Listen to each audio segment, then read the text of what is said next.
What is up, everybody? Ninja Nick here. We are waiting for Peoria Regionals to start for the day. Oh, there it goes. 16 minutes. They said the stream would start at 12:30. I figured there would be like a half an hour wait here.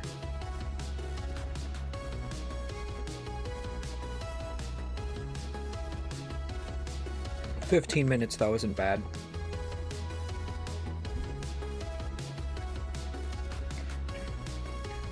They upped the music game a little bit.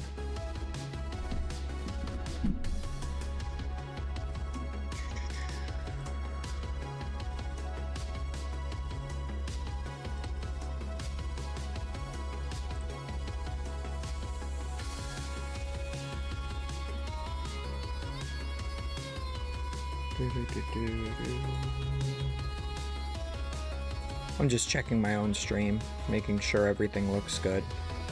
Yeah, it looks good.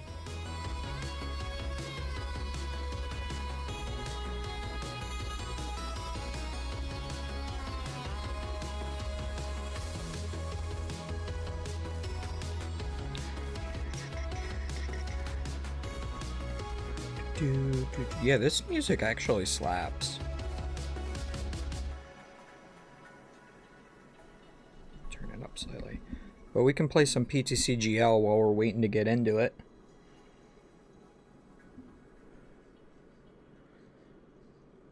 What I will do... Move that there. Got 3 monitor. Oh, I should get my other monitor going.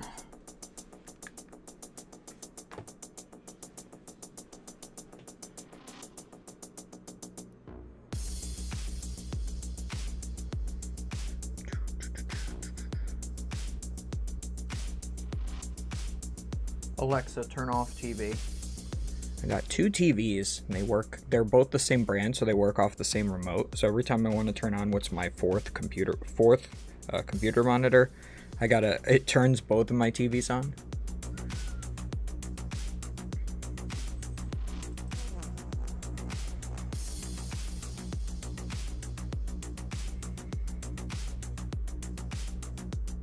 We're skipping some frames, it seems.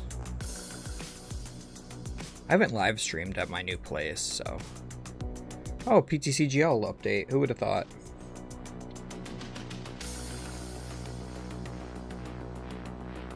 Oh, I think this is the update that fixes Toad Scroll, right?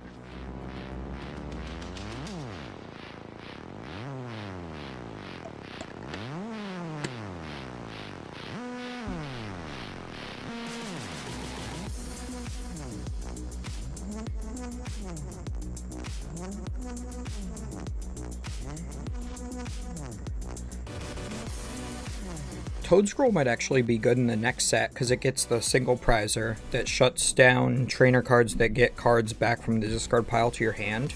So like you auto win Xian Pao.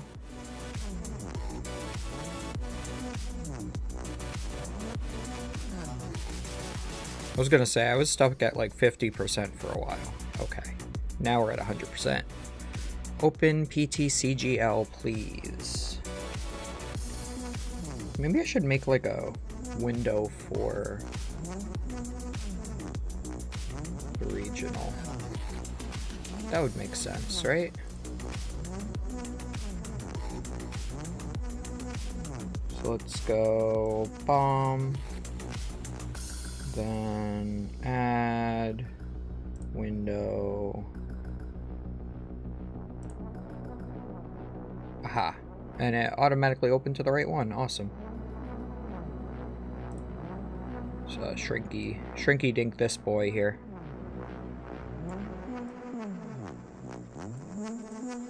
That looks good enough.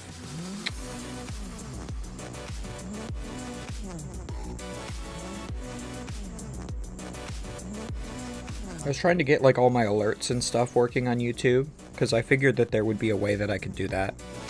And I got it working, but I didn't get to edit it so it matches my Twitch. I don't know if I still have those GIFs saved on my computer, which is the issue here. So this is the Gardevoir list I've been working with recently. It's basically the same list I was playing, but I took out the Luminian and the Forest Seal for Mew and a 4th level ball. I felt like the Forest Seal didn't really have a place if I'm only playing 1v Pokemon, and the Mew EX is super good. I've won, I think, like 2 or 3 separate games just because I genome hackinged a Greninja.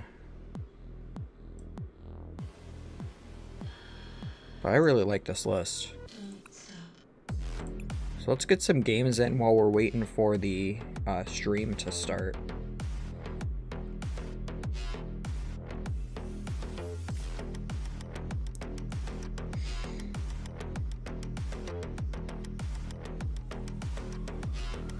Hey, what's up, Creed? How are you doing today?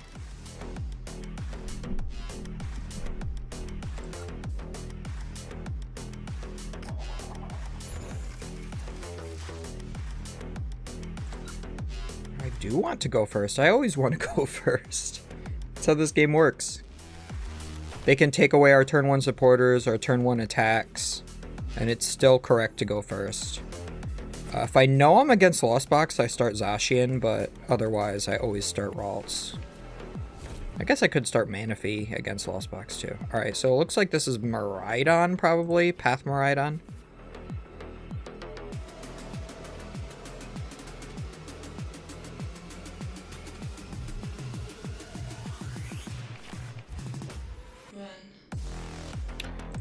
Take my mulligan.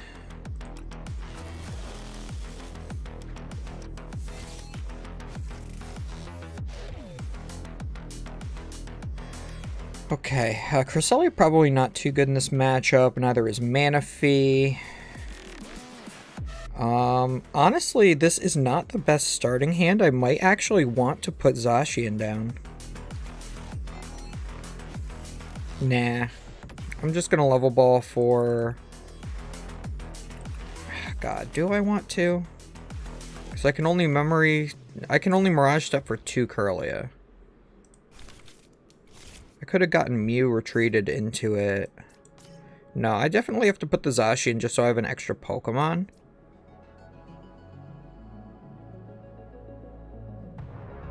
And I can Roar the Sword to my Ralts, so that then I have an energy to do this. And if they boss up my Zacian, then I can still evolve into this Kirlia. Actually, you know what? I think I do want to retreat into the Zacian.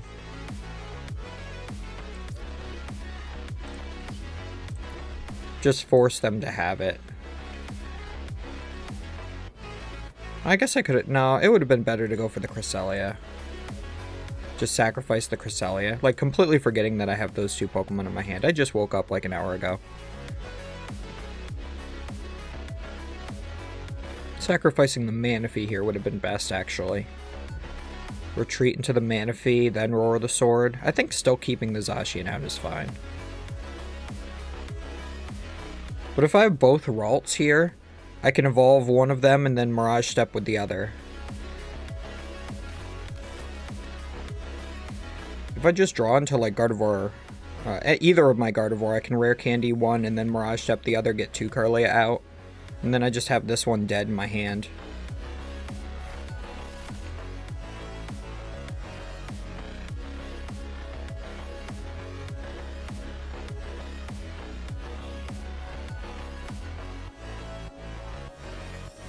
Okay, it looks like we're not dropping any frames anymore. Dropped a couple frames at one point, but that was it.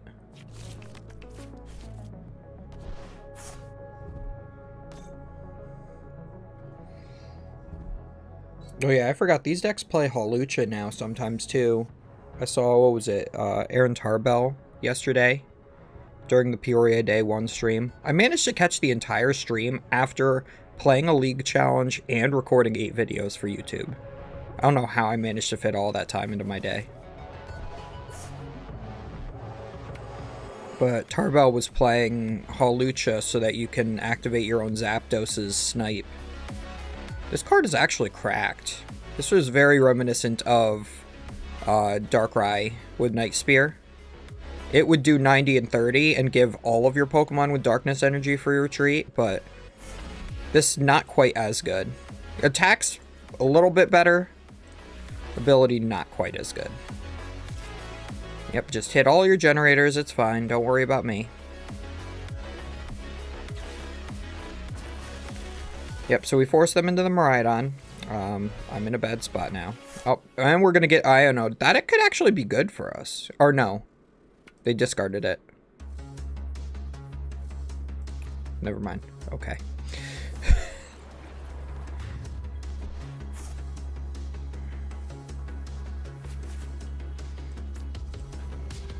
Yeah, because now I'm gonna memory skip and give them a third prize.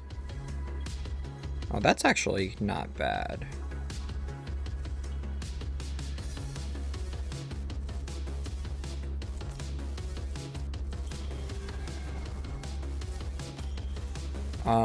Here I'm just gonna hope I don't draw into another Refinement Corellia. Sweet.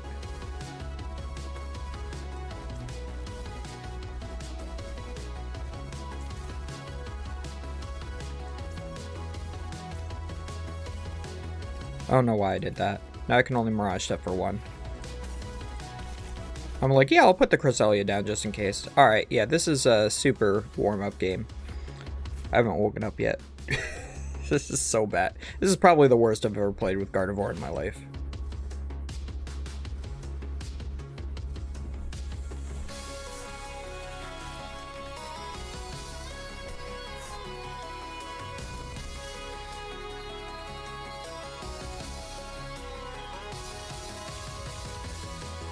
Do I even want to bother with this game anymore? Probably not. Yeah, I don't think so. I'll be 3 prizes behind and only have like 2 Corellias in play. I don't feel that.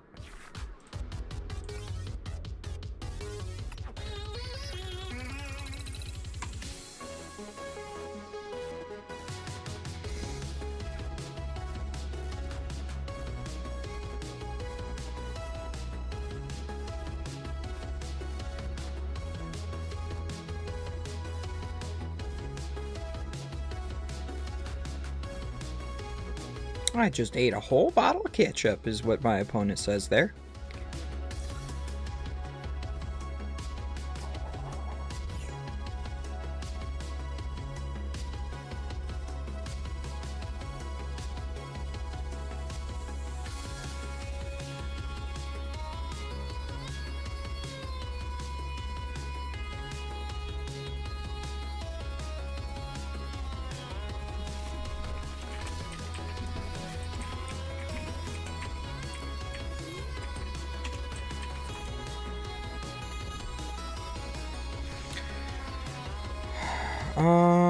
We'll start Greninja.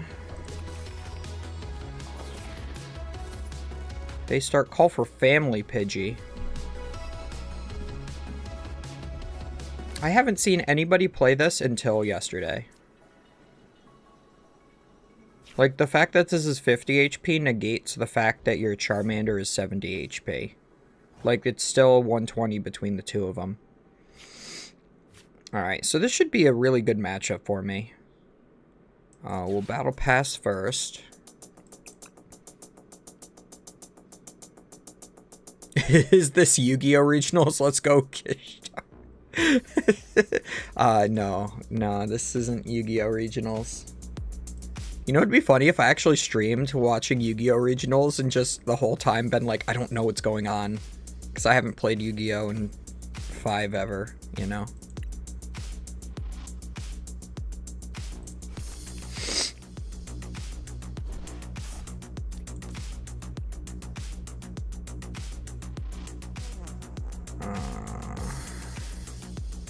I'm gonna attach Reversal here. Do I Fog Crystal first? No, I think I just Io.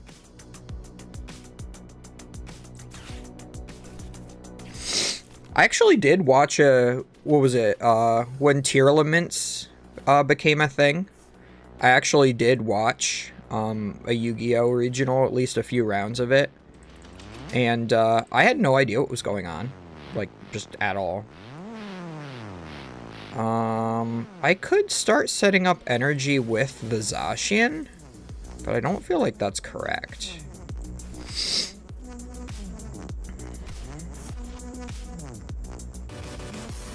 I already attached my energy for turn.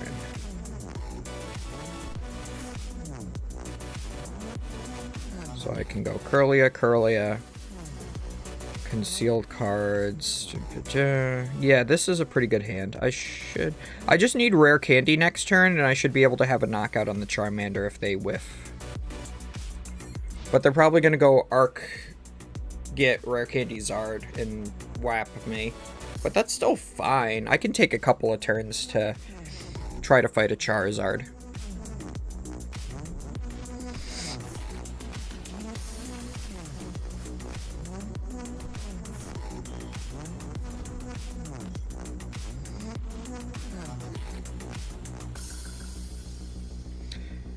Yeah. Oh, so they're probably gonna go like, knowing my luck, rare candy, Pidgeot, use Pidgeot to grab whatever they're missing to rare candy to Charizard. Watch. It's happening. No, they already have rare candy Charizard. They're gonna go boss for my Ralts with memory skip and the reversal energy. Should have put the reversal energy on a different Pokemon because then I can memory skip the Zard.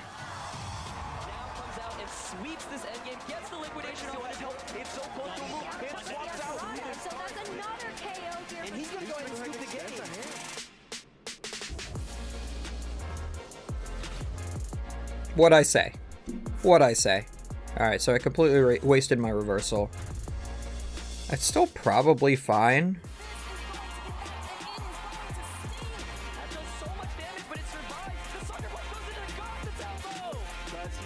So, let's see. Concealed first. Which deck do you think has a better spot in the meta, Charizard or Gardevoir?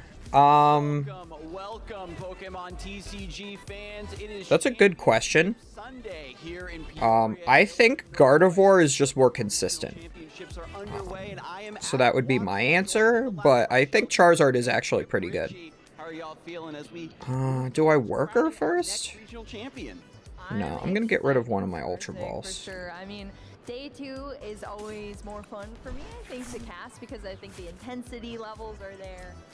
A lot more on the line for our players, and I think they really come out and they show some incredible play in those like super high pressure moments. So I love casting that. Yeah, the stakes just continue to rise. We will eventually be crowning a regional champion, but lots more Swiss rounds to get through. Chip's my favorite commentator out of their team. Alright, so I have 3 Psychic, so that should be enough. I'm gonna work her just to draw more. It is, I think, an unsung kind of X factor with certain players where when their back's against the wall, and then we Mysterious Tail and hope that we get rare candy. You know, it's a little anime perhaps. Let's go. For some of you folks watching, but I always enjoy when somebody can certainly make a big comeback win. But so we'll knock out this Charmander for sure. We're also going to be moving further and further through our 2024 competitive season. We're here in Peoria right at the start, and it seems like there's so much to go before we get to the World Put one on the Championships Guardy so we can Honolulu, retreat. It's going to go by in an instant. Oh yeah, this graph looks really colorful right now, but as we can see, Pittsburgh is grayed out over there in the left-hand corner, and that's going to start to progress here as we move through the season. But it is so fast-paced. I mean, you got to think Charizard's just such a good deck when it gets going, but it just has such a bad Guardy matchup because you can one-shot them. The big thing about the Charizard is the 330 HP. I'm gonna also attach, I think. Can't wait for Buffalo Dip. Later recipe says 1 cup of cheddar cheese, but I'm putting 3. You're a madman. At this point in the season, Jesse Parker, someone who's been crushing it. The scary thing in this matchup right now is that they have the Pidgeot, so they can just grab Boss this next turn and get rid of my EX. What a run he is having right now. I mean, it's not going to be long before he has his World's Invite locked up for sure. Yeah, just getting those points totals to lock in the invites, it's so important. Either you win a Pokemon catcher? What? Get out of here. Fuck out of here. 600 points, and I remember it seemed like such a tall order at the beginning of the season, and the players are closing that distance with haste. Yeah, and we're at a regional championships, but of course players from other regions can come and compete at these tournaments. So we see the Europe. All right, I numbers need to there, find my other 500 reversal. points for the Hopefully it's in my Masters deck. We've seen great European players competing in this event, and then even in Oceania needing to get to 300 points. Brent Tonneson from Australia is here at this event. He's 9-2-1 at this point in the tournament, still doing really well, still in top 8 contention. He's trying to get those 300 points, but also, of course, you know, trying to make a top 8 round. I know he's taking a page out of. Yeah, if I can INO and knock out the Charizard here, I should still be in an okay spot. Easy points any way they can. Hey, I love to see more Australians here in our events. So I mean, Yeah, from catcher is weird. everywhere. I think that's really cool when people make the entire trek. You got to think they're putting in tons of hours of practice just to come to these events, and that's awesome to see. And sometimes we even get to see it on our stream matches. Collapse Stadium is pretty good for me here too. You know, a different corner of the globe to demonstrate how the competition is. Oh, he's taken 3 prize cards. That's not enough to use Mew EX yet. It just goes to show that no matter where you are in the world, as long as you put in the time and dedication, you can have success on the international stage. And we're going to take a quick look now at some of the highlights that happened yesterday in case you missed it, folks.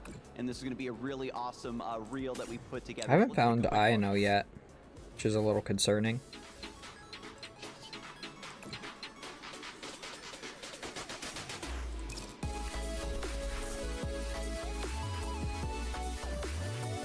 Okay, so I might not be able to INO this turn. I've seen 1 INO the entire match. I play 4. This is where Luminion would be good instead of the Mew EX, because then I could Luminion for it, collapse it, my Luminion away.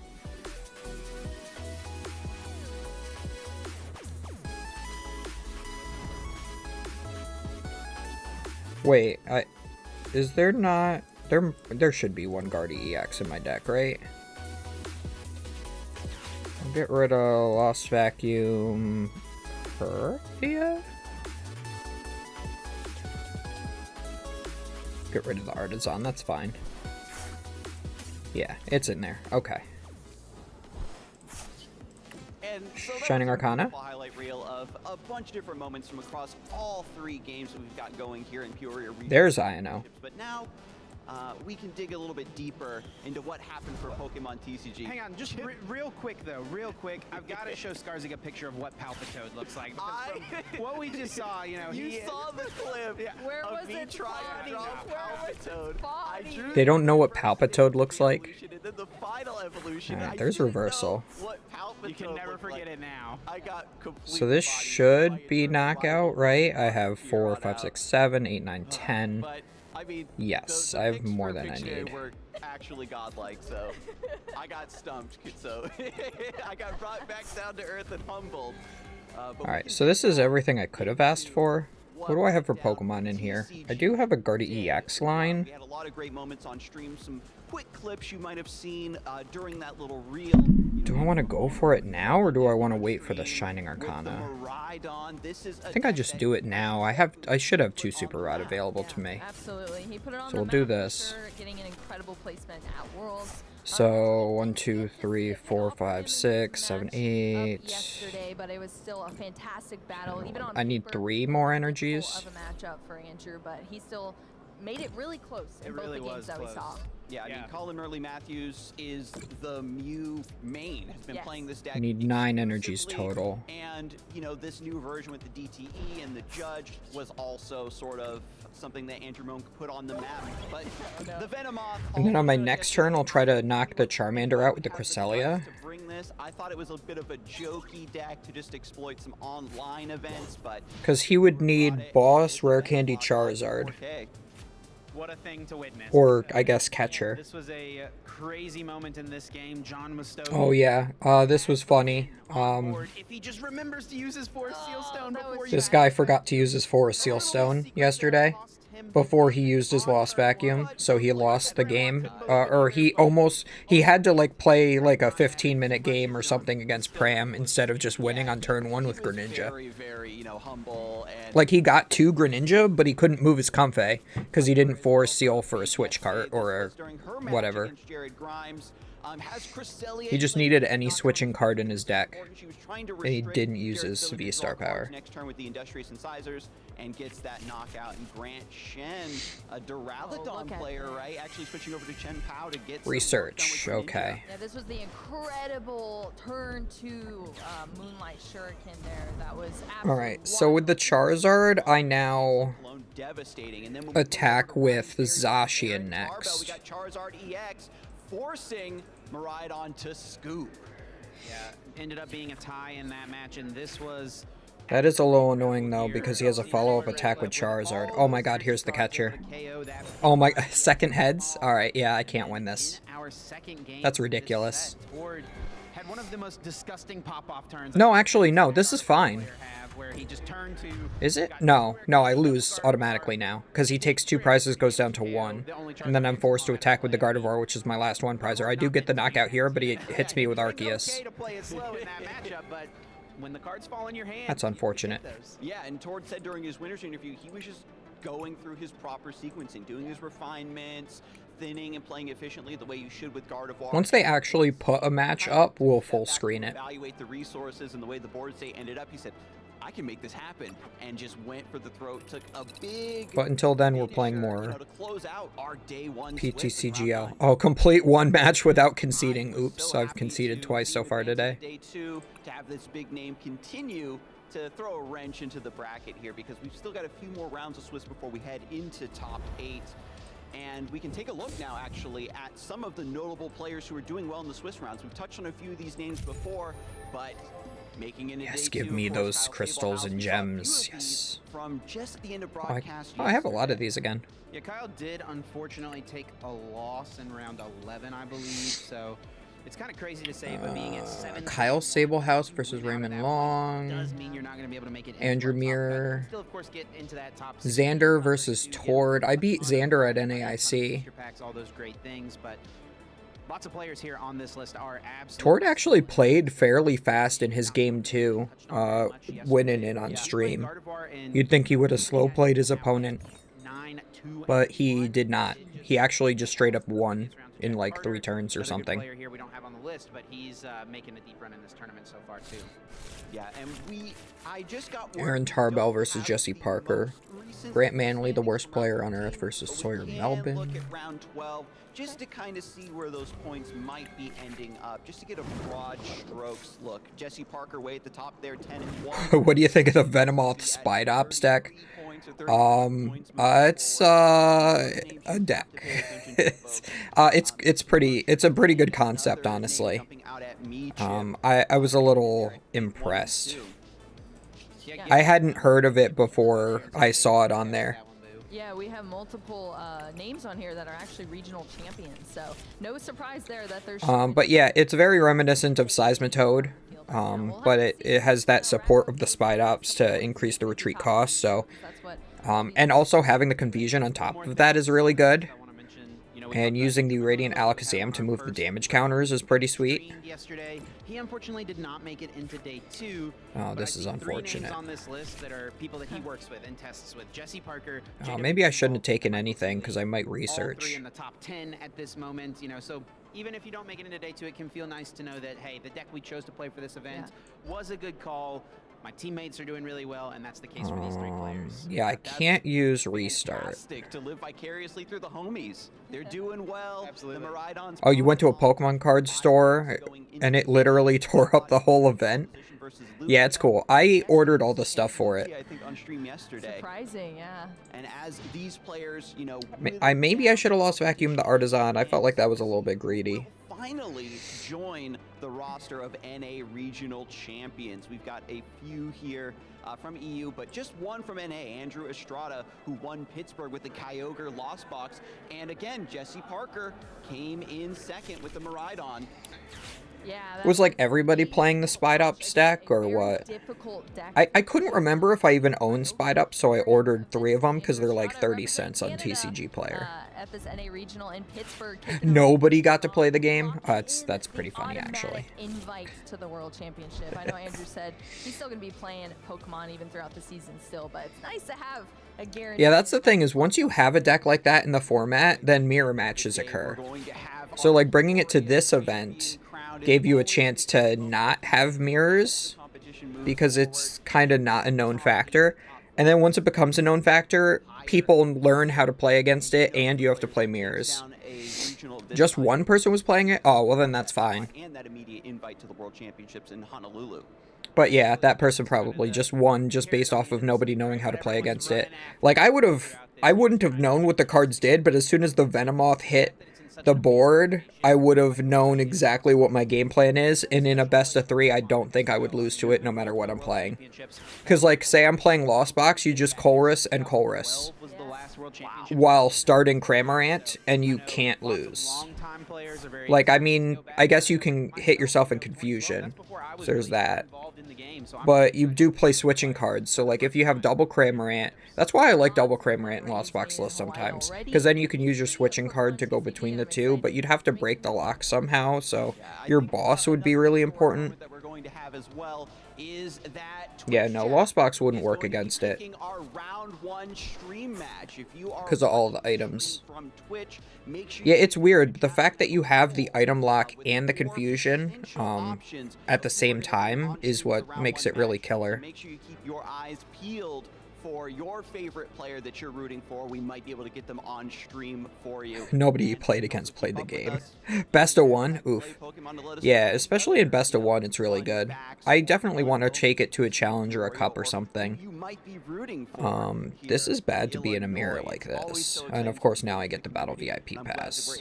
Well, Artisan. Voting feature up and running, so make sure, I want to see massive numbers in participation from the crowd so that we can make a strong case to keep this feature going forward. Attach here.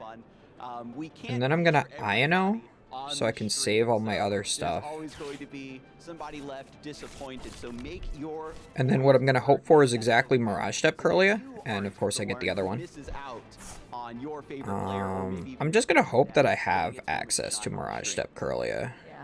Your voice matters for sure. Let us know who you want to see. I always tell people, you know, there's dozens of great matches every single round that we would love to feature, but unfortunately, we can only show one. It's just kind of the nature of how these events are run, and we got to keep Swiss rounds moving along. That was a hard discard. So there's tons of great choices. We only get to pick one every single round. Yeah, that's the sad part. There's so many times I should have used the Mysterious Tail first. I run out there to look at, you know, our top cuts matches because they are so intense, and I wish we could watch all of them. We get a couple more, of course. We see all of our rounds at the ICs that we have, the international events. But yeah, here at regionals, it's so slim. So it's a great. I thought I used the Mysterious Tail already, and I clearly did not. Be able to vote alongside with us and get your say in the stream. And I'm just getting word now, folks, that that vote is live. So keep an eye on that at the Twitch stream. We're going to kick things over to the casting desk and give them a nice surprise of who you picked to be our round 1 stream game. Thank you very much. Yeah, so what is our round 1? Joined by Jeremy Jallon, and while we wait for the results of that poll, there's honestly 4 phenomenal options. We're going to ruminate on what we might be seeing a little bit today. Yeah, it is day 2. We are now in the thick of things. Yeah, I like that they're doing polls now, because then you might actually get better games on stream and, you know, than when the casters choose. This is going to be the top of the competition. Hopefully, we'll see throughout the day. Yeah, 3 more rounds of Swiss, then of course top 8, top 4, and a finals to come for you today. So a bunch of exciting matches coming up. But honestly, what we've seen so far, really enjoying it. You know, I think we've seen a little more of the Charmeleon actually, and the Charmander, you know, than the Mew that we were talking about. But yeah. The other problem with that Venomoth deck is that if you're playing best of 3 and you lose game 1, you're probably just accepting a tie at best, because the deck operates so slowly. And that's how control decks in Pokemon are supposed to work. You're still supposed to take all your prize cards, but you're supposed to like try to lock your opponent out of the game in some sort of way. So by like the retreat lock and the other stuff. And it's cool that there's like an out to it in Path to the Peak. My opponent just Mirage Stepped for 1. That's good for me. Trainers from around the globe are here to compete for over $125,000 in cash prizes. Do I attach first? Probably. 2024 in Honolulu, Hawaii. This tournament is a 2-day event, starting our trainers off in Swiss rounds. All Swiss and Top Cut matches are best of 3. The trainers earning 9. Okay, that gives me a rare candy. That's pretty good. So we will refine away a basic psychic. Day 2, trainers will continue playing Swiss Ooh, round pretty good. until Top Cut is determined. Refinement away. Elimination bracket, where trainers battle until a single champion. No, let's go round. worker.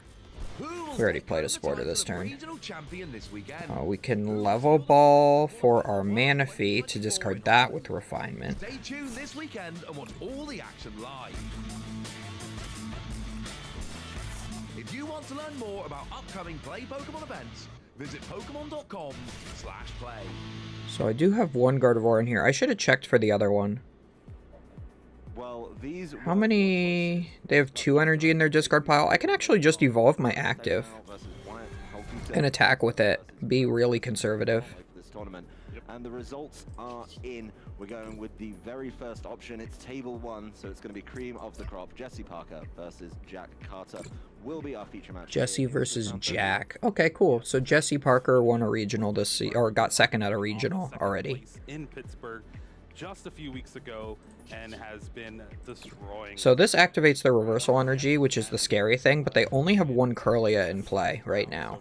Hopefully it'll be a pretty good matchup here for this round 13. Yep, Miraidon's been showing up. It's been really putting in work, and finally the deck's been refined to the point where people really feel excited to play it, and honestly, getting a bigger meta share. Can everybody hear the their commentary okay?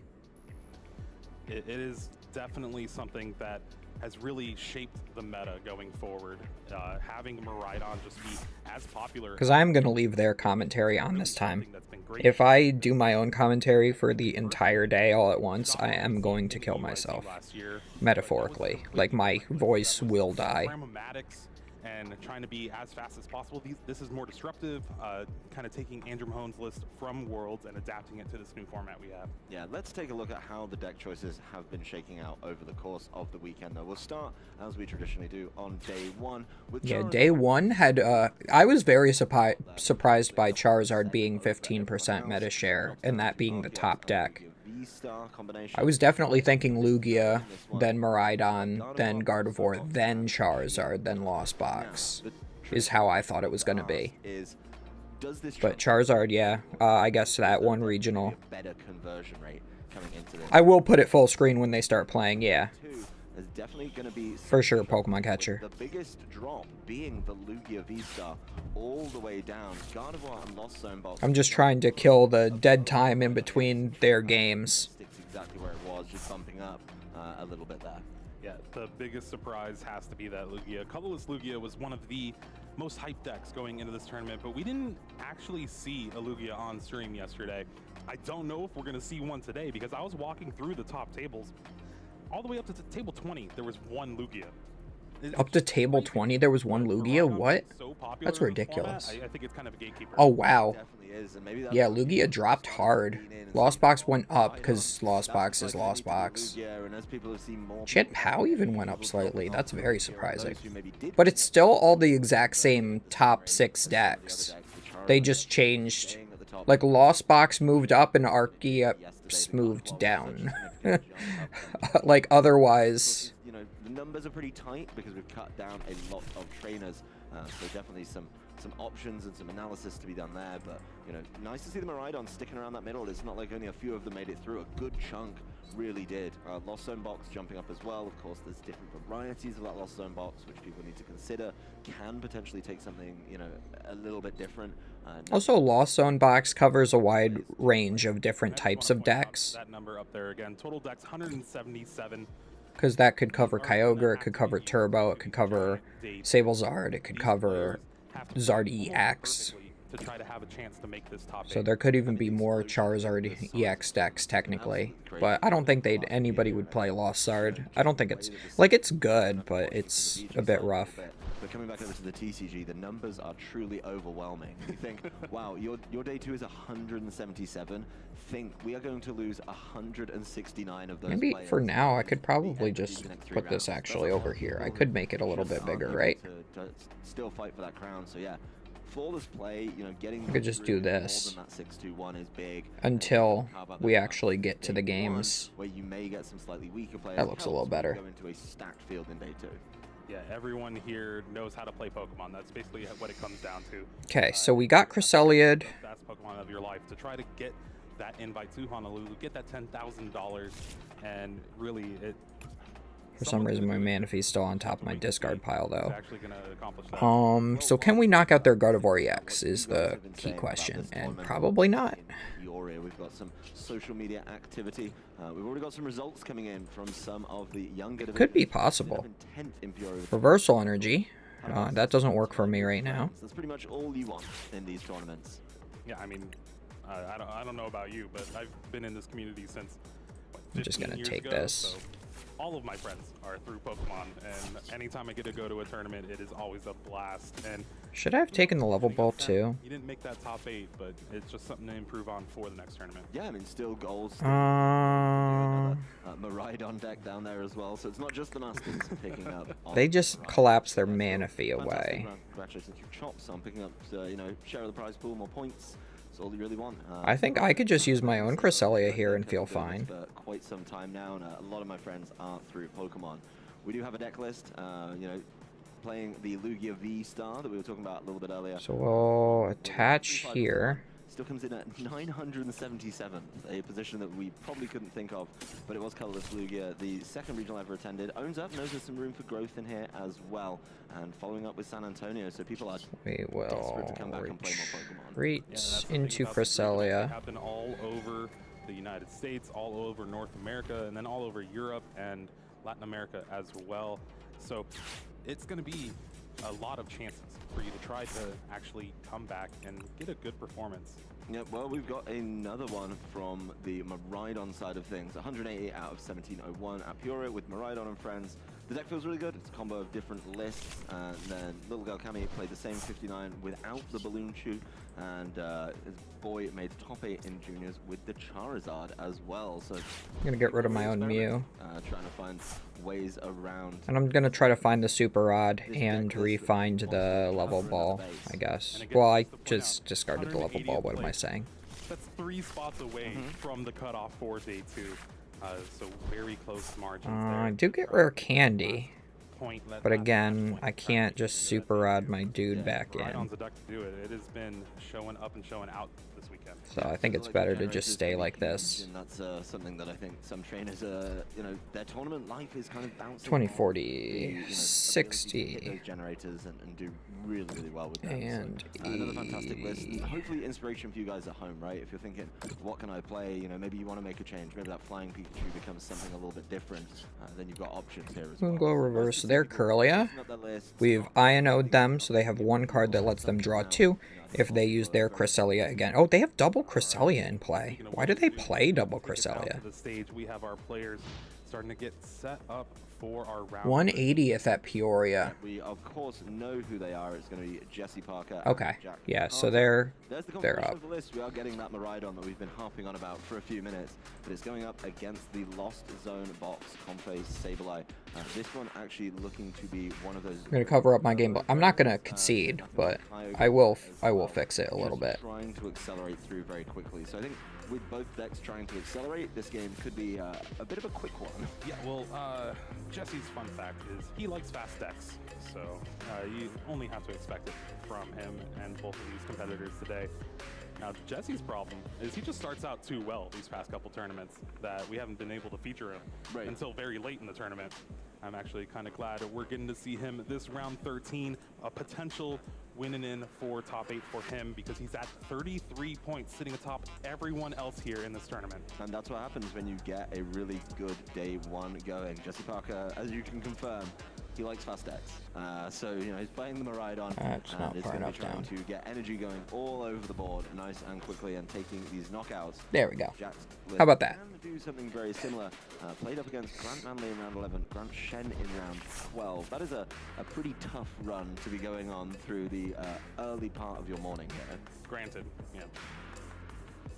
I gave that one to you for way too easy. But I'm glad you took it. I'm glad you seized it. Yeah, and like this deck, I mean, we saw it yesterday. This turbo lost box. You know, the goal is just as fast as possible. Get to get to 7, get to 10, get going with the Sableye, get going with your Mirage Gates as well. You know, you can try and take out one of these bigger EXs as well with something like the Dragonite.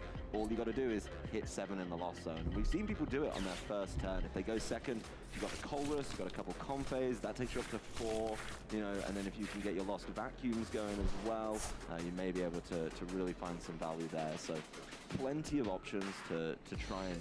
Yeah, I'm not surprised Jesse's still on Miraidon. He's got like the most CP in North America or something stupid like that. He's like got like 435 points or something. And it's like almost all with Miraidon. Or at least, I think it might all be with Miraidon actually. Like, it's insane. He went from being a nobody to being like top in North America in a month flat. Like, I was top 16 for like the first month of this season, but I dropped like a rock real quick once Pittsburgh hit. Because if you don't compete, if you don't do well at one event, you just, one regional event, you just drop like a rock. Really try and cause problems that way. So alright, so my next play is to get rid of their Gardevoir. Much of excitement in the hand though, especially going first. So it looks like it might just have to be... Oh, there was the Fleet-Footed already. Yeah, Fleet-Footed drew a Lightning. But I need Boss. Hops down the path to the peak. He does have the This is not research. Boss. Obviously can't use it this turn, so immediately over to Jack. Basically being invited to go for, you know... Could you go for the Dragonite? It's a big ask, but at least you started with a Comfey. Oh yeah, I'm going to try to do it as fast as possible. We have seen the likes of Turbo Lost Zone Box be able to pull that off. I'm going to have to attack with the Gardevoir EX here. Turn 1. It's going to take a lot. He needs a Colress Experiment in hand. Well, he's got a Forest Seal Stone, he's got a Nest Ball, he's got a Flower Select as well, so can start seeing some cards. And then he can just Cresselia He again. does have a Water Energy, so that could help. You know, there's definitely some pieces there, but getting... You guys can't even see my screen, so you don't know what I'm talking about anymore. Most important piece. That is a psych. I think, yeah, the Psychic Energy goes here. You need to switch cart. The big miss here, though, is no Battle VIP pass. And you really need that to try and accelerate, you know, get a couple free Comphase out, you know, potentially the Radiant Greninja as well. Does know it's not in the prizes, but only getting to pick one here off the Nest Ball could be a real slowdown. I think, honestly, you might have to look for a V, so that then you can get the Forest Sealstone going. There's the Dragonite. Path there is good, because sometimes in very rare circumstances, Lost Box does play Luminion. So you could always shut them off from being able to do that to get the Colress's Experiment. But I think ever since Forest Sealstone, it seems like a lot of people prefer just using it that way. It is a lot better because it works under Path. On the right path, it's going to be going up to 3. On the right path. Let's see. Indeed. I think he has to just play it immediately. I don't think there's anything else he can do. That'll VIP pass off this Colress would be spectacular. Yep. 3, 4, 5. Let's have a look. Oh, there it is. First card. Yeah. So had it all the time. Yeah. Just needs to be mindful of what he's taking, right? If he's going to be accelerating, he's already used a Forest Seal Stone, so that can go away, right? Doesn't need that anymore. You know, the other choice is sort of the sticky one. You've got to take the VIP pass. I think taking the escape rope doesn't hurt either. Yeah, super. Alright, I'm gonna play this game for too long. So I'm gonna switch that stream game to my main monitor, so it might look weird for a second. But that path to the peak in play is gonna shut down Radiant Greninja for the time being. Yep. Oh, he is just going Cramorant, so I think knowing that he can get to 4 and just being able to hit the Raikou forces Jesse to find another Pokemon next turn. There we go. Obviously, he's got the Professor's Research that we know about, but, you know, if you're not... Now I can just look directly in front of myself here. Finish it off, right? Doesn't have the Vacuum. You know, probably needed to see a Vacuum there. Would be really important. Let's see, though. You know, what does he get? Oh, it's just another Nest Ball and the Sableye. So 7 is kind of out of reach now. Nest Ball can... Okay, there's a switch cart. Okay, yeah, he's got a little too escape short. rope. Use the escape rope already. So I mean, the thing that he really wants to do is attack with Dragonite turn 1. So if he can get to 7 in the Lost Zone, attach a Water Mirage Gate switch. You're needing Mirage Gate as well, and I don't think that's in the hand. No, he's looking at the Radiant. Which is very doable. Maybe setting that up for a little bit later, accepting that it's not going to happen this turn. and probably just Unlikely, but doable. Which is still fine. Jesse did not do much of anything on the previous turn. You kind of have to expect there's going to be a supporter coming from his hand. Yep, well, there's the energy attached to the Comfey. Switch card it. All right, now Again, it's 2 Mirage doing this Gates. so you can set up a free pivot for next turn, knowing almost for surely this Cramorant's going to get knocked out. By Yeah, this is the more conservative and honestly correct Plenty of play. damage on the bench there. Looks like we do have... Is that a To research? withstand that one, but Yeah, Jesse that's the Juniper looking for research. Another Pokemon or a way to search one out. Professor's research gives him a good opportunity to do that as he gets to just discard that hand. Does of course give up a good amount. Yeah, I'm seeing Pokemon already, so not going to get caught short in this one. Nest Ball to go along with Electric Generator, so could see some energy coming down on this bench.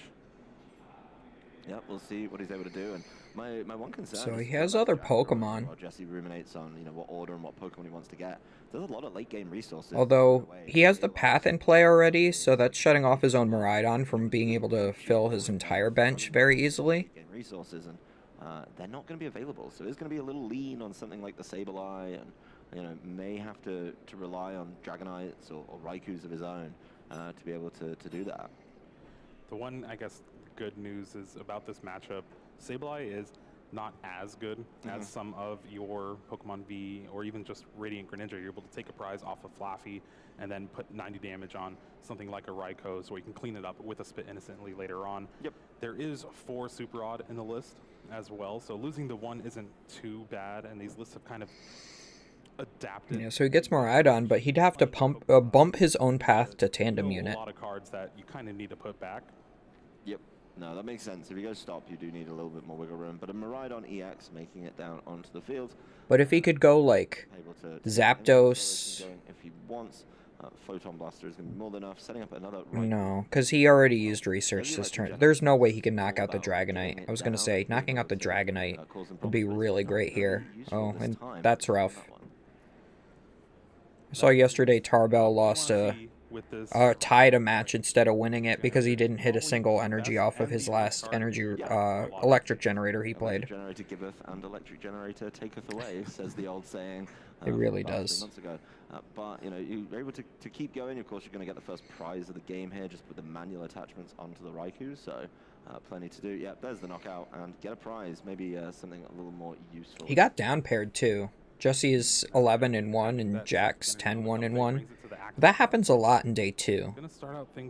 Once you get like to those really high records, there's only so many people with the really high records like that, and you can't just like ID in this early in the tournament. Like, I mean, round 13's pretty deep, but if he has the escape rope, he can bring up one of these other Vs and use. You need so many match points these days. As well.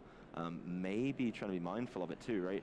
You need the vacuum to get rid of Path to the Peak if you want to start causing problems. So yeah, the Water Energy hits the Lost Zone. There's the Lost Vacuum. He's getting rid of the Manaphy. So up to 6, getting dangerously close here.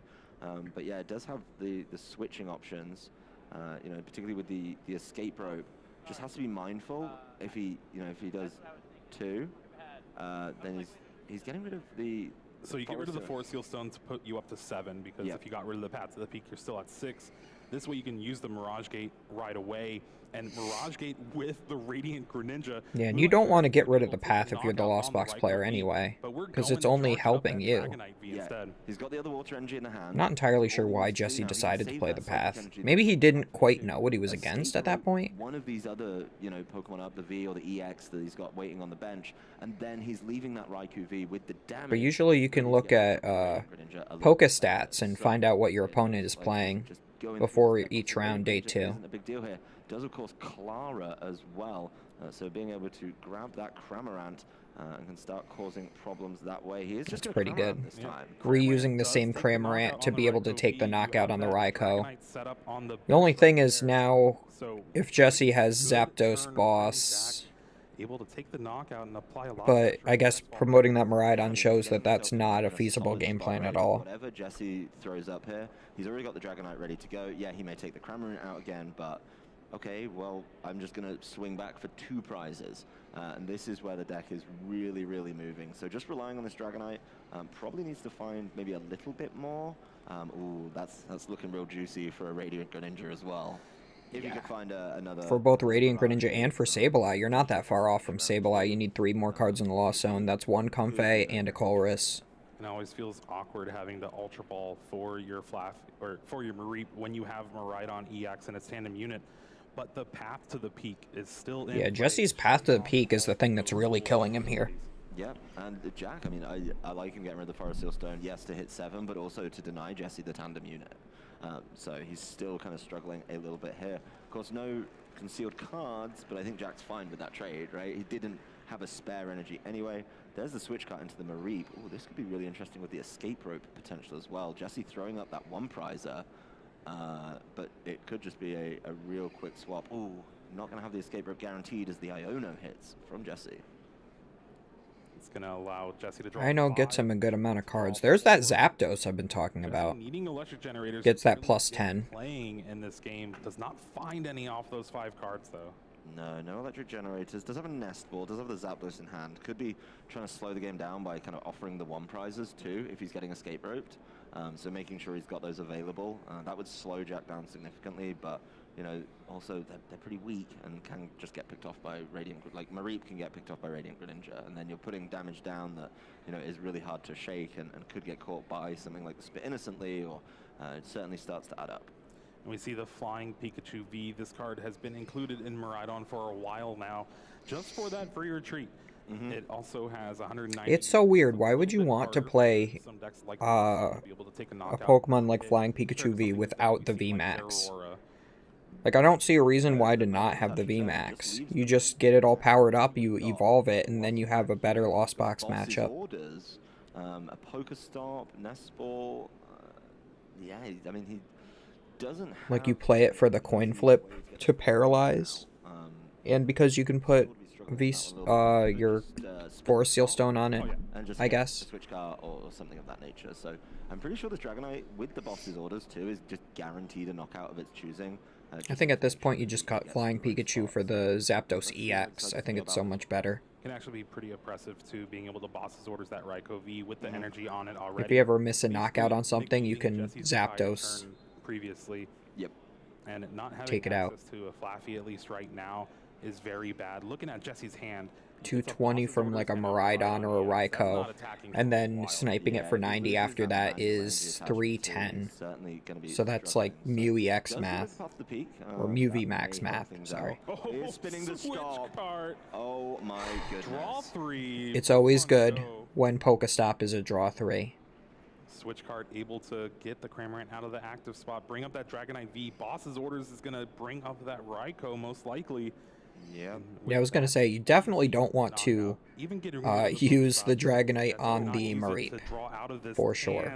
That's mean. He's not going to give him the option to find the generators. He's got the boss's orders lingering. He's going to go after the one with the energy. Makes a lot of sense. Always. And he's just going to take the knockout there. So he did replace his opponent's path, though, so that does help him a little bit. But at this point, you're at 2 prize cards remaining. And your opponent has already used a couple of electric generators, so... Yeah, you can tandem unit, though. Get some energy going, which is... Like, there's a lot of time where it's like, you're going to do something that benefits your opponent, but the benefit to you is worth giving your opponent that benefit. Maybe relying on the Flying Pikachu V to try and slow the game down, but... So you can't always just hinder yourself because... you want to stop hindering, you can't stop hindering your opponent, you know? Like, if you just have a completely dead hand and your opponent has a 0-card hand, you still gotta Ino. Give them a new hand and give yourself a new hand so you can actually play the game. Miraidon EX. That is a hand for sure. Alright, what's he gonna do? He's gonna boss his orders the Radiant Greninja. Path to the Peak. Hope. Why are you putting Path to the Peak in play again? What does that do against this version of Lost Box? Just so you don't lose on the spot. I guess just shuts off the Radiant Greninja. Another Pokestop. It was from the prize cards. Do we see another switching effect? Mirage Gate, Escape Rope. Yeah, this is going to... That is a second draw 3 off of Pokestop. I mean, Jesse could buy That's disgusting. One prizer, but the Radiant Greninja, he doesn't have the energy. That's the only problem. But, you know, the Dragonite could just cause problems here. He's able to get that out and just start attacking. Could also just swing with the Cram, right? Depending on what Jesse puts up, he could just swing with the Cram around and save the Dragonite for the final turn. So is he going to Lost Vacuum himself again? And that's the benefit of Escape Rope is your opponent promotes their Pokemon first, then you promote. So you're able to just kind of react to what your opponent's going to do. With that Escape Rope, Cramorant comes to the active spot. You're going to be able to take a prize on that Mareep there. And Jesse is just hoping and praying. But again, this Pokestop is going to Lost Zone. No electric generators for you, Jesse. Yeah, no electric generators. There's the knockout, and unless he can knock out this Dragonite the next That's a turn, good prize. So you only need one more prize left, so Another boss's orders. I think the Zapdos... Does the Zapdos have 130 HP? I can't remember. Pokemon. But look at all the energy in the deck. If it has 120, you can just Sableye to win the game, Pokemon to grab. Yeah, he's out. which is very I don't know simple. what the tandem unit, the 2 extra Pokemon, not really helping him. Just doesn't have a way. And you still have the Dragonite in play. Jesse has to knock out the Dragonite this turn in order to have any chance at all of winning the game. Where people say, And even if he does, he'll be he'll still need 3 more prize cards after that. Okay. you surely can't have another Pokestop. Doesn't have a stop, but let's see what he's got in there. Yeah, at this point, I don't know why Jesse isn't just conceding and going to the next game. Shove a bunch of energy back in, just Mirage Gate 1 and retreat. Maybe he's looking to take a tie in this match and says, I'll just win game 2. Retreat, attack with the Dragonite, take the knockout on the Zapdos. Jesse's sitting pretty here, but knows there's plenty of time. I mean, this isn't Yu-Gi-Oh! Where you're not allowed to concede when you're on stream. You are allowed to concede while you're on stream. You can even ID while you're on stream, too. Lost Zone toolbox. Turbo Lost Box. Turbo Really, Lost he did Box, turbo it. Which I found that out the other day, that Yu-Gi-Oh! Players can't concede if they're on stream. They have to play. Didn't have an option. Just hilarious to me. The Raichu come down. Yeah, it's more just taking cards out of the deck so you can try to draw what you actually want. Yeah, that's a tough one. Jesse's going to need to bounce back from that. Of course, does get his choice of going first or second, but Jack, I mean, that was a good... So you could choose to go second if you're Jesse. Make sure you get the first attack off. But that does allow Jack to get more cards in the Lost Zone. How are you going to circumnavigate that? It is a lot harder to get cards in the Lost Zone turn 1 without a supporter. But you can still get a couple pretty easily if you just have a couple of Comfey. If you tie 3 times, that's 36 points. That should be enough to make it into the top 8 here. That could be in the back of Jesse's mind. Just, all right, well, I lost that game 1, but I still have a good shot at winning at least one of these games. Yeah, I don't want to see a tie in this game. I definitely think when you're playing a Turbo Lost Box, you shouldn't be tying, right? Like, you either hit it or you don't, you know, and you've got to be prompt. You've got to be... I definitely would favor the Lost Box in this matchup. I think just the Power Dragonite with 230 HP is just too much. You one-shot all their dudes. Some of them even through the Bravery Charm. Okay. Without even needing to Sableye. You can always Sableye to just knock out 1 or 2 Mareep. You have Cram to 2-shot 2 prizers. 4 lightning energy prized amongst both players is pretty nice. It's pretty funny. Even harder to hit. He has forced Jack to go first, but Jack, yeah, getting the flower selecting turn number 1, and then puts down the Dragonite, attaches the water energy to it, and passes. That's scary. Not having another Comfey down on the bench against a deck like Miraidon that is very known for getting a turn 1 attack off. Yeah. The way you play this matchup against Lost Zone is you just need to attack every turn. If you don't, you're gonna fall behind. It's just a matter of time. Yep. Well, the nest ball for Jesse is going in deck, trying to find some pieces. Probably gonna have to grab. Oh, is it because it's on window capture? Something that just helps him get established. I don't think the tandem unit would be the worst thing here, right? Just being able to go in, grab some more Pokemon. Yep, there he goes, taps it. Is able to grab some pieces. You know, he's got the Raikou in hand, so he doesn't need one of those. Got the Raichu in hand.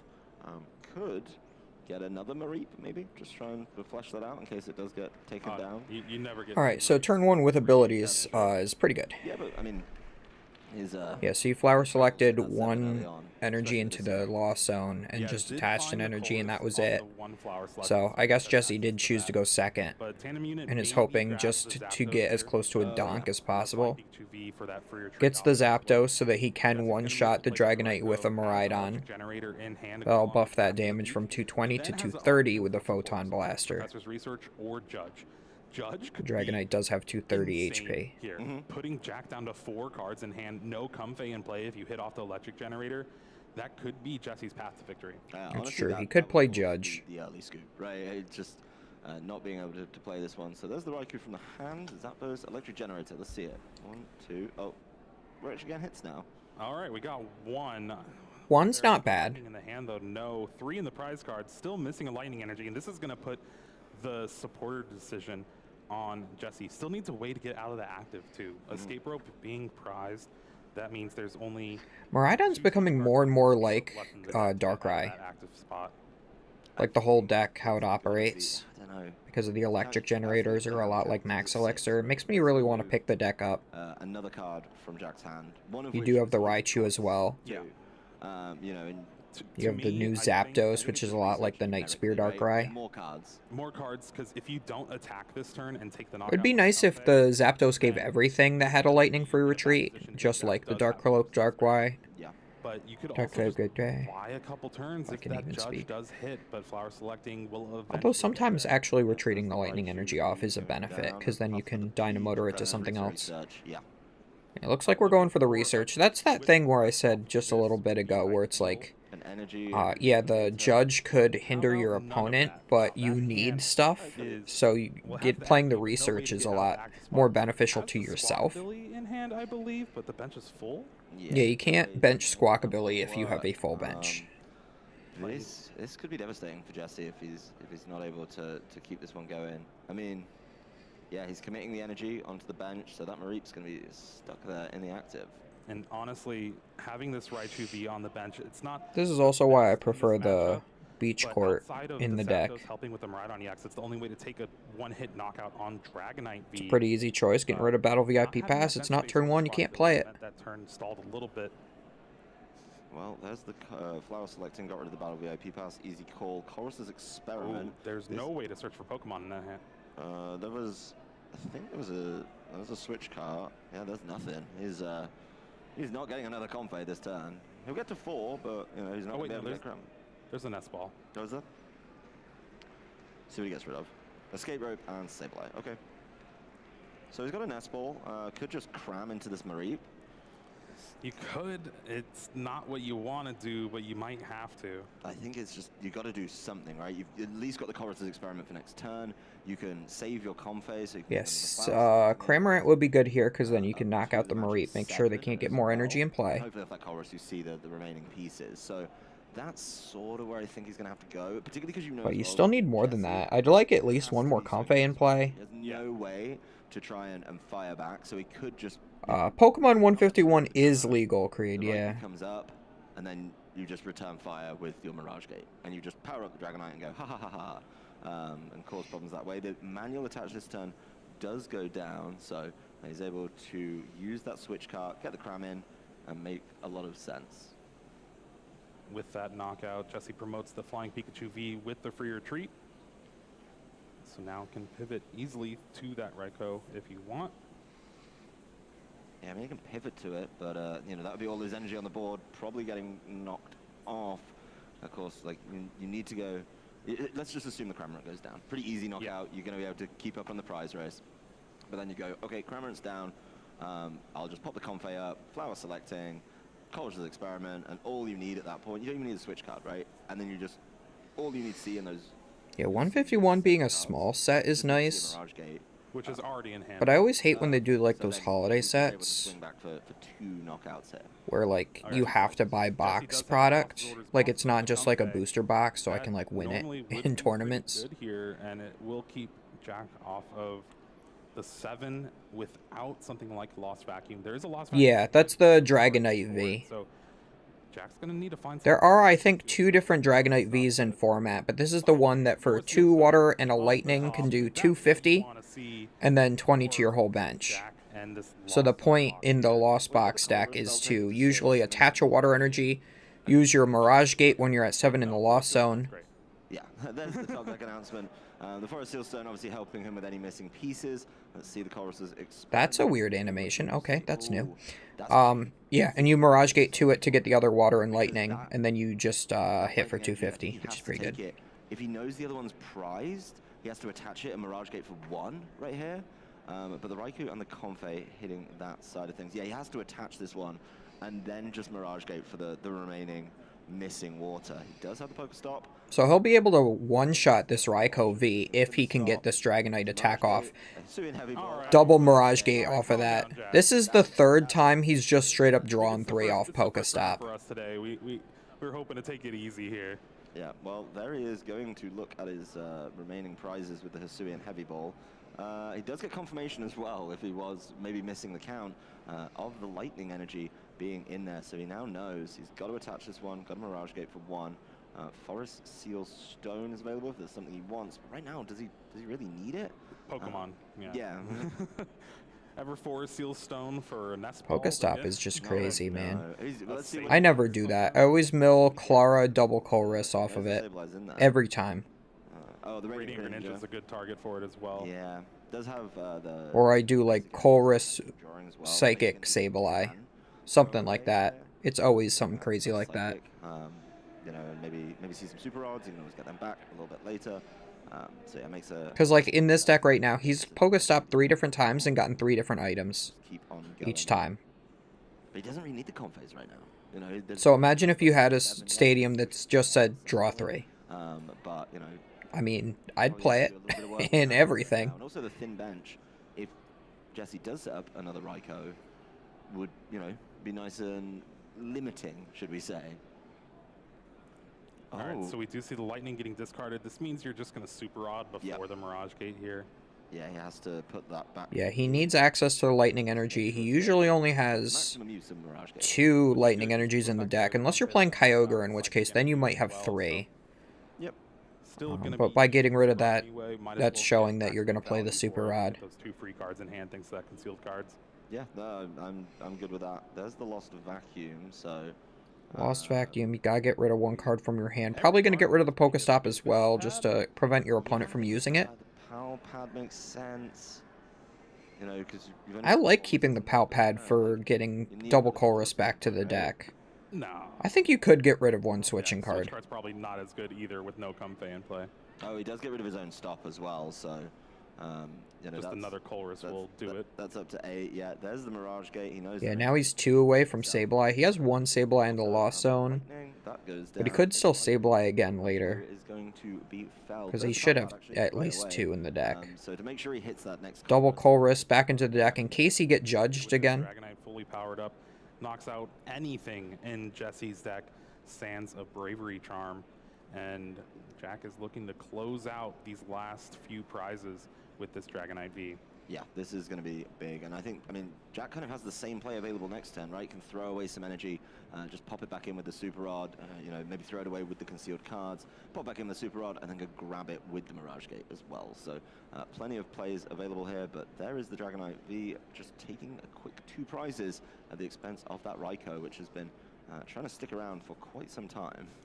Jesse draws a second Flaffy, and with no Mareep in play, that is not... Yeah, I don't know. They want to make it like more, they keep doing more animations and stuff because they want to make it more flashy, because like, for casual people who don't play the TCG very often, like people like us, like the casual viewer experience, you can't just look at this and like have an idea of what's going on, because you don't know what any of the cards do. You don't know what to even be excited for, so they have to do stuff like that for the casual viewers. For like the noobs and stuff. People who like haven't played the TCG before and are tuning in. Because if you put VGC on, like even the most casual person can at least tell what's going on.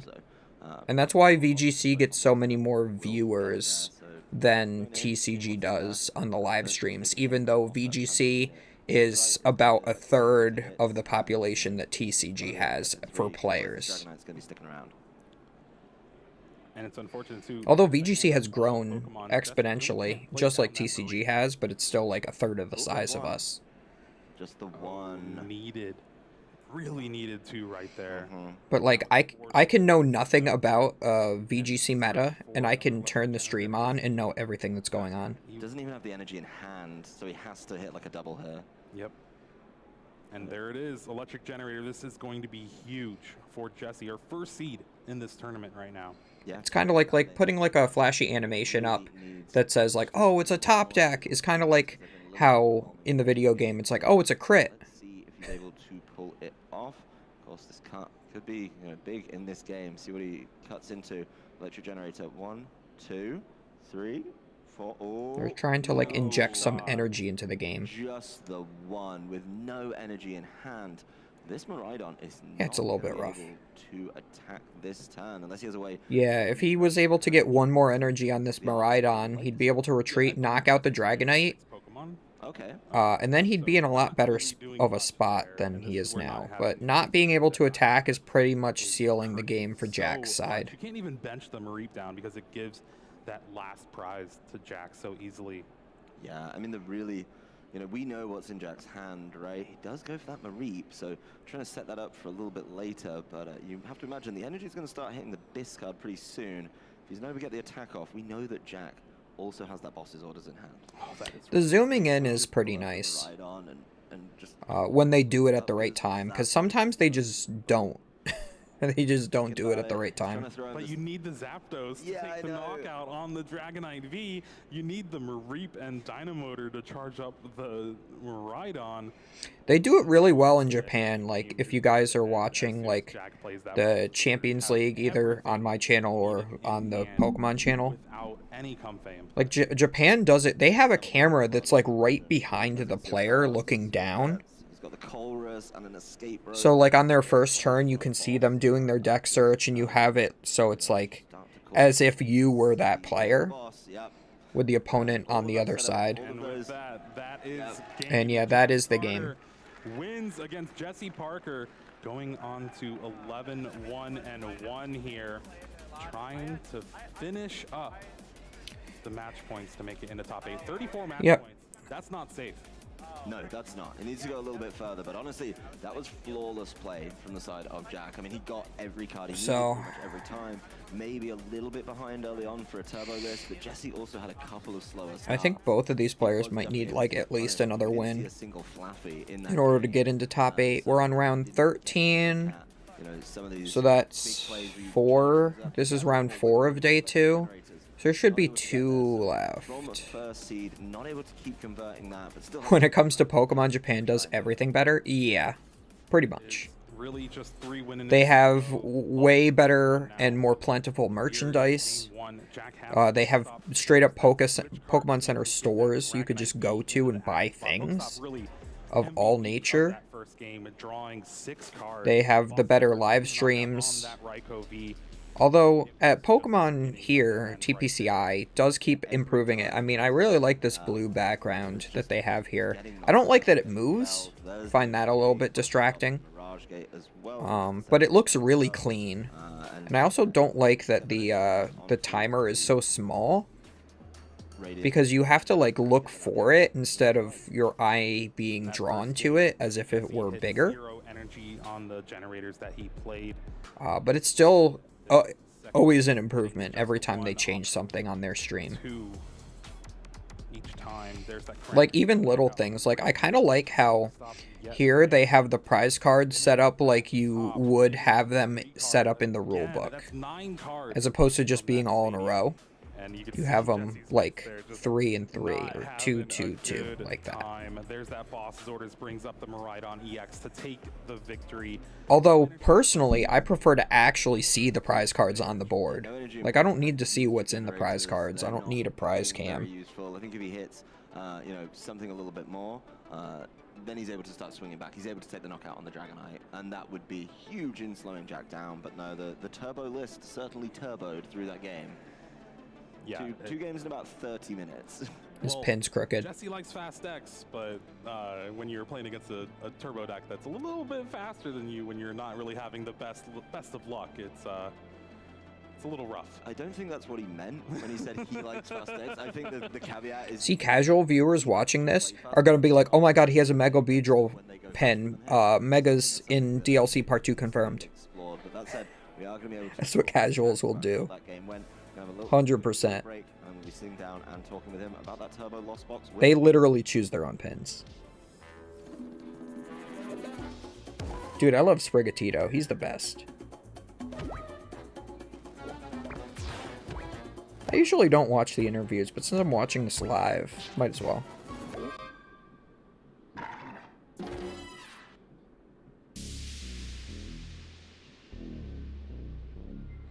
This animation they came up with is really cool.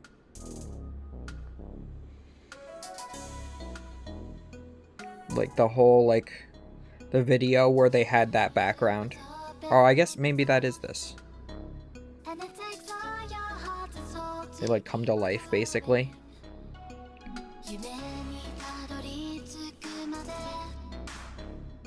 Is it worth it to play Shaman V in Lost Box? It depends. I forgot what the Shaman V does exactly. It has, like, Revenge Blast or something, right?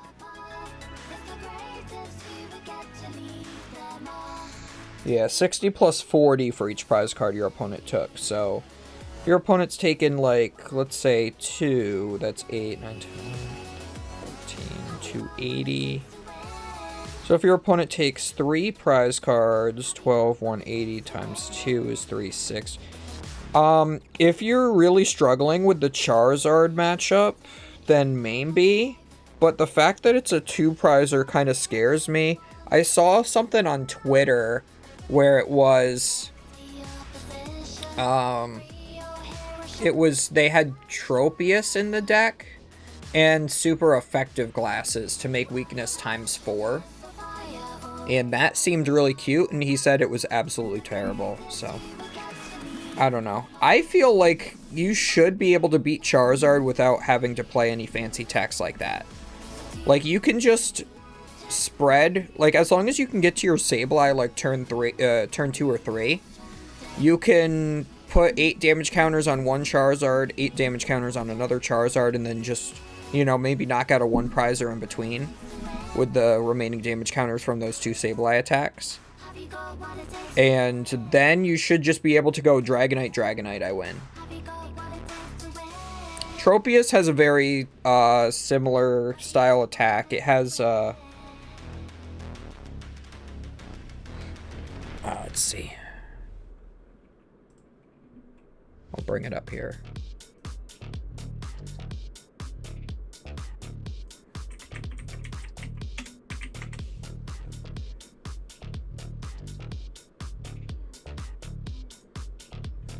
If any of your 30 plus 90 if one of your Pokemon was KO'd last turn. So it's 120 times 2 for weakness is 240. Super effective glasses makes it like 480. Or is it times 3? Whatever. It's still a one-shot on a Charizard with the super effective glasses. Welcome back to the casting deck. But like, people were playing this in Lost Box from time to time, even before Charizard was a thing. I'm feeling really good. This was a really dominating match. I personally like Wo-Chien EX. At this level of play, it really felt like you were in control. Wo-Chien's crazy in Lost Box. Miraidon didn't pop off, or is Turbo Lost Box really favored in that matchup? Well, I think I got a little lucky there. I mean, he started a Raikou and then pathed. Had to path just so I didn't have that Greninja, you know, turbo stuff. And I was able to get the 110 with the Cram on my going second. Yeah, I think people overvalue Path against Greninja. Just to get that Cram hit. I don't think if Path shuts your entire deck down from being able to operate, you shouldn't put that in play just to stop a discard draw 2. There's a little bit of luck factored into that. Like, he couldn't tandem unit at all game 1, and that's probably what lost him the game. Gotcha. And you had the Pokestop, you were just popping off with those. Yeah. And I love that every time you use the Pokestop, you got your draw 3 and immediately use that vacuum to cut off that resource for the opponent. Not only were you being aggressive, you were also trying to control Jesse Parker's resources as much as possible. Right, exactly. Those Pokestops were insane. That was absolutely disgusting. A Pokestop that could get him an electric generator or a nest ball or something just didn't seem like the winning play. So I made sure that if I did play Pokestop, I had the vacuum to get rid of it in the same turn. And when it comes to just playing Turbo Lost Zone Box, have you been on this specific build of Lost Zone for a while, or did you think it was the right call for this specific tournament?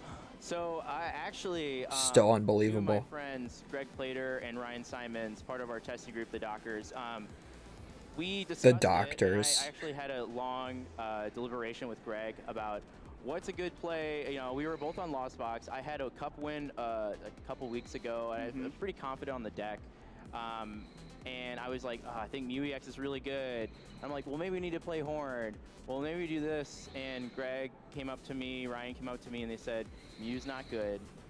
Horn is really good. And I was like, I don't know about Horn. But me and Greg both settled on the same 60.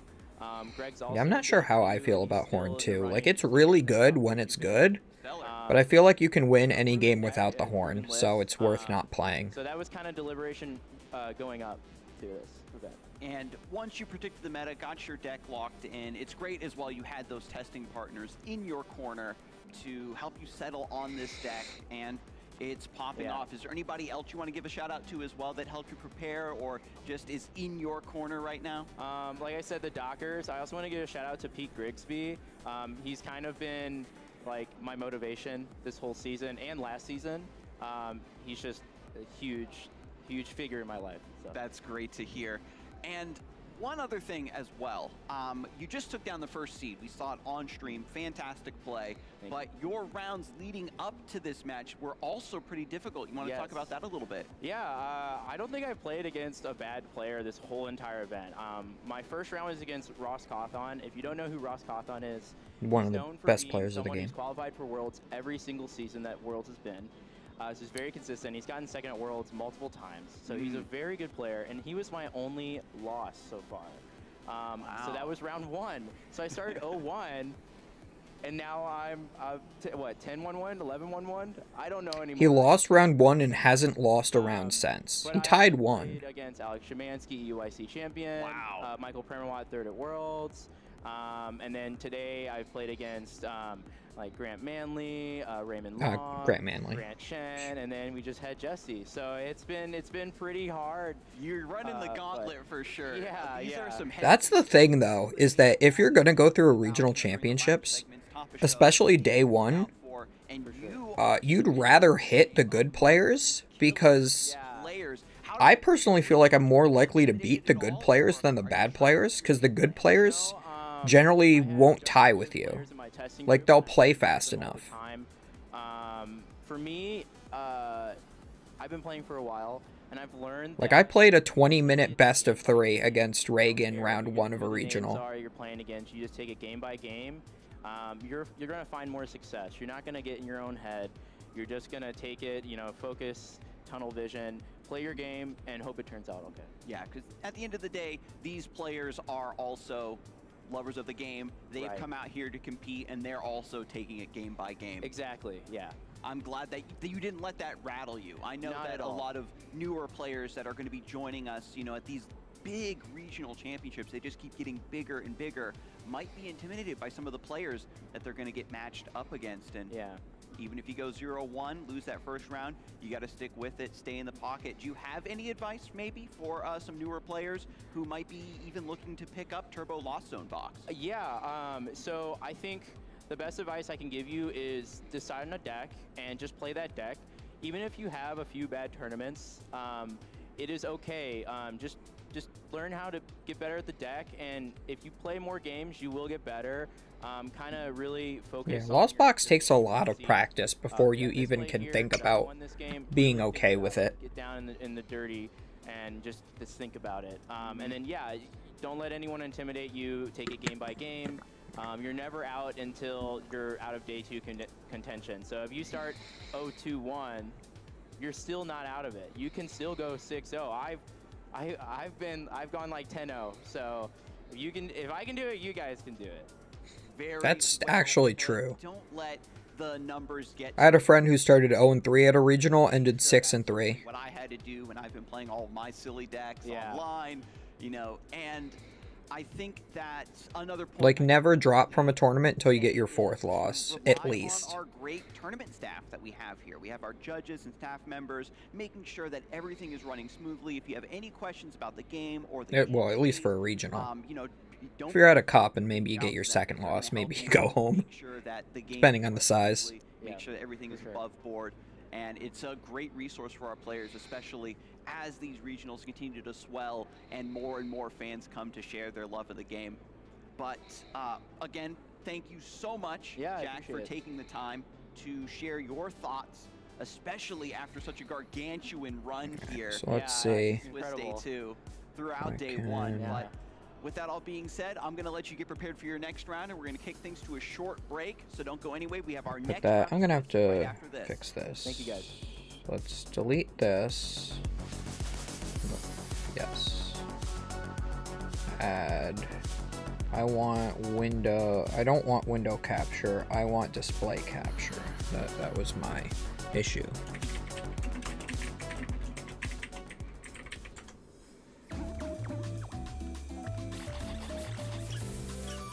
That's not it.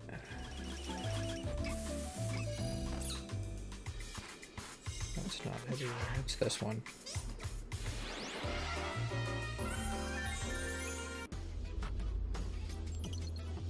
My name is Andrew Estrada, and I'm from Toronto, Canada. Your Sableye Put able that to back take there for a enough second. Damn. Honolulu. Andrew Estrada, 2024 champion now of the Pittsburgh Regional Championship. Yeah, Andrew Estrada. They just on their Twitch channel actually put Andrew Estrada's Worlds win. But I didn't pull the trigger until this Thursday because on it. I kind of said, "Oh, Regis Caps, Like whatever." I they don't bother, right? And then we just got in on Thursday. They played it on Twitch. It was a Virgin Mirror versus I mean, I was pretty comfortable in the Gardevoir matchup, the Miraidon, Igor Costa. Lugia. It was a good match. Until I faced Andrew Hedrick. They got to game 3. I could tell that he knew way more than the other players I was facing. So I'm just gonna take a quick bathroom break and maybe get some food, and I will be back in like maybe 3 minutes. I think it would have been pretty close to 50-50. I think I have what it takes to compete at the highest level. I find that the tournaments I don't do well at are the tournaments, like I said, where I don't follow my own advice. I practice maybe 2 days instead of preparing like 2 weeks before the event. So I find that when I'm really focused and I really enjoy to play my deck, I find that I do better naturally because I play more, so I test more. If I'm in that zone, I feel like, yes, absolutely, I'm winning Worlds this year.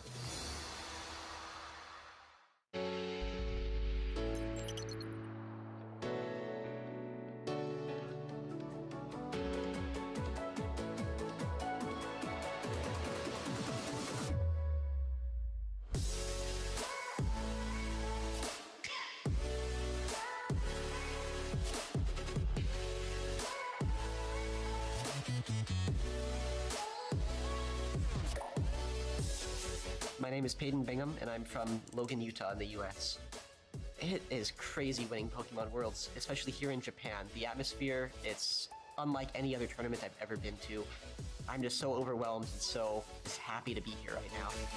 My family pushed me to keep on going, to keep competing, and I eventually was able to push and get the World Championship. I'm definitely going to be at Worlds next year. My name is Vance Kelly. I'm from Kansas City, Missouri. It still hasn't really set in that it's real. It's really exciting, and it was super cool seeing my friends in the audience, and it's been a great time. I played against people from maybe 3 or 4 different continents this weekend. It's a lot of fun to play against people from different countries, and it's really cool to kind of have something in common with people from all over the world that you can talk about and bond over. Winning Worlds still feels just absolutely unreal. It's something that I aspire to, but it's really a dream. 私の名前は木村翔平です。東京出身です。なんだろうな。まだ実感が湧いていないです。頭を使って考えることがこのゲームは大事だと思ってます。で、その練習をすることが一番大事だと私は思ってます。次の大会も参加して、もう一度2度目のワールドチャンピオンを目指して頑張ります。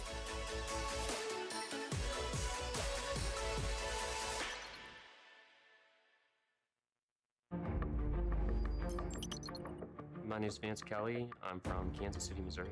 Vance is playing quickly. Does he have the pieces? Switch card, moving the Mew VMAX into the active spot, and Boss's orders brings up the Zacian V. Vance Kelly, the 2023 Pokemon TCG World Champion! It still hasn't really set in that it's real, but it's really exciting, and it was super cool seeing my friends in the audience, and it's been a great time.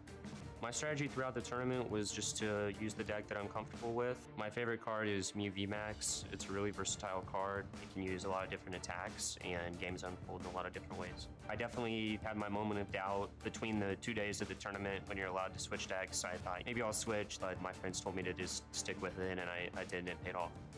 Going into the match, I did realize that the first 2 games went really long. You know, maybe like game 3, I could kind of eke out a win on prizes or something like that. I would have loved to play the full game out against Tord, but that's just kind of how it goes sometimes. Next year, I'd definitely be worried to play Tord again. I think he's the best of all time.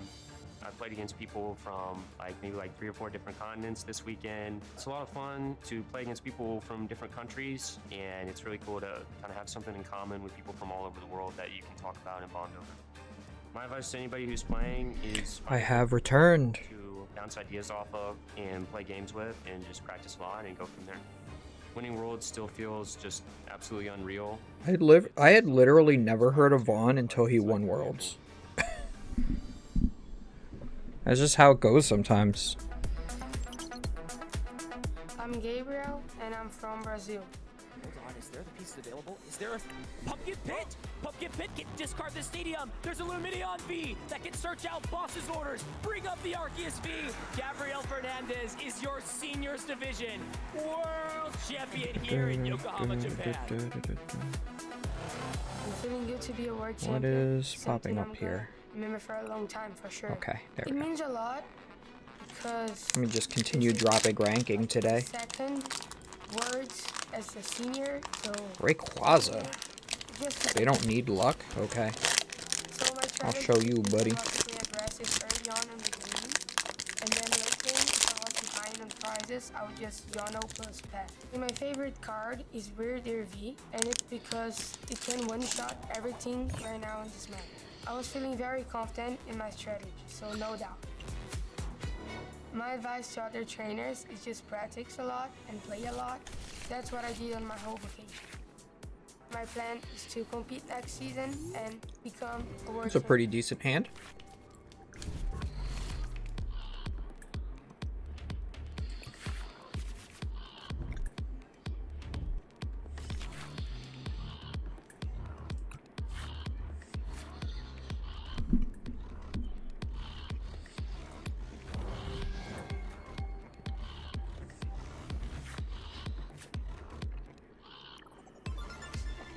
This might be the Curlia version.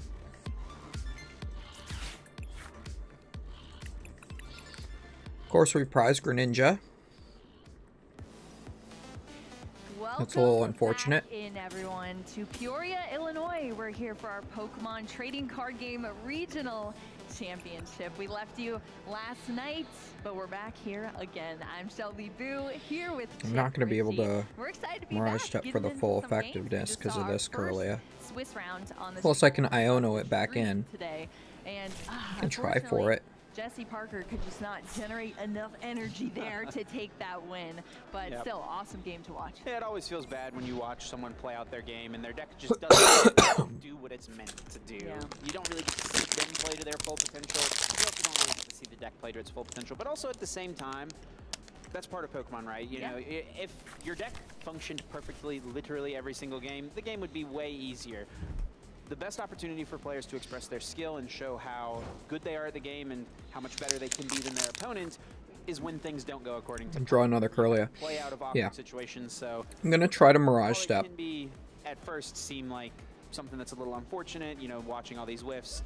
It's kind of an exciting thing as well because you get to see how players maneuver out of poor situations. Yeah, absolutely, and I loved that interview. As Although that could give my opponent a better hand. saying, you know, doesn't matter who you're Now I don't have anything. Okay, yeah, that was a horrible kind of relax. that was a horrible decision. The match because he has got a whole list of incredible players that he's beaten so far in this. No level balls, no ultra balls. Grant Shen, Grant Manley just today Alex as well. Szymanski, Alex yep. Szymanski. And coming out on top again in that stream match was incredible to watch. So fantastic all around. But some other things that we've been watching for, the social media posts from you all. We want to take a quick look at all of the updates you have been giving us so far. Yeah, I've been loving to see this. People who Finished day one, didn't make it into day two, but still came away with some championship points. Evan here shares that they went 5-3-1 at Peoria with Rapid Strike, easily the most fun I've ever had playing in a tournament. Every single match today was exciting. I got to play my first ever win and in I wasn't stressed at all during the day. Had a blast all 9 rounds. You love to see stuff like that. Yeah, that was a horrible INO. Be me. I am super stressed every time I compete in Pokemon. That was greedy. I think that's more of like a nerves thing, but that is amazing to see. I mean, when you sit down at the table, you have a little bit of a conversation with your opponents, and you kind of get a little. Yeah, I gave my opponent a super cracked hand, and I got rid of my own Curlias. At the end of the day, we're all here to enjoy some Pokemon. Oh wow, this is an awesome picture here. I love that Charmander hat. Japan squad all reunited in Peoria. Yeah, it's wild to think, you know. That is a nice Charmander hat. Staff is together at these events for the Still no Curlia. season, working hard. Which would make sense because I haven't shuffled my deck yet, Nick. And we were just in Japan for our World Championship, and now it's wild to think we've already kicked off this 20. Just keep Roar the Sword. Yeah, it was not too long ago we were over there in Japan. Oh and my gosh. Yeah. So yeah, I guess this is the... I didn't realize they played Mew in the Arvinzard. Our fellow caster shares that, you know, he was competing in this event, finished 6-2-1 in day one, along with his little bro, Ryan Sablehouse. Run Hot Chien Pao took us for a ride today. I have to say, it looks like they were taken for a ride, for sure. That's a very unflattering picture of Kyle. They look exhausted here. I mean, I know it was cutting it close there toward, I know both of these players went through a couple of win-ins to try to get into that. The problem here is they both made I can't shuffle my deck to make sure the Curlias go up higher. Strong here for the caster team. They both are still competing today, but unfortunately, I think they both have been eliminated from top 8 contention, but, you know, still going to try to rack up some more match points to get into the top 32. Guess we'll just get attach some here. Boxes, some championship points, all that good stuff. I do believe we also have some Bulb updated here. standings we can share to see where our players are sitting. Jack, after getting the win last Find round, the Manaphy. catapulted into the first seed, 11-1-1, 34 match points. I can super odd to shuffle my deck, but I don't want to put Manaphy back in. 2 rounds will get him into the top 8. Yeah, I mean, I'm really not surprised here after talking about all of the players that he's taken down, sitting there at the top spot right now. No surprise there for sure, but tons of names, several that we've seen already on the stream here, and a ton of different variety of decks as well. I mean, we got to take a little bit of a look at our meta share and conversion into our day 2, what decks were doing well, and we definitely saw a major change there in what decks are succeeding and going into day 2 versus kind of dropping out of the ranks, and we see that variety here with our players on this list. Yeah, and a couple. Arvin's only good because you can get Forest Sealstone with it. Regional champions still out here competing. Of course, Rowan we got to witness when the Hartford Regionals last season. JW Creewall down there with the Maridon in the 6th seed. He's a 2-time regional champion. I'm surprised they still let Rowan play after what he did to his head. His crown count at this point, get as many medals as he possibly Moffat's 8th seed? Let's go, Moffat. Featured a ton throughout the last couple of seasons. 10-2-1. I know he was like 7-1-1 going into day 2. It looks like it's still running hot for him up at this point. So 3-1 on the day. Not bad, not bad, Moffat. Great players here, some great variety of our decks, and it's going to be an awesome rest of our tournament that we have to get here. Of course, on stream, we're about to take you through the next 2. How much you want to bet he's going to boss Sashi and retreat into Entei and knock me out? Here in Peoria, Illinois.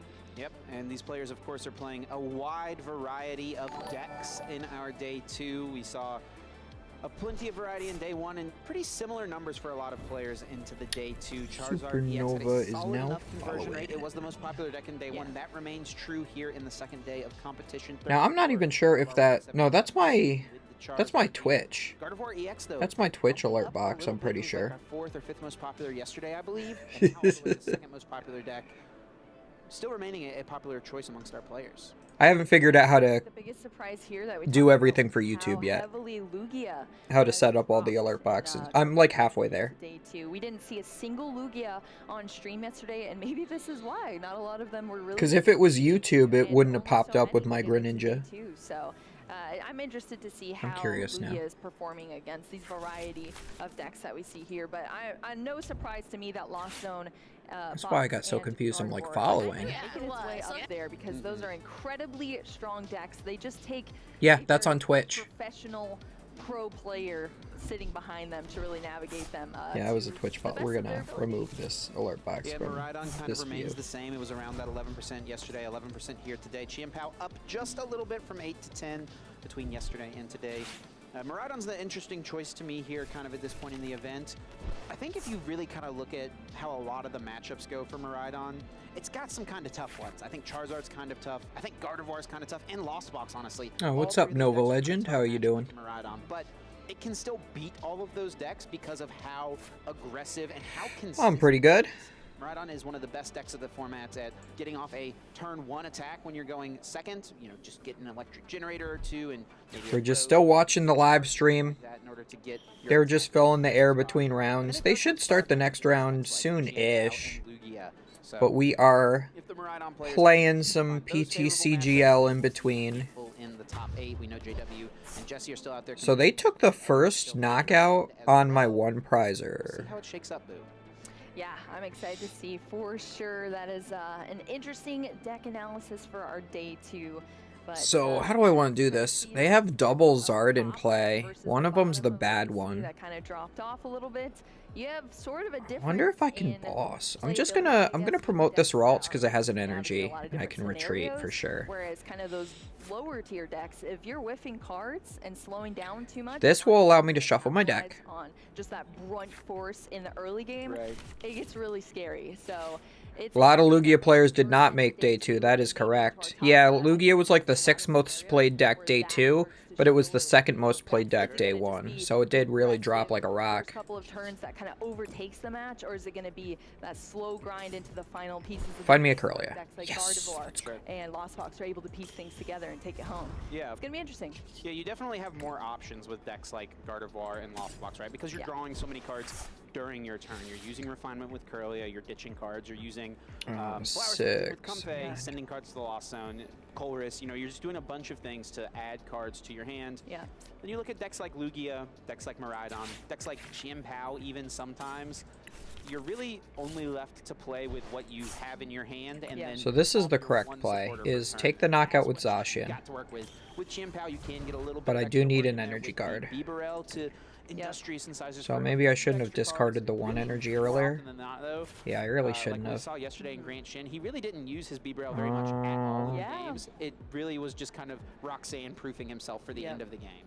Yeah, and that's what we see, I think, commonly amongst these decks. So And I that's can kind of boss. I can boss up this in our, Charizard. first Swiss round that we watched. If That Jesse actually Parker doesn't was really seem able bad. To have those explosive first couple of turns, maybe could have capitalized Because on they that won't be able to but respond with a yeah, knockout. Losing that momentum throughout the game is punishing when you're playing against decks like especially Lost Box for sure. Actually, can I get the knockout here? We're getting our next round set 6, up 79 here. talent. We do have our table. The players are getting set up. We'll get down there No, shortly. I'm 1 Every single energy match at this short. point is super important. We're in round 14. We have 15 total rounds of Swiss, so there's only 2 rounds remaining. Yes. Players are probably going to need to get to 36 match points to be safe. That's what we kind of saw in Pittsburgh. We got similar numbers here in this tournament. 35 will probably bubble in 1 or 2, but 35 is definitely not going to be safe, which is so wild to say. So, So just hit for 210 feels fine. So 35 has almost always been safe, maybe 1 or 2 bubbling out. Now it's the case of 1 or 2 maybe bubbling in. Yeah, and both of these players we're about to see on stream are sitting at 31 points and 30 points. Yep. So trying to definitely take this match down for sure to lock up another 3 Charmeleon. points on that record. And I like that they have a 100 HP Charmeleon too, because that can't be killed by a Greninja. So yeah, that is scary. So it's like they're doing what they can to make the Charizard deck more playable. Like be outside the realm of like Lost Box, just like donking the crap out of it. Tons of players, the game is growing, that's amazing, but the competition is tough and it makes it a lot harder to get up there. All of this was attached for turn and Roar of the Sword. All of these energies. With top 16 instead of the top 8, something like that. And they can't knock out my Zacian this turn unless they retreat Much into... longer, so we'll see. Oh no, they can't even knock me out here because they'll be 20 short. To our top 8. Here are notable matches. Because I did not bench a Pokemon. They'll only hit for 200. And Jesse Spencer, like you mentioned, 31 match points for Billy and 30 match points for Jesse. We see Jack Carter going to be playing up against Rowan Stavino. of course, a regional champion last season, like we mentioned. Jesse Parker and Raymond Long are going to be playing against each other, and Cody Kohler going up against J.W. Krewall. A couple Miraidon players up here on this about to list. say that. Yeah, Miraidon's a good deck, Still hanging in surprisingly. strong there, 33 points and 32 points there for JW as well. But A good thing I didn't bench a Pokemon there, huh? against a regional champion, or should I say another one? I can just attach and take the knockout. For this match that we are about to get into. Over here on the left, we have Billy Chan going to be facing I'm actually going to discard the Pal Pad here with my refinement. Lugia V-Star versus Gardevoir EX. These two decks we just talked I have about. one Ralts in the discard pile. I could Super Odd now, get the Ralts back into play. Of the game, and one is more of a setup deck, slower paced, but takes huge. Yeah, I think I am. I'm going to Super Odd just the Ralts. Yep, and it's going to be Lugia V-Star versus the Gardevoir. We've not seen a Lugia yet I know, so this is far our first one. this weekend, and finally here in Swiss Round 14, Billy Chan is going to be piloting it. Get It is rid going of to be a you. single strike version of the deck. It seems like the colorless build is kind of Get the new rid hotness right of now. Everyone's leaning you. into. But Billy is sticking with the single strike build. It's been tried. And we true. draw into the Ralts. That's so Prizes for broken, Jesse dude. and That's so one good. Refinement Curlia, which is never super. So I hit this Charizard and I knock out this Oh, Charizard. four Refinement Curlias. There's no Mirage Stepper in here. And I have no other two prizers in play. Into this game, these players about to get it underway. I didn't like that I discarded that INO because I could have played it, but he has B-roll anyway, so I guess it's not that big of a deal. Pressure is Oh, and they're on starting. All and right, these so we players are going off to the to races here, starting over on Jesse Spencer's side of the field. Our Gardevoir player, starting with the Radiant Greninja in active position and jumping into the deck right away with that Fog Crystal. Going to be able to get that Psychic Pokemon or Psychic Energy out of the deck. Yeah, and as Jesse is flipping through the deck here, checking the prize cards, I'm noticing some things that I already see that are pretty important in this matchup. And one right away that sticks out to me is that Spiritomb. Spiritomb is super strong to be able to shut down Pokemon V abilities, which in this matchup can be really nice to get rid of your opponent's option to Luminion at the very end of the game. So often in this matchup, it comes down to the Gardevoir player being able to Iono their opponent to low, and then I still want to see if I can beat this Charizard player, so you'll still hear me playing it in the background. to take out the Gardevoir EX to close out the game. So Jesse being able to put Spiritomb in play is going to make that even more difficult for Billy to accomplish. Well, too, I think we just drew into the Spiritomb off of that Radiant Greninja concealed card, so that's Spiritomb is really good against We see Lugia. this level ball being retrieved off the mysterious Turns tail that from Luminion active off. Mew. So getting that level ball out and bringing that Ralts out of the deck as well to establish his board state for Jesse. Yeah, I'm not seeing the Temple of Sinnoh in Jesse's list. That's one other card that can be really, really impactful. But Spiritomb is going to come down right away and pass things over to Billy. It's really strong in the late game, like I mentioned, but it's also solid here on turn one. If Billy, for example, did not have a great way to get a supporter card, now Luminion V is not going to be an option. Oh, I do draw the Billy Iono. Chan over here on this side now, starting with the Evital in the active position and then capturing Aroma. You can do heads or tails, but the tails roll is going to get you a basic Pokemon out, which honestly is what Billy Chan wants to see here to start setting up this deck. Yeah, it depends on if there's like an Ultra Ball in the hand. Sometimes if there's an Yeah, Ultra Ball, true. you just want to flip a heads. You need to get that Archeops down right away, right? But not exactly sure what the hand contains here. Let's see. I do see an Oh Ultra yeah, Ball. there was already a Lugia in there as well. So yeah, maybe we want to see the heads there for Billy Chan. Yeah, and 'cause especially we're with a gonna have research. Yeah, there you go. Oh, so Yeah, heads would have been good to discard an well, I guess Archeops. still would have only been one single Archeops, but that would have been more of a statement here than having zero. And also having to Ultra Ball away the Earn Vitality and a Nest Ball. So that's more resources kind of being thrown away when you'd rather be throwing those birds into the discard pile. Yeah, this Ultra Ball at least can still get one Archeops, so research will still ditch one. But if the heads had been flipped on catching Aroma, it would be 2 down right away. One thing, though, I do want to point out, Billy does have a Lugia V-Star in the hand, and the only supporter for turn is a research. Billy also had a Lugia V-Star in the prize card, so if Billy chooses to play this research, that means there's only one more Lugia V-Star in the deck for you to try to dig for that turn 2 Summoning Star V-Star power. Well, here we have the research. One of those Archeops are going to go down into the discard pile, into a fresh 7 cards here for Billy Chan. Let's see what we have. Oh, bread and butter here, Chip. We got an Ultra Ball here. We have that second Archeops in the hand. And also pretty nice here, yeah. Yes, the Jet Energy, that's going to accelerate that Lugia V into the active position once it's attached to the Pokemon. So very nice inclusion here in the deck. And the immediate read the wind, discarding the Archeops, drawing 3 additional cards, being able to allow Billy to hold on to those Ultra Balls so that on this next turn, he can search out that ever-important Lugia V-Star. Yep, we're over here on Jesse Spencer's side now, starting off with that concealed cards to draw into 2 additional cards, evolving right away into this Kirlia to get some refinement in Battle VIP Pass. Gonna go into the discard for that. So 2 abilities already used. Another fun fact about Jesse Spencer is he's actually only been playing this game for 7 months, Chip. Yeah, I actually have kind of a funny story here about Jesse Spencer. So I actually ran into and met this guy in the hotel lobby at Knoxville Regionals, I think it was. I was sitting in the lobby playing some GLC with a friend, and he just came up and started talking to us, talked about how he'd only been playing for a little while, and I remember in that moment his confidence of saying, it's not going to be long until you see me in day 2, you see me on the live streams, and what do you know, here he is. That's pretty ballsy of him to say, and then he did it. There you go, showing I've been saying that for years. for the game, and Jesse I've been on Spencer one has made it Pokemon onto stream the ever, stream, now and it he's was on not the an official deck. one. That is wicked. All right, Fog Crystal. It was still a regional stream, but it was allow before Jesse to get Pokemon started another doing Ralts all of out them onto the themselves. fields here. That's going to be the memory skip Ralts.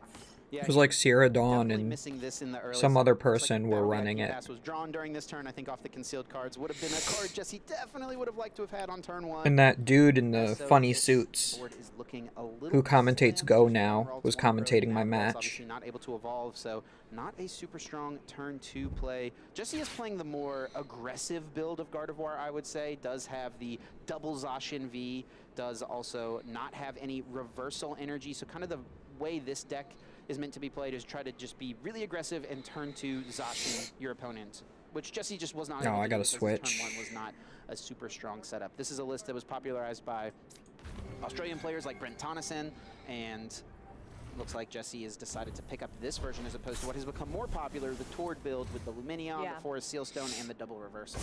Yeah, a little bit of a different pace of the deck for sure. Jesse Spencer going to do the Iono here right now, but before that, Ultra Bald threw away one of the Kirlia as well as an energy there, and the bench is packed full. No I beat more the space for any Charizard. more Pokemon to come down here for Jesse. Just an Iono, shuffling those cards, put them up at the bottom. Both players are going to draw into 6 new cards per their prize cards left.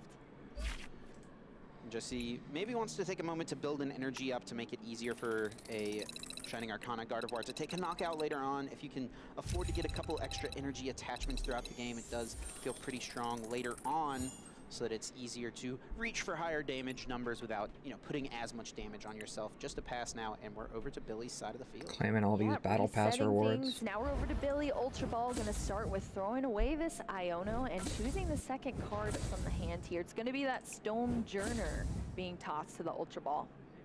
They Yeah, give kinda me interesting. I think Billy Alt-Art does have a Zard. research in hand and also had an Earn and a Single Strike energy, so Ultra Ball could have ditched the Single Strike energy.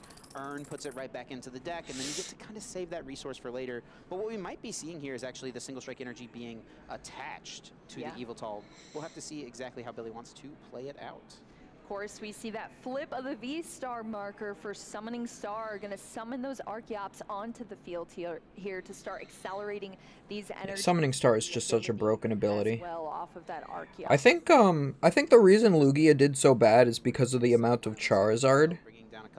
Because it's pretty bad against Charizard. Matchup, as it is a single prize Pokemon that can do enough damage to knock out the Dark Weak Gardevoir EX, but it's also pretty decent just as a one prize option as well. It can get in there as a one prize or knock out just about anything you could be up against. Charizard just has too much Play HP. this out. So they trade 2 shots until Lugia takes enough prize cards, and then Charizard starts one-shotting instead. So it makes sense. Holding on to it there, indeed. Going to be first to the prize cards here. Billy Chan taking a prize card off of that Mew, and we're over to Jesse now, promoting that memory skip Ralts onto the active position here. Going to use concealed cards right away, throwing another energy into the discard pile. That's where you want these energies to be, so that you can summon them back out later in the game. We see the first refinement, well, really at this point, only refinement here from that Kirlia. for Jesse. And now we're just kind of taking a look at the hand here. Lots of cards to choose from, but what are you seeing, Chip? I'm seeing the fact that Billy chose not to put a V-Guard energy on this active Lugia, which means Zacian V can come in and pretty reasonably take a KO on it. Yeah, you always want to V-Guard your Lugia. Psychic energies on that Zacian V as opposed to V-Guard forcing the 9th attachment.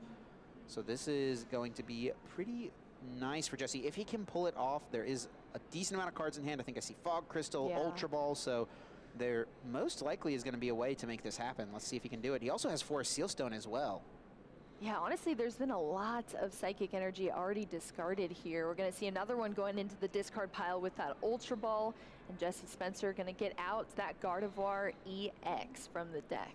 He still has not used that other refinement, so I think, no, has used it, I'm sorry, as we do see it being rotated at this point. He's got those play promo Curlias as well, so they're Galaxy Foil. That's pretty sweet. Gardevoir EX straight onto the field from a Ralts here. Jumping back in with a Fog Crystal, eyeing up either that Psychic, well, of course, that Zacian V, the piece that we still need here, and that's going to be drawn out. Fog Crystal gets a basic Psychic card. And has that Forest Sealstone like we mentioned. Either energy or Pokemon. Grabs the Zacian. Could get a Disruption Supporter, could find a Boss's Orders potentially, and it looks like Boss is going to be the choice. Boss up the Evital. Jesse is probably going to target down this Evital. It's really a little unassuming at this point. Yeah, leave the Zacian on the bench. Force your opponent to have the boss, which they can't Luminion for. This is a pretty real yeah, I think the Spiritomb is actually in this deck specifically to try to counter Lugia specifically. Before retreating, you know, the Ralts has one. Like, it helps a lot against Mew too, but or Mew as well. I gotta be careful with my choice of words there. And I think that is the answer. Attack with the Gardevoir EX, because your opponent cannot one-shot that unless they specifically find the Tyranitar and retreat into it, which will then waste energy resources off of your Lugia. Activate that Lugia V-Star. That's good play there from Jesse. Oh, the Tyranitar. Huge Ooh, yeah, that's a big top deck there. Tyranitar is a. He also did play around the gift energy. Way to take a one-hit knockout on this. I think that Gardevoir EX. I think that top deck thing is really funny looking. Here, so Billy Chan, I'm sure happy to see that. Still, unfortunately, there might only be one. You only need one single strike energy, right? So you attach for turn. I think one was taken off the prize cards. Right. Yeah. Oh yeah, he's got double in his hand. Oh man, now he can earn. Can you one-shot a Gardevoir EX with those with Cragalanche? I don't think so. 6, 7, 8, 9, 10, 11, 12. Potentially before the Primal Turbo. I think that's 240 after weakness, so yeah, no, you'd have to single strike crush. So the earn was very important there, just to get the one back in. In a spot like this, it's definitely a little risky. If you play the research and draw into your single strike energies, you're not going to be able to. Yeah, you have to use Archeops first, because you don't want to draw into the. If you drew into both of those single strike energies, you just lose the game off that research. So yeah, get the gift energy and then use your second Archeops and get the V-Guard as well to put onto the Tyranitar. Loaded up with energy. It is technically possible for a Cragalanche to take the knockout on the Gardevoir. I think Billy would need all 4 single strike energies on this Pokemon. Recognizes that's pretty unlikely to hit as there's one single strike energy in the hand, so he'd pretty much have to research and then draw into an urn, put that back, and then still have there's the V-Guard. That's pretty good. Let's just go the safe route, go with the single strike crush, keep a gift energy here, keep the V-Guard energy as well, make it a little bit harder for Jesse to find a response to. Yep. And then now I think the question is, does Billy at this point play the research, or since you have a single strike energy in hand, do you choose to hold on to it? Oh yeah, I think it's debating it. Going to take a quick look at the resources first, but deciding to research here. He's just checking to make sure he didn't play a supporter, girl. The single strike energy, a pretty important piece to have access to. The second yeah, they always have that camera in like the wrong position when they go to zoom in. You're going to probably want to attack with on the next turn, potentially at least, and it is going to be that single strike crush. Let's see what gets discarded. Of course, it's always an urn. You always discard an urn with single strike crush. going away, though. If you're me, at Alright, least. So that is going to be So it's 2 prizes urns here, down, only and some of chance these still decks only leading play in 2 the urn, which prize is weight very race greedy. After that Tyranitar V, At least from a Dark deck type building bouncing out sense. that psychic type Dark Weak Gardevoir EX. Now we're over to Jesse promoting the Spiritomb in the active. We're already seeing actions fly around here. 2 refinements already done, and a worker going to draw into an additional 3 cards here. Yeah, would discard a stadium, but there is not no one in stadium, play. yeah. Yep. Still get to draw 3 cards. Workers downgraded to just a hop. Just a hop. Wow. Dang, Chip. Called out. Ralt's going to come down onto the field. I like, there's a version of Gardevoir that plays like 3 worker, and they call it Unionized Guardy. It's like my favorite name for a deck ever. A couple of things. One, it cleared the Evital out of play, which we mentioned being really strong. But 2, it also played around the gift energy that was on this Lugia. And as you notice, there's a gift energy up here on the Because it's got Tyranitar extra V as workers well. in it, That so could it's a potentially be an union. option, but Jesse just doesn't have anything. Has Ooh, to pass. that's Go rough. out to the Gardevoir EX, so can't do a thing that turn. Oh my goodness. Still 5 prize cards. Yeah, it left. has no Gardevoir EX, so can't Spencer's power side, up and any Billy attacker. Chan is dominating. And Billy's ahead 2 prizes already. If I were Jesse, I might consider just scooping to save time. You have 35 minutes left. Get some other Pokemon. This up is there. game 1 after all. Jesse, I think that if you miss an attack on that turn, Unless he's fine with taking a tie just to try to make sure he places as high as possible in the tournament, but you also do want to make sure you can win as much money as possible, so if you can win games 2 and 3 by scooping and going a little faster, you know? But as Jesse, if you That's not that bad of a for mill. a second and even potentially 3rd game, but if you stick around in this one, But if you- it's pretty unlikely you're going to find a way to take 5 prizes. If you attack with Zacian, you Yep, and this could lose. be, for a lot of reasons, Jesse Spencer maybe just And if you wanted to don't attack with slow it out Zacian, for the stream. I mean, only been they playing boss for and you 7 months, lose. so maybe just So sticking it through. It looks like you do have to attack with Shining Arcana. seen the draw for turn and kind of debating what's in the hand, but it is looking grim. For What's my opinion on the Reggie deck currently? State over here, Pretty trash. on Jesse Spencer's side. Unfortunately, it was a really great deck before rotation. It is still playable, but I use that term loosely. The fact that you have to play basic energy in the deck and there's no like good rainbow you can use makes it a lot harder. It makes the deck a lot less consistent. And that's the thing that Reggie has always had trouble with, is consistency, and as soon as it got gift energy, made it a lot more consistent. See that Shining Arcana Gardevoir But at least being if you can't like set up an attacker by turn 2, the deck just usually does hit an folds. energy card and also Ultra Ball. That's not too bad. Nice. That gets you the But it's Gardevoir. very cute. Like if I were to go to like a free league or something, it might be something fun to play. And decide where to put But I would never take it to like a league cup. attached to your Pokemon. It's like a league challenge or below type Have deck that in my choice, and opinion then the right other now. card goes into your hand still. So we have that Curlia going to be evolved into from Jesse Spencer. Not many cards I was left about to in say, deck how at this many point, how yeah. many is there? It Couple looks more like 3 drawn. or 4 cards. I wouldn't be surprised if Reggie does become playable again. They just need to reprint like one type of rainbow energy that can be that's better than And Jesse the does one we have currently have. Iono and Super Because the one we Iono. have That's says you something can't that attach Spiritomb- another special energy, or right now. otherwise it becomes See colorless. what goes back into the deck here off of this rod.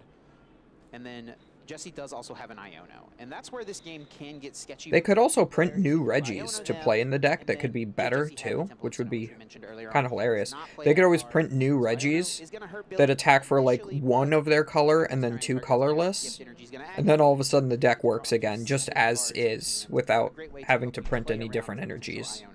Incredible. Such a small little card here in the list, but That does is a very so small much deck. work in this deck for sure. We're going to see the Ultra Ball here after the Super Rods, shuffling 3 more Pokemon into the deck, and we're going to see one of those Pokemon come back out from the Ultra Ball. Going to be the Memory Skip Ralts for Jesse Spencer. Yeah, probably would have liked to see this be the Spiritomb. Just give yourself as much of a chance if you're going to stick around in this game, but Yeah. it really probably just doesn't matter.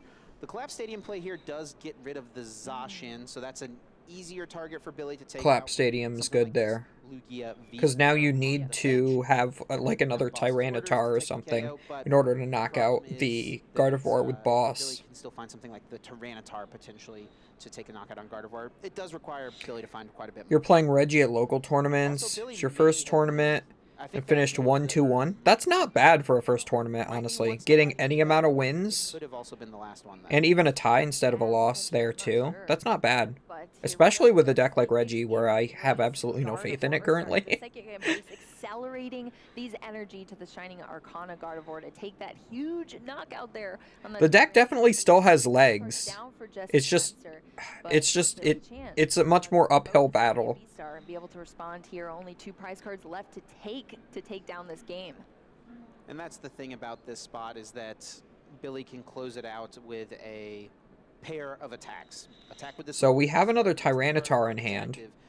So that's pretty good. But you're going to need another... You can KO the Radiant Greninja. You're going to need an urn and a boss in order to take the win here. There probably is at least some count of single strike energy remaining. There is an Ultra Ball, so you can find Luminion, but your bench is 4, so you need a new stadium. So you'd need like Mesagosa. Yeah, I miss Aurora Energy too, Creed. Not going to be enough for Aurora Energy was a very good card. I miss Rainbow Energy too, just straight up Rainbow Energy. I miss Prism Energy. Yep.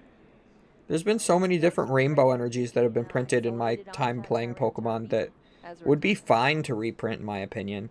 The thing is I don't think they're going to reprint any good colored special energy while Lugia and Archeops are in standard.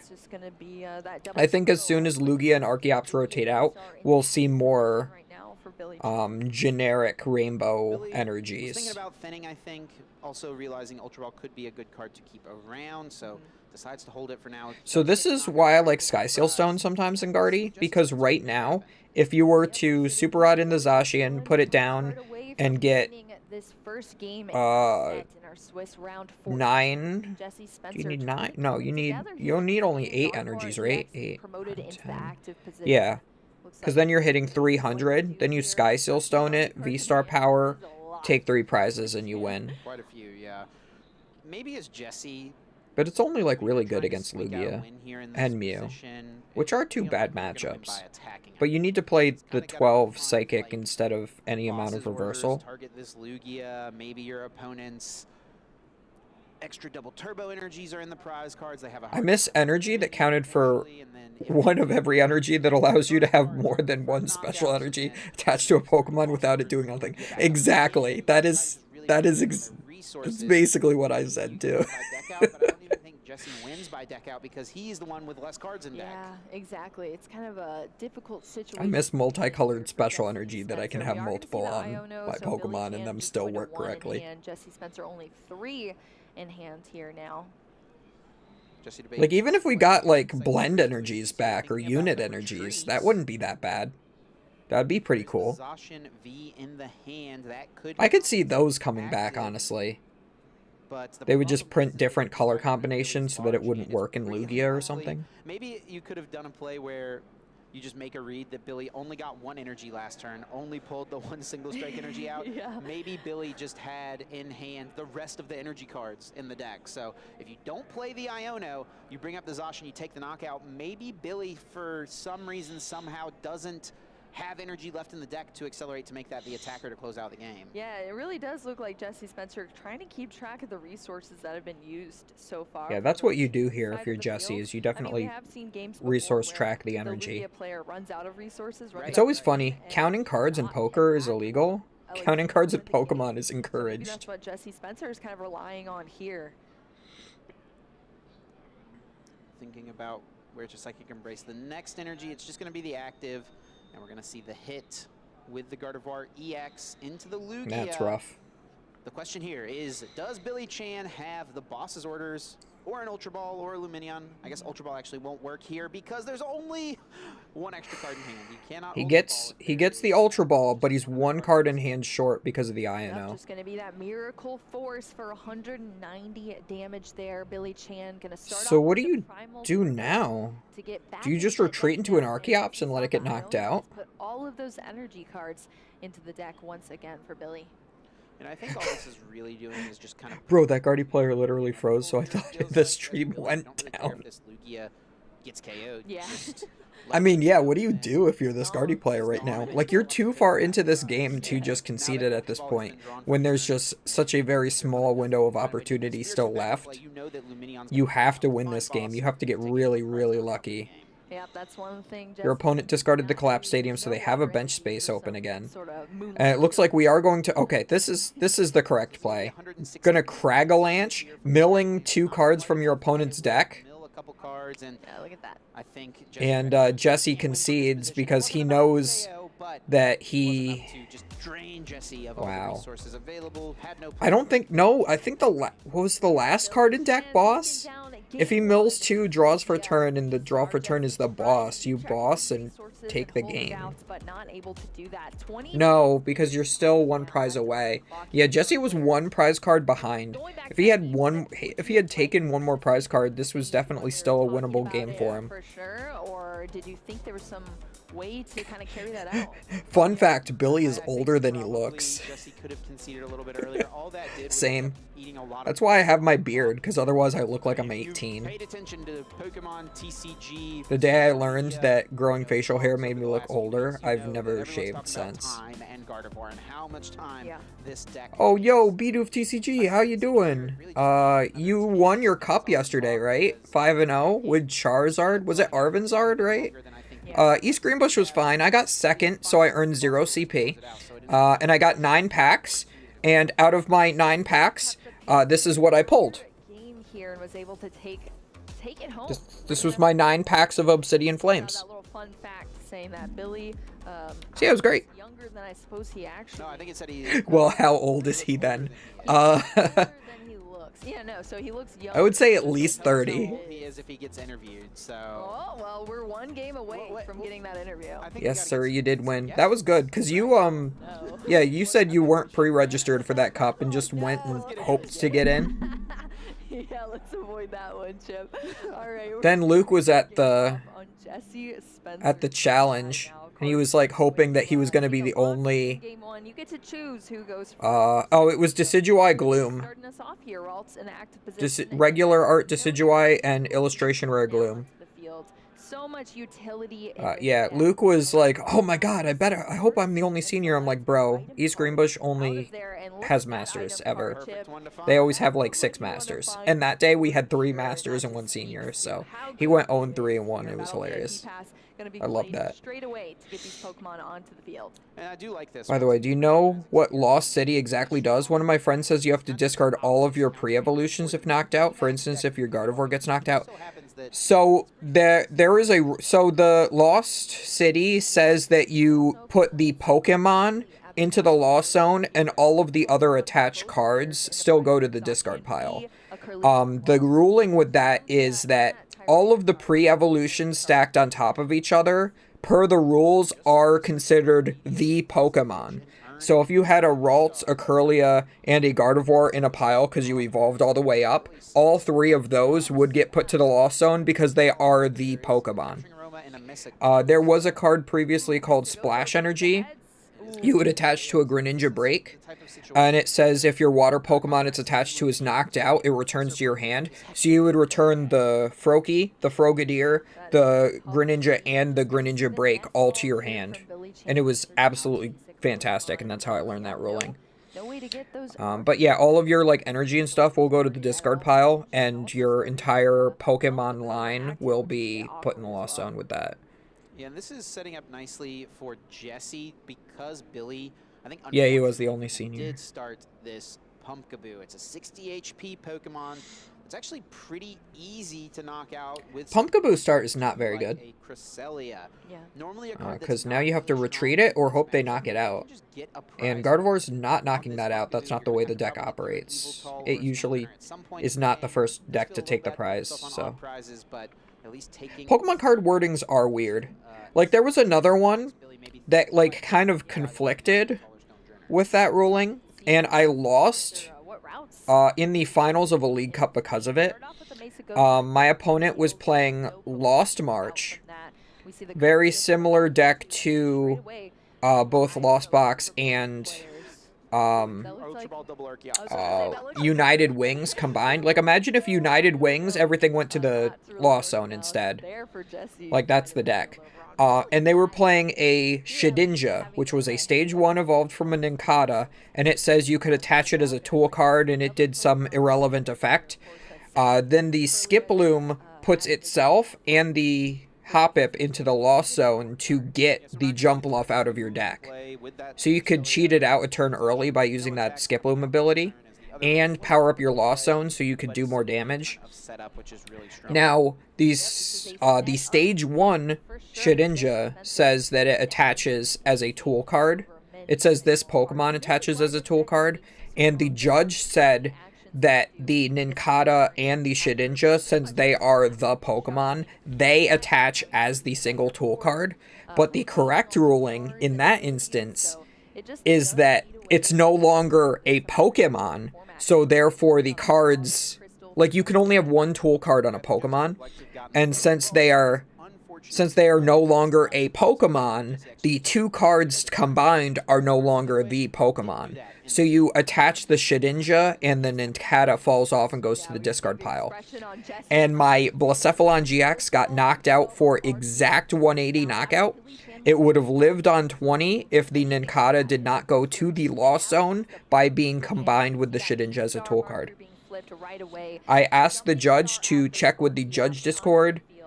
Maybe ask, you know, actual regional level judges what the correct ruling was, and he asked me, what's a Discord? And then doubled down on his ruling. I'm like, but it's not a Pokemon, it's a tool. You can't have two tools on your Pokemon. Choice on paper, as it is a fighting type Pokemon. Most of Jesse's Pokemon are actually resistant. Yeah, I lost. I was going to win my auto loss in the finals of a cup. And that wrong ruling screwed me. But Pokemon rulings are very infrequently complicated. Yeah, we don't often talk a ton about the versatility of Lugia, but like, we're not playing Yu-Gi-Oh here. Like, Yu-Gi-Oh rulings are very complicated because half the cards don't do what they say, and what they say is 3 paragraphs. I am foreseeing a potential issue here, though. Only one single strike energy pulled out. I don't think there was one in the hand. Lance Pulse does deal 60 damage right now, and it will be 80. The Lost March deck was from... Mew has 60 HP. I don't remember. Lost Thunder, I think it was. It was printed in. But it was like Ultra Beast format. Knows that, saying, wait, I have resistance here. Oh, Billy. It's only 50 damage. Yeah. I think oh, they forgot resistance here. Oh, that's crazy. Resistance doesn't come into play that often here, but now that it does, I'm sure Billy Chan's saying, oh no. Yeah, so Lance Pulse does 30 plus 30 if there's a stadium in play, so 60. But Mew resists fighting and takes minus 20. True. I don't think you mind just using your attack. Or no, minus 30. Yeah, at least the Mew's still alive. And then of course there's still the strong energy, or the strong energy, showing my age here.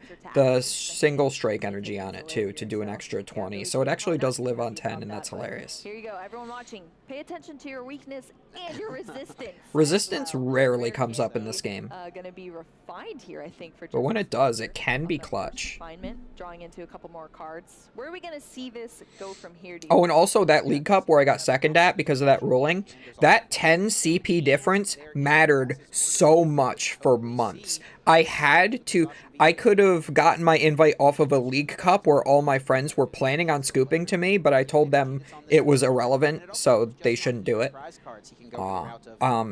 I needed to get points from NAIC to get my invite that year. Because of that 10 CP difference.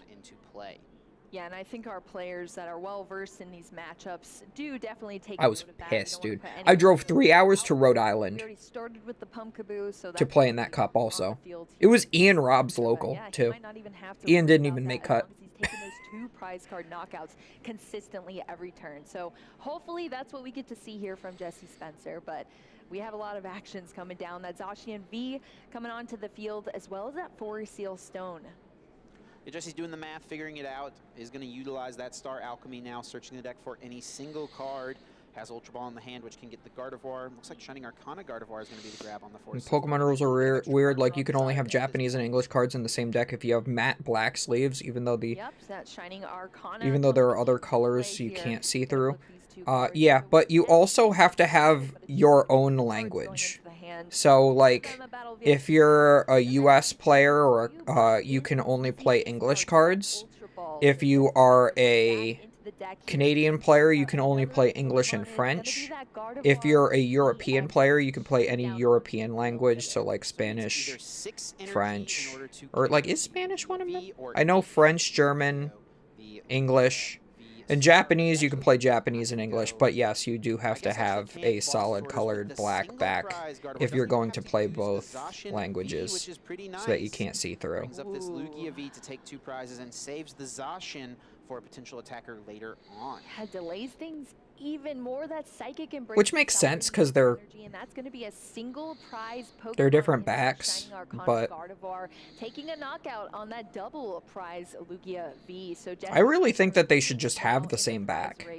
And Billy Chan has Like, Japan actually did change their back at one point. I don't know why, like, they can't change their back a second time, you know? Is the draw for turns. That does open up quite a few plays here for Billy Chan to try to utilize. Does flip heads on Mesagoza as well. Any Pokemon now can be added to the hand. And You built an order to Chien-Pao Baxcalibur deck. Do you think you should stick with the Reggie or learn Chien-Pao for the next 3 weeks? I think Chien-Pao is a much stronger deck than Reggie's. prize attackers and that stone. So I would do that personally. As well. I really like Chien-Pao. I think it's a fun deck. We'll see if that is a part of Billy Chan's You just have to make sure you get your rare candy Baxcalibur. That, of course, Evital being a dark type, where Jesse Spencer is dark weak, is fantastic. It's a lot more consistent than the Reggie deck, in my opinion. Of that Evital for Billy Chan. Like, if I had to choose between those two decks and say, you know, tell somebody to play one of them, I would always pick Chien-Pao over the Reggie. Put some extra,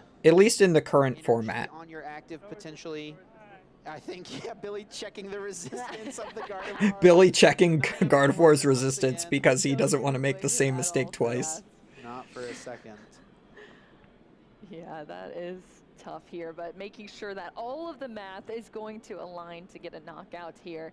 And that is the pros that you start to see from Gardevoir. You have this single prize Pokemon that can do so much damage, and then does Gardevoir have resistance? To knock it out, all those energy just go right back into the discard pile and are able to be accelerated once again now. With a Psychic Embrace and just. It's never come up for me. That's what we're gonna hopefully see from Jesse Spencer, but that Stonejourner is able to take a knockout here on that Gardevoir on Jesse's side. So Billy. I know. I think the EX does. Yeah, the EX has fighting resistance, but does the Shining Arcana? No, the Shining Arcana does not have resistance. Boss's orders here go after that Lugia V-Star. It's an okay turn if you're going to have to attack into the Stonejourner at some point, but this also could work out pretty decently. Yeah, you're welcome. We mentioned this as a potential. Yeah, I definitely think Chien-Pao's a good deck. There were people who made day 2 with Chien-Pao at this tournament. That out. We'll see if that's the route that Jesse wants to go, and that would also be really strong because it would allow. Yeah, normally Cresselia is not a good attacker in this matchup, but if they start Pumpkaboo, they have a 60 HP Pokemon the Cresselia can take out. Pokemon so that you can get extra energy cards on them later in the future. Well, Chip, it is fitting. It's October. Maybe it's time to carve up some pumpkins, eh? Nice. Well, we see that Cresselia going into the active position here for some Moon Glow Reverse. That's why you see those damage counters being thrown off of Jesse Spencer's field, moved on to Billy Chan's field to take a knockout there on that poor little pumpkin Pumpkaboo. Yeah, there was definitely an opportunity to put some extra energy onto one of these Pokemon. Chose not to do that. Did have enough damage regardless, so just choosing to keep those energies hanging around in the discard pile. I guess, yeah, I don't know. I think it would have been pretty solid so that at least on the Zacian, you can get a little bit closer to the Lugia knockout without having to heavily damage yourself. With checking the resistance again. It does resist fighting.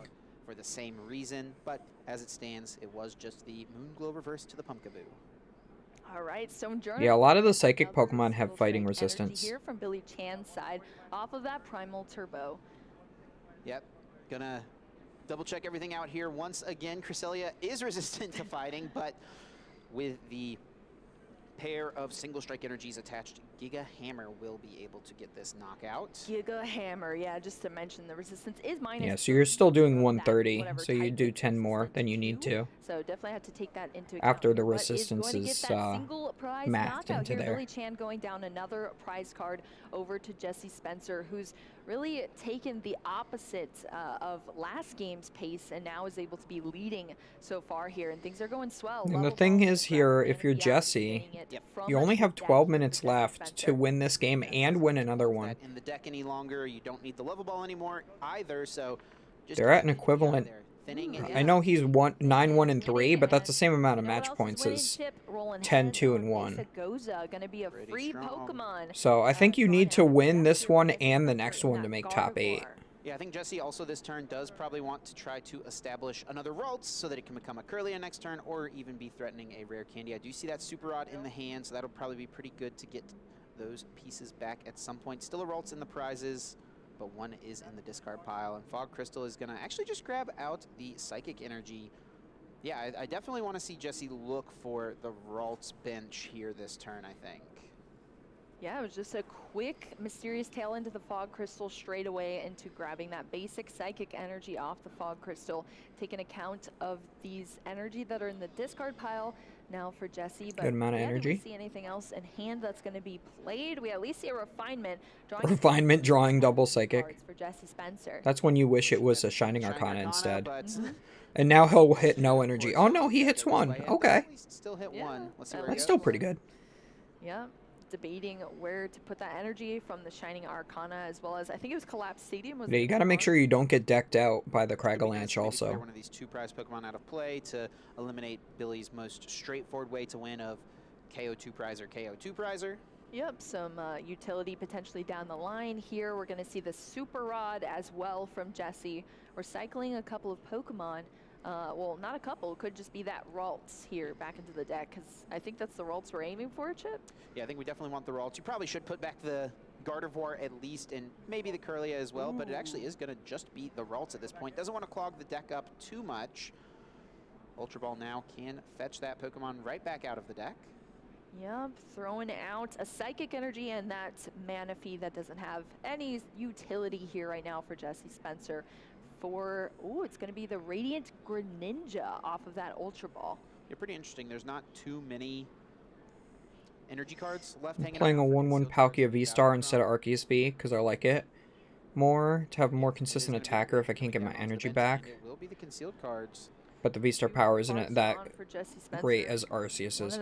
Yeah, but there's not many cards left in I prefer the Arceus, but Palkia V-Star instead, yes, does give you an extra better attacker. So this is where things It's not super good against Miraidon because it's lightning weak, but it's still, like, it can still hit really hard and help you conserve your energy. As Billy, if you play Iono this It needs one less energy than Arceus, and it can power itself up with its V-Star power, so I definitely don't disagree. Palkia is really good in Baxcalibur, in Chien-Pao Baxcalibur. Shining Arcana Gardevoirs to potentially get you. There's also just a Palkia deck that plays a couple Chien-Pao in it as like your closing attacker and a way to search energy out of your deck.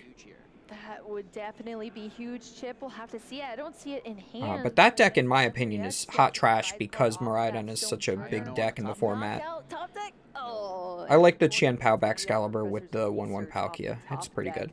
Billy Chan promotes. But I also like the Arceus. Active, taking a quick count of Jesse Spencer's cards in the deck still. And Yeah, if you can mill out your opponent, that's a pretty good way to win. Active as well. Yeah, so if Billy can find a couple of boss in a row that could close this game up, there is at least a boss in the hand, it looks like. With the Collapse Stadium being put into play, there are still 2 targets live for Billy to take out, the Zacian V and the Gardevoir. So probably this turn we want to see this Lugia KO the Zacian V. You just need to put 2 non-double turbo energy on the second. Yeah, that would be good. If you had the boss's orders to take out the Zacian, that'd be great. Is thinking about it at least. Miraidon is crazy right now. This Gardevoir to try to close the game out. Like its power, like its damage output is kind of low, but it's just so fast and consistent.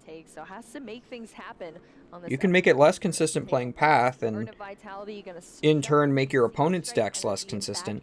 That gives you some legs against Charizard, which should be an auto loss. To do it at this point. So I think we're going to actually see Billy go for the Eviltal boss KO play on Gardevoir right now. And this is something you're able to do because Jesse did not put another Gardevoir in play. You know, Zacian is not going to be able to be powered up to its full potential to try to KO this Lugia. Now, I guess with 8 energy on this Gardevoir, you just need that would be good if you have boss getting rid of the star, so it's still not too bad. But Gardevoir there's a bunch would of be good. energy in the discard pile at the moment. Getting a gift energy on the Evital just to be able to draw in case you get Ionode. Chan's gonna go for it here, accelerating these energy. Trying to find yourself another boss for the next turn. Yeah, actually with the 8 Does get a double turbo onto his active too, but he can just retreat that off. You definitely don't want to keep the double turbo on there. To try to KO this Lugia. So this turn, I think, yeah, definitely we need to go with the Eviltal attack, which is exactly what Billy is going to do. And yeah, got to cross the fingers here and kind of. Yeah, just hope your opponent doesn't have another boss. Boss's orders. Yeah, because that is. This is the way you play to your outs, but you just have to hope your opponent doesn't have theirs. That's going to be 2 prize cards for Billy Chan, going down to only 2 more left to take. Shining Arcana. Jesse needs. Last card in the deck was Boss again. Boss is up, the Lugia takes the knockout and ties it up. They only have 5 minutes left on the clock. This is going to be a tie for sure. On the clock. And tying us up 1-1 between these players. Yeah, Jesse almost seems a little surprised to have won that game, but he finds a way to make it happen, gets the win. We're moving on to game 3. Not too much time remaining, though. He's going to be 9-1-4, I think for bro. Jesse to find a win. I think in spots like this, like, what the heck? The deck that can be more aggressive is like, who are you, Nick Race? Close out and win the set, and that is absolutely At Billy's Philly Regionals 2018-19 season. We see Billy Chan starting out 5-0-4. Pokemon and taking a knockout, but Jesse Spencer is because you couldn't lose a Zoroark Mirror, you could only tie it. Take the last 2 prize cards needed and take that game. Fantastic here from Jesse Spencer. Things definitely went a lot better with that initial setup from Jesse Spencer in our game 2. Why don't they just put up a fact about Jesse Spencer or something here? With the Sojourner, like Billy Chan, older than he looks. Jesse Spencer. Yeah, maybe made Billy feel like more powerful than a locomotive. On that last turn. Something. I guess don't know. Wasn't an option regardless because it just wasn't in the hands. We're gonna get into this next game. Billy will likely be going first. Looks like there is a mulligan, so Billy's gonna have to try to shuffle up and find a basic Pokemon. And it's so annoying in these spots to have to be searching for a basic. My videos I put out today are performing better than I thought they would, which is good. Like, let's just find a basic and. Because usually when I post videos the same day as that is a bit regional, they don't do well. So my video I put out yesterday did not do as well as average. Did about half as well. And win once again to get into our top cut here. And we're going to have to see if things get wild here for either of our players and we're able to. I mean, my video today is still pretty mid, but it's a doing okay. I also put out a short. Put out a YouTube short today. It's my second YouTube short. Great to see those in the prize. That did pretty well. Here we go, kicking off. This is our round 14. Both of our players, Billy Chan and Jesse Spencer, into a game 3 now. It all comes down to this. Only 3 minutes and 30 seconds and an additional. The energy was on the Gardevoir from the turn before. From the Gardevoir EX, loaded it up. And then Billy Boss knocked out the Gardevoir EX, leaving the Shining Arcana Gardevoir with all of its energy on it. So the way he had moved it to the bench after the boss, he just put it all in one pile. So you couldn't see all the energy that was underneath, which is not how you're supposed to do it. But there was quite a lot of energy already underneath it from the turn before. Some pretty unfortunate things over here as well. There is at least a professor's research, which is, you know, going to lead to a better setup than what Jesse had, but having to ditch. Ultra Ball away, double earn. Okay, well, if Jesse can somehow find a way to win this game in 2 minutes, that's one way to help you. As well for Billy, but that Ultra Ball is going to get that Archeops out of the deck here for Billy, so we'll at least get one of those in the discard. I think we saw Professor's Research already in the hand, so we're going to see some more draw here from Billy, and one of those Archeops go down. I could be mistaken, but I'm pretty sure Billy had the Lugia V in hand and chose to open up with the Radiant Serena, which is a pretty interesting play. It's got to retreat, and it's really not even especially good in this matchup. I could be mistaken, but I'm pretty sure that's what I saw. What? Let's see here what Billy is able to Yeah, if you have Lugia in your opening hand against Gardevoir, why would you not start find. Lugia? Evolution, but it flips tails. It's going to have to be a basic. So Like, why would you choose to start Radiant Serena if you have another option? That doesn't make any sense. Right, so we're searching through the deck. Gonna take a look. Has to be a basic. For Billy, it's just gonna be that. Unless he's trying to tie this round. Probably just a bench of that Tyranitar and maybe an attachment of an energy card and a pass. Most likely incoming for Billy. Really no other plays available right now. Yeah, that's unfortunate. Just an awkward hand. I guess the Lugia V here going to be put onto the board as well. Adding another Pokemon down here. The gift energy on the active Serena just in case it gets knocked out, I guess. Let's see what the draw for turn is. Just a psychic energy. Going to be a lot of pressure on this refinement. Let's see what Jesse finds. Another psychic energy. Oh, that was boss. Yeah. No. All right, Jesse Spencer. That's the cool art of boss, too. I used to like the Lysander one. I was very partial to the Lysander one, but the Getsis one looks really good. Pretty good. I don't like the alt art ones. I really like that new regular full art boss. Which, of course, he just top decked, found Yeah, I don't think either of them has a chance to win it in 52 seconds. Clear the bench space up a little bit so that 2 Archeops could be put into play this turn. Can you tell me the difference between a League Cup and a League Challenge? Yes, that is a good question. He has Messagoza. If he hits heads on Messagoza, so a League Challenge is the lowest level of event that can earn you championship points. You get first, for first you get 15 championship points towards your World's Invite, 12 for second, or 10 for top 4. Whereas a League Cup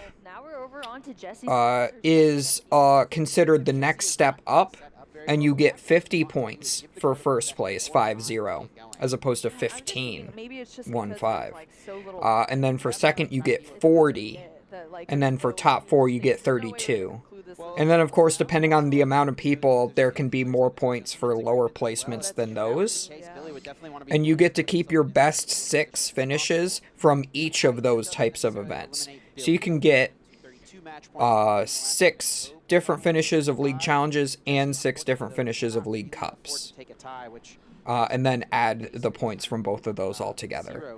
So League Challenges are meant to be the most entry-level version of an event, of an official event for people. So for you, who has only played in one like local tournament so far, that would be the type of one that I would say that you would consider wanting to try out first. Because the League Challenges usually bring the least level of competition. You have the best chances of winning just because the most skilled players normally try to go for the League Cups just because they give more points. But League Challenges are still important for every level of player.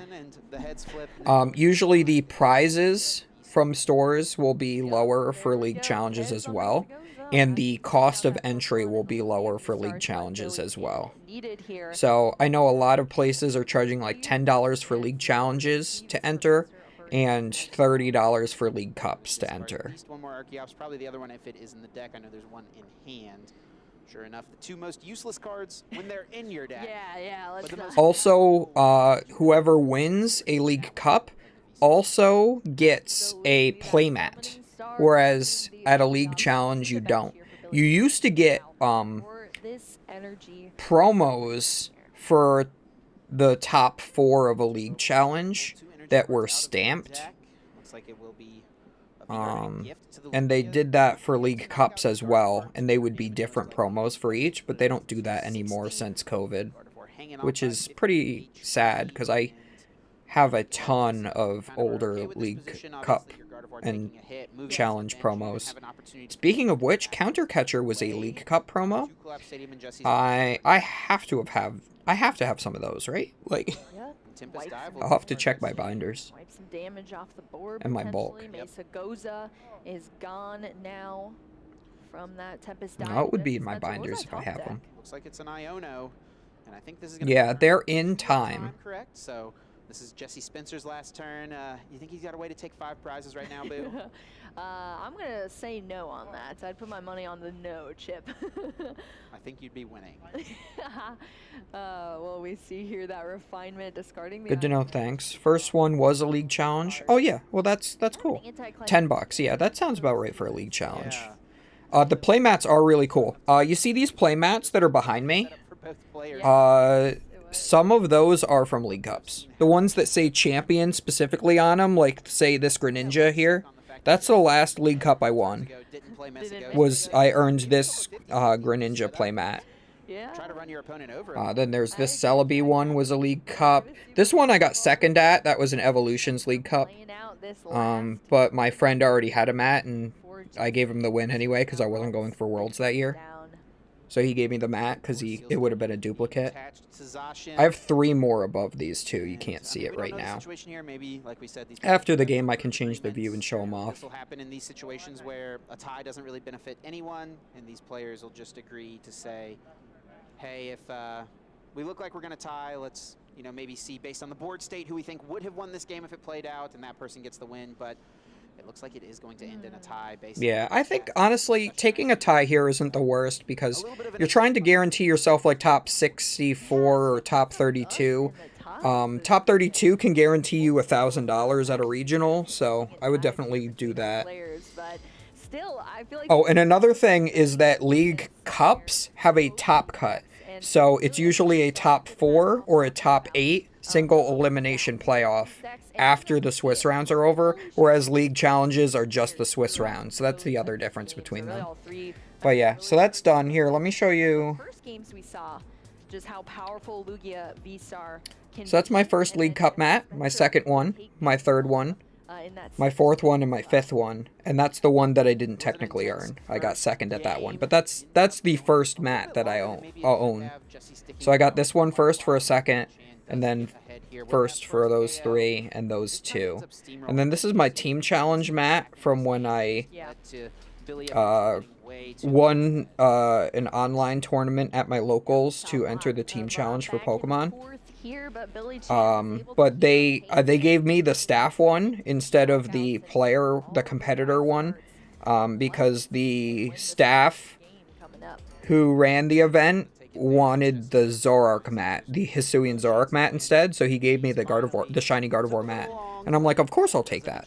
And the only other ones, this is my Worlds 2019 competitor mat, and that one is for winning an ARG state championships. Alter Reality Games used to run their own tournaments. But that was basically the equivalent of a League Cup. And it does say champion right there, and it's a Valentine's Day like state championships or whatever. So that's why it's pink and covered in hearts. And continue the pace of taking these prize cards one after another, leading the prize race the entire time. Billy Chan trying to stick it out, putting just a single prize card up there, but Jesse Spencer had the boss's orders. The play stamps on the cards are really cool. And the promos you would get from like cups and challenges would also have stamps on them. They'd have the same stamp on the League Challenge ones as they do in the play packs right now. They're doing the play packs instead of those old types of promos. Playmats are awesome. What deck did you win the last cup? I played a Buzzwole GX Lycanroc GX deck to win this one. I played my friend Chris Psychalla in the finals. I had beat him in round 1, so he didn't even want to play, just gave me the win and walked out. I won the Celebi one with Blacephalon GX Naganadel. I got the second place. I got the Blastoise one. Second place, it was a Darkrai EX Giratina EX mirror back in Evolutions format. So I gave him the win because it was a mirror and the points didn't matter, and then he gave me the mat. And then This one I earned with Turbo Darkrai EX in Expanded. That was great. I had Max Elixir and Dark Patch. Those were fantastic cards to play in Darkrai. Basically the same card as Darkrai EX is basically the same thing as the Raichu V that we have now. But just imagine if Raichu V had both Electric Generator and an equivalent to Dark Patch, and that would be the deck I played. Then this one was a standard Darkrai EX, same concept, but I only had Max Elixir, no Dark Patch, because Dark Patch is rotated at that point. That was the first tournament that Lily was legal for. Lily says draw until you have 6 cards, but if it's turn 1, draw until you have 8. So I turn 1 Lilied for 8 on my win and in to cut. That was fun. And then that one, I played... That is a good question. What did I play to this one? Oh, Wailord. I played Wailord EX Stall for that one. I had bought 4 Tropical Beach, and I said, screw it, let's play it. And I won the cup that day, the first time. I had never played Wailord in my life. I just won because I owned 4 Tropical Beach. The most expensive card, most expensive playable card in Pokemon. The World's promo. I sold 3 of them a couple months ago, though. I only have 1 of them left. So happy to be sitting there. I feel like I've talked to JJ at Worlds 2019. That's the only Worlds I played in. I played Reshiram Charizard GX tag team with a 2-2 Arc. Or no, the NAIC. I got my invite with the 2-2 Arcanine line. I played Green's Reshizard, they called it. I did not do very well. This ARG, I forgot what I played. This ARG is on my channel. I recorded this and I put it. It's like some of my oldest game matches that are on here. There is a playlist for that. I was playing Zoroark Lycanroc, I remember now. Zoroark GX Lycanroc GX. So that's the equivalent of playing like... Imagine if Kirlia had Lightning Rondo from Raikou V. He just seems like that type for sure. And of course was a 2-prizer. Because I had the same ability as Kirlia. And then the thing you paired with it was Umbreon VMAX. It had that ability. I think it's going to be pretty close as far as like how many. That was a fun format. My top 8 match was insane. That was great. It was, I was against this Gyarados deck that milled itself of energy and then shuffled the energies back. Like, it would mill a certain amount of cards and then do damage based on the amount of energies you milled and then shuffled those energies back into the deck.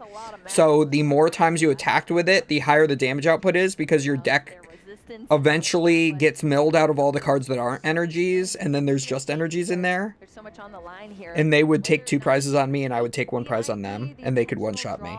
And lock yourself in, or if you need to play Turbo cards are so cool, but you can't play them in Expanded because you have to evolve. The active which sucks nowadays. Lily isn't good anymore since the first turn no supporter change. Yes, that is correct. Yeah, Lily basically doesn't have the draw until you have 8 anymore, which makes me sad. Game set up. We're going to get these players down to the stage and get into round 15 before too long. We're almost going to go right into the next round because they did go to time, so that's cool. So we won't have to have a big break between. Yeah, losing the turn 1 supporter in Expanded is really awful, in my opinion. I think you still need it. I think you should still have it. Just keep Wally banned instead of having brought it back. But, let's see. I'm gonna minimize this a little bit again. Oh, why are they interviewing Rahul? I hate that guy. TCG in 2011. I played him at Pittsburgh. If I had a starter Pokemon, it would be Umbreon. I should have won, but I prized my Zacian. Bakari is a competitive TCG player and a very good friend. My overall He's like the worst pro player I've ever seen in my life. any level, and if I win one, I want to keep winning. My favorite event food. That's my hot take of Pokemon. I don't know why, but they hit different. My favorite type of music is typically EDM that has like a hard drop. Like, he can only get top 8. He can never get past top 8 at a regional. Now, to be fair, I've never made top 8 at a regional. Look back at the 2023 But he single strike crushed my Cresselia. Championships from Yokohama, Japan. I feel like that's a misplay you shouldn't make just because you claim you're tired. Lugia V-Star was the most popular deck, followed by Gardevoir EX and Giratina V-Star. Surprisingly, old favorite Mew VMAX was nowhere to be seen on the list of most popular decks. Day 2 saw a shift in the metagame, with Lost Box the clear most popular deck, and Lugia V-Star and Gardevoir EX following behind. All decks were expected to be good coming into the event. The junior final saw Xiao Tong taking on Gabriel Borges Torres. Xiao Tong had to overcome some adversity, including a very slow start in Game 1, but a big performance from Dragonite V in Game 1 taking every prize, and a huge Aqua Storm from Kyogre in Game 2 saw him take the title. In the seniors final, Gabriel Fernandez's Lugia V-Star... I'm gonna maximize this as much as I can here. Sydney De Bruyn's Arceus V-Star deck on the way to a 2-0 victory. To conclude the Okay, so I have absolutely nothing I can play right now. Taking on the underdog Vance Kelly in the Masters Division Finals. Tour's Gardevoir deck had proven nearly unstoppable throughout the weekend. That is a pretty bad opening hand. Box of Disaster in Vince's Mew VMAX deck proved too much to handle. Tour showcased Actually, I can fit this on the left, right? including a huge one-hit yeah. on a free prize Mew VMAX. That fits better, a little bit better over there, right? Game 3 with little time remaining on the clock. In the third and final game, Vance proved why Mew VMAX shouldn't have been overlooked coming into the tournament, using a boss's orders to take a knockout. So it's round 15, 3 minutes. To pull ahead in prizes and take the title of world champion. Make sure you're following the action all season long at Pokemon.com/compete. I haven't won, now that I think of it, I haven't won a League Cup in quite a while, because this was Ultra Beast format. I did quit for a year, and then COVID happened, so... But still. Well, I quit for like half a year, because COVID hit. And then it was 3 years after that, until like everything came back. And then I came back for like half a season, barely tried. Didn't try last season. And the League Cups only just came back like a few months ago.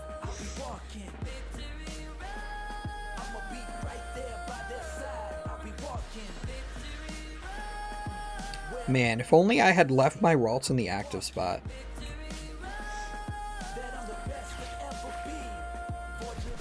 Just a matter of time. You better get yours, cause you ain't getting mine. Learned every lesson in the hardest way, but that's the path that I chose, that's the hero's way. Yeah, they said I couldn't do it, but I proved them wrong. At the top of the mountain, right where I belong. And now I finally made it, yeah, I'm at the end. Best of the best. Yeah, I'll be walking where legends are alive. I'll be walking. I'ma be right there by their side. I'll be walking where everyone can see. I'll be walking. Just stock up on Ralts, I guess.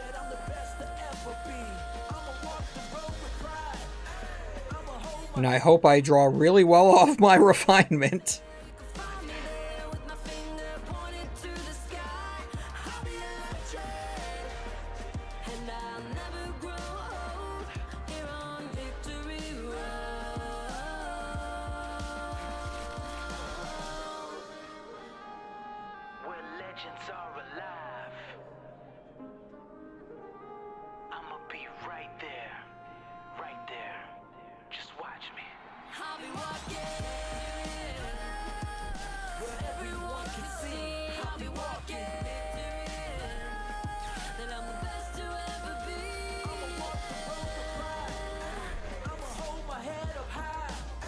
I hope they play Escape Rope so I can put Cresselia active.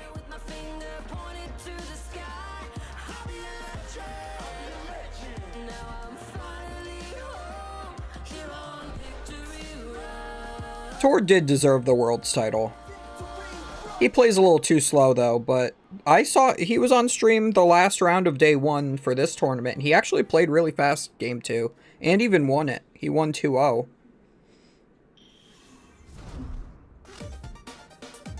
He didn't even get to time in the round, which was great.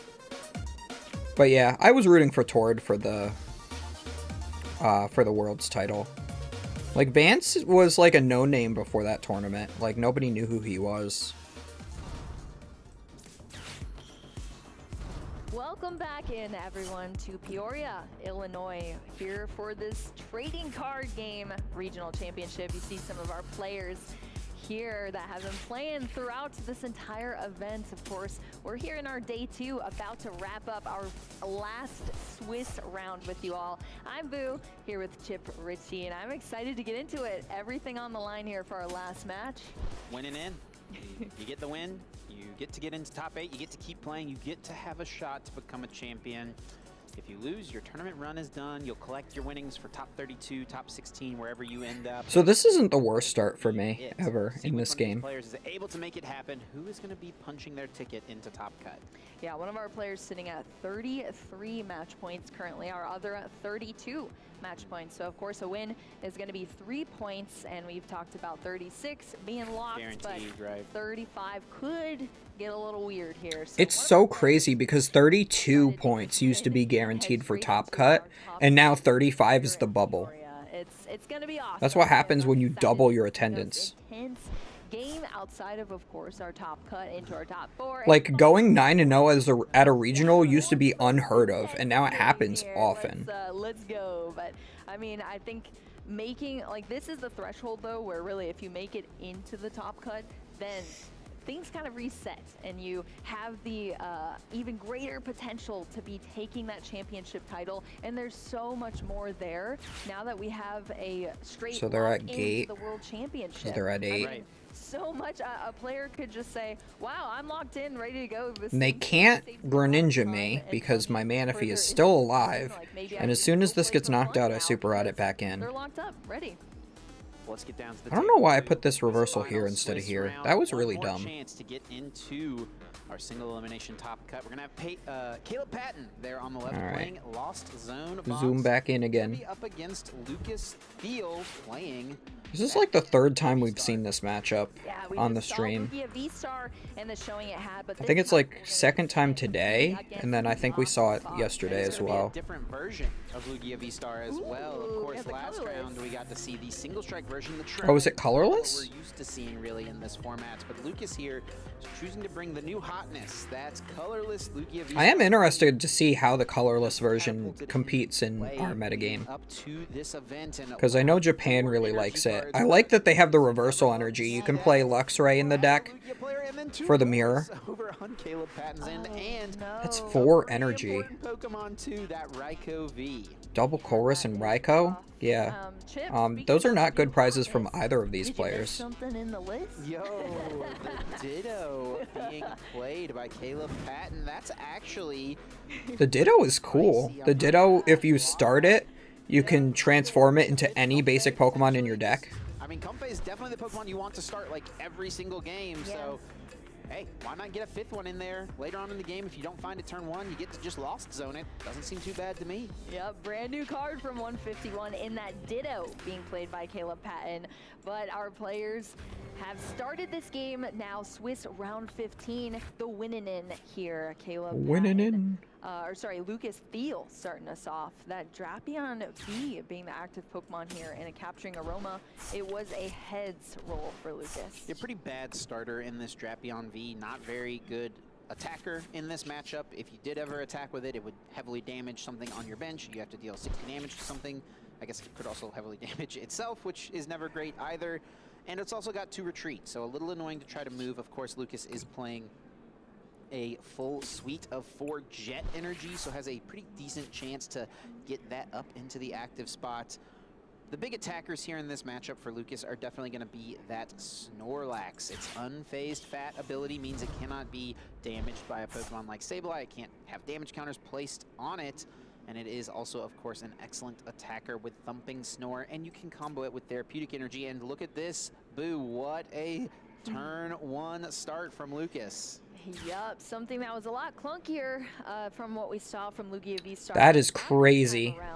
Ultra Ball, double Archeops. Ultra Ball, both Archeops going down right away. This is the first turn here for Lucas, so definitely what you want to see. Even though starting that Drapion V, definitely awkward here, but everything else sort of falling into place on this turn. Having to discard that Luxray as well as a Therapeutic Energy, and remember, there's a ton of energy as well in the prize cards here for Lucas, so definitely going to have to keep track of all these resources here. And going for that Luminion V. Yeah, you might be puzzled to see Luminion V being played right now, as you cannot play a supporter card on the first turn, but this is Lucas respecting what Caleb's deck can do. It is entirely possible that Caleb could find Escape Rope, 7 cards in the Lost Zone, Mirage Gate, boom, take a 1-hit KO on this Lugia V. And if that happens, the game's basically over. Lucas would literally pretty much just lose. You're a whole turn behind of getting into the Summoning Star. It's just too far behind against the Turbo Lost Box deck. So Lucas is respecting the potential of that happening, chooses The cool thing with the colorless Lugia is you can play Drapion and then attack with it, because it just uses all colorless energy, and that's all you're playing, really. Yep, Caleb Patton starting us off with a flower selecting right away. Let's take a look at the hand here for Caleb as well, Chip. Yeah, see a Nest Ball in there. It looks like this first flower selecting is going to ditch a Lost Vacuum. Normally a pretty nice card to keep around, but choosing to keep the Comfey instead. I think with the Nest Ball, maybe going for a Greninja could be strong. Let's see what happens here off this flower selecting. Another Lost Vacuum into the Escape Rope. Wow. Choosing to ditch the other Lost Vacuum, so I think Caleb recognizing, hey, we're not going for a turn one play. I was about to say, that kind of showcases the strategy here. 2 Lost Vacuums to the Lost Zone. Means we're not going to see a ton more cards going into Lost Zone, at least from the Lost Vacuums. But Caleb is going to get some more cards in here with all of these flowers selecting. Oh no, the Ditto! Goodbye, Ditto. See ya. That Ditto is now in the Lost Zone, never to be retrieved again. But Caleb Patton going back into the deck here off this Nest Ball. So we've talked a little bit about Lucas playing the colorless version of Lugia V-Star versus the single strike version. Caleb Patton and this deck, what sort of is the strategy he's going to be going for against Lugia V-Star? Yeah, this looks like just good old classic Lost Box. There's kind of just the normal stuff we're used to seeing in here. Nothing too crazy. I mean, the Ditto is a little spicy, right? But we're not seeing like a Kyogre build here.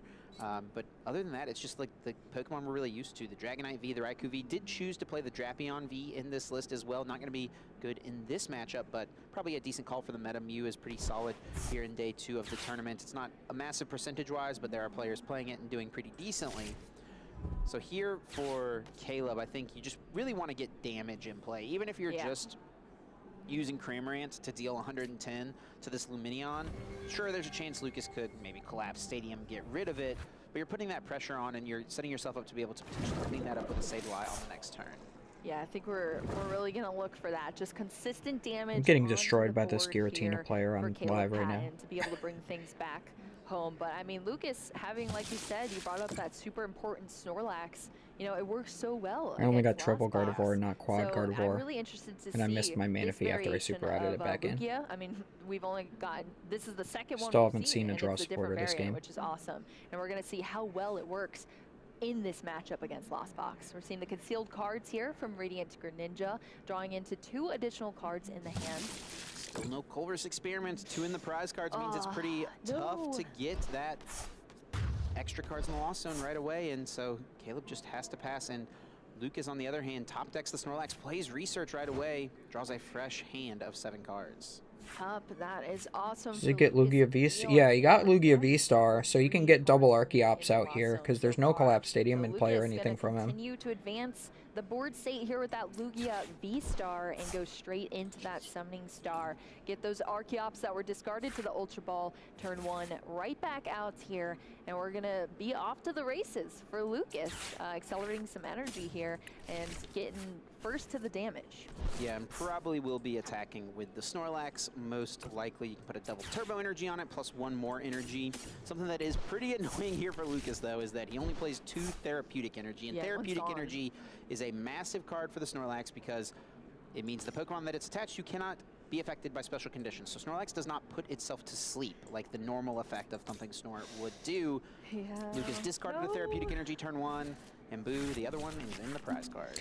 Therapeutic Energy is really good because it makes that Snorlax not fall asleep. Card option there for Lucas, or it was, yeah. The other card he kept was the Research. Oh, yeah, you're so right. The pieces to go get the Luminion, I guess, right? To get into that, yeah, that is tough to see. I mean, I guess this is going to be a sleepy Snorlax here that we're going to be seeing coming up with that thumping Snore, but Now, That's just how things happen. You can still kind of get out of it, right? There's 4 jet Just roll energy some in the heads, yo. list. Well, that's an option too, yes, technically.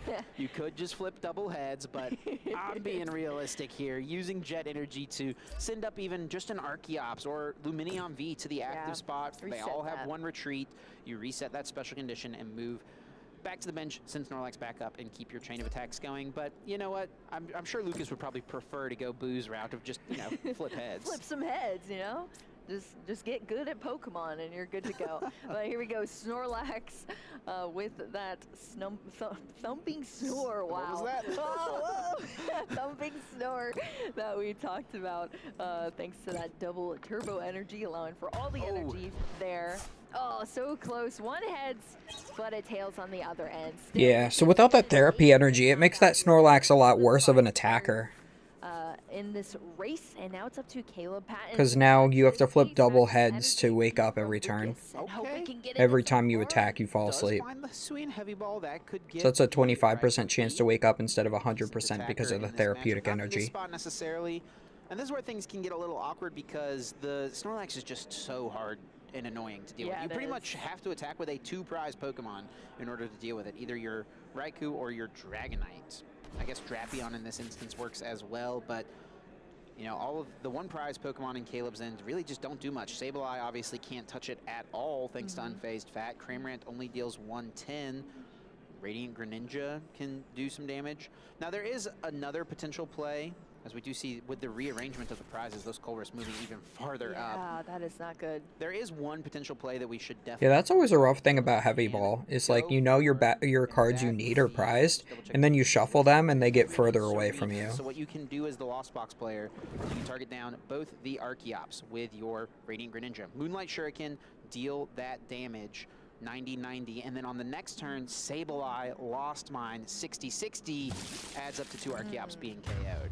Yeah, so there's some ways around it here thanks to that Radiant Greninja being able to attack here. Multiple Pokemon, hopefully take multiple knockouts as well, but Caleb Patton finally getting to 4 and 5 cards in the Lost Zone now.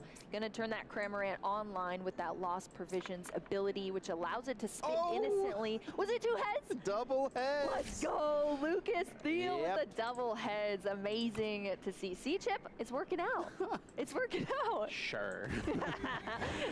For Caleb Patton, I mean, the main story here is just not being able to find Colress. And if you can't find Colress in the first couple of turns, the Lost Box deck is just really weak. I mean, no supporter cards played, a couple cards in the Lost Zone, but you're not unlocking your extra powerful cards, the things like the Mirage Gate and your Sableye. Absolutely. Colress is so important to any Lost Box deck, and just unfortunate 2 are in the prize cards. Lucas gonna continue on here now that Snorlax has risen from its sleep. Remember I used to call it the plank of wood, Chip? That the Snorlax bridge is that it's sleeping on? Snorlax Play a video game, boo. Sleeping on the bridge here, but now it's awake and it's ready to attack once again into this Cramorant from Lucas. But first, we're going to see these Primal Turbo accelerate some energy onto this Lugia V-Star. It just gets some energy in play. This can lead to your Weirdeer potentially later on coming in and taking a knockout on one of Caleb's 2 prize Pokemon. Caleb is likely going to have to put down a Raikou or a Dragonite at some point. And even if Caleb doesn't attack with it, you know, you still want to use that Forest Seal Stone to get something out of the deck. So having an option to Weirdeer go after one of those Pokemon is usually pretty strong. I wouldn't expect Lucas to ever like attack with the Lugia V-Star this turn because Caleb literally just put the Raikou into hand. True. So that would be a little risky if you ask me, and I think you got to just take advantage of the fact that, hey, Snorlax woke up. We flipped the double heads. That's nice. Just get in there and take this other attack. Yeah, that Primal Turbo, that second Primal Turbo being used to put a Jet Energy onto that Archeops. Of course, not played from hand, so no effect, extra effect there, but that Snorlax going back to sleep here. No way. Is that 2 heads? Another double head. That's crazy. Snorlax Double heads is insane. Again, after taking another prize card here for Lucas Thiel, we're over onto Caleb's side, stacking more cards into the Lost Zone here, thanks to those flower selectings. We're up to 6 cards now, and we see that manual retreat off of that Comfey into another one. Going to be an easy choice here with that Battle VIP pass. Now we're at that special 7 here, which is going to unlock Mirage Gate potentially to get these energy out and power up some attackers for Caleb. Yep, I see the Mirage Gate already at hand. I see Boss's orders with Raiko. So he finally found that Raiko. So he has that Raiko now. Did he get that off the heavy ball? I haven't been paying close enough attention to the game because I'm still playing against this Giratina deck on live The Lightning Week from between Try to rounds. take 2 prizes to tie this game up and get back into this match. Yep, I believe. Yeah, Lucas 2 prize cards ahead. Do it here. That But yeah, you could always like boss up Lugia and take the knockout with a Mirage Gate. Would be pretty decent. Caleb. Of course, Lucas has to choose first what is advanced into the active position. It's going to be that Drapion V. Yeah, interesting. Go after the Drapion here. The Lugia probably sticks around for a little bit longer, so you assume it'll be a little bit easier of a prize to take later on. But the Drapion is also pretty reasonable to take out later on because Dragonite can take it out. Dragonite, of course, not able to knock out something like the Lugia V-Star. Yeah. All right, well, we see that Mirage Gate used to power up that Raiko V. And the fleet-footed, of course, as well. Yeah. Wait, was that? There's the boss, yeah. Caleb played the escape rope, and Lucas pushed the Drapion. Now Boss's orders brings now up the it's Lugia boss V-Star. for the Lugia Makes a lot more here. sense. I was actually just in the process of doing the math as well. Caleb You got a actually, lot on your plate, Chip. Raiko would not have been able to knock out the Drapion. So yes, we are going to take out the Lugia V-Star. This is the good play. Yeah, this is enough damage to knock it out, and then Sableye, that's still more Mentioned the overkill. Sableye to play around the potential incoming Iono that Lucas could go for this turn, and even Super Rod to put some energy cards back. Also playing around Iono. Really nice in a spot like this, because if you get Iono'd, Radiant Greninja is a much better card for you to utilize Yeah, on it's your next still in the favor of the Lugia deck because he took the first 2. That Lugia V-Star, thanks to it being weak here to that Raiko V. And Lucas going to promote an Archeops into the active position and then draw for turn here as well. You have the draw for turn, lots of cards to work with. Without Lugia V-Star in play, there's no great immediate response to this Raiko. You have to kind of piece something else together, likely that Weird Ear V, which Lucas is already debating putting onto the bench. Looks like that will come into play. It's got that excellent Frontier Road ability. Whenever it moves from the bench to the active spot, you get to choose as many energy cards attached to your Pokemon as you like and move them to the active. So we got, you know, double turbo gift. We've got a jet, so many energies to choose from. All the energies here. And even more now coming out of the deck. Yeah, it's an incredible inclusion. We've seen our players talk about Weird Ear V so often that it just can swing for as much damage as you want, essentially as much damage as you can. Yeah, so Weird Ear, as soon as that becomes active, all of the energy on the board can move to it, which is insane. Definitely Lugia V-Star, that's for sure. Without a doubt. I mean, that's really what's dominated the format right now. Lugia V-Star, accelerating energy, and then also Charizard, accelerating energy, right? Just pulling all those energy cards out of your deck. As well. You know what? Turns out, one of the rules of the game is you can only attach 1 energy per turn. If you can play a card like the ones we mentioned, or even Mirage Gate that gets you extra energy into play, they turn out to be pretty good. Yeah, I guess to attack, you need your Pokemon to have energy to power up those moves, and that's definitely what we have here as we see that Weird Ear V move into the active position. Exactly enough energy in play as well here to get the knockout. 200 damage being dealt exactly. Gets a little funky with That's crazy. But then if you knock out the Weird Ear, then all of the energy that are in play are just gone. 20, so it's minus 20, so each double turbo energy is effectively... Do you think it's necessary to play Manaphy in Chimp? Yes, 100%. You have to play Manaphy. Because if you go against your an opponent that's playing Greninja, they knock out all of your... That's what we got you here for, because I'm terrible. all of your Frigibacks on the bench before they can evolve into Baxcalibur. So you need to have Manaphy there to prevent that. That's what I'm here for, right, Chip? Yeah, Lucas, Theo. And if your opponent has Mew-EX, they can copy your own Radiant Greninja's Moonlight Shuriken to do the same attack.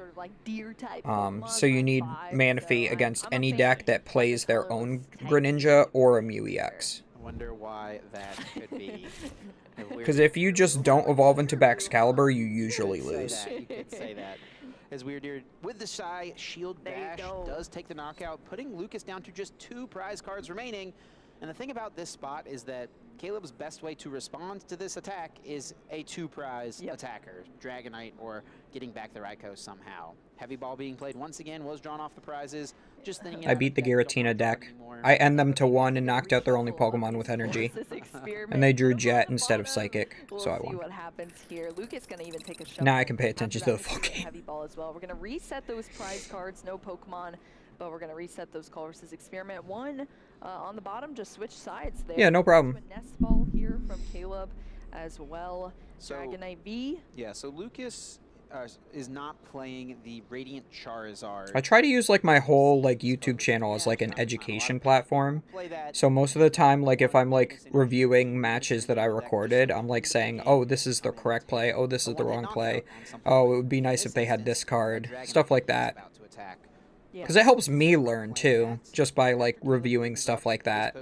Because most of the time you'll see me commentating over myself playing, and I'll be like, why am I doing that? I'm so stupid. Why didn't I just do this? Because like hindsight is always 20/20. It does require a bit more energy. It can copy the Dragon Gale to just clean up the KO.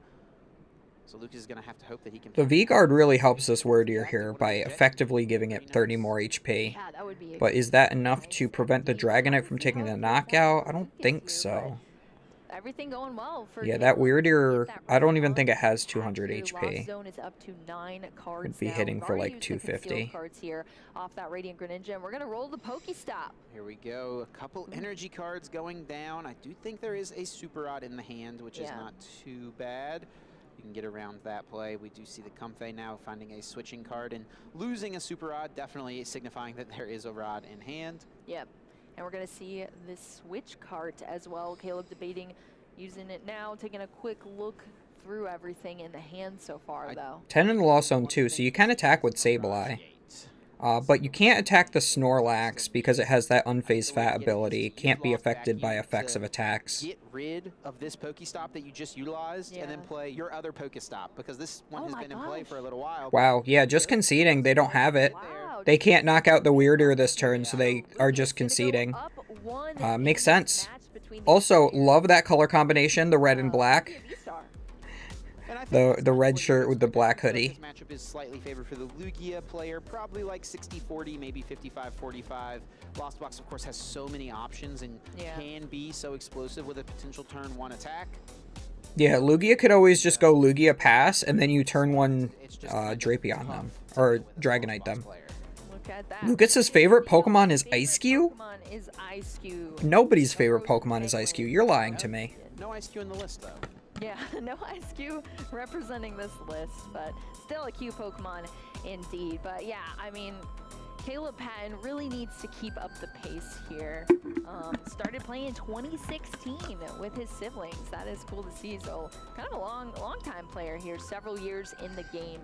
And it definitely shows with the deck choice here from Caleb Patton. But yeah, I mean, Lugia is just such a fast-paced deck, and then with the inclusion of the MVP of the Snorlax, having a better response to the Lost Box matchup is even better. So Caleb really needs to take as much edge as possible.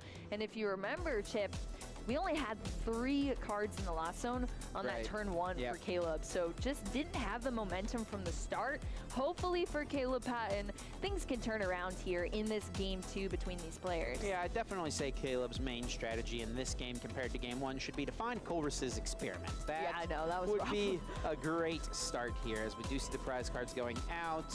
Nothing too bad. That Radiant Greninja being in the prizes is a little annoying. With the History and Heavy Ball? Yeah, so it is down at the bottom, so you're likely to take them pretty early on. Yeah, that's always unfortunate when you prize something you want to grab with Heavy Ball, but also prize Heavy Ball. Really for either of these players. Well, we're kicking off our game 2 between Lucas Thiel and Caleb Patton here, starting over on Caleb's side. Didn't take the win in that last game, so opting... I like how the Lost Zone thing, they're like, oh shoot, we have to take that off. Just like, minus. Counting out these energy, so essential to this deck, and making sure to So yeah, 20 minutes in, only down 1 game. Pokemon and energy. Gonna see right away, Radiant Greninja is not an option, and Hisuian Heavy Ball is not an option either. Yeah, definitely doing a good job here of checking the most important pieces, the Pokemon and the energy cards, especially those energy cards. We've stressed it time and time again for the past year, as long as Lost Box has been out, how important it is to know which energy cards are in your prizes so you can make the correct decisions when it comes to using flower selecting later on in the game. Yep, there's nothing worse than going for a strategy. You get into your deck when you're searching something out and you realize it's not there. Yep. That is an awful feeling. It's a pretty tough one, yeah. Something you want to avoid as much as possible, and Caleb definitely knows that is what he's avoiding here. You have to map out your strategy so heavily with Lost Box at the initial turns of the game. And then what's tough about that too is there's so much late game stuff that happens that decisions you're making in the beginning of the turns or the first couple of turns affect your late game as well. So it's just a constant process of formulating your strategy and adapting that strategy to the cards you draw, flower selecting, and Colress, and what your opponent is doing as well. So Caleb Patton going to take all of that into account here, getting a Comfey onto the field, and look at that, jotting down all of those notes as well. Pretty important, I think, to take notes actually as a Lost Box player. Whenever I've played Lost Box in tournaments, I typically try. You don't want to prize your Pokemon and Heavy Ball, especially in the Reggie deck. Yeah. The last time I played Reggie, I prized double Heavy Ball, double Regice, and I said I'm not playing this deck anymore. Next turn.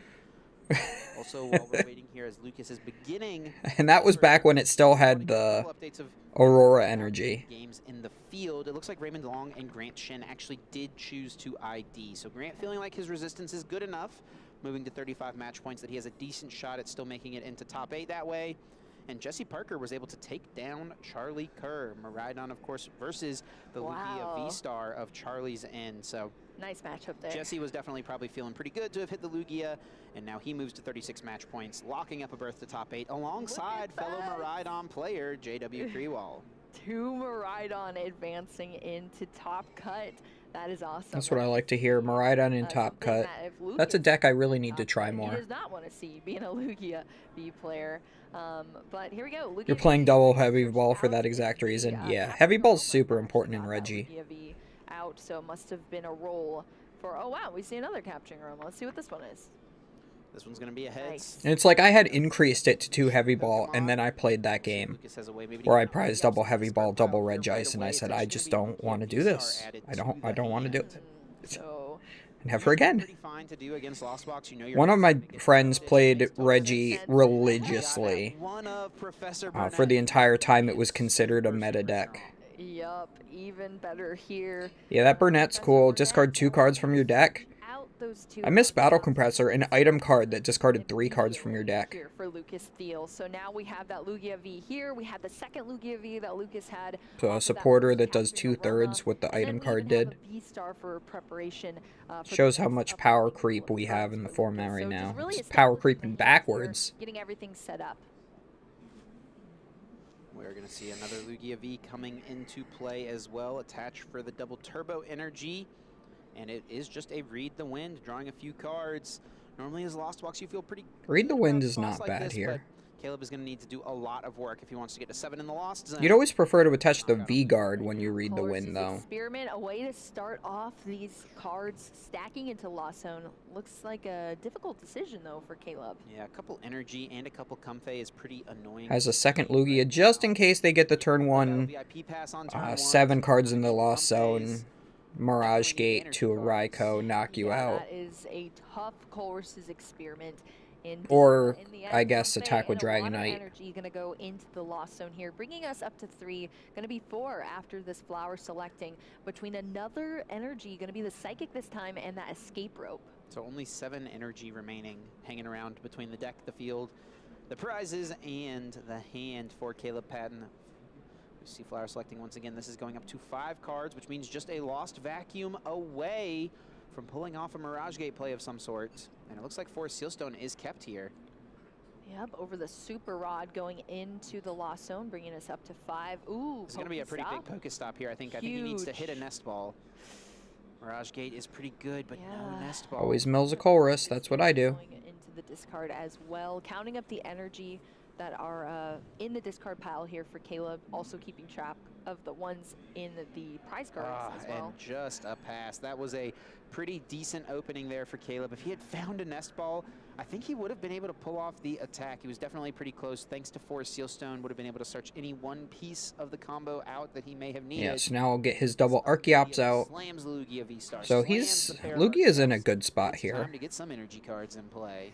Yup, we have summoned those little birds down onto the field here. He has the Mew EX in hand too.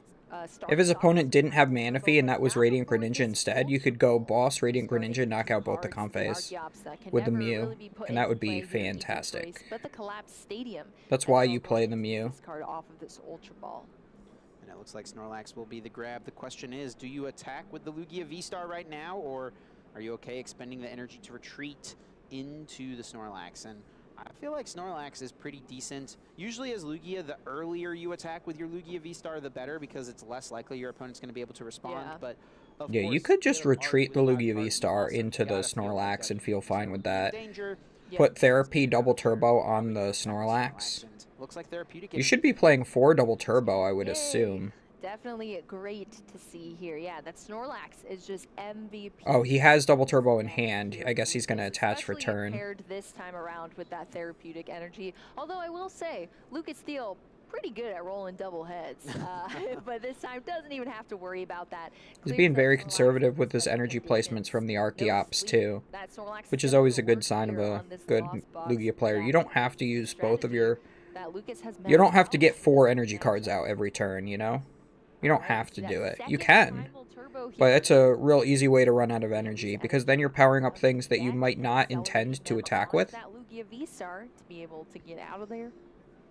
Yeah, potentially for attacking, potentially just an extra energy to retreat, and then you keep an extra couple energy hanging around. Yeah, Caleb is at 5 in the Lost Zone, even though his board doesn't look very good right now. Ever powerful Mew. So he could always very easily get to just like Raikou next turn. The field at all this weekend. I don't think we have. Which is pretty crazy to say. It's definitely the most talked about card. Did Jesse put it in play? I think he plays it in his Miraidon deck. Did he put it in play? Yeah. No, we didn't see it. So Mew EX going to come into play, restart. Yeah, I'm very surprised we haven't seen any cool Mew plays on stream. Just discarding it to the research, and I think that's actually going to happen. Mew is pretty strong in this matchup to be able to respond to a Dragonite. Yeah, that is pretty interesting to see here from Lucas, but we did see that double turbo energy go down onto the Snorlax. Yeah, well, you don't want to bench the Mew here because it has such low HP. Turbo was powered with the primal turbo onto that Lugia V-Star. Lots of turbos in this deck. You have to get the Mew at the right time. Mesa Goza going to be put into play. Ooh, going to be a Tails that time. So yeah, we are going to retreat into the Snorlax and attack with it. So it can't fall asleep from its own thumping Snore attack now because of the therapy energy. A knockout here. And Caleb can't Sableye it because of the unfazed fat ability. So this will be this is a pretty good spot to be in for Lucas. It's pretty much got to be a Dragonite or a Raikou. There's really the only options. Yeah, but it's not sleeping. Caleb just making sure that's what's happening here. It's not asleep. It is a huge threat here on Lucas's board for Caleb Patton. And the timer has sort of turned. I mean, you're already kind of under the pressure. Could be a big flip here. Oh, and of course we don't see it. Oh, I think it's a reroll. Yeah, he knocked it off the table, so he has to reroll. Heads there. Sorry, I don't mean to cut you off by any you're good, means, Chip. but if Caleb had hit heads and been able to get out a Pokemon, we know that there's that Forest Sealstone in play. So could have grabbed maybe that Raikou, could have maybe grabbed that Dragonite, something like that. Probably the Raikou, though, in a spot, and target down one of these 2 Lugia V-Star on the bench. Because Boss's Orders was already in the hand. Now, Caleb having committed to that course. I almost think I would have taken the escape rope over the switch cart off of that flower selecting. Because that would force the Snorlax to the bench, and then you could KO something more relevant. Unless you think you're just going to like attack with Cram, in which case then you maybe do want it to go into the Snorlax. Using Sableye to target down 2 Archeops, 60-60 apiece would be pretty nice, because then you can set up for the Greninja play. But in this instance, it's just not going to work. Greninja's in the prizes and that Hisuian Heavy Ball. So not only has Caleb whiffed the second turn attack, but he has now found himself in a position where it's just not added up. lining up really for what he wants to try to. Oh, hello, kitty cat. Yeah, this is exactly what I was talking about. You just have to you're pretty. continuously adapt your strategy, and unfortunately for Caleb, that Radiant Greninja You want to come say hi to the and chat? Wing Swing Heavy Ball are in the prize card, so having to work around that. Gonna at least be able to play this nest fine, ball be for there. the Dragonite V to be brought out onto the field here. We are at Lost Zone, or 8 in the Lost Zone here now, which of course brings the Mirage Gate online here for Caleb to be able to bring out some energy as well. And this is what I'm saying, Boo, where keeping that Mew EX around would have probably been pretty nice. That is just, you're really... Yeah, well, he, like, researched it away, right? So I don't think he had a choice. Yeah. Requires quite a bit Because of putting it down early makes it very vulnerable to Sableye. Because it has 180 HP, so you just lost mine once and 1.5 times to it, and it's knocked out. It plays out here for Lucas potentially, but Caleb lining up that Dragonite V with a water energy and a lightning energy here, and then going to be able to super rod some more energy back into the deck as well. Yeah, doing basically everything he can to try to make something happen at this point. Yep. I knew the first deck that would add Ditto to it would be a Lost Box deck. Yeah, that is a lot of damage onto that Snorlax. I think I bought Will take Dittos. the knockout, but it's just going to be a single prize card, and I don't that's remember. why I went on a TCG player rage last night. And by that, I mean Pretty I smart play from Caleb to use bought a the bunch speed of cards on here, TCG even though the player. energy was available to potentially retreat this Comfey. Keep the energy hanging around so that on the next turn, if your opponent plays an Iono, you've got that pivot already set up. Yeah, you're making sure to future-proof your upcoming turns. Do as much as you can to prepare yourself for anything from your opponent. That's something you always have to be thinking about. So yeah, so this feels very inefficient knocking out a one-prizer with a Dragonite, but you really have to because there's no other way to one-shot a Snorlax. Caleb Patton is doing. And the Lugia can't one-shot you back because it only does at most 220 if there's no double turbos on it. And you would live with 10, so you do get 2 attacks out of the Dragonite at the very least. Yep, Snorlax going to sleep off that feint, going into the But yeah, it discard still doesn't pile feel very good here, doing that. Prize card for Caleb Patton, and now Lucas promoting that Lugia V-Star and starting off this next turn.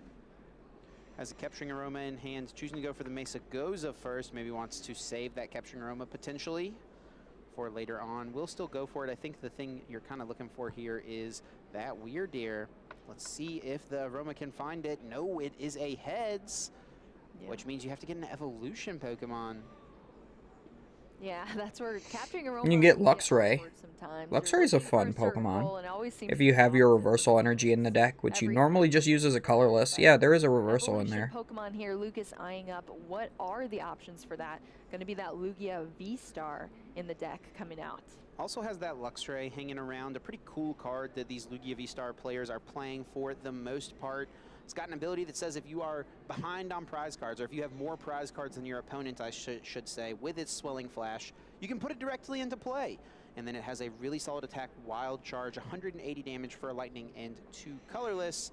Being a Lightning-type Pokemon, you can one-hit KO really popular Pokemon like opposing Lugia V-Stars and also Pidgeot EX. It's really not something that's going to come up in this matchup, but just overall... This would also be a good situation if Caleb is playing Choice Belt. He could always attach the Choice Belt to the Dragonite and take a one-shot on the Lugia. Alright, never mind, because there's a V-Guard on it now. So yeah, Lucas definitely preparing for the fact that maybe his opponent is playing a Choice Belt and he doesn't quite know yet. Because you really don't know until it comes down. You're going to have to hit 200 damage, not enough for a KO onto the Dragonite V. Yeah, 2-shotting here feels bad. We're going to be seeing happen. Unless there's a Weird Deer and a Jet Energy in the hand, but I don't think there was. Yeah, so this would be a good reason to have benched that Mew EX earlier. But again, it's just such a liability against Sableye that it's risky to put it down that early. No Jet Energy. No Jet Energy, yeah. Has the other therapeutic, double Turbo Energy as well. Yeah, if he was to bench the Weirder and then attach a Jet Energy to it, it would become active and move all the energy to it. Dragonite here, 200 damage with Tempest Dive and choosing to discard the Messagoza. Yeah, of course, that double turbo nerfing the damage output just a little bit on that Lugia V-Star, so that Dragonite V is going to stay here in the active position for Caleb. This is why, like, I always wish Lugia had Pokemon recovery cards. Because if he could have recovered the Mew EX, that would have been really great to use there. Keep 5 cards seen, 2 to the Lost Zone, one of them easy that battle VIP pass, and I think Escape Rope was the other choice. Looks like a Raikou V was drawn. Are we going to see the pieces available for Caleb to try to take a knockout here this turn? Or could we be setting It would also be nice if it had, like, a spread attacker, too. Yeah, that Radiant Greninja. Because then it could, like, knock out the Dragonite while also spreading damage to the bench or something. And it was that card there. So Radiant Greninja coming into play here now for Caleb. And we're going to see that energy. Yeah, so with this attachment, I think we're going to be going for that play of that Greninja, trying to target down these 2 Archeops most likely. Actually, for now, okay, doesn't look like that's going to be the case. It's just a swing into the active, maybe threatening the Greninja to clean up this Lugia on the next turn, and then it can also target down this Lugia to set yourself up to try to take the Greninja in between using the Dragonite is pretty good. Is going to naturally need a 1-prize KO at some point. So you hit for 220 because of the fact that there's the V-Guard energy on there. As well to the benched Pokemon from that Dragonite V. Lucas hits a heads this time. Heads here off of that Mesa Gozo, which is going to allow for a Pokemon to come out. That Lumineon V being benched right away for Luminous Sign to bring out pretty good. Iono, the disruption card here. Yeah, so Caleb still has 5 prize cards, so it's not going to be as disruptive as it maybe possibly could be, but the fact that there's, it looks like a million cards in Caleb's hand right now. Yeah, puts him down to 5 cards. He has a lot of cards in hand right now. Taking a quick look at the hand here, but just gonna go straight. Yeah, Lucas is definitely going for this win here. This is the last round of Swiss. So if he wins, he's at 33, 35, so he could bubble in. Both of them sitting tied right now at 5 prize cards each. But it would guarantee him top 16 winning this match, so at the very least. And that is a pretty substantial amount of money. Could open up some plays for sure. Snorlax or Weirdeer later on. For now, though, Tempest Dive will clean up this knockout, sending Lucas down to just 3 prize cards remaining. Still absolutely ahead in this game. We'll see what Caleb Patton has to respond. Yep, we will see 2 prize cards down over to Caleb's side now. Comfey with that energy already attached to give it that pivot option being promoted here into the active. We're going to see this first flower. Yeah, that's why I always like having an extra energy on a Comfey. Even if you have the energy on the Comfey, always use your switch cart or something to move it around. So that you always have that energy for later use to retreat. We're debating the escape rope here now, just double checking all the cards in the hand, but it's going to be that escape rope from Caleb Patton. Lucas having to choose what to promote here into the active position now. It might just be going with the Greninja here. There is Mirage Gate in the hand, so that could work as a way to start to target some things down.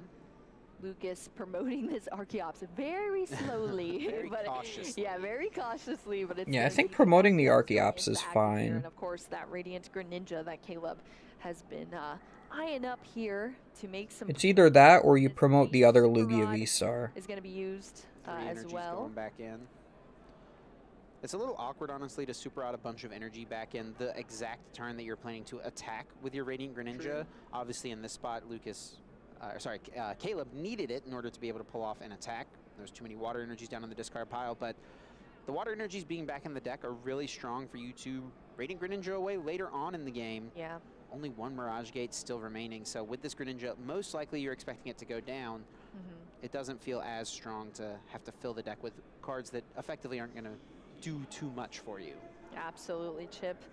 Unfortunate turn of events, but got to do what you got to do, especially with one of the Super Odd already being in the Lost Zone as well for Caleb. So let's just down another resource, but we are going to see that Radiant Greninja here and those energy go into the discard. So. And now Lucas able to draw for turn. Like we mentioned, has the Nest Wall. Looks like Lugia V was found. A few Jet energy, so definitely a Snorlax play could be in line. Nest Ball coming out here for Lucas. Gonna search a basic Pokemon out of the deck. And look at that, Getting another Chip. Snorlax. You're a psychic. Snorlax is immune to the Sableye. Onto the bench. It's the best attacker here when your opponent only has the one prizers in play. At least a therapeutic energy on there. That one seems obvious. Gift energy really probably isn't Therapeutic. that good. It's fine. Therapeutic you know, gift is don't put it on interesting. there, Caleb feels really okay. And then you can jet it into the active but, because you have the jet in hand leave it already. on there, Caleb has options to try to get around it with Escape Rope or Sable Eye. Yep, we're going to see the capturing aroma here from Lucas. Capturing aroma heads, you can just get like an Archeops out to then discard. That's the correct play as opposed to just discarding the capturing aroma. Because that's one more card thinner in your deck to be able to potentially find your way into, you know, another supporter later. This is crazy. You don't normally see Luminions get benched this often against Lost Box, but you're far enough ahead to where you can actually feel safe doing it. A handful of times in a row, you're usually feeling pretty solid. Yeah. We do have to mention Because your opponent still needs to do like 3 attacks in order to knock out 2 Luminion. And you might have Collapse Stadium to reverse one of those attacks. Looking at a tie situation, so Lucas definitely knows the clock is a factor here, wants to make sure that he's winning this game without a doubt and doesn't even have to leave a tie on the table. I'm really surprised that the damage went onto that Archeops too. I would have assumed it would go to that second Lugia, but he never did that. That jet energy pushing it up there, and we're going to see that thumping snore. Yep, of course. Snorlax is just good. Because of therapeutic energy, Caleb promoting now that Comfey. I just recorded a Champions League where it was, Try to deal with this Snorlax. Let's see what they were playing, I think it was 2 of the unphased fat Snorlax and 1 of the block Snorlax. The block Snorlax was like really good against Lost Box. Attack can happen, I imagine, with Sableye now that Lost Mine is set up. Of course, oh, see you later. Able to deal with the Snorlax, but can target this Archeops, clean it up, and then probably just wants to place 60 damage onto one of these Luminion, try to clean them up. Maybe 50 damage as well would work. Yep. Target those so that next turn they can be. Yeah, that's definitely your win condition, is just do like another 6 each Luminion or just 120 to all 1, and then like just start trying to. Oh, he's taking the knockout there. Oh yeah, because he's at 3 prizes. So yeah, so if Lucas can collapse, yeah, he just needs 1 bench Pokemon and a collapse to knock out the Luminion that has the damage on it. And he should be able to guarantee he wins the game that way. Lucas really has just kind of. Well, I guess not necessarily, because you could always see the Raikou come out with a boss. I see a collapsed stadium in the deck. That would be the thing you want to make happen here. Put another basic Pokemon down, and then collapsed away this heavily damaged. Yeah, you can't bench the Luxray right now because you're not behind. You're tied on prizes. It's in the prize. Well, okay, so one copy was discarded already early game. One's in the discard, and there's another one. Yeah, this was going really well for Lucas, and then all of a sudden Sableye came out, and now it's a game. Is actually not even going to go for research. He's just going to swing with the Snorlax and say, all right, if you got it, you've got it. Oh, and he's got the find a way to pull off another Sableye here. Raikou in hand with a Lightning Energy. Gonna start with a flower. If he has Mirage Gate so important. and Boss, of course, an easy choice to put in. Can he get to that though? That escape rope, which is going to be used now. Lucas getting to choose what to promote first into the active, and of course, Caleb. Yeah, definitely the Archeops is the correct thing to put active. Another flower. Retreats for 1 energy. Does find that for a Seal Stone. For a Seal Stone. Here, he's got Super Rod, he's got Sableye available through the Super Rod. He's got Psychic Energy. So he uses the V-Star power to find either the boss or the Mirage Gate that he's missing. Bringing up the Luminion, retreating, and then Cramorant takes the knockout. I completely missed the fact that the Cramorant was on the bench. Just 5 minutes remaining though. Wow, huge. A tie might get them top 16, but it'll definitely guarantee top 32. And that's the crazy thing, is like, you win this game, if you win, you might bubble into top 8. If you tie, you're guaranteed top 32. And if you lose, you might bubble out of top 32. It's like such a... There's just too many people in these tournaments, man, for the amount of rounds we have. We need more... We legitimately need more rounds of Pokemon to make this fair. Now, Caleb would have probably been pretty close to still just winning the game. Would have probably needed a little bit more dig. Would have probably thinned and played a little bit differently to leave the option open to find Boss's Orders Raikou for game. really close one here in game number 2. It was incredibly close here for sure, but here we see Caleb getting those last pieces And needed. the Forest Sealstone is all that was needed to find the literal last piece, that Yes. boss's orders. I think they really need to go to best of 1 with more For rounds. Caleb Patton, Both days. piecing everything together here, getting Like, do like at least 11 rounds day 1, knockout on Lumineon V with and do like 9 rounds day 2. Something like that. Kramer coming in, doing some work. That 60 damage ends up being super relevant from the Sableye. And Caleb is able to, for free, clean up that last. Not that I necessarily want to play best of 1 as opposed to best of 3, but anything can happen. I think that's probably the easiest solution to that. I know there's a lot of people that are arguing like best of 2 could be a thing, and that just doesn't even, like, my brain can't compute that. Like, what is best of 2? Like, you win or you tie? When we get into so close to the top 8 and then even Like, you win game 1, and if you don't win game 2, you tie? nothing is What? being counted out yet between these players. And Like, I we're think already they playing realize best of that 2. as well. They need great Like, come on. starts initially for both of them. We'll see if Lucas can find a basic to get this game going. And I think in this spot, you know, we've talked about which deck is favored in these type of positions. I think it has to be the Turbo Lost Box deck. Lugia definitely needs quite a bit more setup. And Caleb's deck can pop off. I mean, he's not really done too much in the early turns of game 1 or game number 2. Yeah. But his deck is absolutely capable of going turn 1 Raikou, turn 1 Dragonite, taking knockouts, and potentially clearing Lucas's only Lugia out of play. That's a very real possibility. Scary. Yeah. And, you know, when time is expired, it's going to be +3 turns from whoever's turn it is. So it'll be turn 0 for whoever's turn it is, +1, +2, +3. So each player effectively will get 2 turns, during time to try to close things out. So if Caleb can find a way to take 2 prizes before time expires and guarantee that he'll have 2 full turns, there is definitely a chance he could win this set. We'll have to see how this plays out here. Lucas just starting with that Snorlax. Flipped up already. A pair of Archeops prize for Lucas and a therapeutic energy. Yeah, 2 Archeops prize can be an issue. Palpad, but we haven't really seen that. And the therapeutic energy being so high means that you might not be able to use 2 Game Snorlax. 3 indeed between Caleb Patton and Lucas. Yeah, and he definitely plays three Snorlax. This is what I always say in my videos a lot, of how you have to play all the same art of a card.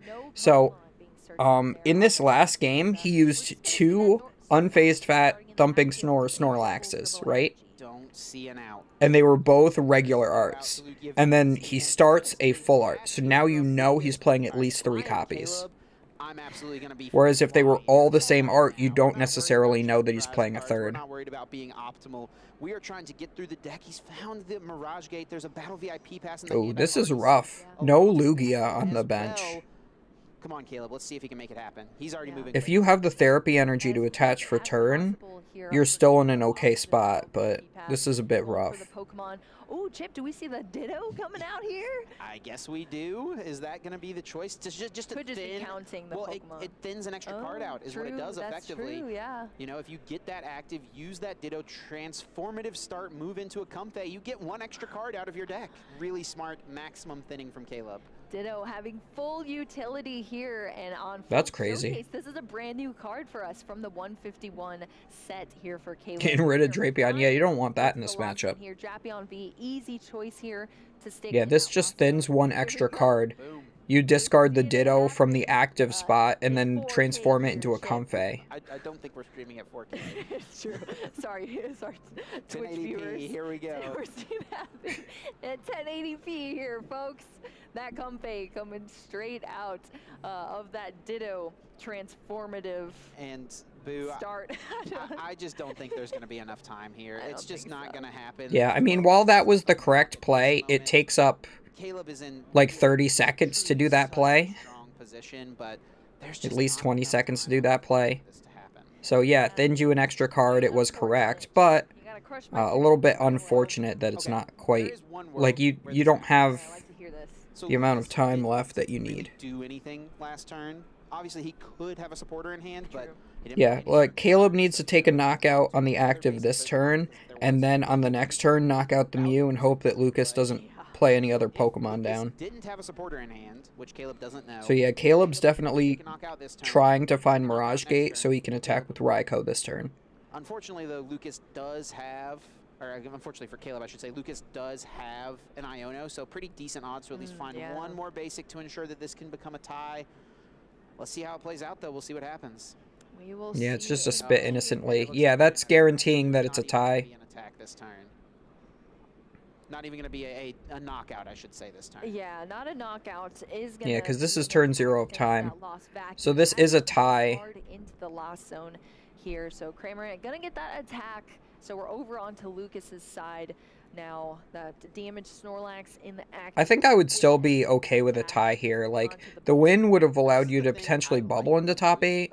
It would guarantee you top 16, but at least now you're guaranteeing yourself like $1,000 by getting the tie for top 32. So now he can still do something this turn. He can still attack, he can still take a knockout, and still try to set up his board, get a Lugia V. Obviously, in this exact instance, we're not going to really get... And yeah, just benching one more Pokemon just to overly guarantee. It looks like the players are now kind of talking about it, trying to figure out the situation.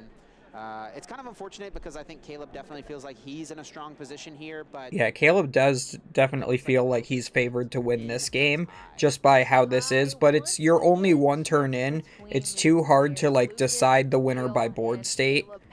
And I mean, you could go by prizes, which would definitely give it to Caleb. Coming out with a win here. But I think Lugia is always going to be unfavored in that regard because it's less likely to be able to take prizes as fast as Lost Box would, so... So neither of these players will make it into our top 8, but still a lot that they were playing for at this point by getting to 34 match points that was for rough. Caleb and 33 match points for Lucas. Caleb is probably going to be in the top 16, Lucas in the top 32. They're each going to lock up a good amount of prize money, tons of booster packs, tons of championship points as well towards that invitation to the Worlds. Yeah, that was definitely a fun game to watch. Here we see, well, this first flip was just a single heads here from Lucas, but that kind of turned around in the future here. We got a bunch of double heads here for Lucas. Of course, had to discard a therapeutic energy, and one was in the prize cards. So even working with a sleepy Snorlax, it didn't stay sleepy for too long. We got multiple double flips here from Lucas, and that really carried the game and carried the pace of game 1. Weird Deer here, being in the active position for Lucas, and Caleb Patton was just... Well, I'm going to take a short break. I'm going to go use the bathroom and get myself a little bit more food to snack on. So I'll be back in a few minutes. And Lucas having to now finally has the therapeutic energy to use on this Snorlax, and had the pace at the beginning of this game, but Caleb Patton was able to finally get a better start, throw that Dragonite V up that we saw take some incredible knockouts, and there just wasn't as good of a response here from Lucas Thiel in this position. Yep, didn't quite have what was needed to close things out. Went down to just one single prize, but that collapsed stadium being in the prizes, the one card he was really hoping to find in this spot. As we're going through this replay, Boo, I was taking kind of a peek at the final standings here as things are getting sorted out. It actually looks like no 35-point players missed, by the way. So it looks like it's gonna be a clean cut. If you got to 35 match points, you ended up making it into top 8 of this tournament. It's just kind of, you know, sometimes, sometimes there's some like natural ties, right? That lead to these things happening. Like, for example, our stream game, right? Yes. So now because of that, no players are going to miss out who got to 35 match points. Oh, that is cool to see. Definitely a nice situation, because I think in Pittsburgh we had a ton of players. It was a lot. It was a lot of players, and any of them could have been the bubble in to top cuts, but only one made it in there. So that's nice to see all of our 35 match point players making it in. That means we're going to start seeing who is our final top 8 here in Peoria, Illinois. Going to be coming up very soon. Things are getting finalized out there on the floor. It sounds like our match was one of the last ones still playing. There are still a couple more things happening out and about in the field. And we'll try to get updated as soon as we can, because trust me, we are just as excited to see as you are at home who is going to become our regional champion here in Peoria, Illinois. Yup, and even more exciting, Chip, we get to cast the finals too, so we'll be seeing you all back here. Of course, we just took you through our last 2 Swiss rounds But we'll be seeing you once again for our finals, where we get to crown the champion of Peoria, Illinois, and add another player onto that TBD screen that we see. Of course, Andrew Estrada being our first winner in this season of a regional championship in Pittsburgh. I'm excited to see who our second will be here in Peoria. I'm getting word, Boo. Yeah. We do have standings. We can take a look at who our top 8 players are going to be for this event. Rowan Stavino up there at the first seed, 39 match points. He and JW actually played out their last game. And I think that's a strategic call from Rowan. Yeah. He feels like Miraidon is a good matchup. He knows that if he wins that last Swiss round that they played, he'll have a lot of match points, and JW will be likely into cut because he has good resistance, but is going to be at 35 match points. So he was trying to give himself a chance to play against a super favorable matchup in top 8. Ends up not happening, though. It's going to be Rowan playing up against Grant Shin at the 8th seed there. Grant Shin sneaking in there. Of course, a clean cut here at 35 match points, but he made it happen with that Chien Pao deck. That is awesome. Grant Shin on the Chien Pao here, but Rowan on that Mew VMAX. Yep. And we also have Brent Tonneson as well, Chip. That's a huge one to see. Of course, Brent traveling here all the way from Australia to compete in this event. Will it happen again, Chip? Is it going to happen again? That is the question. Of course, Henry Brand last year won the Milwaukee Regional Championships traveling up here from Australia. Man, these Australian players, what do they got down under? I'm telling you, what do they feed these Pokemon players? They have just the sheer power of all the Australian players cheering on the Australian players that also bring their talent to our stages here in NA. And one other thing, there's a pair of Canadian players. We've already talked about Rowan, but also Raymond Long from Canada. Andrew Estrada, who won our first regional championships, he's from Canada as well. U.S., come on, man. We got to step it up a little bit. Yeah, we could end up with 2 Canadians here as the only winners so far throughout this season on the map, taking championships down here in our regional championships. And that would be pretty awesome to see as well. We have a ton of Canadian players that are always rooting on their players there too. Of course, J.W. Krewall and Jesse Parker, friends, teammates, partners. Those who work together succeed together, it turns out. Both playing Miraidon, both making it into top 8. Jesse, what a run he is having, by the way, making 2nd place in Pittsburgh. Maybe looking for some redemption, looking for an opportunity to try and get his own regional title. Unfortunately, the way things have worked out, though, he's going to have to go through his friend J.W. Krewall to make that happen. They are going to be playing each other 3 versus 6, and J.W. is going to be trying to play for his 3rd ever regionals win. That is incredible. So much on the line here for all of these players. We also see Terrence Miller there as well with Lost Zone Box. Of course, Jack Carter we saw with Lost Zone Box too. Yep. So Lost Box making it into our top 8. And that's also what Raymond Long is playing as well, though Raymond is playing Kyogre. So a couple different builds. Definitely a couple different builds, but I mean, we remember what won Pittsburgh, right? It was that Lost Box Kyogre. Once you get into top cut, does Kyogre just gain those special powers? Is it able to make it happen? 8 amazing players in top cut. Only time is going to tell who is going to take it down. It absolutely could be any one of them, Boo. I am so excited, genuinely. I cannot wait to see what's going to happen. Yeah, some incredible names, lots of representation from different regions as well. So it's going to be cool to see what happens. Definitely make sure you take note of what's going on here and let us know who you're rooting for now in our top 8 that is about to be underway. Yeah, get your brackets filled out. What's your prediction going to be? I will say, you know, Jesse Parker had a pretty solid path in top 8 of Pittsburgh, hit a couple of Lugia V-Star, 1 in top 8, 1 in top 4. Solid matchup for him. There's no Lugia in this top cut. He's going to have to get through his friend, JW. Probably going to have to play a Lost Box somewhere along the way as well, which is a tougher matchup. So let's see if Jesse can make back-to-back finals appearances, or is it going to be a Canadian player taking down another North American Regional Championships, or is Brent Tonneson with Gardevoir going to make it happen? So many incredible stories.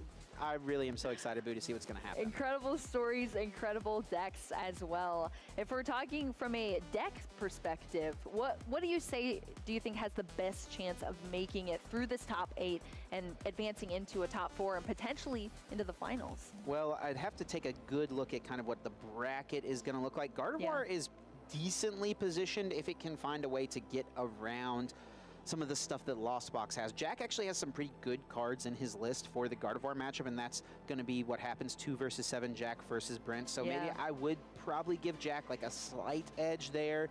Rowan versus Grant, I'd probably give a slight I got myself some dinner because I didn't eat much for lunch. I just had like a meal bar. To be honest. 3 versus 6, that's a Murad Amir, so one of them is going to win, obviously. And 4 versus 5, Raymond Long versus Terrence Miller. That's a Lost Box mirror. I don't know, it's shaping up to me, honestly. Lost it feels Box like it could mirror? be a Lost That Box sounds tournament. fun. Oh, once again, huh, Chip? And honestly, if we People see kept like discounting another Night Mart or Lost Box going into this tournament, and how do you think that's I don't know. It's like just the best deck, like one of the best deck ever made. Beedoof says yummy. Yeah, I got some chicken. Like it's basically white man's fried rice is what I made. Is like even if Lost Box wins this event, I don't think it's going to be more than like 12 to 15% at the next It regional. was like Monday. You know? There's just so many good, solid decks. I made like 2 cups of rice, Lots of great players have chosen to play it. 6 eggs, Can happen. Only time will tell. Boo. 8 chicken thighs, Quick little break though as we a prepare microwavable to get ready for our frozen top peas, 8 bracket. You're not going to want to miss it. This is a truly exciting and way too much garlic and herb seasoning. This is like my 6th meal out of it.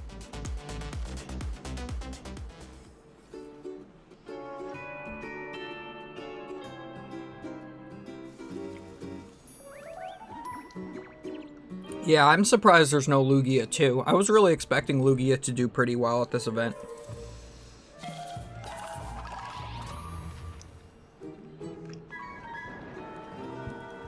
I was curious to see as whether it would have been colorless Lugia or single strike Lugia that made cut, because that would define the meta a little bit more. But yeah, it's crazy.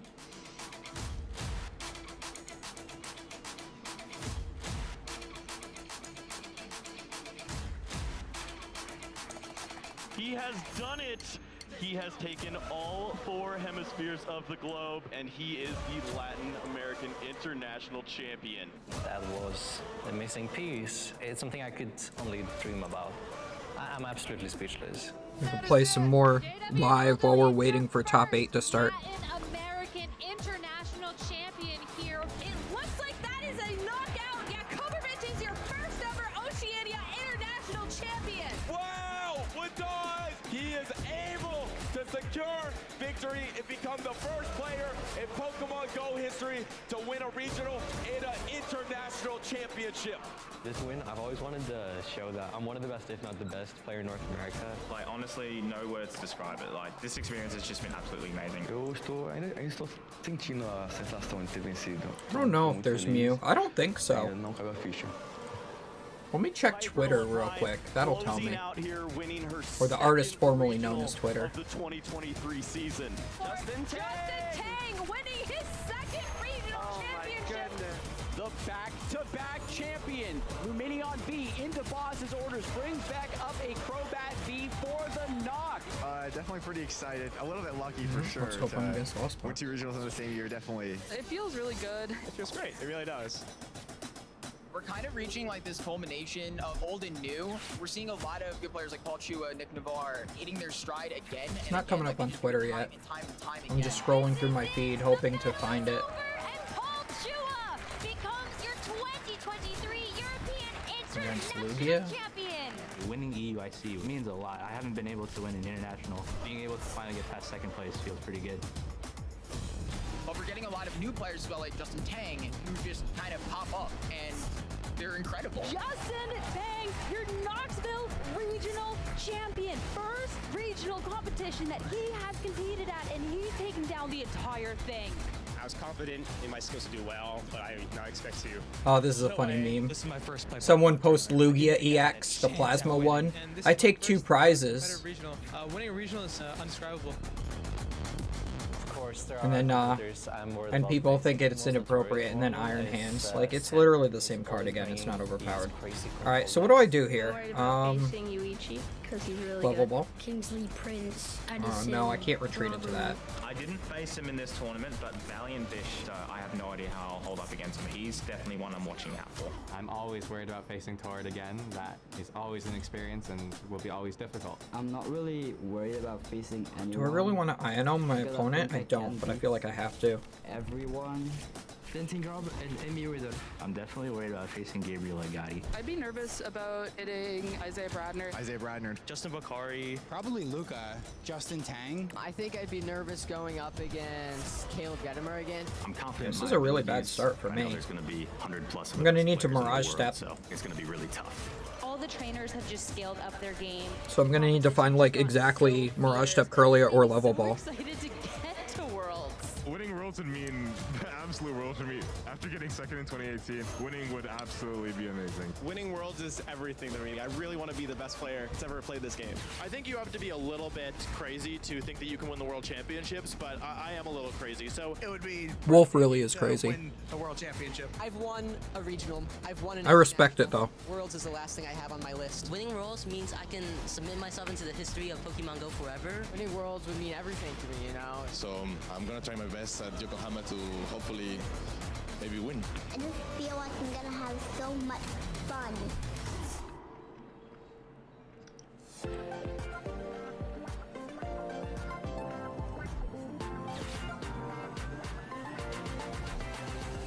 Hi there, I'm your host Anna Prosser. We are here in Yokohama at the Pokemon World Championships 2023, and I'm at the prize wall with Travis. Travis, what's the prize wall? The prize wall is a wonderful wall of prizes we have this weekend. For Yeah, I don't think top 8's finalized yet.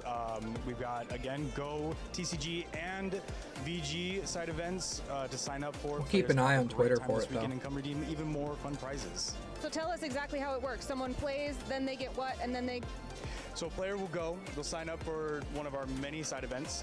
After they've completed the side event, they'll receive prize wall tickets, and once they've accumulated however many they're wanting to save up for, they can come back to the prize wall and claim one of their fun prizes. There are so many things here that I already am like, I want that, I want that. There are a few exclusive world things here. This right? is unfortunate. Just a couple things this time, but we have the World's Playmat exclusive to the Yokohama tournament, as well as a few copies of the World's promo available for players to get as well. But a lot of fun, mainly Japanese Pokemon Center prizes this time, so that's a lot of fun for a lot of international players. Which one's your favorite? This time I'm going to go with the Butterfree Umbrella. It's so cool. It comes with a Metapod carrying case. Gotta love it. It's so cute. It made me squeal. I'm going to go That is squeal over nice. some more things. Thank you so much, Travis. We'll be right back with more from the Pokemon World Championships. I wish I could have gone to Worlds, honestly. Japan's way too expensive, but I just wanted an excuse to go to Japan.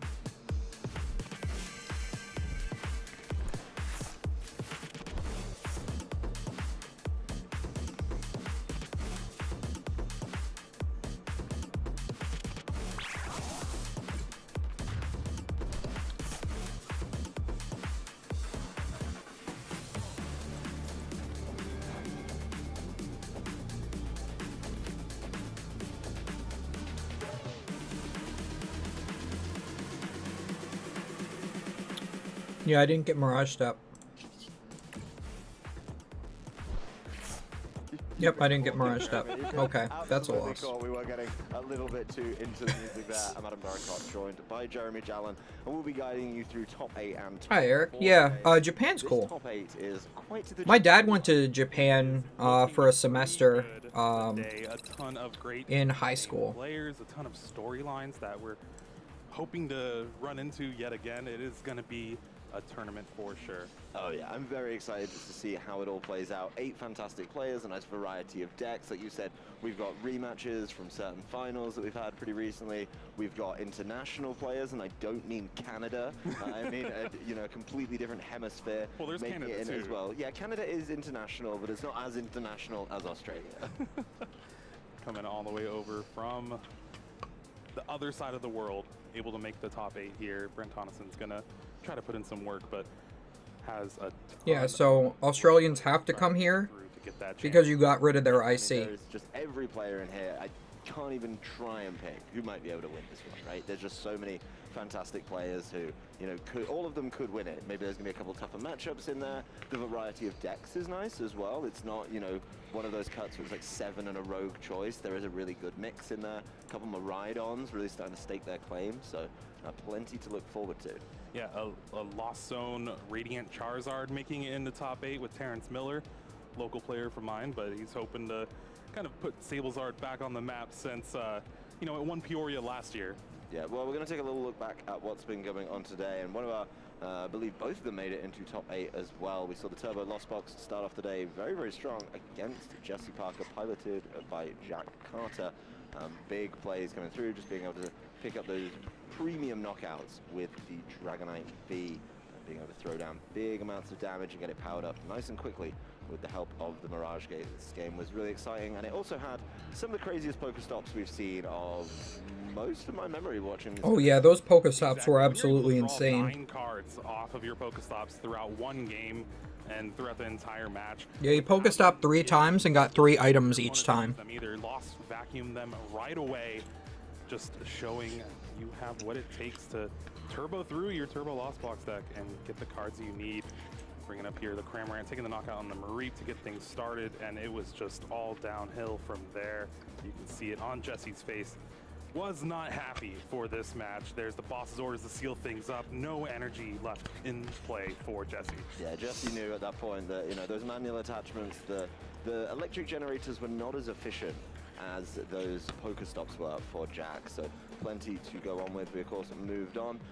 Billy Chan versus Jesse Spencer. We got to see some Lugia, something that seemed to be eluding us over the course of this day, but going up against the Gardevoir, this game, you know, both trainers just trying to find a way to really take this one down, but it does go, absolutely goes the distance. You know, some tough discards to make as well. Tyranitar putting good work in this set. Anybody excited to play Venomoth at their locals this week? Not really seeing Lugia throughout the entire day 1, and then up until round 14, day 2 is pretty crazy with it being one of the most played decks, but able to still stick around. Unfortunately, this game didn't really have much. I'm glad they gave Venomoth an actual playable card. SRV, and now just because it reminds me of Land Pulse, but Twitch plays Pokemon. Is a thing in this game. You All-terrain Venomoth, ATV. 60 HP does minus 30 resistance to fighting Pokemon. Yeah, so that 80 just wasn't enough to get it there. You know, both trainers playing it all the way out, but you can see as we're announcing the final couple of attacks here, just how low that timer is. So trainers going the distance in game number 2. There's the boss's orders to get that Lugia V-Star. That, of course, is all he needs to take the knockout. Ties up the set 1-1. I believe this was the moment where Jesse asked our judge time in round remaining, and that is his response to the 6 minutes that he was informed of by our judging staff. And with time being called, both players not really in much of an advantageous position take the tie there, and Billy ended up. I need to move that fan closer to me. It's starting to get hot in here. If he would have won, there was a possibility. If I record too long, could have made it in. or like I live stream, this place is a hot box. How things shaped up here, and then round 15, of course, it is Lugia, but the colorless version up against a Turbo Lost Zone box. And Snorlax. Alright, now that I'm done eating, I can actually focus on playing a game. Making it really awkward as well. I mean, it's quite a I rose back to my same rating I was at before, so. You've got to hit it with something pretty big, and it only gives up 1 prize as well, but that thumping snore, more than enough in response. And since they're just like recapping the day, might as well actually play some games. Stop once again was going to be a piece, but Caleb realized it was just a little bit behind the pace there. So, you know, not the easiest game to play. Taking game 1 for Lucas. Obviously, game 2 does start to play out as well. Caleb getting, you know, all the pieces he needs. You love to see hands like that when you're just looking at Chorus's experiments. But, you know, has to try and find I guess I could do it like does that. Get the Dragonite Oh, no. powered up and can start just overwhelming with the amount of damage you can put down. Taking knockouts, kind of staying on pace with Swear to God, Lucas I just... early doors, but you know, the time, There. as you can see once again, was ticking down. This is something that definitely That'll do it. you have to be That's mindful the of. best way to do it. turbo decks, right? You need to draw games short. In the end, it's you know, the Raikou V, get rid of V-Star, has to move his lost zone to try and find it. But all he needs is the boss's orders, grabs that, and should be able to wrap this one up. See, this is the thing, is Mew is the better starter because it has free retreat, but I don't know what I'm up against, so I start reading Greninja. If I know what I'm up against, I could start Mew EX, but since they're playing Mew sleeves, they're probably playing Mew VMAX. Oh, here it is. Rowan, Grant, Terrence Miller, Raymond Long, Jesse, JW, Brent Tonneson, Jack Carter. We saw exciting fashion. Jesse and Jack both on stream at least before. Playing Terrence Miller up against Raymond Long. Now Raymond Long was Terrence's one loss in Swiss today, so looking for a little bit of revenge there. Jesse Parker, JW Krewall. Yeah, that's another thing, is you can play the same opponent 3 times during a tournament. It's got to be that awkward Ride-On mirror match, and then of course Brent Tonneson versus Jack Carter. Wow, my opponent did 1 Comfey and that was it. Great one as well. Yeah, I think all 8 of these players do have the ability to win the tournament. They're in the right position. All they got to do is get through 3 more rounds to be our champion here in Peoria. This is a little risky, but I'm doing it. With Rowan Stavenhow versus Grant Shen as our featured match for this round. It makes sense. Oh, what am I doing? It wasn't that long ago. So I got rid of the energy I needed to retreat into the Mew that I was going to go into. Oh well. Yeah, you tipped me off about that. I can Ino though. For Hartford, and I've heard that they get a little bit cheeky with the handshake here. So I'll be mindful of that, not calling games too early. Thanks for the heads up on that one, Jeremy. This will help my opponent, but it's fine. Once again, we have found Mew VMAX in a top 8 first seed of a regional championship. This deck will not go away.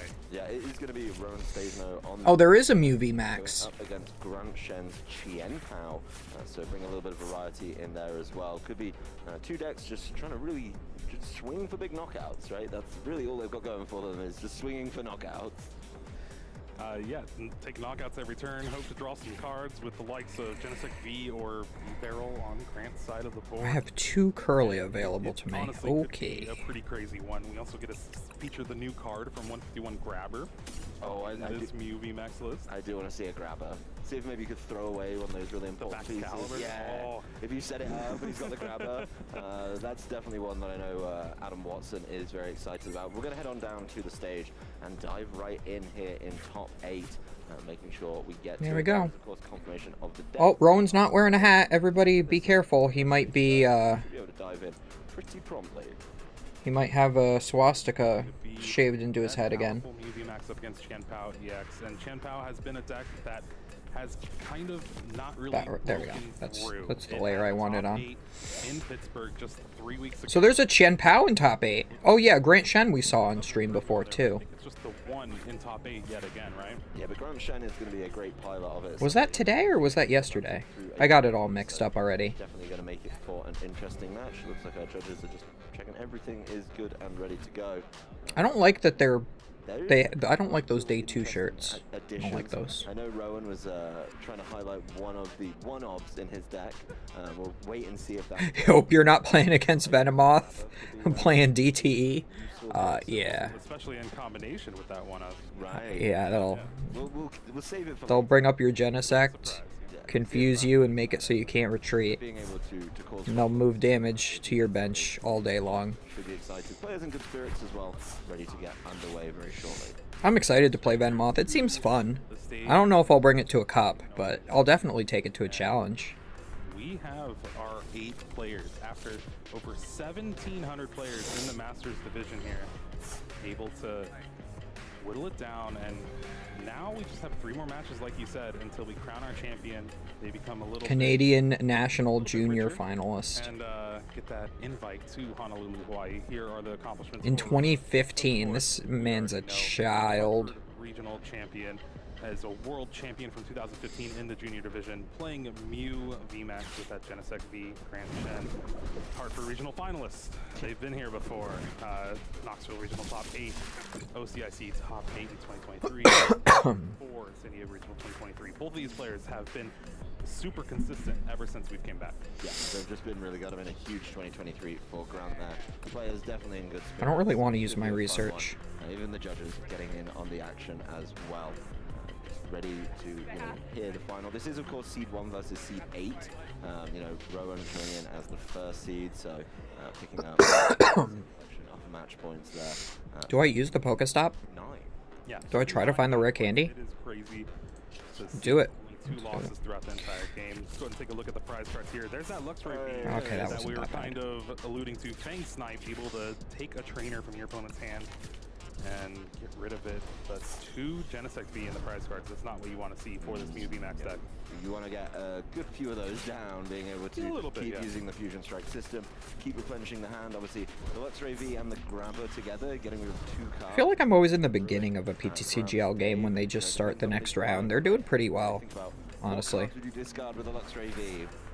No, I did get a rare Could it candy. be yeah, get rid of that. Rare candy? Yeah, if he's already picked up the rare candy, why not, right? If he's picked it up for next turn, it could be a problem. But not something we'll see early on in this game. As we head on down into the game, UV in the active for Rowan, starting off with Chromatic. Yeah, it's still going. This is top 8, so we have top 8, top 4, and the finals left remaining. Yeah. Oh, no, not the handshake.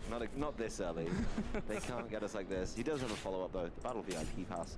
We'll be able to start diving in that deck, start making some counts, see what he's got in there. Going for the Genesect, obviously wants to keep the hand nice and full, but those are going to be his only 2. The other 2 are in the prizes. Getting those down, just running through the rest of the counts very quickly here. Again, this will be able to see those 2 Genesect in the prizes. Also the Luxray. The Luxray could be good against Grant in this matchup, just because Grant really does need to set up that Excalibur before he can really do anything. Yep, getting the Excalibur setup is going to be big here. He's starting off with the Bidoof. Wait, he's playing the Luxray V? Definitely plenty of work. Luxray V is really interesting, actually. Are in a row, being able to know exactly where he's going to be able to go in this game, what he needs to find off the prizes potentially a little bit later. It paralyzes your opponent's Pokemon, I believe. Heavy Ball, so if he finds that, can search out another Genesect V or that Luxray from the prize cards. Granted, that is. I looked away, so I didn't see which Luxray. I guess you can search for it with Chromatic. Yeah, so Luxray V. You'd love to be able the first attack for 2 colorless does 30. Your opponent reveals their hand and you discard a trainer from there. And then the second attack for 2 lightning and a colorless does 120. Discard 2 energy from this Pokemon. Your opponent's active is paralyzed. 3 cards off the first one here. 4 Sealstone found along with the Chromatic. So this turn is definitely not over for Rowan. No, plenty of ways to obviously play cards down, keep going there as well. Chromatic, getting rid of the Ultra Ball. Not seeing him go for the deck here, so does put down a Forest Seal Stone, does go with another Fusion Strike system. Obviously, has the option. He is going to go with the Grabber. Grant just confirming that. Opponent reveals their hand. Put a Pokemon you find there on the bottom of their deck. No. Oh, he's got a Bibarel. Okay. That can get That's unfortunate. Like he was going to be able to use it this turn. Getting rid of the Bibarel. You get a good look at the hand as well and see, the Pokestop, the Nest Ball. Certainly, a little ways to go, I think, if you're Grant. No Battle VIP pass either. Honestly, though, Grabber, if anything, is best. Probably, yeah, most likely. Deck because they don't usually play draw supporters very much. There's 1 Iono in the list, no Professor's Research. So being able to put back that Bibarel is actually pretty important. Yeah, well, he is going to be able to get the Hisuian Heavy Ball play done.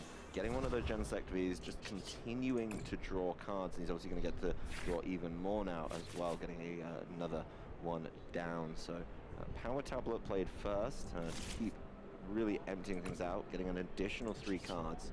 And we see the Heavy Ball go back in at the middle. There's the Mew V, and looks like, yep, we're just going to retreat that into the other Mew V, preserve that energy in the back, and pass it on over to Grant. So we know what's in the hand. He's got a couple energy, the energy retrieval, superior energy retrieval, I believe, the Pokestop, and 1 cross switcher, 1 Nest Ball. So plenty to be done in this turn if you're Grant. I don't know about plenty, but Nest Ball can at least. Well, he's got a lot to do, but he's not got a lot to do. I would assume DTE if they're playing the Luxray. Pretty big Pokestop slip, and we've seen a few of those. Yeah, well, he does get 1 card to really help him out. It is going to be that Radiant Greninja, which of course is going to be able to, start drawing him more cards. Why do you need draw supporters, Jeremy, when you've just got the Radiant Greninja and you just get 2 free cards? Yeah, exactly. Well, at the cost of 1 energy, but you can get those back, so it's almost free. Does have energy in hand to use that concealed cards as well. And now Grant is going to search through. That's a pretty standard setup from Mew there. Where you can go from here. definitely need to draw something like that Battle VIP pass to get your basic Pokemon set up, so following turn you can start getting some energy down. The Battle VIP pass is huge here, being able to, you know, get some Frigibaxes down, you know, get a Chien-Pao out as well, and we start thinning the deck a little bit. Could really help him out there, but just counting it up, doesn't need to do much more. Of course, gotta be careful with those stops as well. You don't want to waste resources too early, particularly if you're limited. You've got a couple super rods, could be a definite problem. But we'll see. You know, there's a concealed card waiting for the cut. Let's see what he gets. Okay. Ultra Ball is not too bad. I guess it's an out, but here's the Pokestop. Irida, Beaverell, and an Ultra Ball. All right. Ooh. Well, Beaverell, I mean, at least he shuffled the deck, right? So the one that got Grabbed is sort of dealt with. We can get another Bidoof down. Obviously, you know, can search out, but I think he just needs more Pokemon this turn. So it is going to be the Ultra Ball, getting rid of the Cross Switcher and that energy. He can go in and grab something he needs to get set up. Getting the Frigibax out. Obviously, this deck does not function without the Excalibur, so you need something there. That is going to put a ton of pressure on Grant for the following turn, though, because with just one Frigibax in play, if Rowan's able to find a boss's orders to take that out, get the KO, there is no possible way for Grant to really get a KO for a couple turns. Yeah, he's then going to have to completely rebuild his board, and that's going to be pretty devastating for him here as well. So tough opening turn for Grant. Got a couple pieces, but does just pass the turn. We're over to Rowan, who's got a very well-developed board. Should be in a good position. Obviously needs to thin the hand. There's another Mew going down, so he's going to start drawing as well with the Fusion Strike system. So no Chien-Pao yet. I believe he's found a boss's orders, but no Mew VMAX just yet.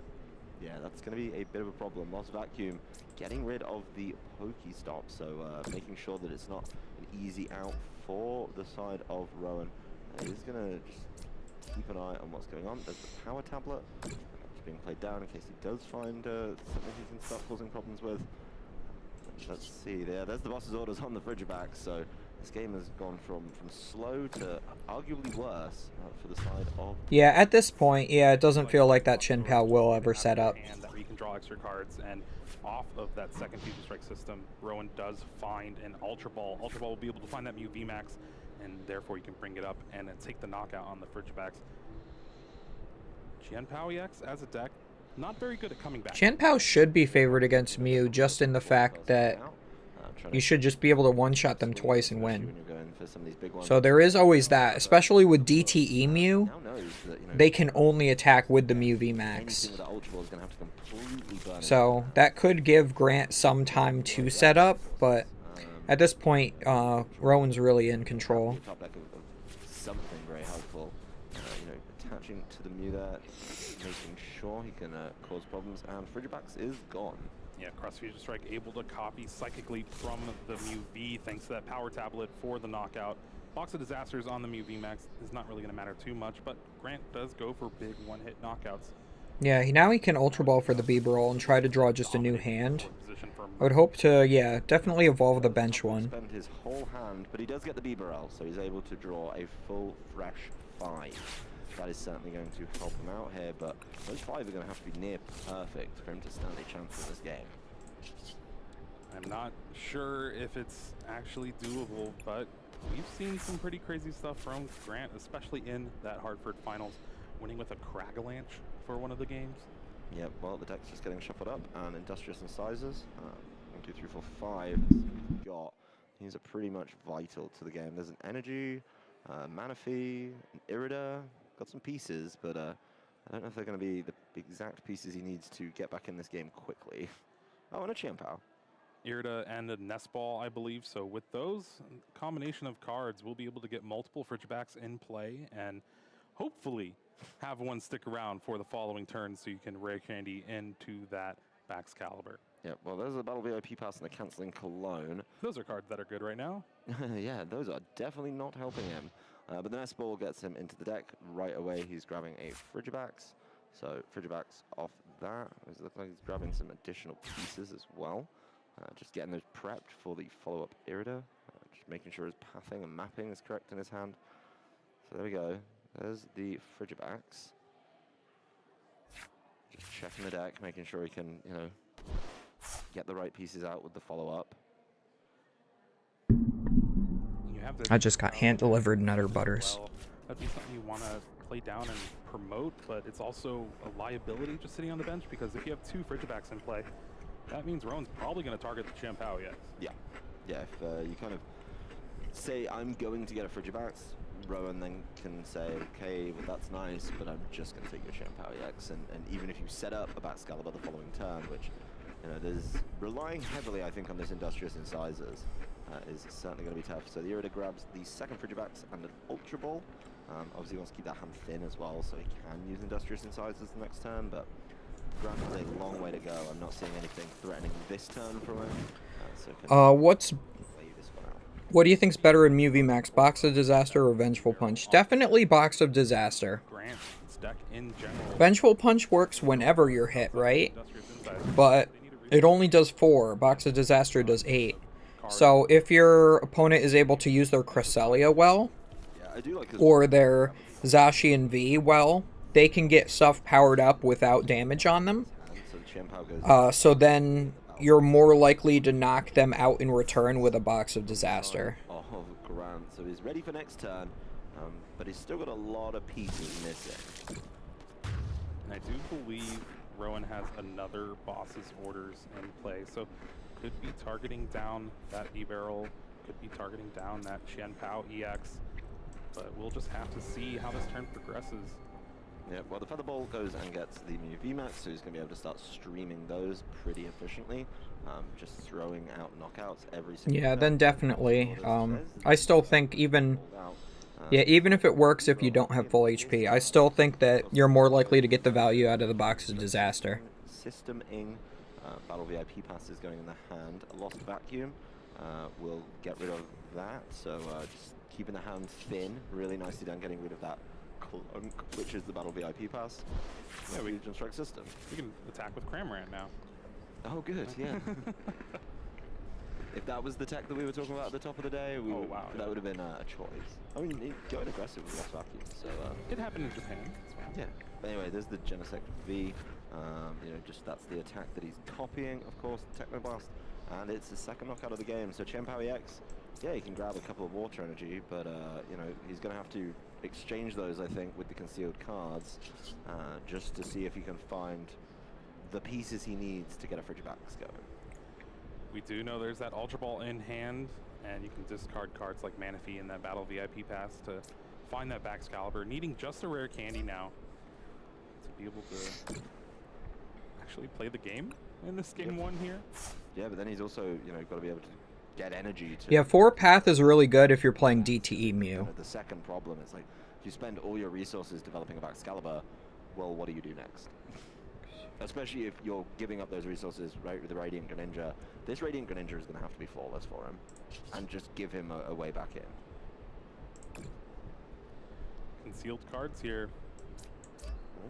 Well, there's the retrieval. There's a cross switch as well, so... Those cards are not doing anything. Yeah, that's the superior energy retrieval, which there's not really enough energy in the discard right now for value. And yeah, Grant just scoops it up. The loss of that Bibarel, really, really painful for him. Wasn't able to get back in the game, so Rowan taking a very brisk lead in this set. And I also think it's... Yeah, that's how Mew wins games, is it just goes fast. Discarded the other B-Barrel. So even though Grant did have an Ultra Ball to find it, it just was not available to him. And not having rare candy means you don't have Baxcalibur. There's no stage 1 in play, or in this deck. And I honestly, it's my TCG brain, but I'm not sure of the stage 1. You know, oh, the middle one of the Frigibacks Baxcalibur? Yeah. I know Frigibacks and Baxcalibur, but... You think we use the middle evolution in VGC either? Well, you have to evolve into it, right? Yeah, but usually you just power through those levels real quick, take it out, level it up as soon as possible, so definitely an interesting kind of dynamic. Of course, there's a lot to get done as well. You know, that was... Grant had so many pieces to get done. Arc to backs. Oh yeah, I would never have guessed that. I mean, which guys smile? Rowan? Yeah, I don't like Rowan. Yeah, I mean, it makes sense. But yes, Arctibax is the name we were looking for. Any guy that shaves a swastika under their head is not a fan. It's not someone I'm a fan of. It definitely has to. Rowan is not playing that Fusion Strike Mew that we saw him win Hartford with, so there's no big turn 1 knockout with something like a Meloetta with an Alessa Sparkle. It is just this full-on control Mew VMAX variant, so no possibility of attacking turn 1. That's going to give Grant a little bit of leeway, maybe cobble together a couple of Iridas, chain together. Yeah, he's a pretty smug guy. Start was not the best for Grant. Yeah, only 15 minutes in that set. It looks like they're having some discussion at the table. I'm not sure what this is about, but definitely looking into it as well. We'll see exactly how this one goes as Grant's just shuffling up. Also for Grant, I mean, the end of turn 1, he had very little on the board. I think if he hits something like a Battle VIP pass, it's going to be a little bit better.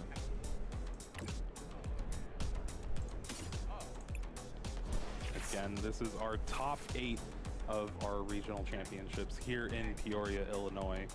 Winner of this will continue on into our tournament top 4, hopefully finals, and from there we're going to crown a champion. Okay, let's let these guys figure out what's going on here as well. So we're going to be able to get this one resolved in a timely fashion, but I think we can go through the replay here and see the story of that very brisk game. Yeah, definitely a lot happened for Rowan's side of things, at least. Had pretty much everything available to him. And again, Grant really just needs to get set up. Not having a Baxcalibur in play means you cannot play the game with this deck, and it's very unfortunate. It's such a powerful deck, able to take big one-hit knockouts against anything in the format. Qianpao EX has that built-in energy search as well, so just combos very well, and we knew about this as a deck ever since the cards were first revealed. Okay, so we are just making sure the judges are getting things in there. This is going to be Rowan. He is going to. This was the start, right? Like, just look how underdeveloped. Yeah, I wonder what they're talking. I really want to know what they're talking about. The Forest Seals. Like, I get a little upset when you can't hear the Heavy Ball has so many things in the deck. the table discussion. Able to kind of keep the game going a little bit there. He does play it down. He is, of course, going and taking that Genesect. That assuming Heavy Ball goes in, and we'll see what happens next. He is gonna plays it down, I believe.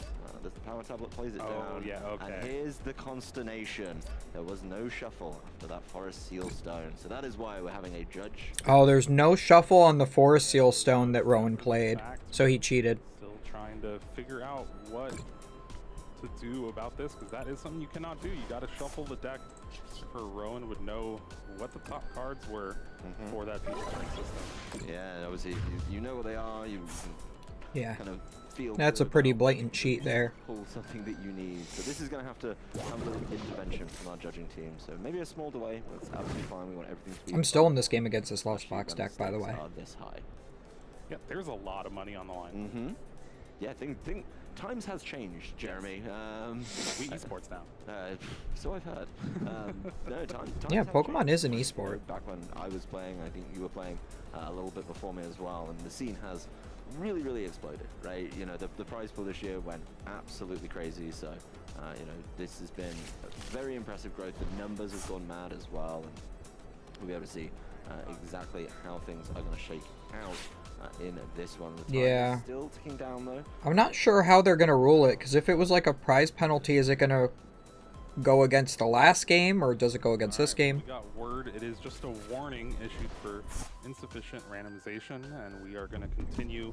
They gave him a warning for insufficient randomization when he didn't shuffle his deck? What? That's going to be the warning. There is going to be a little change to the timer as well, so we'll be making sure that we're playing this one out. Like, the judge on the left, Will Beers, is supposed to be like one of the best judges in the game, so I'm very surprised that that's the ruling. Energy retrieval, so you know there's going to be limited, but if Grant does get going, he should be taking prizes, and you have to imagine. Oh no! Okay. Picking those. We missed it already because the first thing Grant did was Pokestop, mill the top 3 cards, double Irida Water Energy.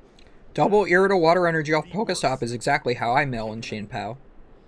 Yep, just a warning for not shuffling his deck. On the board for Grant, really relying on that Pokestop. So that's deck stacking. Showing off here, Rowan. There's the handshake. Yeah, it's the handshake and the acknowledgement. And the bow. The battle VIP pass going in. Let's see how quickly Rowan goes with this one. You did say, you know, there's no way for him to really fire off an attack turn 1, but he is going to develop his board in a play. Yeah, he can't attack turn 1 if he's DTE Mew, so. Yeah, milling 2 Irida off your Pokestop as your only action for your turn 1. This is the Qian Pao that I'm used to seeing.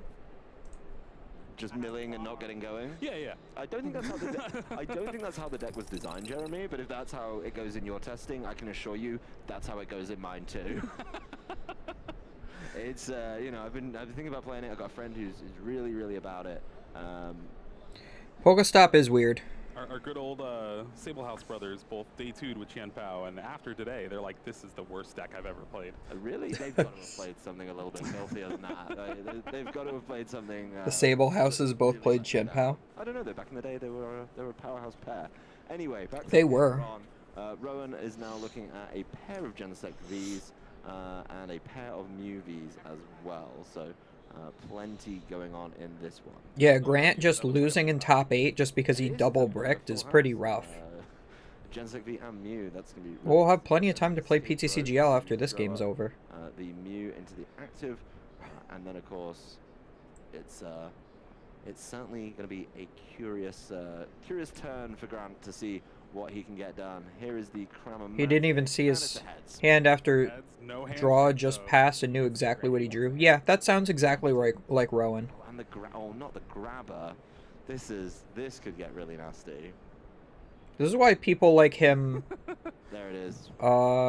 This is why people like him do top a lot of the time, is because they just like cheat blatantly a lot and get away with it.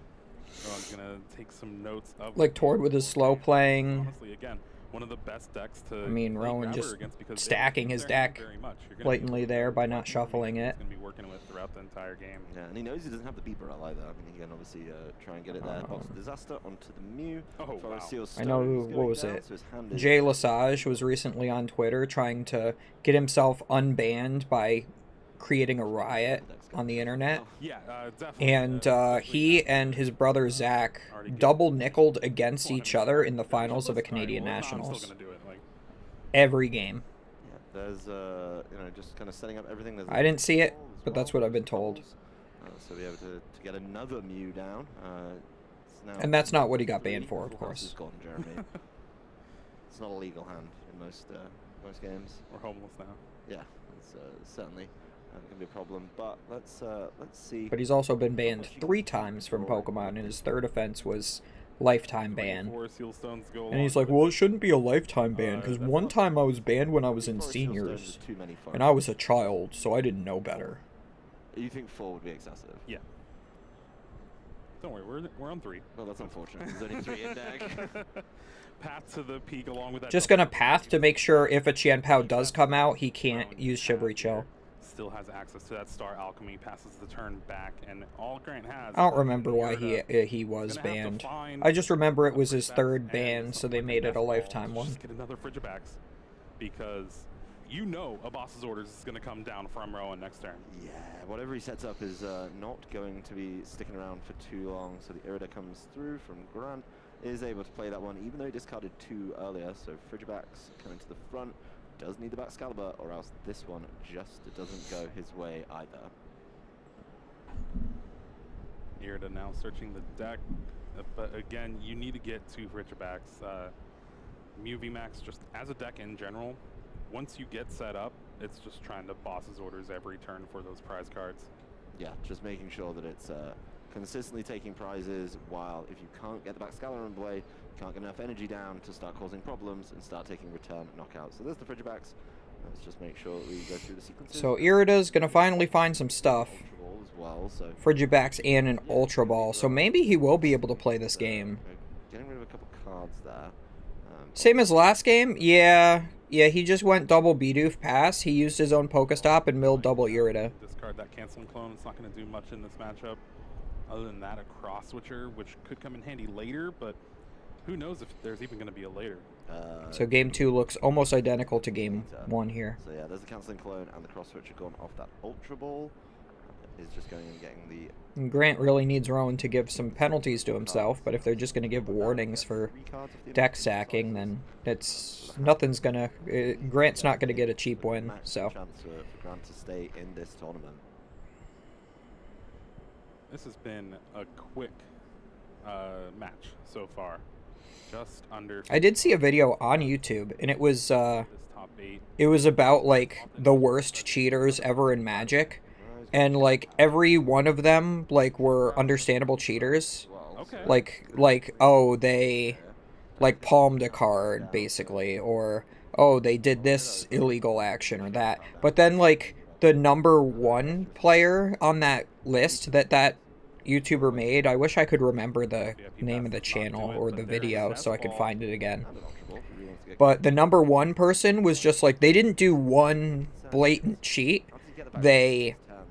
forgot that they played a land, so they played a second land, or forgot an opponent's trigger or whatever, or Level 3 now. you know, forgot to do this, accidentally drew 2 cards for turn or something like that, and just did it over and over and over every single tournament, every single all the time, just like everybody in Pokemon.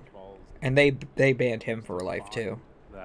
Pretty much if you get a ban in Magic, you get a ban for life, it seems like. See if he can have just an explosive turn 2 as he did turn 1. Yeah, see if he's able to just start taking prizes and start running away with this set.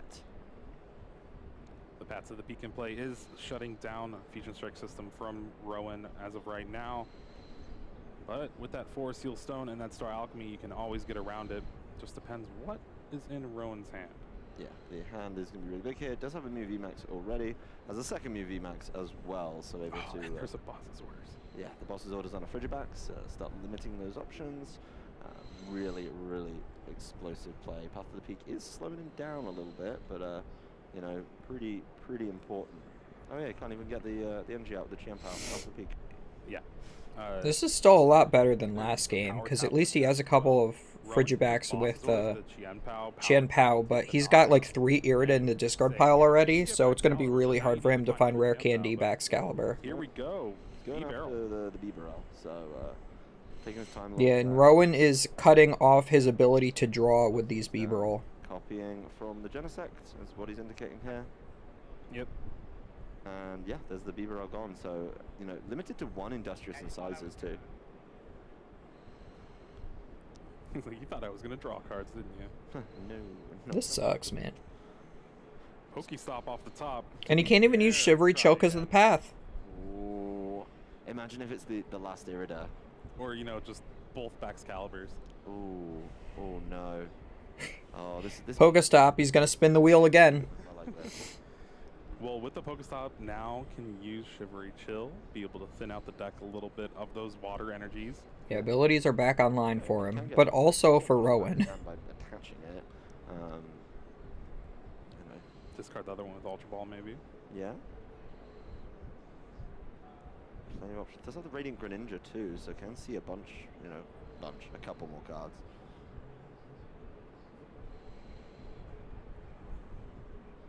Alright, both energies hit the hand. Ultra Ball is going to get played, discarding the energy and that Battle VIP pass. Is that going to find Baxcalibur? Yeah. No, There's Greninja. no Baxcalibur here, so now having to find 2 pieces of that puzzle instead of just the 1, and a little extra draw. Yeah, a little extra draw doesn't help. You know, just have to be mindful of the sequencing. Doesn't want to fill the hand up with nonsense before he tries to Industrious Incisors. So certainly got to hit. I just don't know if it's going to be enough. Right? There's obviously outs, but there's still, you know, a lot of cards in that deck. Just doesn't feel super helpful. Does get the second energy down onto the Gem Power, so Hailblade is alive. Oh, going for the Iono from the hand. So going for a full. It's gonna have to be a powerful Iono. We did forget about that. Rare candy bags. Rare candy bags. Rare candy bags. Rare candy bags. I guess cut Rowan down a little bit, but you know, definitely options that he can start playing with. He's got another Chian Pao. I see a Nest Ball.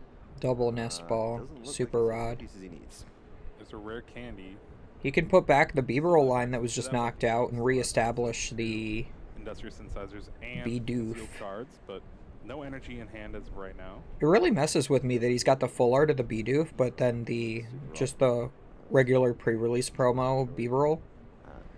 Like, why do you not have the full art B-roll so that they can kind of match? Got a couple of those to work with as well, so the Bidoof. I mean, I guess technically pre-release promo is highest rarity, but still. It's not as attractive to the eye, you know? Industrious Incisors is alive and well. And talk about great sequencing there. With Nest Ball, you can't play it if you have a full bench. So Grant failing the first one, knowing he's going to grab the Bidoof anyway, and then grabs it with the second one there. Just so Yeah, that's always how you want to do it if you want to thin your hand of a card. Yeah, nice little attention to detail. He's going to play the Canceling Cologne. Canceling Cologne, which you can play even though your opponent doesn't have a ability in the active, because if you were to switch your opponent's active, it's still in effect and will negate like Fusion Strike system, so you can still play it. Way to find it. There's the concealed cards. Let's see what he's got. So you B-roll, then concealed cards. Unknown mystery card. Pokestop here. Heavy wall. He got 3 items, but they're not what he wanted. Not helping at all. Yeah, if only he was able to. Wow, Grant went through a lot of cards this turn and played that really well, but he's not getting there. The one time you actually want with Excalibur in the prizes. Well, you also can't get it with his Suian. Oh yeah, that's true. It's only basics. Yeah. He's got the Manaphy in there. It's not gonna help him. Prepped for that ice cube that's not in the deck. Oh no. Yeah. Oh, that's one of the cards. So when I ordered a bunch of cards from TCG Player last night, I ordered a playset of Grabber as one of them because I saw people putting it in Mew. I didn't realize it was like an actual thing. I thought it was a meme. I bought them anyway, and then 3 of them got refunded. They're like, "Oh, sorry, we don't have any." Changing our mind here, Grant. Just taking his time. Or no, they said, "Sorry, we only have 1, not 3, so we canceled and refunded your order." And I'm like, "You didn't want to send me the 1 you have?" The turn, yeah. Yep. Rowan catching that one.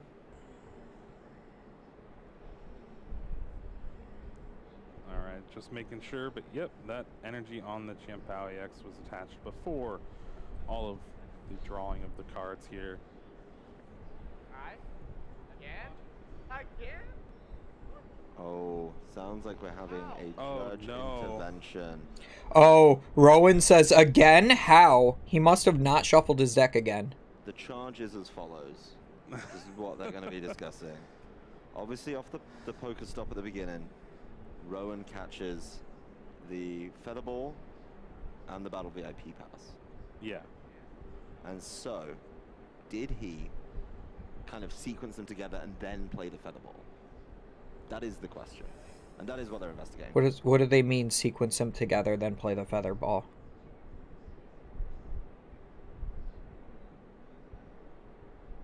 And they just, like, stop the stream? Okay, I'm very curious. What in the heck is going on? So they said they say he Pokestopped, got Feather Ball, and Battle VIP Pass? But then what is the problem with that? I'm curious. I don't know. Well.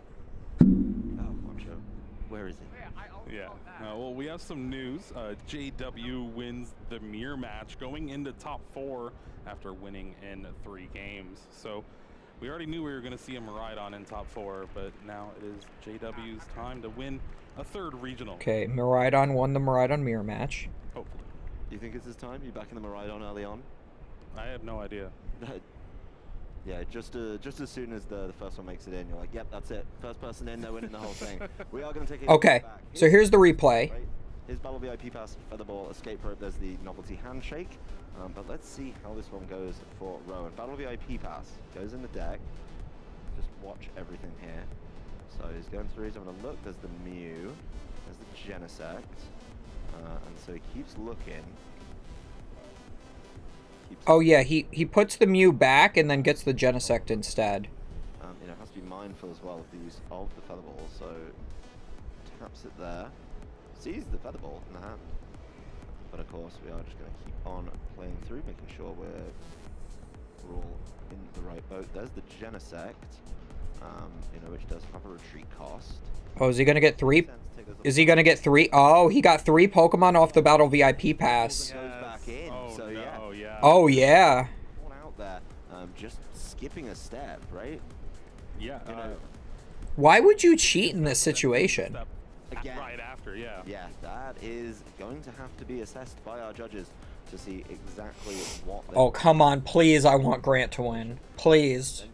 Please. Here in Peoria, but maybe, just maybe, this is what Grant That's irreversible at this point. negotiate his way around what was a very, very tough game. Yeah, it was not looking like a great start for Grant. Wow. And That's crazy. it's just unfortunate to see, but Rowan blatantly cheating twice in the same game. Yeah, that is Both in highly favorable games for him, where he doesn't have to do it. He still does it. properly. Looks Unbelievable. taking a look at another play going on as well. So we're really using all our technology now to be able to get this one done. yeah, well, we only have 8 players left in the tournament. Might as well put our full resources towards being able to figure this Yeah, out. they should get a time extension for these rulings too. So we're able to really dive in and use them for the benefit of good, clean play as well. Looks like they want to assess another play as well, so just making sure that everything is in the They want to assess another play as well, they say. very tense end of this set, depending on how they assess the penalty. Yeah, I don't want to speculate on anything, but we could see a game 3. I don't want to speculate, but we could see a game 3. That's speculation, Jeremy. That's speculation. I don't want to speculate, but I'm going to speculate anyway. Making the right call, following the guidelines as well. I'm sure these two will come to a decision, which they will then, of course, have to explain to our players as well. So probably a little bit of a delay here. We already had a delay, to be honest, when we added in that first assessment. So this one could be going the distance, while there are, of course, other results coming through. Like you said, we had, JW Krewall advancing into top 4.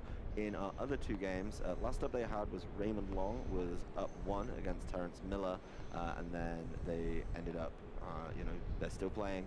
Jack Carter took game 1 versus Brent Tonneson, then he came back in game 2, and they are in game 3. So those are the only other updates I have for you right now. As soon as I get them, I will pass them on.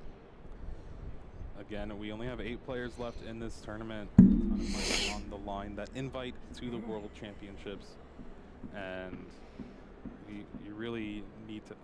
Are they just playing a game of high roll? Playing some dice game. There's plenty of options of dice. They're just playing a game of dice in the middle of the freaking round. I guess when in Peoria, Yeah. Yeah, Peoria was a pretty bad regional to go to last year. Just not the regional itself. The regional itself was fine. But the city of Peoria is awful. It really is. There's no places to eat. There's nothing to do. There was a zoo. The zoo was nice, I'll be honest. But it's like you go there once and you've seen everything. It's not like the Bronx Zoo or anything like by me. Yeah, it was entertaining, to be honest. Where you can keep going back multiple times and it's like actually an experience. Looks like they are just confirming yet again. Isn't there like a Columbus Zoo too? Because I know some people would always go to like the zoo at NAIC all the time. Listen to them as well. Although it's in another, where is it? Oh yeah, he crammed Ultra Ball, so there's no Ultra Ball to get the 4th Pokemon. Oh, he crammed away Ultra Ball, so there's no Ultra Ball to get the last Pokemon? They're deep in discussion. They're running through every single turn, every single action. But of course, we do have to, make sure that the rules are applied correctly. There's been a warning in this game, so.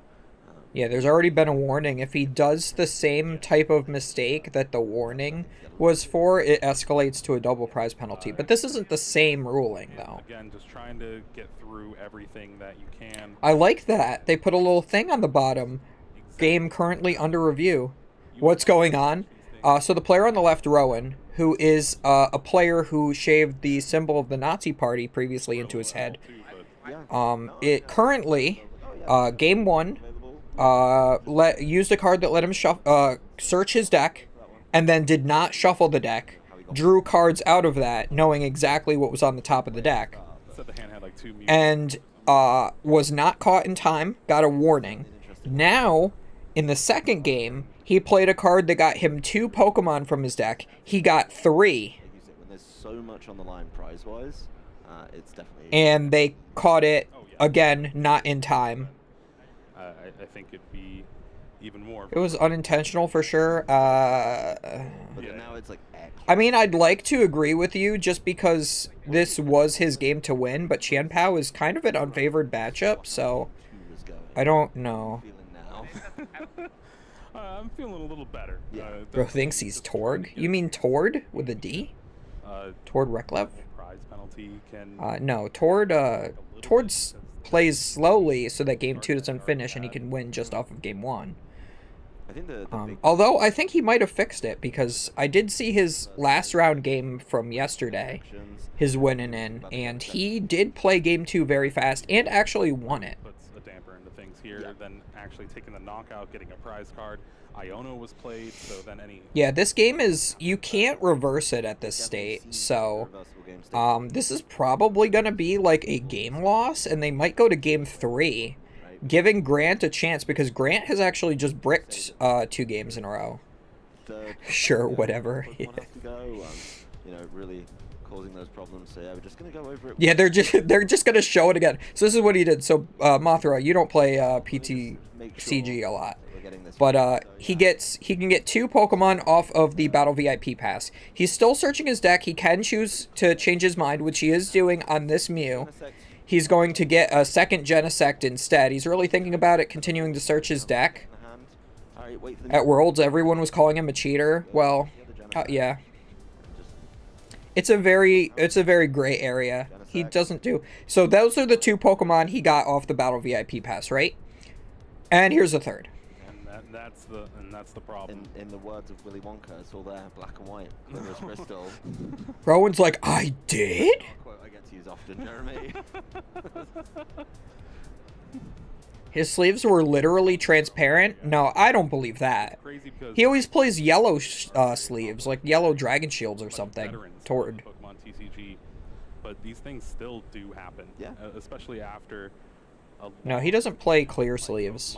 There was one person who played clear sleeves and to a tournament once, and his cards were considered marked. Because you could, I think there was blue Sharpie on the blue part of some of the back of the cards, and you could see that through the clear sleeve. In the result, we are just checking, making sure, but it is going to be a game loss. Game loss. Yes, Grant needs that. Making that error is going to cost him. Yeah, and they have a thing in the rules now that says while transparent sleeves or clear sleeves are not against the rules, we highly discourage their use. So going into a game 3, Grant has... Like, your sleeves need to be, like, opaque or just solid color where you can't see through them. You know, how are we going to be able to get through the rest of this set? You could tell which card was which just based off the miscentering of the cards? That's something I haven't heard of before. He's got to get a better start this time. I mean, I suppose you could. Maybe that is why he plays yellow sleeves. But I think that's a little bit of a stretch. Yeah, he's got to go first, get the Muse down, and then, of course... because he always plays Gardevoir, and that thing just draws so many cards that you don't need to know what the top card of your deck is, you know? Reset right now, right? Reset that mentality. And he always takes his prize cards in the correct order. So he doesn't, like, take his prize cards out of order for any reason, so he wouldn't know otherwise. Win or lose, doesn't matter. And that's always something that, while not against the rules, is always fishy when you see somebody do that, take their prize cards out of order. You usually go bottom to top, left to right, depending on which handedness you are. And yeah, so Grant bricked 2 games in a row. Everything that happened. Forget what you know. One of his cards was severely miscentered on the back. Other than playing the best game of Pokemon you can. I mean, if it was a 1-of, then yeah. Making sure that you're able to, you know, just focus up on the game in front of you, right? You're now down to essentially the best of 1. See if it would have been a PSA 8 just based on centering. Basically like a league challenge, you know? Yeah. Best of 1. Yeah, best of 1, just go first and get all your cards and win. Yeah, they still haven't played like an actual game yet. obviously going to have to make sure his board's nicely developed at the end of turn. And they should be giving them a time extension too, so the 75-minute best of 3 should still have like another like 20 minutes left on it or something. Like an extra 20 VIP 20 pass minutes. really does seem to be the determining factor in the setups here, right? We haven't seen Grant hitting them. I really hope Grant wins. I really do. I would love to see a Chen Pao in top 4. Important to see those and develop these boards really early on. Big opening hand for both players here this game. Like, both of those last games were literally handed to Rowan for free, and he's managing to screw up himself so much, whether intentional or not. 2 escape ropes and a MUV, so not the worst in the world. You know, would maybe like access some of those. Grant with a And this might tilt him too into misplaying, which might make him do another game-breaking error again, so, you know, limited access, which could then potentially be a match loss. in this one. And this is actually one thing. Well, I mean, even if it would just be a game loss, it would be a match loss. On the bench, normally you just keep it, but with the inclusion of Grabber in the format, that's something you can't do now. You have to be actually worried about if you're going to be able to play this down or not. Yeah, well, the Yeah, Grabber is certainly an interesting card. Available right now, or 2 of them stuck in the prizes. Will go for a flip, doesn't get it. He does have access to the Battle VIP pass, so let's just make sure we get this one right. That would be pretty important in this game, just going through the deck. I think if anything, he's going to make sure this battle pass is right. You'd hope he gets this one right, but we'll see. Let's make sure that it's all above board. I don't know, is he? There's the Genesect, and there's the deck going back down. Let's make plenty of time in this game as well. Okay, yeah. They did add like another 15 minutes to the clock. Under for these I just wish he loses. One game, this game 3 of our top 8. Yeah, plenty of extensions given to these players. The combination of the... You didn't tell me this while you're at Worlds, but there was a Japanese guy lying about being Australian, and all the Australians were pissed at him. Why? Why would you lie about your country of origin? Proper resolution to this set. Oh, that's one of the reasons why Jay Lesage got banned. His second or third ban was because he convinced the judges that he had won a nationals, thus getting a 2-round bye. Or no, had won a regional, thus getting like a 1 or 2 round bye at like nationals. And then they gave it to him. Yeah, They gave him the bye. I'm jealous. Yeah, 90s kids are rejoicing. And then they found out later that he hadn't won a regional that season. If that was the situation. No, it's actually mad cash prizes, but marbles would be cool too. Yeah, you told me that. A PTCG champ from a couple years ago, Henry Brand. Henry Brand seems cool. Now we're into some good, honest Fusion Strike systems. Is going to be able to keep developing the hand. Power tablet goes down, obviously not going to be relevant right now. Yeah, I think I was... Yeah, I was there when Henry Brand won Worlds. I was rooting for the other guy. System even more impactful. They were both playing like decks with fire energy, I remember. Getting rid of 2 great... Okay, oh, because Australians get money for flights and hotels. Rowan does play a pal pad, so maybe a little... Yeah, I think both of those games should have been game losses for those types of bears.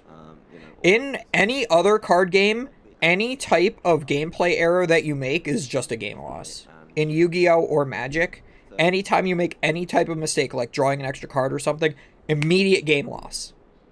But here we're like, oh, maybe it's a warning, maybe it's a double prize penalty. Let's dissect the situation for 15 minutes and try to figure it out.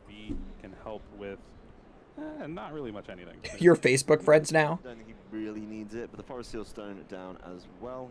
You made him a lot of money scalping? Oh my god. Is going to be getting up to. He wants that more developed bench. If I ever need anything scalped, I know where to go, Mothra. Maybe go down a prize. That's where I got all that, what was it, Shining Fates? Got all my Shining Fates from you over COVID. That I never ended up playing any Pokemon over COVID, so all of that money that I spent on that was a waste. But at least I wasted my money at retail price. You know, see what he can do with it.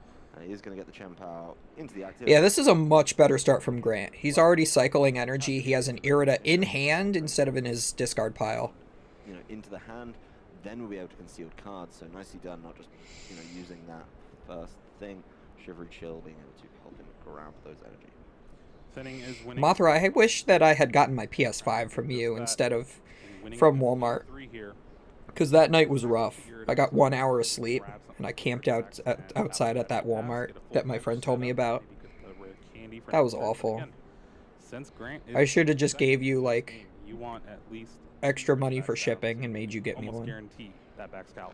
Yeah, and he's only going to have one Baxcalibur until he starts digging in the prizes too. So if that gets targeted down early on, Grant could struggle a little bit here because I think that Baxcalibur is right at the top as well. So if that goes and he's not able to get enough value out of it, Are you still going to Toronto, Mothra? Because that's the end of this month. Taken from the Shivery Chill. He's going to start lining it up. There's concealed cards to follow He up. does not have the symbol on his head anymore. I think his hair grew out enough so that it's no longer there. Let's just see. Oh, we got the Battle VIP pass off that as well, so he's going to be able to keep developing. He also hung out with Kai Wen, who won in 2013. That's cool. In the Grant's hand if he chooses, or something like It's cool because, like, B-barrel. in like Pokemon and stuff, like, yeah, it's an esport, but it's such like a low level esport compared to a lot of stuff that, like, you realize that, like, the people who are like really, like, people who like won worlds and stuff, they're just people. Find out about that Baxcalibur account. This is how day one Chen Pao EX was You got one before me. Yeah, I did get a PS5 before you, but I mean, come on. Very different. But he will be able to, you know, at least get a foot. You have no clue. You're tired of road trips. That's fair. I think it's just me and one other guy potentially going to Toronto together. Pretty good here for Grant, even going. And I think maybe his girlfriend. All thanks to I have to really ask him about what the exact plans are for that trip. Because I don't want to take my car because Yeah, this is the first time we've seen the shop told me that my exhaust is going to fall off any day now. problem. There is the poker stop. Does he want to spin the stop? Doesn't he want to? Yeah. Here, saving that Irida for the potential next turn, because if you grab that Baxcalibur off Irida, it could get grabbered back in the deck. You're really scared of the grabber, aren't you, Jeremy? I am very scared. Yeah. Yeah. It's, I don't like people like invading my bubble. Yeah.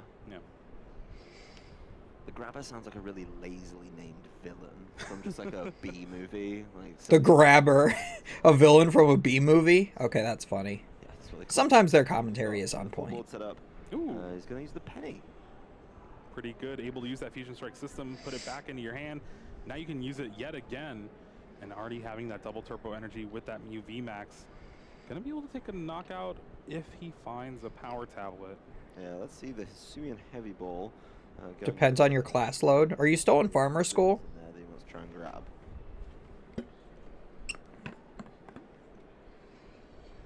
Does not look like it, but able to see the resources available. Oh, there is a Mew V in there. Mew V, yeah. Why not? Extra card off the Fusion Strike system. May as well.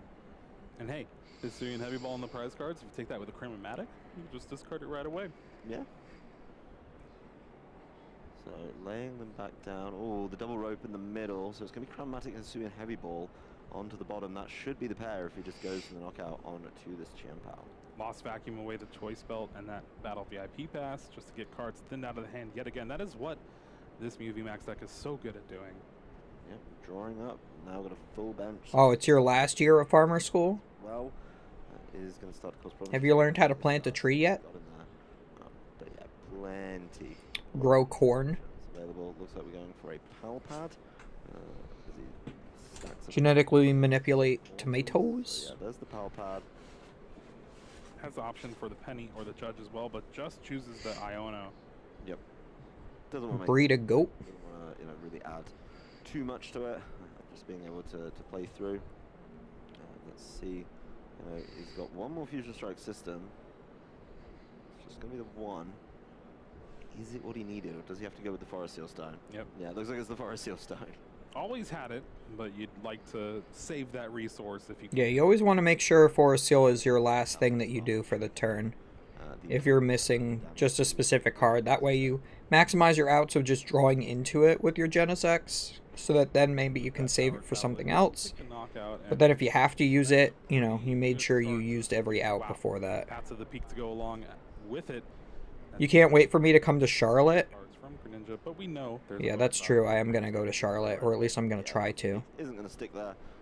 Here's the big question, though. If you do develop the Baxcalibur, you're going to need to start finding pieces to use it with as well. So You know, he's got options. Yeah, I think I'm just doing the East Coast regionals. I don't even know if I'm going to do Florida. Beaver angle, if he just needs to see more, but holding on to a good number of cards, I think.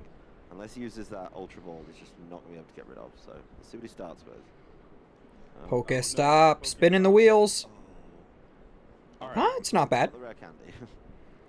Yeah, it's pretty good, actually. You already have 2 of the Frigibacks in play, so you don't mind milling the one. Would have been able to find that anyway, but does need a way to get the Baxcalibur. That is going to have to be the Ultra Ball, so certainly just looking at some pieces he really doesn't need. You have to imagine cancelling Cologne, looking pretty tempting, and the Mana Feed. Well, you got the Irida in hand to get that Baxcalibur, so Ultra Ball's going to find that B-barrel here. Oh yeah, he's still holding on to that Irida, the one that lingered around from turn 1.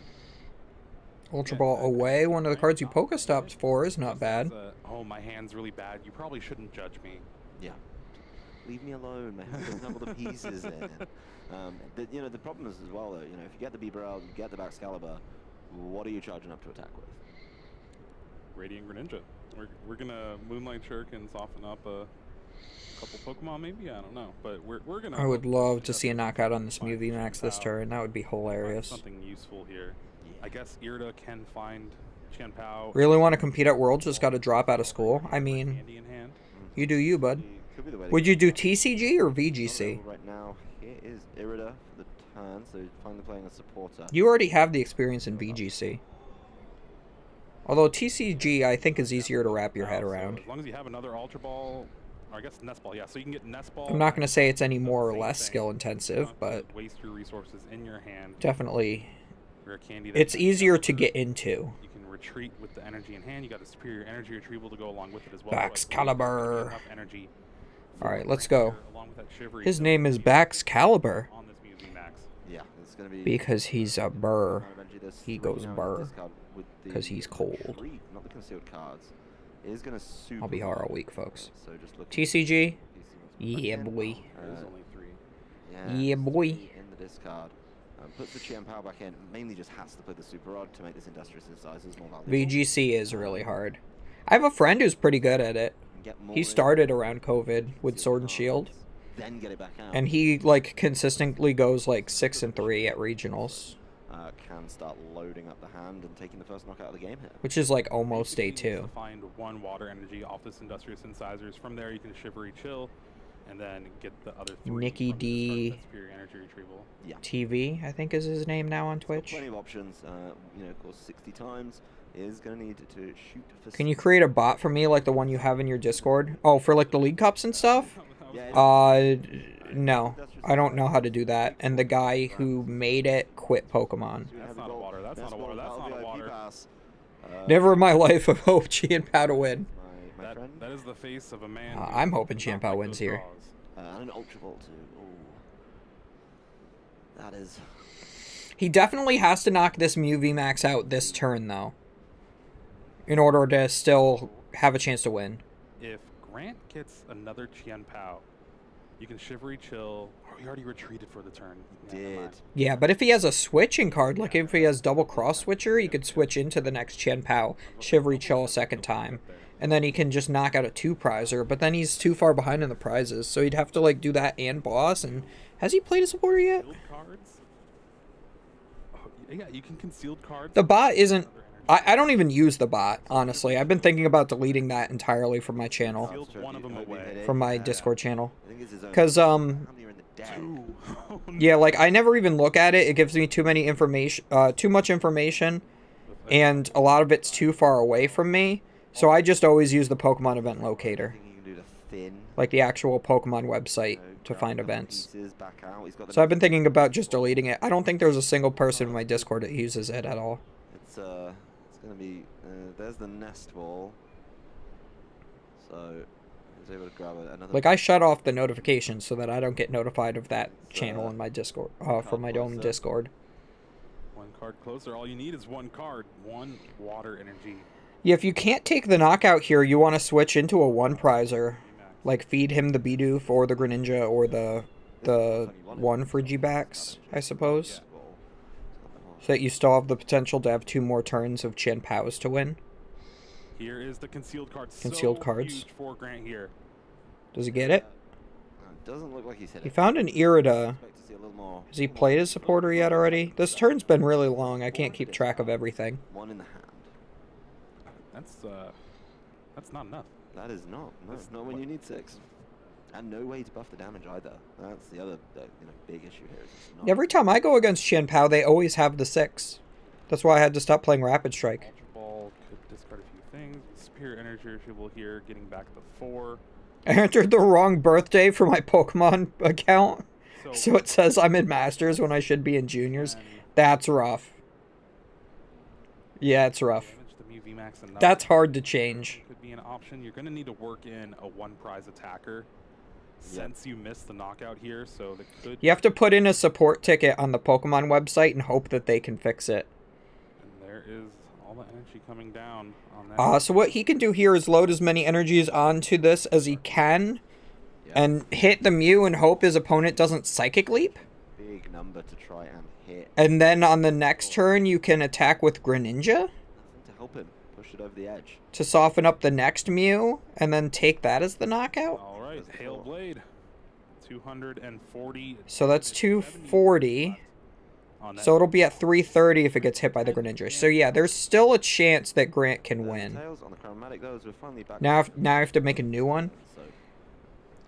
Certainly going to be a. Technically, you're not supposed to make a new one, but yeah. Sort of had to watch Grant do everything, but fall short. And this Qian Pao should pretty easily go down. You have to imagine if he's able to obviously switch things around a little bit and just reset. Maybe even set up another one on the bench if he's got those pieces. What he should do here is win, maybe. Yeah. That power tablet. Hard agree. Qian Pao EX, but there's an option of boss's orders up that Excalibur and saying, hey, you don't have another one. Yeah. And at least we know it's in the prize cards, but it's a risk. Yeah, so here he has another Mew VMAX. So on this next turn, you attack with Greninja, knock out the one Mew VMAX, put 90 on the other, and then you Qian Pao that one for the game. That would just require your opponent not having a boss's orders, which is asking a lot. So if your opponent actually puts Path in play, you might actually want to leave it. But you'd want to go for the power tablet here. Yeah, and that Qian Pao being sent to the bottom of the deck by the grabber, of course, can get it right back out. That's not a concern, but you may as well put it on there for a bit of a laugh. Just to make sure. Yeah, a lot of people think notes are just for for writing down your prize cards. But I use them to, the notepad to like keep track of my opponent's resources a lot. And like you see there, Rowan actually did write down what Grant's hand is. So like I went against a Lost Box Charizard at Pittsburgh, and they went first, game 1, and I was writing down stuff in my notepad, and they're like, what are you even writing down? Alright, well, he's going to keep going. It's like, I'm note-taking. You're allowed to take notes. You ever thinking about betting on Pokemon TCG? Is there even, like, a place where you can do that? Yeah, so there's a power tablet. Looks like he's just going for the 2 prize option here. He's gonna... Listen, all I know about Pokemon is when I used to open packs when I was younger, so I have no clue what anyone is talking about or what the players are doing. Just here to try and learn. More importantly for Grant. Valid. Valid. Yeah, you kind of, like, in the card game, you kind of have to just know what all the cards do in order to watch it. I did mention it before, like, VGC is very easy to watch casually because if you've just played any of the Pokemon video games before, you know what's going on. Even if you haven't played Pokemon in 10 years, you still can watch the current day VGC battles and still, like, have an idea of what's going on. But you do get to see the hand. But in the TCG, they, like, you can't just look at Mew and know what Mew does, because they print, there's, like, 4 playable Mews in the format right now. They all do different things in the card game. Particularly another Qian Pao EX to start attacking with. Really? Every major sports betting company makes lines on PTCG? I don't know if I'm ever confident enough in a certain player's ability to bet on them, though. Because, like, if I did, I would always bet on Tord and Azul, because they're, like, the 2 best players in the game, but they don't top all the time. Like, Tord does, like, 50% of the time. He'll make, like, top 32, but Rowan to actually break Azul doesn't. So there's just the knockout. Going down to 2 prize cards. Yeah, it's the Chromatic in there as well. So, Chromatic Boss, you know, did grab a boss earlier. There's a double cross switcher, so he's going to try and, I think, trap him with this Genesect and buy some time. Try and pick up the prizes, potentially, you know, with this... Yeah, so if you attack with Greninja here, hit both the UV maxes. But, you know, he will get 3 prizes, right? He can go after it with the Moonlight Shuriken. There's the Pokestop. Ooh, double Pokestop Irida. He's not hitting well with those Pokestops. I almost prefer Skater's Park in this deck, in all honesty. Yeah. It's definitely not Grant's favorite. I just don't like Pokestop as a card. I hate, like, being all high risk, high reward. To be able to take the knockout on that Mew VMAX. And Grant here is not going to play down a 2 prize Pokemon, at least you'd expect it. Because then it forces Rowan to just take a knockout on something like that Radiant Greninja or that Baxcalibur. Pokemon should be sponsored by DraftKings. I don't know what DraftKings is, Mothra. Mew VMAXs as well. I live That's under a rock.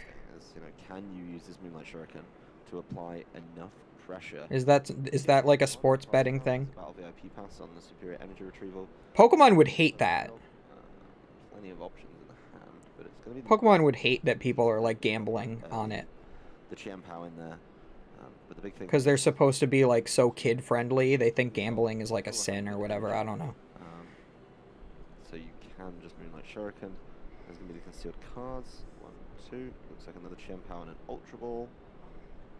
And here Grant's just thinning out as much as possible because you know Rowan's going to play an Iono or play a Judge next turn. Yep. Oh my god, he's going to Ultra Ball away double Chiampao? Pulls away his Chiampaos. Oh, to get the other Bibarel. Does have the Super Rod in hand as well, so can't just throw... Yeah, so he'd have to Super Rod the Chiampaos back in the deck so he can even win the game. That's a little risky, though, because I believe Grant already used the Super Rod early on in this game. Yeah, he did. He put a Chiampao back in, I believe. And that's the second one. So if this Baxcalibur gets knocked out, Grant will not have a way to get one back. Yeah, I think if you lose the Baxcalibur here, then you're just not going to be able to power up anything quick enough to fire back, even... Yeah, let's say you know, just don't play the Pokestop, man? Yeah, I don't play decks with Pokestop. I refuse to. Would be a more reachable target, but it wouldn't be... I've decided that I'm not playing that card anymore. 3 energy on that Radiant Greninja. Moonlight Shuriken will be able to take the knockout on that Mew VMAX that's heavily damaged, but not before. You're up $2 grand on Valorant and CSGO bets? Maybe man, that's pretty good. Shuffle the prize cards a little bit. Baxcalibur. Pokemon is gambling? Shh. Skilled gambling. Take your 3 prizes. I think that's the hope here. I mean, it's not going to be this turn. The VMAX. The VMAX. Or 3 prizes. The VMAX. Yeah, there you go. This is the exact play that I was saying he had to go for. Was hit both the Mew VMAXs. All right. Granted, still has the Baxcalibur in play. Rowan needs to do a Get little it? bit of work. Granted? Because his name is Grant. Has the escape rope. Escape rope. Just send up Frigibacks. It's, you know, it's going to be able to power up something useful. Searing Heavy Ball. Hand full of energy. Does have the Pokestop as well, and he's in the deck, so may be able to try and find a card to help him. I believe he's got Search in hand to be able to yeah, so now if Rowan... Because Rowan has to take a 1 prize knockout, right? He has to. If he knocks out the active with the Mew VMAX, yeah, he's going to Psychic Leap. Rowan able to thin the hand. Yeah, this is the only punish here, is that Rowan is now free to Psychic Leap and knock out the Frigibacks. So I think... Knockout as well with that power tablet. I think you had to have promoted the Bibarel there to prevent the... Go down to 1 prize card. That was such a tough decision. You had to put the Frigibacks up there. No VMAX in play. But that allowed your opponent to remove their only VMAX from play, shuffle it back into the deck by copying Mew V's Psychic Leap. And now Grant doesn't have a way to take all 3 prize cards this turn. When you've got plenty of draw support, as he does. And now Rowan just wins by finding his Mew VMAX this next turn. He just needs Mew VMAX double turbo and he wins. He can knock out any of the Pokemon Grant has in play. So he has to go for the Justin Qian Pao and take a 2-prize knockout and hope he can do that 2 turns in a row without his Qian Pao getting knocked out in return on this next turn. Have to take a knockout here and hope Rowan can't find the piece. And Rowan, looking through his deck still in the deck. before using the Psychic Leap, knows exactly if he has enough power tablets left in deck to do it. Guaranteed that he's going to be able to go through that deck and find the Mew VMAX, the double turbo. I remember one challenge. I Pokestop 2 of my bosses away, then only that, and then I only used it to pump path. Yeah. Yeah, in like Lost Box and stuff, I kind of just prefer like literally anything else to make sure he's in a over Pokestop. Any knockout here will be enough. I mean, it's like kind of needed in Qian Pao, but you can play Skater's Park. You can attach 2 to your Qian Pao, retreat it, the energies go back to the hand, you retreat into another Qian Pao, which can then Shivery Chill again. So that's pretty good. But then, like, it doesn't get you 2 Baxcalibur faster. Consider cards are putting down a 2 left. It's the cross switcher. There's the superior energy retrieval. Alright, do you cross switcher up Genesect V and Moonlight Shuriken to both Mews and just hope? That they don't evolve. Yeah, you could do that. Hope you don't get... Bring up a Genesect, hope he doesn't have another switching card, and then Moonlight Shuriken 2 turns in a row to win. You could also just take the knockout on a Genesect. It's 1 less fusion. How many candy or backs he's got? He's got at least 3 candy and 2 backs, but they already said that this is his only Baxcalibur that he has available to him right now. So I don't know if he already like discarded the other one or if it's like in his last prizes or something. I like they didn't play the Iono there. Both trainers down to 1 prize. I'm not sure if he's playing 2 or 3 backs, but a lot of people are down to 2 backs right now in their lists. Rope, but another Qian Pao gets pushed to the active. Mew V gets pushed to the active. Yeah. Escape Rope, just to burn a card. He's trying to draw cards because his hand is too thick. Brings up a Bieberol just to try to stall a little bit. Oh, yeah, he doesn't have the double turbo. Oh, no, he's just playing out his cards. Okay. Vacuum. Get rid of his own path to the peak. Now he's able to start drawing with the Fusion Strike system. This is the energy.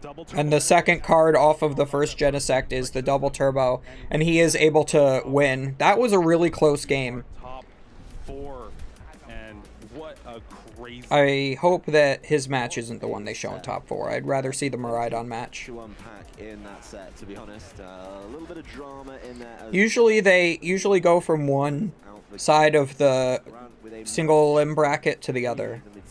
So we should not see Rowan in the next one. And we'll hope he just gets knocked out in top 4 so we don't have to watch him in finals. I'm glad we got to see it. We got to see a whole lot more out of both of those decks. Well, mainly Qian Pao. Yeah, and always great to see Qian Pao try to carve its way into this metagame. Still just unable to make it past that top 8 mark here in our North American regionals. Well, let's go into the replay for those of you joining us a little bit late of what went down in this set. You wait for the judge to call him out again. We're back in game 1, and it really was a super cold start for Gran as he just wasn't able to get much going. You see him just trying to get Bidus, Beaverells, Frigibaxes, Baxcaliburs, not able to get there. That's just this is in Peoria, Illinois.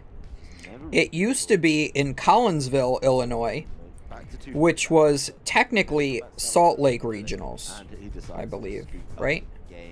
Salt Lake City Regionals. In game number 2 as well, just making sure that everything gets done as the Pokestop, a crazy Pokestop. That'll be IP Pass, Featherball, and Escape Rope. Gran offering the handshake. Or no, St. Louis, Missouri. Was it? What happened? Rowan is searching through, grabbing a bunch of pieces, and as you can see, yeah. The St. Louis Regionals was always in Collinsville, Illinois, and now they moved it to Peoria, so now they just call it Peoria Regionals. Peoria is literally just like nowhere. Just doesn't add up. What a random city? Yes. They go wherever it's the absolute cheapest for them to go, like to rent the venue, and whatever is the least accessible by plane. Like, you have to take, like, a 20-minute Uber or something in order to get from the airport to Civilization. About as shocked as Rowan in this one, so I was there last year. There was nowhere to eat. you have to DoorDash all of your meals or you don't eat. Because there are 2 restaurants there and they're both awful. Taking down a Mew VMAX. We went to the pizza place that had like 8 chairs. Nobody recognized us as we came in. We sat ourselves and then nobody came for 20 minutes, so we left. Because there was one person working the bar alone. And that was it. So then we went to like an actual restaurant that Andrew Mahone was just like so in love with. He would not stop talking about it, how great it was. And we went there, and it's probably the worst service I've ever had in my life. How they even have a conversation center? They have a convention center because they're a city. Still in this tournament, trying to win I don't know. regionals after winning because they want to make money, I guess. And they're trying to make themselves a place, but they're just not. Moving back to the double turbo. They really just are not. A little bit of variety there. There is, of course, more results. But we went to that one restaurant because that was basically our only option. I had a burger, and I'm not that picky. I don't usually go to a restaurant and say, oh, that food was bad. That food was bad, man. It was not good. His set in a 2-0 fashion. And then the last I heard was Jack. And the service, it was like 2 hours in and out, at least. Exactly what we've got coming in our. And there wasn't that many people there the first night. And then the second night, my friend Bruno convinced us to go back. 2015 Canadian national and we did. He convinced me to go back because it was like I was hungry and it was the only other option. And it was even worse the second night. We almost left without paying. Like, Bruno went behind the counter to try to find a person to give us a check so we could pay and leave. After we waited there for an hour. Like, we had already finished eating. We sat there waiting for like an hour for them to bring the check. Or like a half an hour at least to bring the check after we finished. And we're like, all right, I'm done. And he just went behind the counter and he like tapped somebody on the shoulder. He's like, yo, can we get our check so we can leave? And then it still took him 10 minutes to bring it to us. You want to split the round trip to Honolulu? No, I don't think... Even if I get my invite, I don't think I'm going. Yeah, if I get invited to Worlds, I don't know if I'm going to go. I'll just, like, put in a support ticket to try to get my backpack or something. Did I get food poisoning? No. It just was... It didn't taste good. Trainers, welcome to Pokemon. Like, it's not hard to do a burger right. And it was just, like, dry. Let's flash back to the 2016 U.S. National Championships held in Columbus, Ohio. That was my first tournament. National tournament held to date, and the last chance for players to secure themselves an invite to the Pokemon World. That was my first big event. Was 2016 Nats. 2016 was a year filled with disruptive decks, especially those oh yes. The power of item locking cards. With Night March running around as the most dangerous and explosive deck in the format. Yeah, Chris got top 8 at that one. With double Jirachi promo in his Night March deck. Our top 8, a historic match was about to take place. One between Paul Johnston and Fred Hoffman. Both players had chosen to play deck. Why didn't I get food poisoning? I don't know. Paul was playing the third night we door dashed Steak and Shake, and it was the greatest food I had eaten in like 4 days. Item locking the opponent with its Quaking Punch attack. Fred also chose to play a deck surrounding a power. I played. What did I play to this event? When in play, I played. Pollen ability item locks both players. Did I play Night March to this event? Fred could evolve his grass Pokemon. I think I did. I think I played Night March to this event. I don't remember. Yo, look at that. Fred Hoban. Top 4 cities, top 4 pre-release. Fred was by far the favorite going into this match. And I've got to say, he has quite the favorable matchup here, simply because of typing. Ah, Jay-Witz. I love Jay-Witz commentary. If Paul wanted to advance to the top 4. See, they used to have multiple stream games.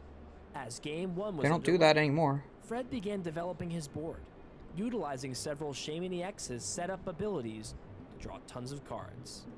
He aimed to get lots of Pokemon in the discard pile to fuel Vespiquen. Oh, why not come to Hawaii? Because I don't want to? All on the first turn of the I have no interest in Hawaii. Like, I'm not a beach guy. I'm just not a fan of the whole, Paul's hand sparked a glimmer of like, hope Hawaii for what thing, to be a you know? dreadful situation.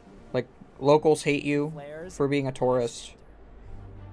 Lysander was a card that had been included in almost every deck since its release back in 2014.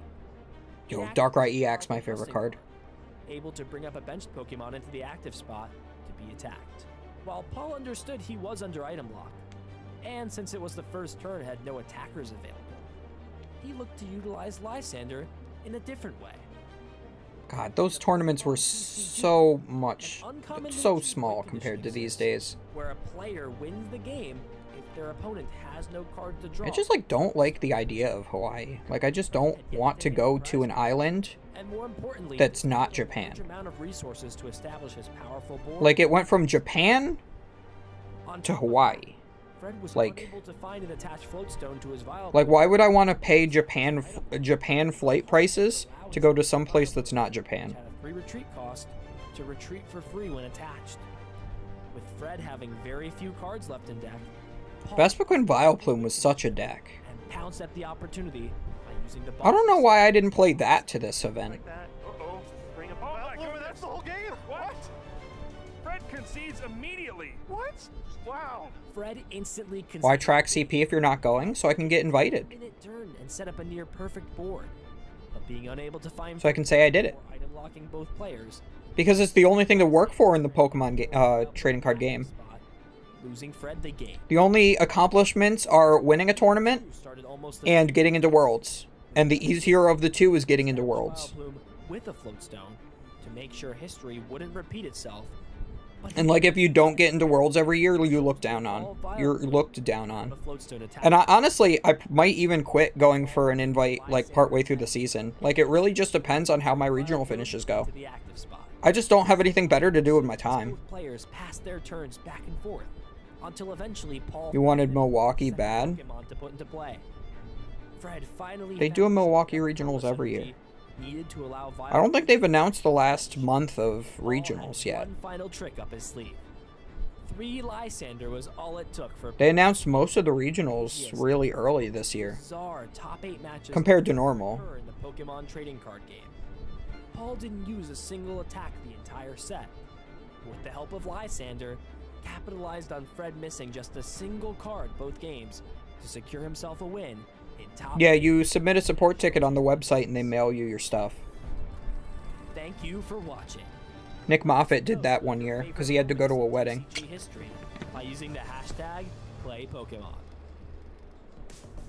Really throwing it back there with a look back, but I want to bring us. I remember I was trying to get him to convince his parents to let him out of his wedding. Because, like, the wedding was for some, like, sort of estranged, like, some people he didn't even really know in his family. And they made him go to that wedding instead of 2 Worlds. And it was his first year getting into the World Championships. And he just submitted a support ticket and they sent him his stuff. Cleaned up, taken care of, and now we're on. Because, like, playing to try to earn that stuff is worth it. Because you can sell your competitor kit for, like, $2,000 and still keep the sealed pack of promo. And then sell the sealed pack of promos for like 4K. So like, as long as you don't spend that much earning your way into Worlds, like, that's money. So why not? Correct that one. And even at the individual tournaments like the cups and stuff, you can still like win booster packs and stuff too. So there's profit to be made there as long as you're consistent and good enough. Rocketed them. Milwaukee's such a cool city. Been there a couple times. My mom wants to retire there. It's just if those generators can. She likes the idea of it being a small city with public transit. Like, she wants to take the trolley. Let me pick up your store wristband? That's not how it works. Chart over here in Peoria for day 2 specifically. The God of War Charizard taking the top spots, and Shenpao Archeops holding it. Like, they check your ID We're going to be able to also take a look to make sure the name is right. 8, because we did definitely have a bit of an interesting one. I mean, the Mew that we there is Mew, but it's just less than 9%, so it didn't fit on the graphic. It is pretty crazy to see that conversion right here. And one thing that's also missing, there's no Charizard. It was the most played deck. Yeah, this is the top 8. There's 1 Mew, from Terrence Miller there. One Qian Pao, one Lost Kyogre, one Sablezard, one, I guess, other Lost Box, one Gardevoir, two Miraidon. So that's a pretty even split of decks, in all honesty. I'm pretty sure Jesse and JW are friends, so they probably were on the same 60. So it's a little unfortunate they had to hit each other in top 8. So 3 Lost Box decks, 2 Miraidon, and then just 3 other decks. Qian Pao was a little surprising seeing in top 8. That's his first top 8. Gardevoir, I'm not surprised because Gardevoir is very good. Before we get down to our top 4 matchup of So we're going to see JW versus Jack this round, which is what I really want to see. in that match, gonna have a rematch of Yeah, there's like, yeah, no Mew as in like a small amount. Canada has been putting in a ton of work these 2 regionals to start. Honestly, I'm not surprised because Charizard was pretty hyped going into this tournament, and Mew has a pretty awful Charizard matchup. So like, the correct way to do it for the current meta is to just play DTE Mew and hope that you don't play against Spiritomb or Charizard, because you auto lose to both of those. But you have a lot better of matchups against everything else. The only reason they played Fusion Energy again in it was because of the Spiritomb being so popular and played everywhere. And we did see I think that Brett, did we see Brett before with Gardevoir? I think he was a Of course, it is going to be Jack on the left playing the Turbo Lost Box, and then JW on the right playing Miraidon EX.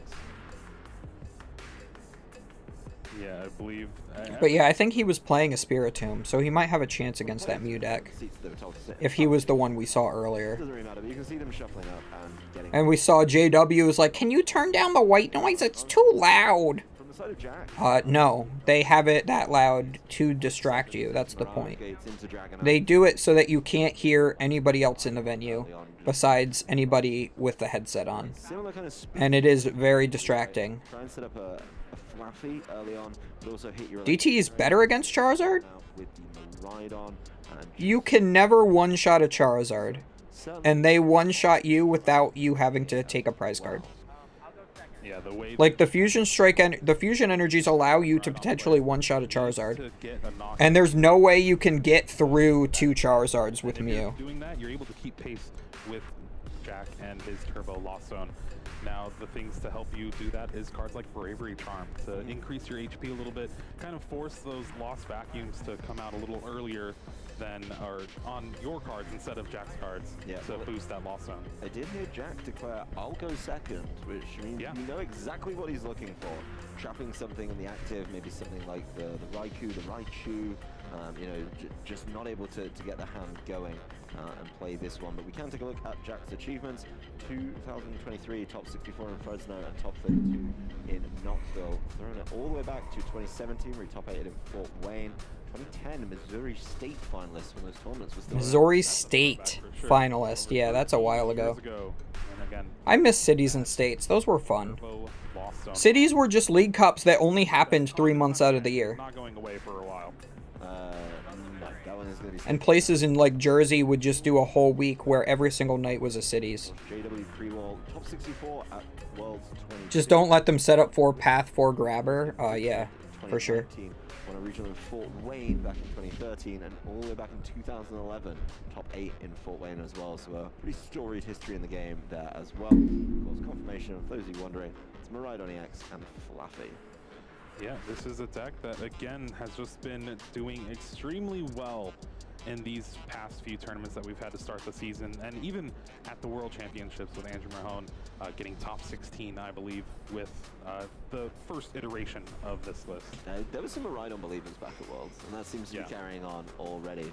Looks like we're about to be laying out the prizes. Let's see how they go. Battle VIP Pass pair, Nest Ball, Escape Rope, and a Lightning Energy. So that one Lightning Energy is going to be at a premium, but then it's double Battle VIP Pass prize. Professor's Research, Fluffy, a Lightning Energy, obviously not as big when you've got 14 of them, and then a Switch card as well with the Professor's Research to round it out. So Jack fishing for the Battle VIP Pass that you need for that explosive first turn. Only limited to 2 of them, but realistically you only need one. A couple of good draws off your Colress as well. So I feel like reach, but significantly harder. I feel like they just changed the backgrounds for all the regionals. Like they have it the blue. I just realized they have the blue background back there to match the like the actual streams here in Peoria background, you know what I mean? It's going to be the Raikou V and the Maridon EX. Just for confirmation. Like I feel like they had just changed all of that too, and they just changed it all again. It's just a pretty unfortunate start for Jack, who wants to start with the Comfey. Of course, Tandem Unit going in, getting a couple of basic lightning Pokemon. He's going to be able to grab a couple options and just check what's in there. Maybe find out about that unfortunate boss's orders situation. But definitely going to get a Flaffy down as well, so able to try and set things up a little bit easier. Sorry, a Mareep down, and then the Fluffy. I was going to hit myself. Looking to eye down that Flying Pikachu V. It is a great recipient of 4 Sealstone for this deck, as well as having a little bit more HP and that free retreat, which is ever so needed when you're playing a deck that has 4 Electric Generator in it. Yeah, being able to move around quickly is really big here. If he's making accounts secure, looks like he's picked the Pokemon. Is that just a giant pile of sealed product, Mothra? And it's always interesting to see what matchups you go ahead and Tandem Unit for another. It's almost funny. It almost looks like a mirror match, but you know it's Lost Box versus Maridon. They just both play Raikou. I'm just so glad Raikou's a meta-relevant card, because it rarely is. Yeah, I mean, if you really Raikou's my favorite of the throw down too much Johto kitties. You can reach the yeah, this is top 4 already. Of course, start going a little bit crazy with that Lightning Rondo, because you know that the Lost Box player can fill up their bench, start adding to it. There's a Raikou V of his own, much superior art, but it's just a pretty irrelevant comment. And there's the Electric Generator, 1, 2, 3, 4, and it's that's going to be a whiff on the first one in this set. It's not what you want to see for this Maridon deck, and no energy in hand means no energy attachment for the turn. That was your roommate? A little lackluster start, and this is the reason that Jack opted to go second. JW, your roommate is a giant pile of sealed product? In the format that is very good at going second into the metagame. Oh, it's a bunch of plushies? Oh, is that stuff you're sending out that you bought there? I mean, that's a reason to go to Worlds. But, like, I don't have the money to invest to make more money right now. That's my issue. Because I would totally do that if I had the money to invest. But I don't have the money to invest right now. No, like, swap the full 6 cards in Jack's hand for the 6 prizes, you know? That could be good. Would be a little bit overpowered, though. Looking at Jack's hand, he's going to have to go digging with this fleet-footed. Oh! The Battle VIP pass. He knew 2 were stuck in the prizes. Able to rip that off. Yep, never matters. Never matters in Lost Box prizing the Battle VIP passes, because you always find another. In a hand that otherwise looks... Oh, he's got the Colress, so he's still got some work to do. But at least he can start looking for cards and, you know, looking for Comfeys, which I want to say the Gardevoir player might have been the one we saw on stream earlier that had Spiritomb in it. But neither of these decks do, to my knowledge. But I could be wrong. That Gardevoir deck might not have Tomb. Able to, you know, potentially, if you can, of course, get this Raikou V out of the active, then be able to start flower selecting, start filling up that lost zone, and start causing problems that way. What has he got in there for switching around? Switch card? Yeah, he's got a Colrus. Yeah, he's just gonna start things off with Get an American Airlines cards, you get 65,000 miles just by signing up. I have a Capital One Venture 1 card, because I didn't have good enough credit history to get the actual Venture card, so they gave me the baby Venture card. These, again, are kind of 5 cards that you don't want to get rid of. They're all pretty useful for throughout the entire... But I've had that for a couple years now, so I could potentially get another credit card, but I'm just afraid of opening a 3rd credit card. Because, like, that also looks bad on your credit history if you open too many cards or too often. Wants to play it early, but of course, yeah, it is risky. Let's see the flower selecting. And, like, closing a card doesn't help you. Another Battle VIP pass and a Greninja. But, like, I totally would. I want to upgrade my Capital One card, but I just haven't gotten around to even looking into it. Let's see, there's the concealed card. Because I get, like, I can earn points to like get discounts on like hotels and flights and stuff right now. Next turn, that Colossus experiment. So I just spend I only use my Capital One card, and I've gotten like $300 back for free basically so far. He's going to switch it manually. You know, could then try and cause problems a little bit later on. Let's see what this flower selecting gives him. Echoing Horn and a Nest Ball. Oof. Echoing Horn's one of those cards that's pretty good in this matchup because you can grab back those Mareep after taking a knockout with him. Yeah, Echoing Horn always ends up in the Lost Zone early. But Nest Ball, you never have it when you actually want it. Grab something like the Cramorant. You already have 4 in the Lost Zone. So you have 7 credit cards? Your credit must be awful then. A switch card? Just having that many cards hurts your credit score. Be able to get some damage on the like even if you're not like overdrawing them or anything. Right, being able to at least apply pressure, make something vulnerable to a. Because every time you open another line of credit, it hurts your credit. But it is a very easy target for. But then, like after like 5 to 10 years, that doesn't matter anymore. One, half dozen the other. There's the Cramorant. Let's see how he wants to do this. The other Forest Sealstone goes down, completely irrelevant here. He's already used it, and just a quick 110 onto that Miraidon. So easy to try and pick that one up a little bit later on. JW's hand has that Flaffy, be able to Dynamotor, but again, the tail of no. Like every time anybody checks your credit too, that can hurt it. Yep, there's the Forest Sealstone though. So every time you open a card, it he's gonna be able to start Dynamoting a little bit later on. Too. Judge kind of showing there's nothing else to do here. Just get those cards back in the deck. Maybe see some more electric generators. You know, can get attachments that way, potentially a way to try and you know, get the energy moving, because we haven't even seen any yet. Also, I just want to say this is the optimal Judge art. That is the optimal Judge art. That's Heart Gold Soul Silver. Whatever you can play a Heart Gold Soul Silver card, do it. Yeah. Energy in particular. Oh, gorgeous energy. Yeah, phenomenal energy. 4 cards for both players off that Judge for the turn. Couple Nest Ball. That's not really going to do too much for JW here. Has that Forest Sealstone to search for something like that electric generator. My credit card company told me that. Because it's on my app. Like I can track how good my credit is because of like credit inquiries and stuff. Like there's one new account within the past 2 years, so that's excellent. But if I had multiple new accounts in the past 2 years, that would be bad. And like recent inquiries, 1 within the past 2 years, that's good. If it was 0, it would be excellent. Yeah, we did. There's now 2 Mews, and one of them is clearly doing more than the other. It's going to be another Nest Ball, so trying to get the hand. The only way to really make my credit better is to have it be older than 7 years. Get it even lower. How low? And that just takes time. Under 3 is exactly what he needs here. I believe there's 1 or 2 cards left in the hand for JW here. It's just a quick pair.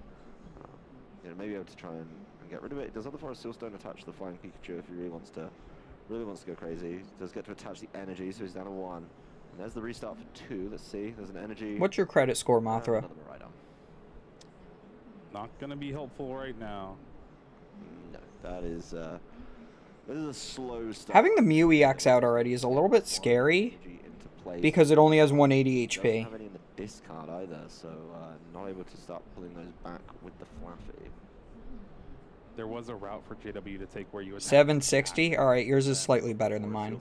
I'm 745. Off that, then you can start attacking. But just having to pass the turn back is not where you want to be in this matchup, especially with that Cramorant already ready and attacking, hoping to take a knockout on this Miraidon. Yeah, you opened those when you were 17? Get to look at exactly what happened with the Judge situation, right?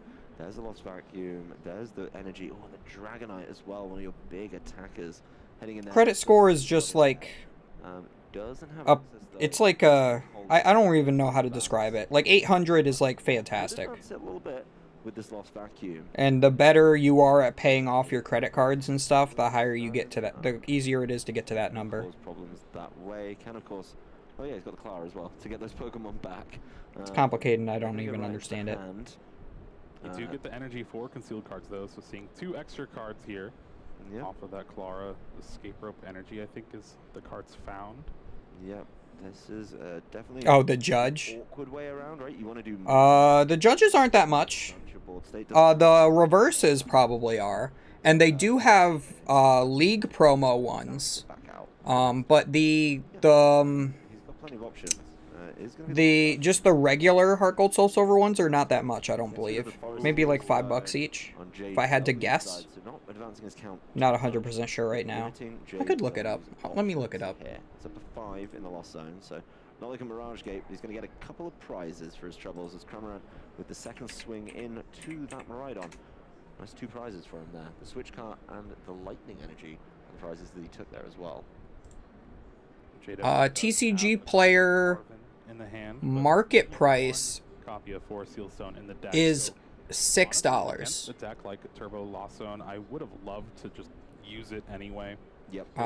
The lowest lightly played or near mint listed on TCG player is $5. So it's very likely that it would get put in the Lost Zone side of things, and you know you're eventually going to need it, but they play... Yeah, it's from Heart Gold Soul Silver Unleashed. Very likely that it would get put in the Lost Zone just like it did. Yeah, well, here's a Bravery Charm, one of those kind of key pieces you were mentioning at the top of the game to make it a little bit harder to grab these knockouts, you know, put it out of range for just easy... Yeah, that's true, Mothra. As well, so, long history of paying things off and no debt. I have to wonder, what is he going to get as well as the item? Did he only just get the Bravery Charm? It might be that way. Yeah, he's shuffling up, so... Had the possibility for Electric Generator. Yep. There's the Bravery Charm onto his Raikou, so he's going to manually attach there. Can, of course, Lightning Rondo, which would get the Cramoran out of the way. It's down to just 1. Yeah, he didn't get the second card because he wants to... He doesn't need the energy, and he... Iono, Bravery Charm, and Switch Cart. And he wanted to draw a card with the Mew. You know, can use that if he gets in a little bit of danger later, but this is going to be an easy knockout with the Lightning Rondo. Very, very... Though I suppose he really could have gotten the Electric Generator. More than enough on this Cramoran. And just used it. A second Raikou from the prize cards. Takes that knockout, but not really advancing too much for his board. And Jack just 5 in the long. Your student loans, if you're actually paying those off, yeah, that would help your credit. All these Mirage Gates in I never had student loans. Spin in the stop. Oh, and Colress and a Super Rod. The Colress going into the discard. I paid off my car. So I bought my car 7 years ago. So that's my oldest line of credit. That's fully paid off. And it was a double Mirage. I only opened my first credit card like 3 years ago, if that. Fully. Because in school they like teach you that credit is bad and that you shouldn't go into debt. So I was too afraid to open a credit card ever. And my parents are like, yeah, you can go your whole life without a credit card. Why would you need one? And honestly, now I can't do anything because I don't have credit. On the Bravery Charm on the Raikou. Oh, he gets rid of his own. Not sure if they have that in Australia. Oh yeah, no, definitely, probably not. America's like a third world country in the way that they do things. It's very backwards. It's going to be up. So we're up to 8 now in there. Would have been able to start using those Mirage Gates if he got rid of the Bravery Charm. It's a very American thing. Anyway, so there's the Super Rod. He's going to start getting some of that energy back in the deck, 1 of each. There is, of course, 3 different types in here. He's going back in with the Mirage Gate. He's going to power up the Dragonite. It's basically just like a loan system. Yep, the other one getting to like borrow money from banks. So more than enough. I think this game is about to kind of get away. But like we have to have good scores in order to like buy houses and stuff, because you always need a loan to buy a house, because you never have like $400,000 US to buy like a dumper. For Dragonite V to be able to come and clean up that KO. Yep, and he had the Water Energy in hand, so Dragon Gale does it exactly as well.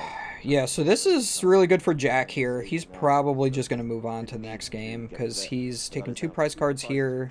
It's a pair of Battle VIP. They do have credit in Australia. I know that there are some places that like don't do credit the way we do it in any way, shape, and form, and I kind of thought that Australia was one of those places. We're already starting to look at Sableye time as well. The Dragonite doing exactly what it needs to do in this matchup and just take those big knockouts, powering through the Bravery Charm. And JW, I believe, not able to use Dynamotor last turn, just no Lightning Energy in the discard, which means this Mew EX, which is usually you're out to something like a Dragonite V, you won't be able to attack, but if you do that, Yeah, he needs to get the Mew charged up. 100 HP and then, or 180 HP in that. But he can't do that with an electric generator because it's not a lightning Pokemon. Yeah, I mean, he is filling the bench as well, right? So this Lightning Rondo is looking really tempting if, you know, you go put that Mew in the... You're an honorary Australian? Why? Because you're friends with Henry Brand now on Facebook? Would just be able to come up and, you know, when you filled your bench and both of you have a full bench, you're able to take those knockouts. And there's the... Yeah, and JW recognizes that there's no way he can win this game unless he is able to deal with that Dragonite right then and there. Being able to close that one out. He'd have to hit with Miraidon with the Zapdos on the bench, or he'd have to hit with the Mew EX. 2 hits with the Cramorant and 1 hit with the Dragonite. Yep. Name a more iconic duo, scooping to your generators, not hitting any lightning energies. It was a rough set of generators for JW Creeball there. I mean, needs to be hitting those, needs to get some energy in the discard too, needs to be able to pull it out with the Flaffy, and just didn't come through for him. Maybe, just maybe, this is a theory. Get the tinfoil hat on, Jeremy. If you play Heart Gold, Soul Silver energies, the generators will find him. Yeah, I mean, that's just... Heart Gold, Soul Silver energies are the peak energies. Generator finds the prettiest... They are really nice. Deck, so... Yeah. Keeps looking at the judge. All of the Heart Gold, Soul Silver cards look good. They're the only cards that actually, like, look overly good in yellow border. I guess maybe, like, base set era 2 as well, but... Isn't he the Australian president? Fight back, but just wasn't able to, even though that Raikou... I mean, of Pokemon, maybe. Either he or Natalie Miller. Game number 2. I think the game plan is clear for JW. I mean, they got rid of Australians' international championship, so... Yep. Australia is no longer a country in Pokemon's eyes. Get prizes. Yeah. Looks like game 2 is actually underway. And it's a Comfey in the active for Jack as he's starting off with a flower selecting. Being able to just keep things going. There are the prizes.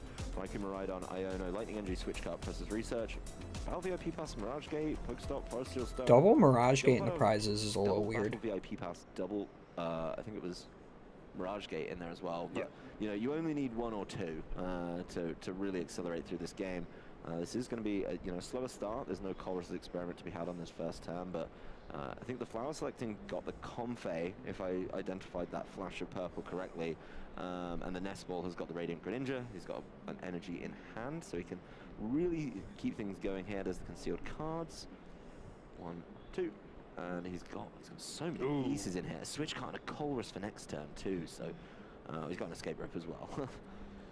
Alright, so with that, RD2 in the Lost Zone as of right now finds a Battle VIP Pass. Has to get rid of Lost Vacuum, which is actually pretty important in this. Yeah, getting rid of Lost Vacuum here is not ideal because that helps you get to your Lost Zone count faster.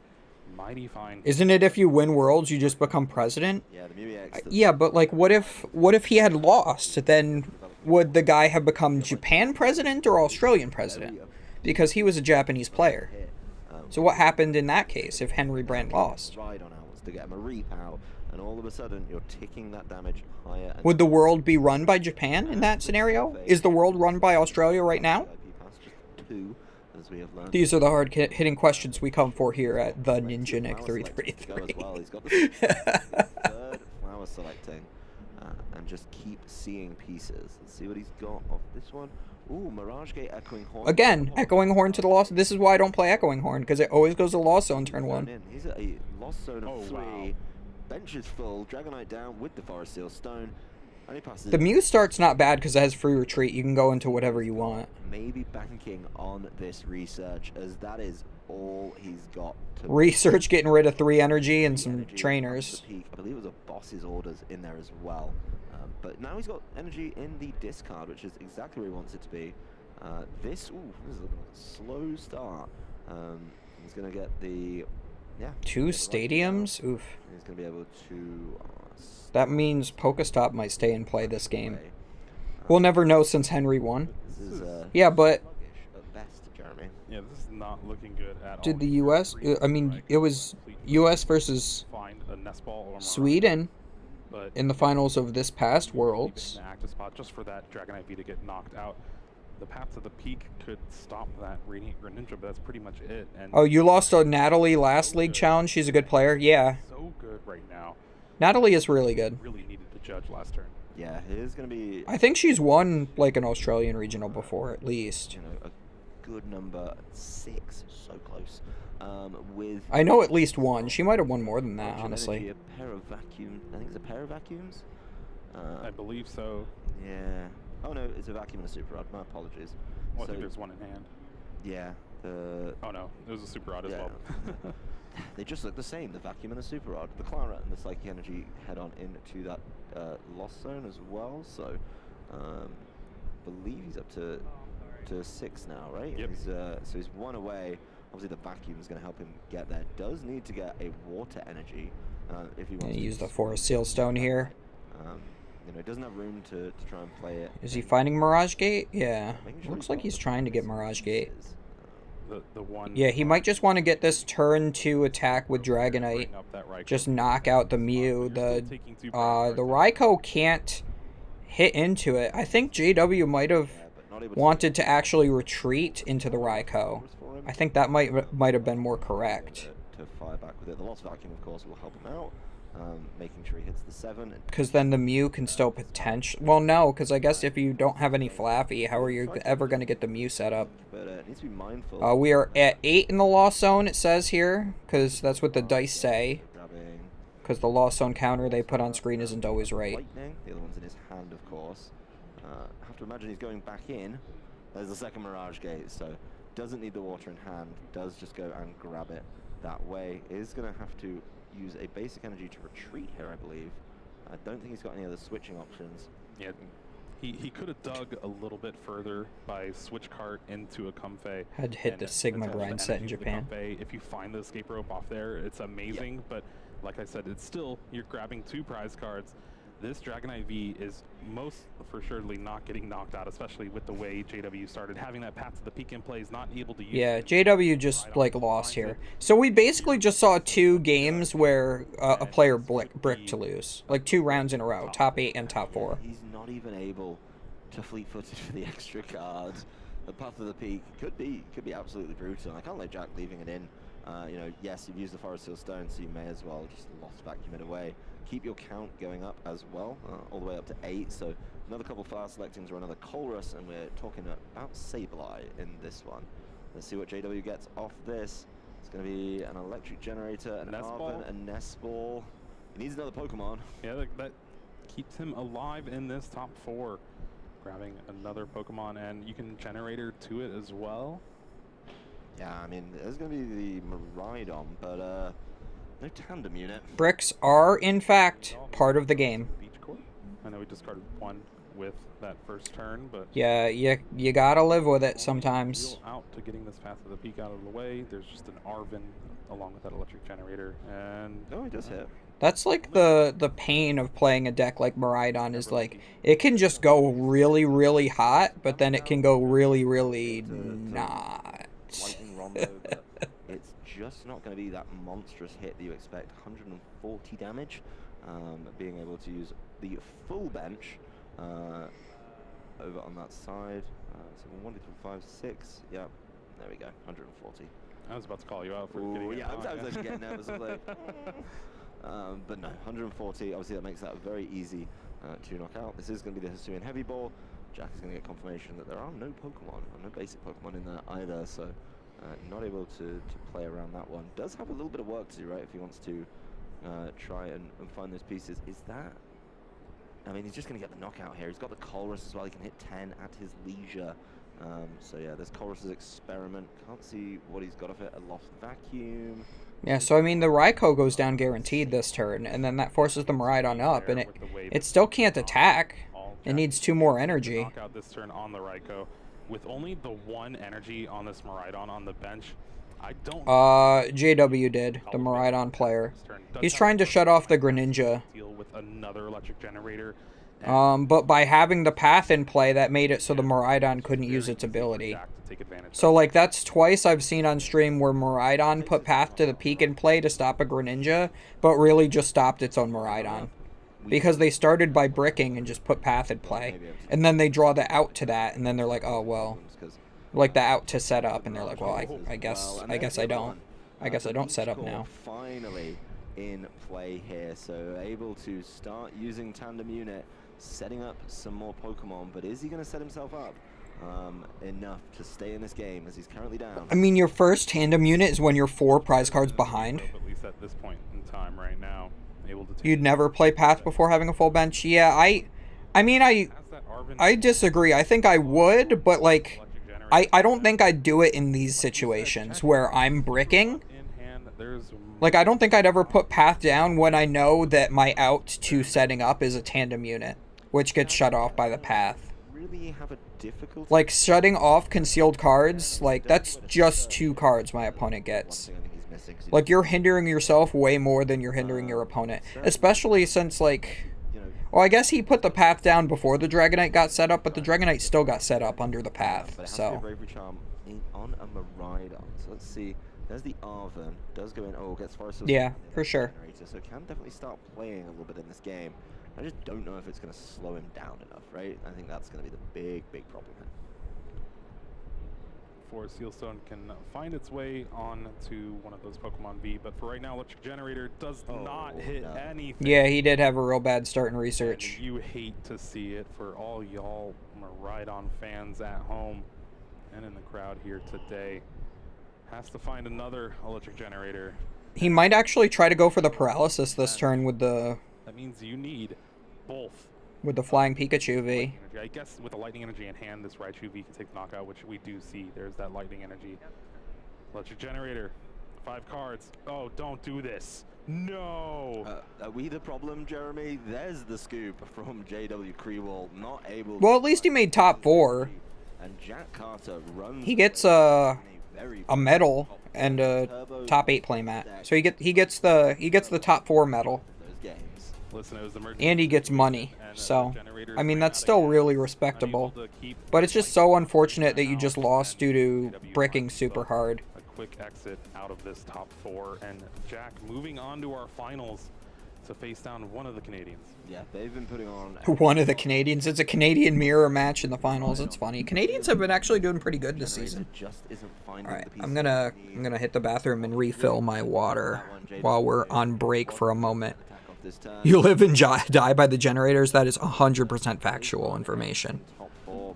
That's the thing. When I used to play Darkrai, you would live and die by the Max Elixirs. And Max Elixir got you 1 less energy, but you just saw 1 card deeper. So, like, Generator is even better, honestly, but...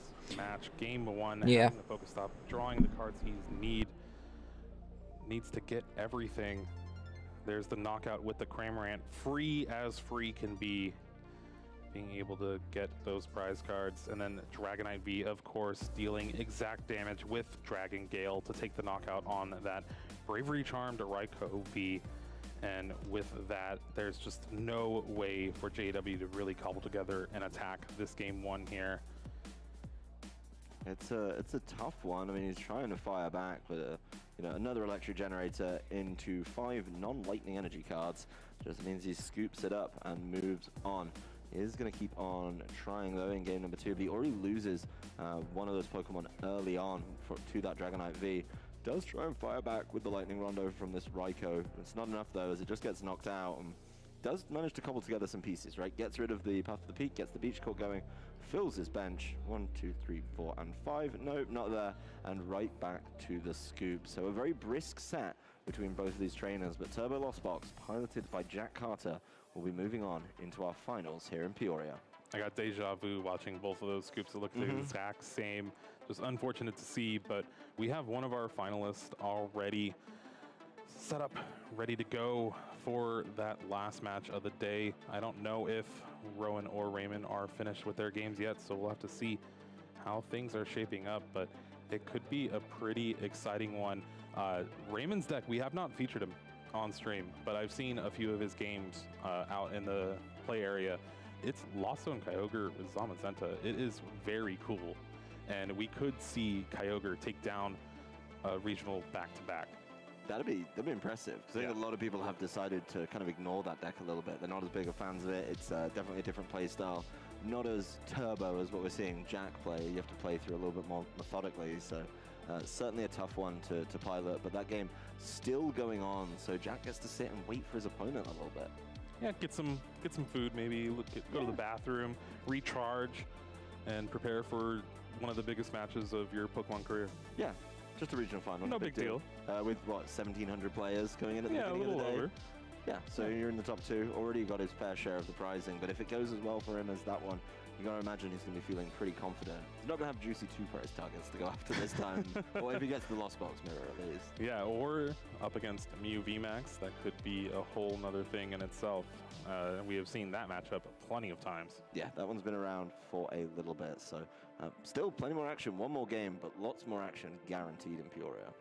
Yeah, it has been a great weekend so far. I've been pleased with how the tournament is run and really just everything that we've witnessed on stream.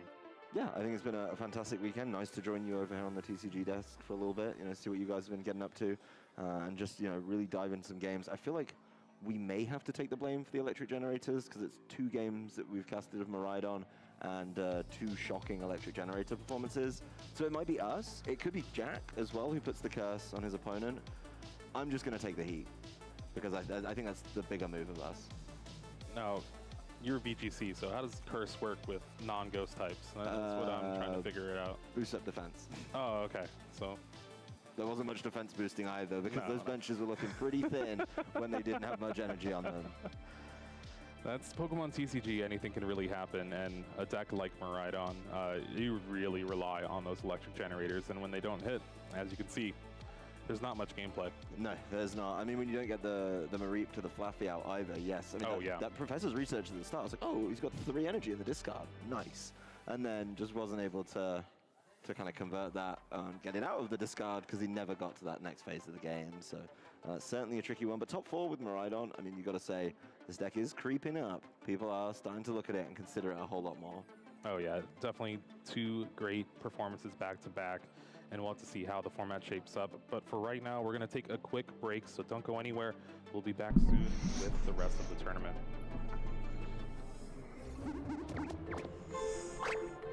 You forgot to ask if I want a Van Gogh deck box? No, I don't. I don't need a Van Gogh deck box. Thanks, Mothra, though.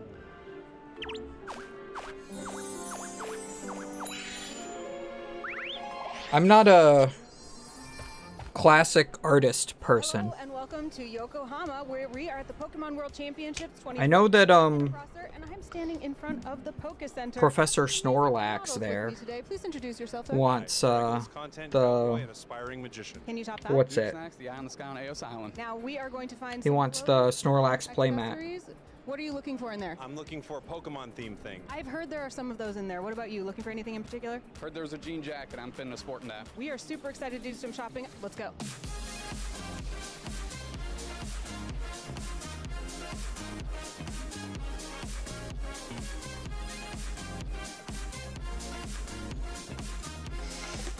I know I mentioned it a lot earlier in the stream, but not Sprague. This guy that's on screen there, not him, the other one. This guy.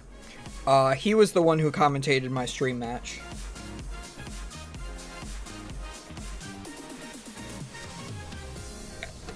Back when he did TCG commentary for non-official Pokemon regionals. Like, well, it was an official Pokemon regional. The stream was not official. Up next, Pictionary. Yeah, no thanks.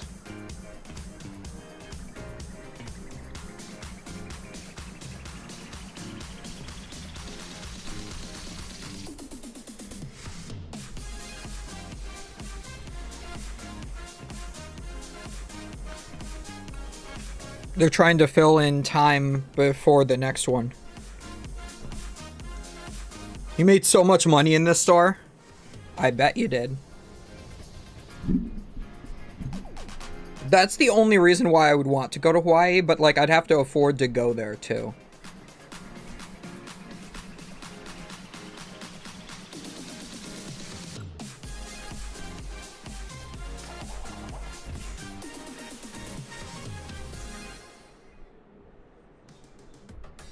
Oh, I love when they do that. They just have like the Pokemon there chilling.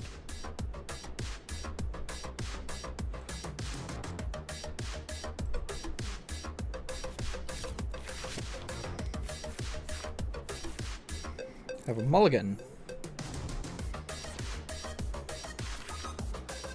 Dude, I have like a massive headache all of a sudden. I know it's from the light sensitivity. This is why I always wear a hat when I'm recording, because I have the lights on in my room. Normally I leave the lights off all day. I don't even have the bright ones on right now. Oh my god, look at that. Oh my, do they have a magnet on it? And they're making him oh my god, the Whale Lord's dancing. Yo.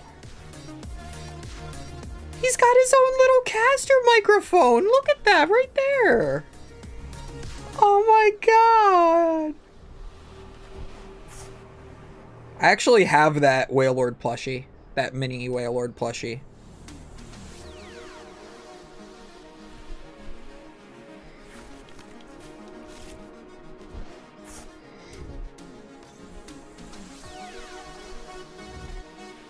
I bet you 100% there's somebody under that table with a magnet. Just like going like this. Trying to make the thing dance.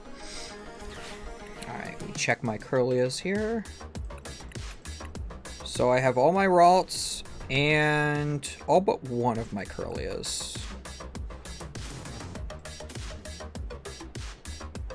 I do have a Psychic Energy. This is a pretty darn good opening hand if I do say so myself.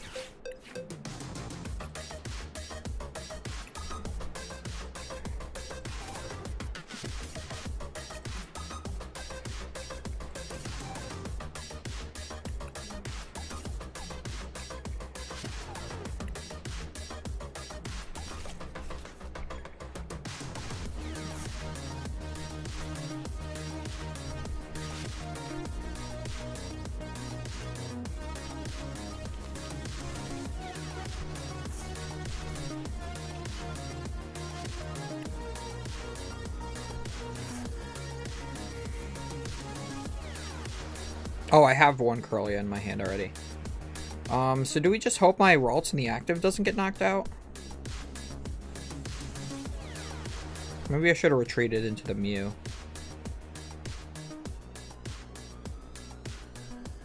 Yeah, I think I want to conserve the Curlia. Hello everyone and welcome back to the PEORIA Regional Championships here in... They're just doing Pictionary, so I don't want to watch... I don't want to pay too close attention to that. Because that top 8 was so... Excuse me, top 4 was so swift. We have a lot of time to kill.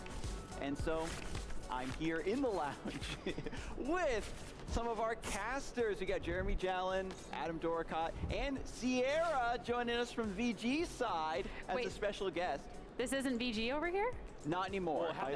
I caused the confusion at this point. It's like TCG, half of both, and then Yeah, the line, you know? Yeah, the two on the right normally do VGC commentary, but Sierra used to do TCG commentary back when she used to date Rahul. And now that she dates a VGC player, she does VGC commentary instead. I will be abstaining from this competition. It'd be a little bit too unfair since I know all the... Yeah, they do have to escape to get out of the active. Or they could like double Rare Candy, double Charizard to get this all powered up. Move things along if we get stuck because this is that insane. It's gonna go down to history. I got completely stomped. So I think I picked some good ones. And also, the names that I mixed in were some names that were submitted by our viewers. Before we came to Peoria, I did put the call out on social media for our audience to share their favorite Pokemon with me. So hopefully they'll be able to do you proud. So Jeremy, why don't you get us started? All right, I already drew mine up, so I'm gonna start out. I can get rid of the Manaphy here. Give me another Rare Candy. Okay. That's not awful. I probably shouldn't have evolved this one. Very good. Nice straight lines. Very angular. Is this a Metagross? It is Metagross. Metagross! They knew the Metagross just off of that? That's crazy. That really is. That's crazy. You're all good. I got you. Yeah, I shouldn't have evolved this, because then I could have retreated into Mew. The Metagross. Has Metagross been meta in VG? I know it was kind of big in previous generations. Is it even in Scarlet Violet yet? It's not here yet, so we're seeing a bunch of other things. fun going around. We just had our Kitakami Pokedex come out with the DLC, so a lot of fun new Pokemon that are slowly being re-added into our game. It's a good time over there. Okay, we'll see if, you know, the grandpa Pokemon from Gen Oh, I do 3 get Ino. keep up in the current meta. Good old Meteor Mash. Alright, let's get this one going. With the vertical orientation. I like the portrait. I just think he gives me a little more room, a little je ne sais quoi to the drawing as well. Alright, we'll start with kind of this angle. And I gotta tell you, folks, it is difficult to draw looking. I think I just hold the hand like this, so and pass. Dawes is definitely I think this is fine. Don't give him any excuses. It's actually just the spiky tail. That's doesn't caliber. whittle it down as much as I would hope it would. Ridgebacks. What's the middle one, Jeremy? Arctobacks. Yay, he got it. You got it. Jeremy learned what Arctobacks was today. It's very impressive. And you guessed it right. I'm proud of you. Oh Good no, job. I didn't guess it right. Oh, I thought there was a giant too. I was like 2 for 1. Tyranitar. Nope. It's some sort of dragon Pokemon with that tail. You're putting a lot of detail into this lower half. Just making little feet. Cute little feet. Didn't somebody like draw a wiener or something during Pictionary one time? Your job as like the artist Yeah, of the group. my X was very good. It was like the lines. That was incredibly like straight lines. I'm They impressed. tweeted it out on X, you know? This thing. Duraludon? No, not quite. If I drew Metagross, I literally just would go like this, and then like a box around it, and then two arms. Or 4 arms, I guess. Nidoking. Nailed it, Jeremy. Yeah. Nidoking. Wow, okay, going like the for body true shape, I couldn't- Oh, they found Luminion. drawing the Pokemon Rip. itself, but drawing a pantomime of the Pokemon to hint at its name. Very avant-garde.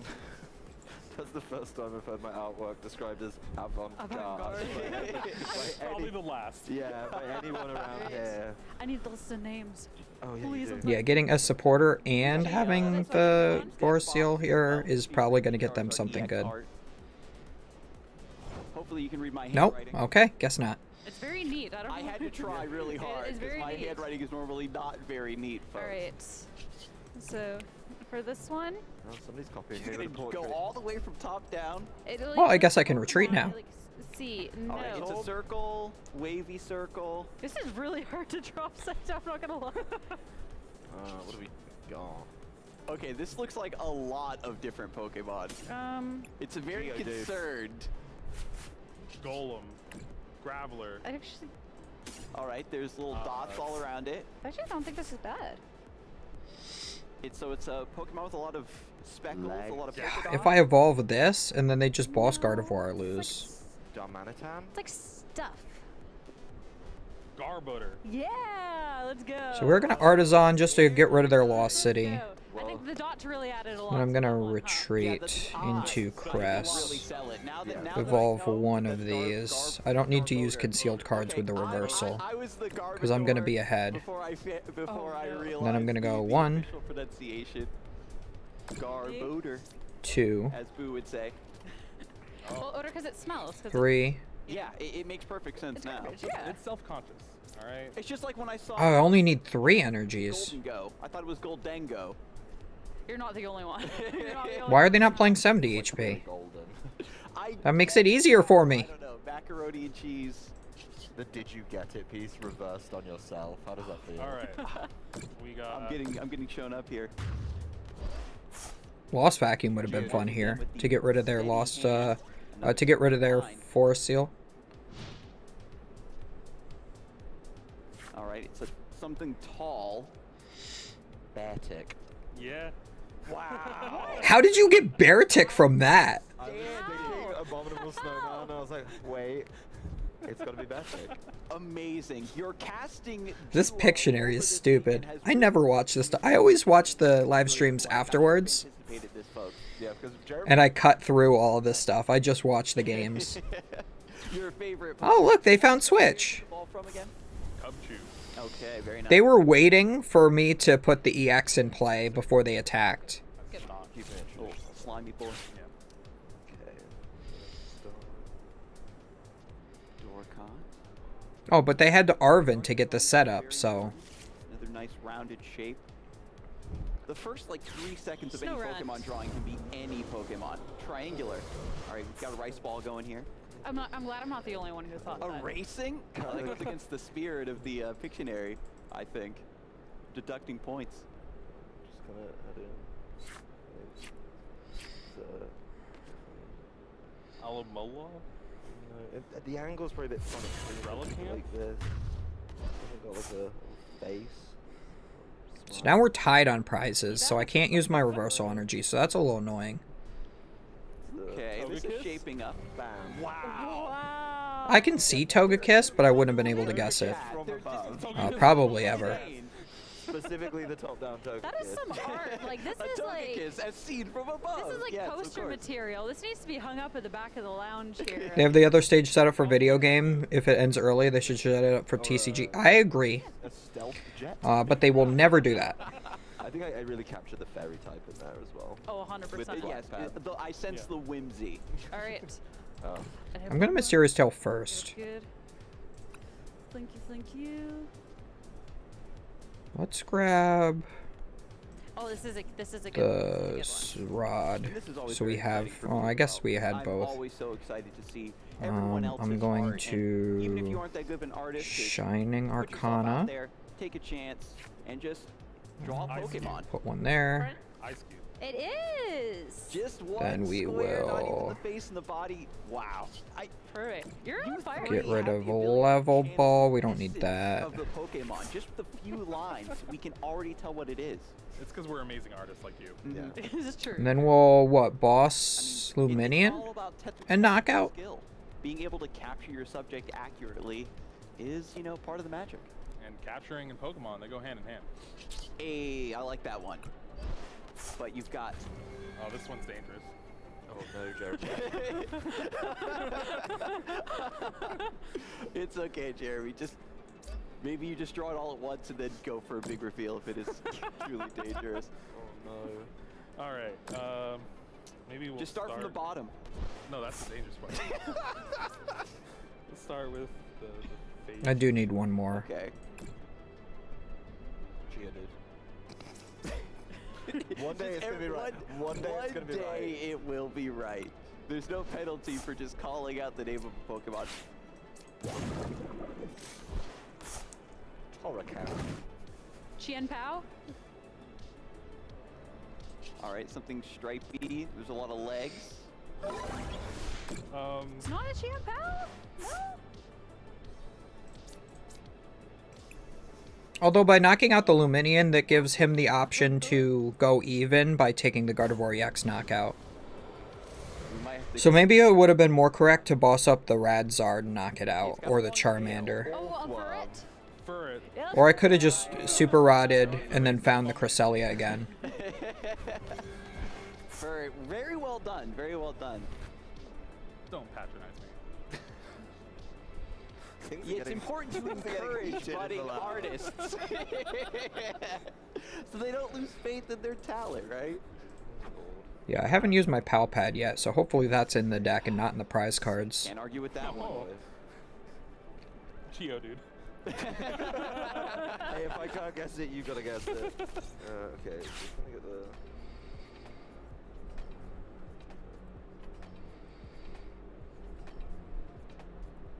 Now I can see that everybody's getting warmed up. These lines are very... Yeah, so I can boss again, get rid of Radzard. What? Yeah. Nice. Outstanding. Didn't even get to draw the, you know, the additional details. But Jeremy and I Like the entire rest of the Pokemon.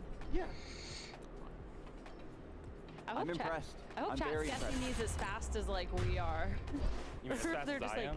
I don't know if the chat is like, I think my best contribution is shaking up the names. Yeah. Yeah, we've had a lot of matches, you know, go to ties or just, you know, go to a late game 3, and this is the first time we've had a lot of time to just kind of sit and relax, draw some Pokemon, talk about how the tournament's gone, and I gotta say, the grabber's been showing up. Yeah. Have a chance to make it into finals. That's crazy. Geodude. Yeah, that's definitely gotta be some sort of geometric thing. Oh. Wiglet. yeah, let's go. Wiglet. And then if you want a Diglett, you can just put a little, like the Wiglarian Well, that's Diglett. a Alolan. With a little hair, you get the Diglett, got all of them, yeah. So many Digletts. Goo. Is that a jab, huh? Yeah, what are you trying to say? Whoa! I mean, if the shoe fits. I'm just gonna shake the box of names. Well, there's Palpad. This is not my circus. But I haven't found my other boss yet. Alright. I have faith in you, Jeremy. At least one of us does. Wow, I can still Palpad it back in. You. Yeah. Judy. Voltorb. There's a little bit of mileage left in that joke. There is 2 in there. Pikamuko? No. Alola Mola?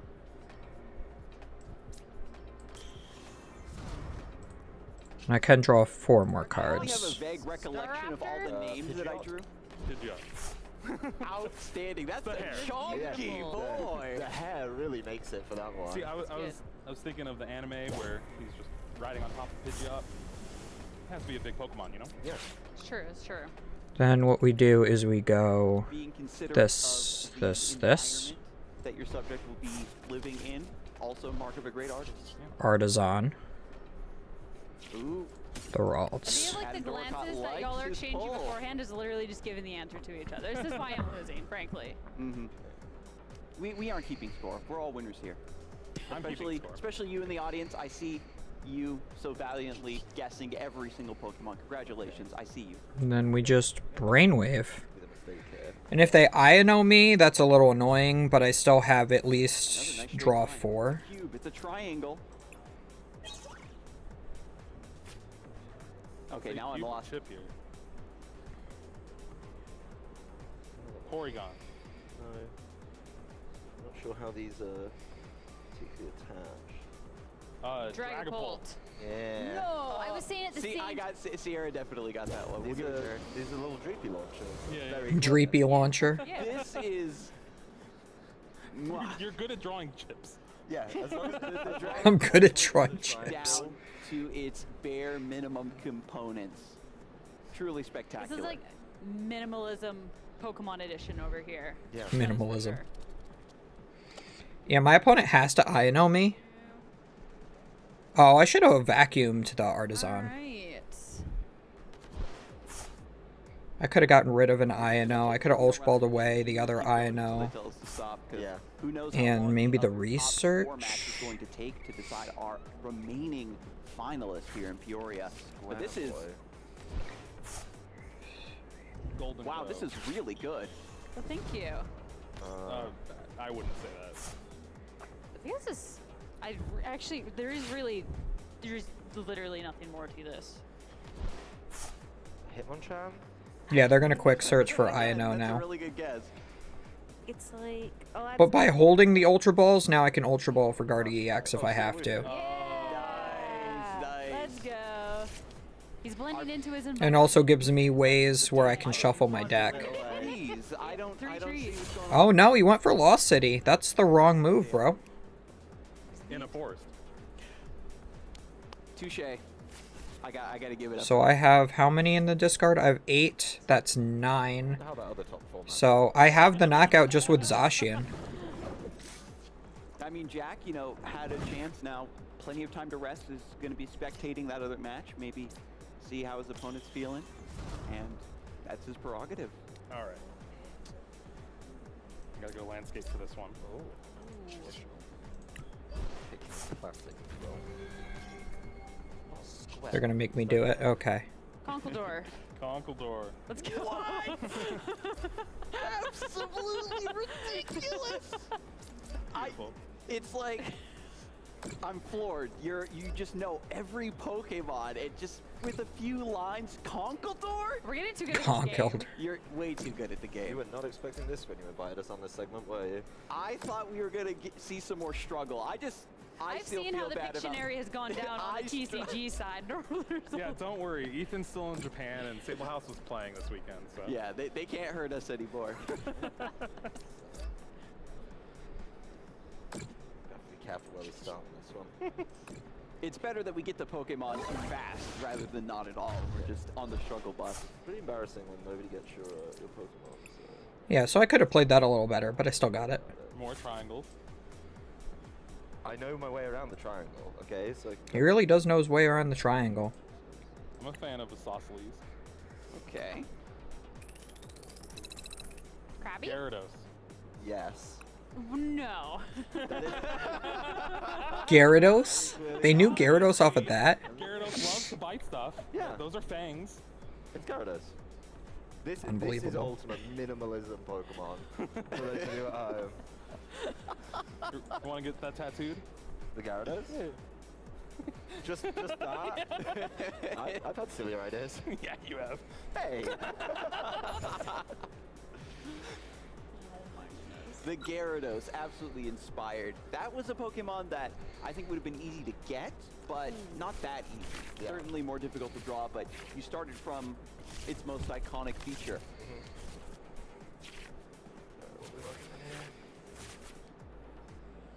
Alright, my opponent knows what I'm playing. They're playing Charizard. I don't want to start Mew. I want to hold that for later. Volcarona. Yeah, a little Volcarona. Slitherwing. I wish. Almost.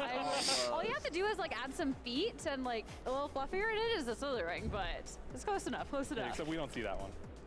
One day, I believe. See, they're playing the correct If you Charmander. can't see Slitherwing and VGC, then hopefully on the TCG end of things one day.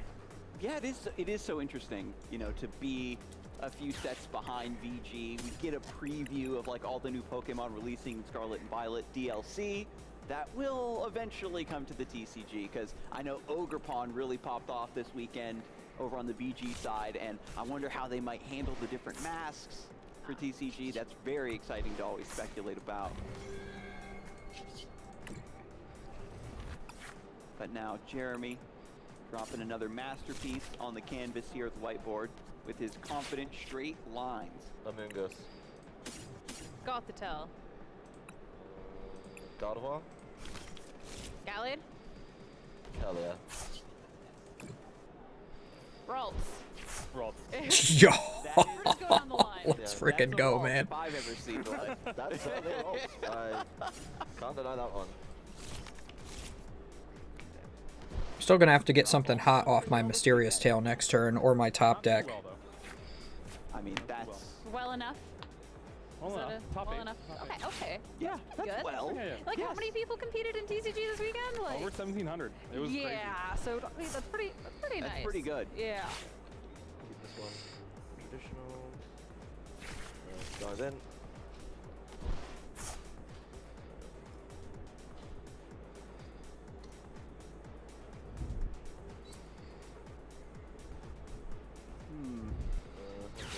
Because of his propensity to draw Pokemon from... And they Iono me to a better hand. Yeah, Yeah, that's a weenie. right away. That is a wiener right there. They did that on purpose. Wailord? No. The dot made me think it was an eye. I thought it was like a fish too. This will help. Does it? Okay. Many triangles. Many triangles indeed. Excalibur? This is getting definitely out of hand.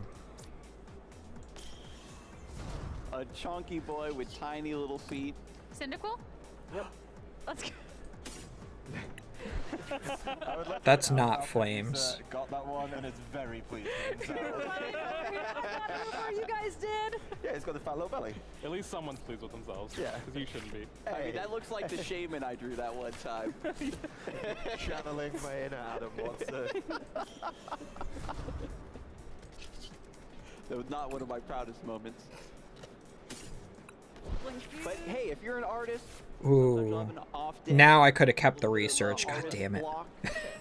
Means like you can't draw the way you want, but you just gotta power through. Maybe even take a break, get a snack. Okay, back, never have read the punished. page. The art will come. How many? We got 3 energy in here. That's plenty. Like we are over here. Yes, Sierra, show them how it's done. I've had an artist block for 32 years. Why did you not give us this motivational speech? Then you're before we just started about drawing? time for a breakthrough. Oh, a little mischievous here. Whatever it is, it does not look happy. An absolute unit. Look at the size of the lad. It's a lion. Probably is a little tail.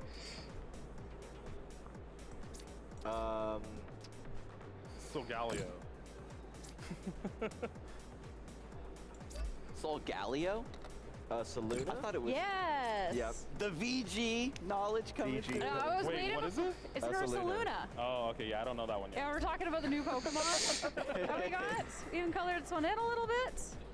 Shout out to Joe Brown. Yep. Shout out to Joe Brown. That's the Joe Brown special. It is, Terrorized me with it publicly, and now I get to use Yeah, that no wonder you knew it for that. Yeah, I don't know why I did lost 8 if I was going after Pidgey, Ursaring, but so oops, it's not the prize then I I was want. like, no, Ursaring stands up. What happens when it sits down or crawls around? I wasted an energy there going after the Pidgey. It's fine.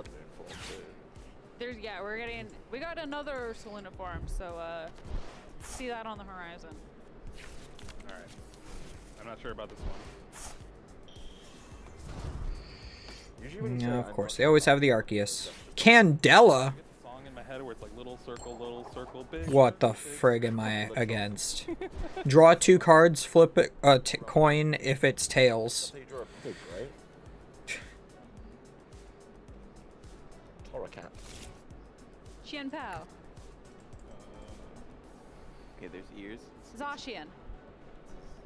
It's got some antlers. Statler? No, that's too straight. Skull Bunny? On all fours? Umbreon. That's Umbreon.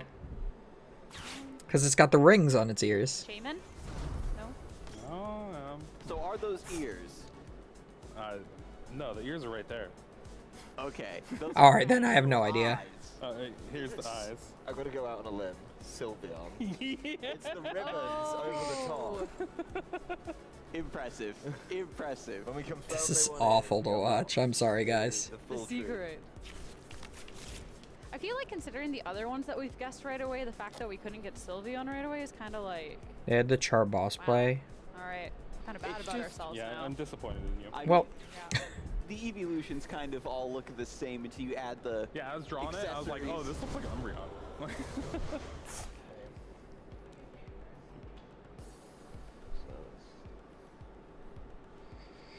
They played Candela instead, so... What there?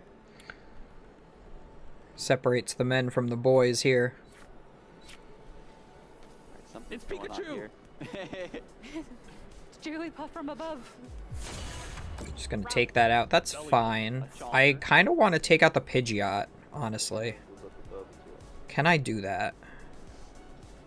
Artifacts. Oh, this is coming together. I like it.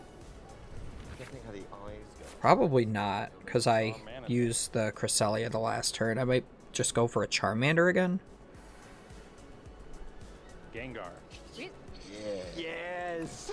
You just look so angry. I definitely should have done that because I did not really do the top of the head justice, or the arms yet. Or the eyes, or the body, or the It's or the feet. Gengar in middle age. The feet are pretty much spot on. You know, they've got the little points at the end. I'm defending the feet on that.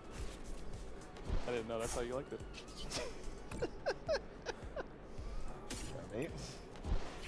Everybody gets one. Okay, I have reversal energy. I might be able to do it now. Children.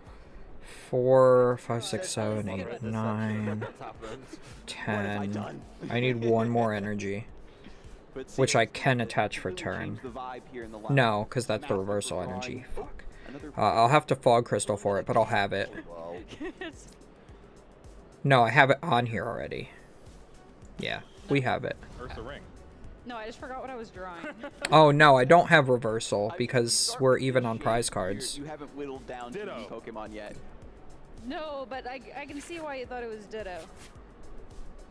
Slowpoke. Yeah. So I have 4, 5, 6 times 3 is 180. Thank you, thank you. That's what I strive for, you know. And like the lines are so clean. I do have to compliment that. Thank you. How do I go about this? I can side shot. So I'm gonna jump in. I want to get one. You want to get one? I think that you've taken out enough of the names that I've completely forgotten what's in here. And Well, it doesn't matter. You're drawing it anyway. Oh yeah, you would remember as soon as you see the paper. Oh. Yeah, we probably didn't need to exclude you. Oh, whose handwriting is this? Oh. All right, this is going to be a fun one. But you're telling me you could have been drawing this whole time? No, I decided to Can abstain. attack with Mew. That won't do me any good. All right, so let's start like this. I think it's like that. Yeah. I think you're almost there. You sandbag it a little bit. This should give it away. A screen tail. No. What? That's a really good guess, though. Banette. Yes! That's Banette, baby! This is TCG player. So I'm gonna boss the Arceus to force them to try to retreat it or attack with it.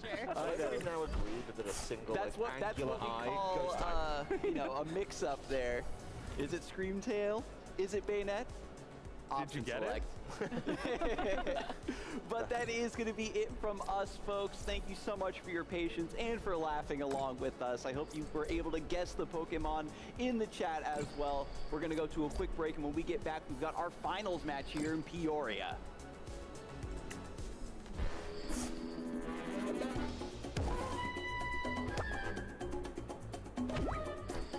Can also reversal this Guardy too, because if they boss it up, at least they're not bossing this up, you know?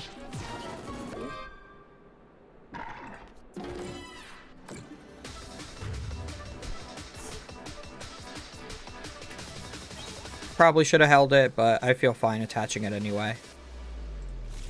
So I still have access to another one.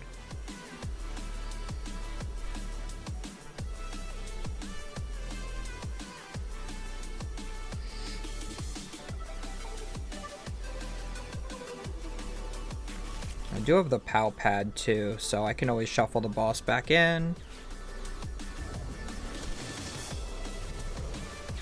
Oh, they had both. Alright, they had the boss already.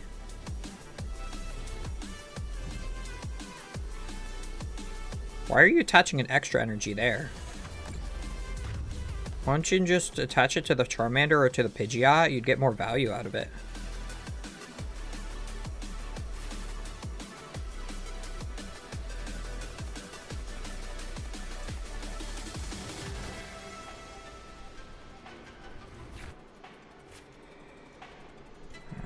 Now we put this down.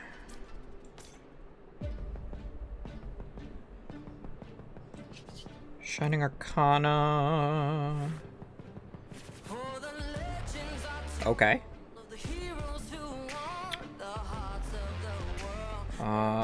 6, 7, 8, 9, 10. I'm 1 energy short of just being able to not put my EX in play. That's really annoying.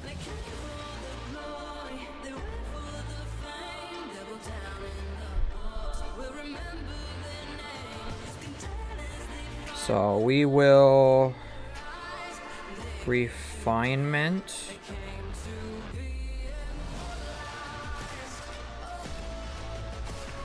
I'm gonna get rid of the iron now. I don't think I'm playing that this game.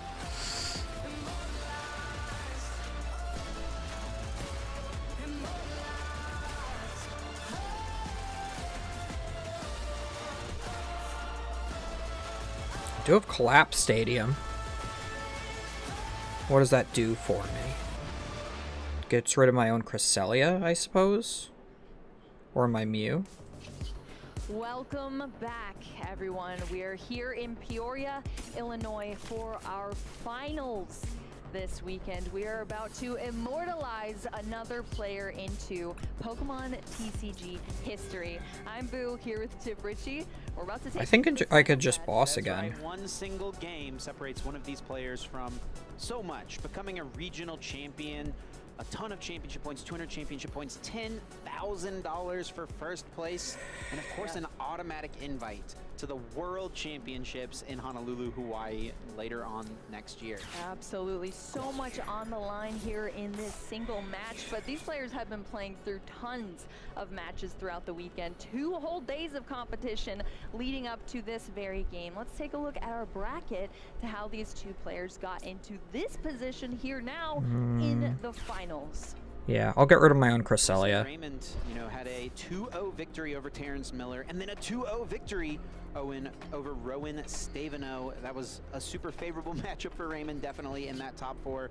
Mew versus the Lost Box Kyogre is pretty... Now they can't win on this next turn. Oh, I should have played the Pow Pad too, but that's fine. I don't think I need boss to win, because they should be attacking with the Gisardi X anyway. Because I can't take the knockout with this, it only does 120 even if they set it up. Came all the way up here to compete in this event, and then does take a 2-0 victory in the semifinals in our top 4 up against JW Creewall, a 2-time regional champion. Now it's Jack Carter trying to get that regional title. Of course, he himself as well playing a Lost Box build. These two lists are different. Raymond, of course, focused on the Kyogre. Jack focused on powerful V Pokemon. Like Alright, good. Raymond won, so we don't have to see Rowan in the finals. Both matches were 2-0s. We made it through our top 8 and our top 4, but we are here now in the finals. All right, so here we're gonna... are our 2 finalists, and they're awesome pictures here. As Chip already mentioned, these are both Lost Box decks, but they're different variations. Lost Box finals. But what's wild is that, Chip, we now have the... I thought it was Gardevoir. I thought Gardevoir had made it. Oh well. With the same list, not the exact 60, but a Kyogre Lost Box taking another win here. Oh, there's the Ino. The second regional championship of the season. That's right. Andrew Estrada from Canada was able to win the Pittsburgh Regional Championships with Lost Box Kyogre. Can Raymond Long do the same? Yep, Lost Box Mirror. Canadian National Junior Champion. Wearing a mask with his wiener sticking out, of course. So what's the point of wearing a mask if you're not going to wear it right? The Canada National Champion in the Juniors Division.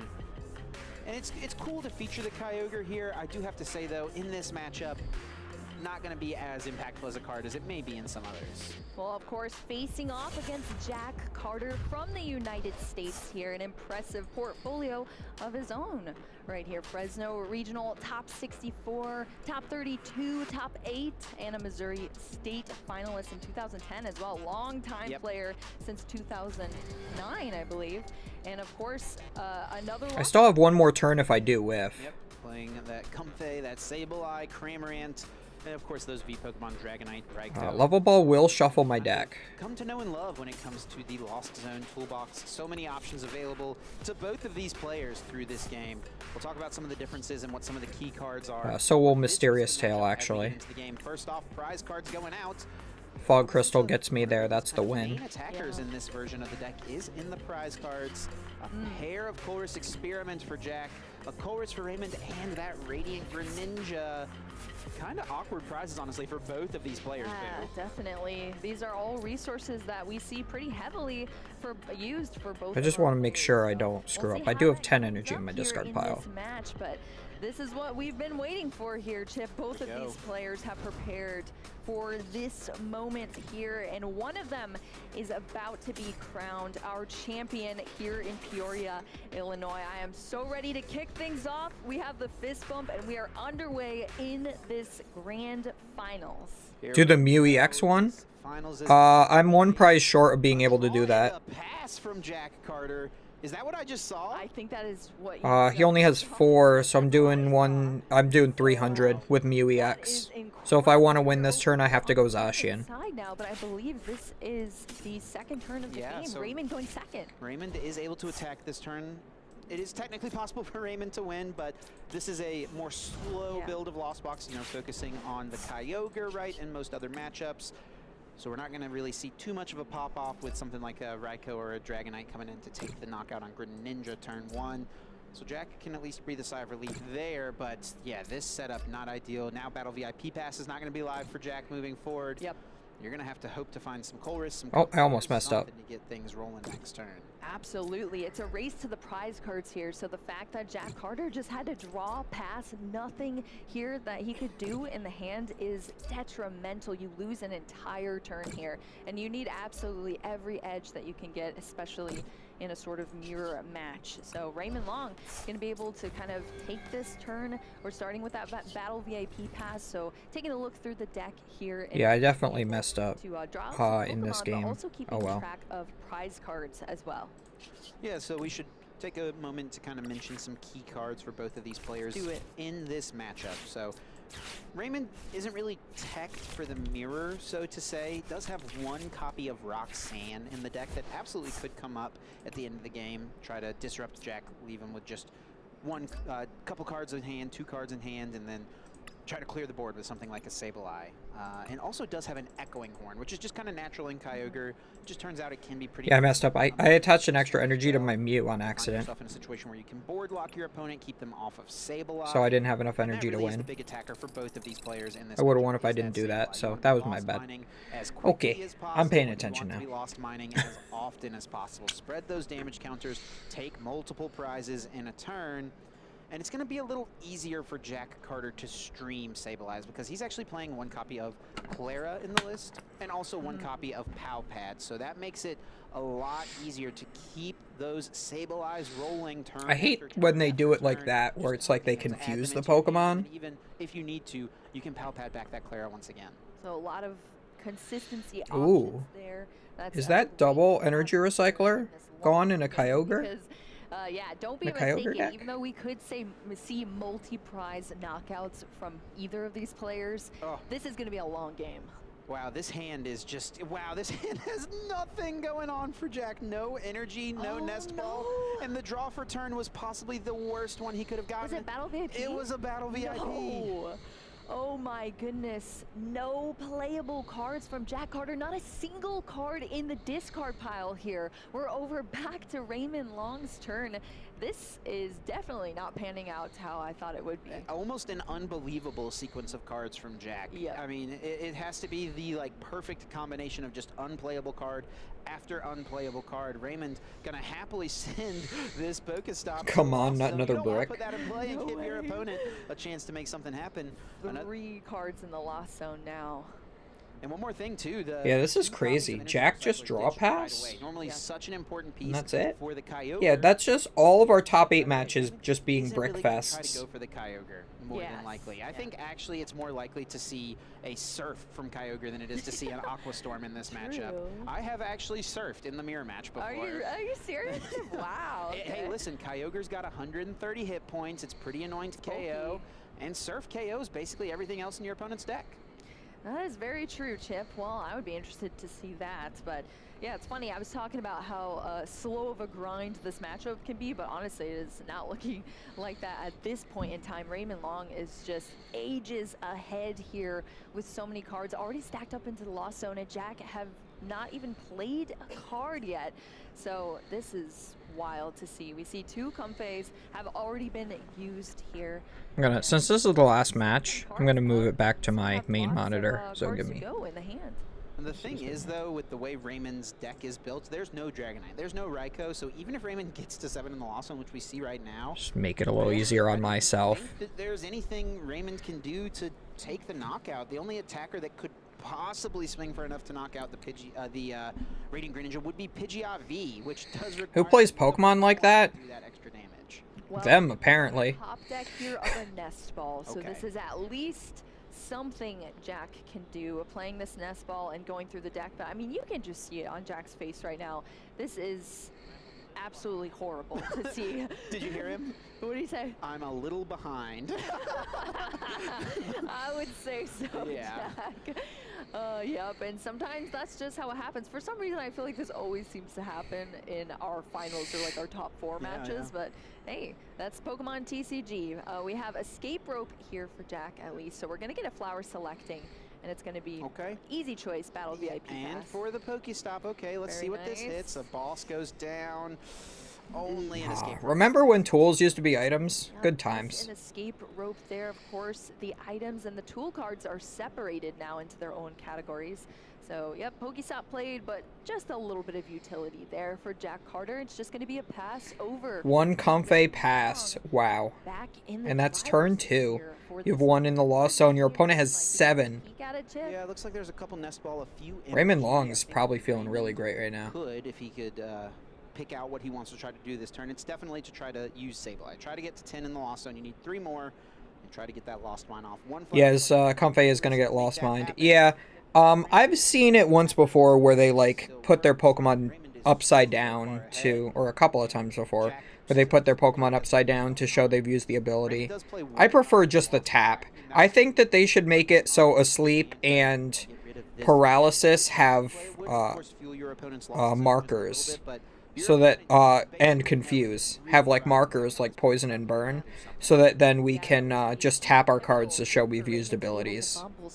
Because like it's still kind of against the rules to tap cards to say we use their abilities, because of the fact that those special conditions are things in the format. Like that Luxray V, if you're playing that in Miraidon, you can paralyze your opponent.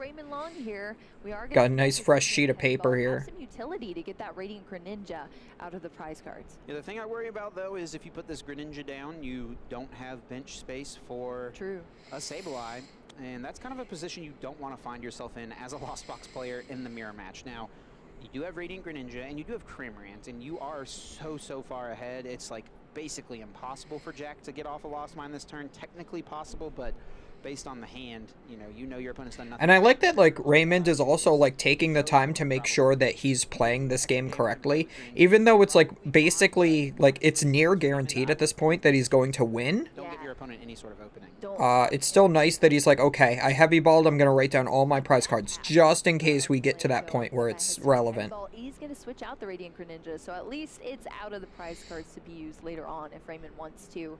And yep, that Lost Zone at 8 cards now. Yep. Just missing the Colress, and I don't see it in the hand at the moment. Yeah, lots of cards, but no. Yeah, he could just comfortably cram this turn too and be fine, but Lost Mine would be a lot better.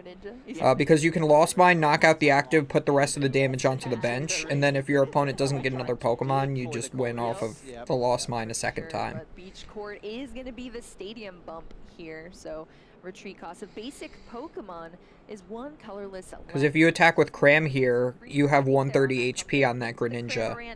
Bench space kept open here for Raymond Long, and it's going to be first. So it looks like this is just Zamazenta Lost Box, which is not something we've seen a lot recently.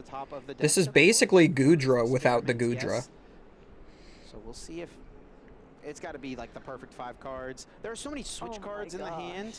There's just no Pokemon to move into. So if Jack can get a couple Comfey, it's reasonable that we could see something happen this turn. And speaking of Comfeys, there's one and a Nest Ball.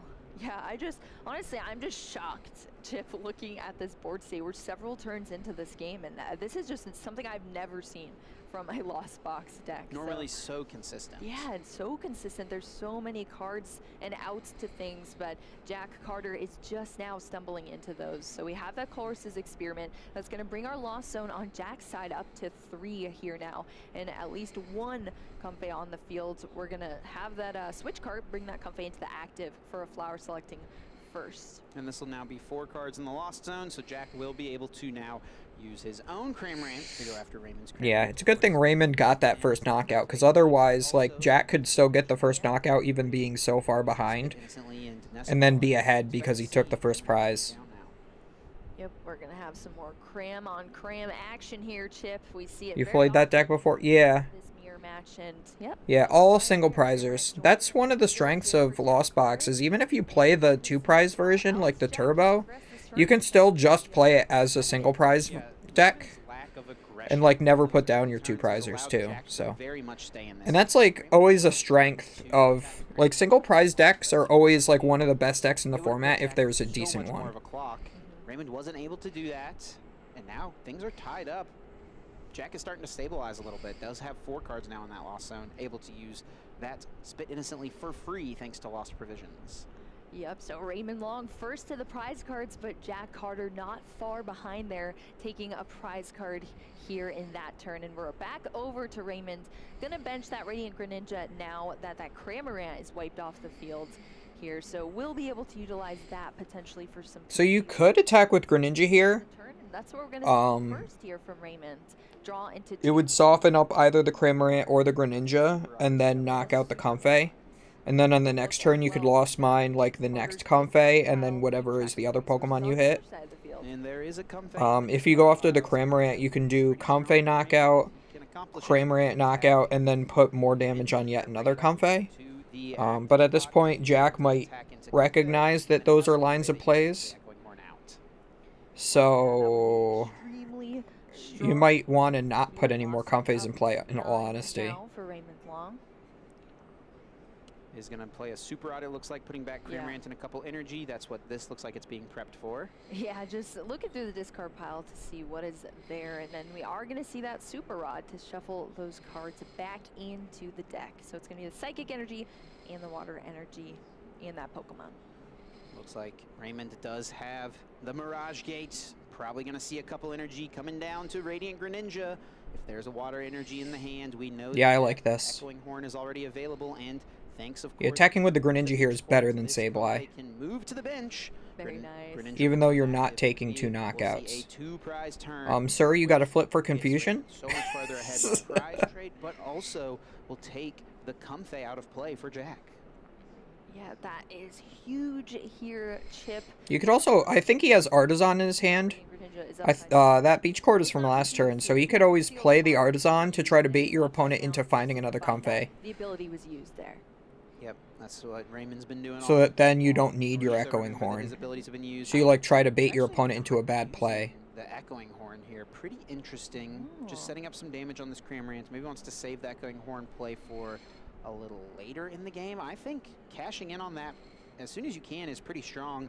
You're just giving your opponent a chance to... Yeah, I don't think your opponent's going to be playing Io in the deck, so there's no reason not to hold on to your cards until the turn you want to play them. Jack playing something like a Roxanne. That is something the Lost Box decks do play from time to time. Of course, Raymond is playing a copy of his own Roxanne.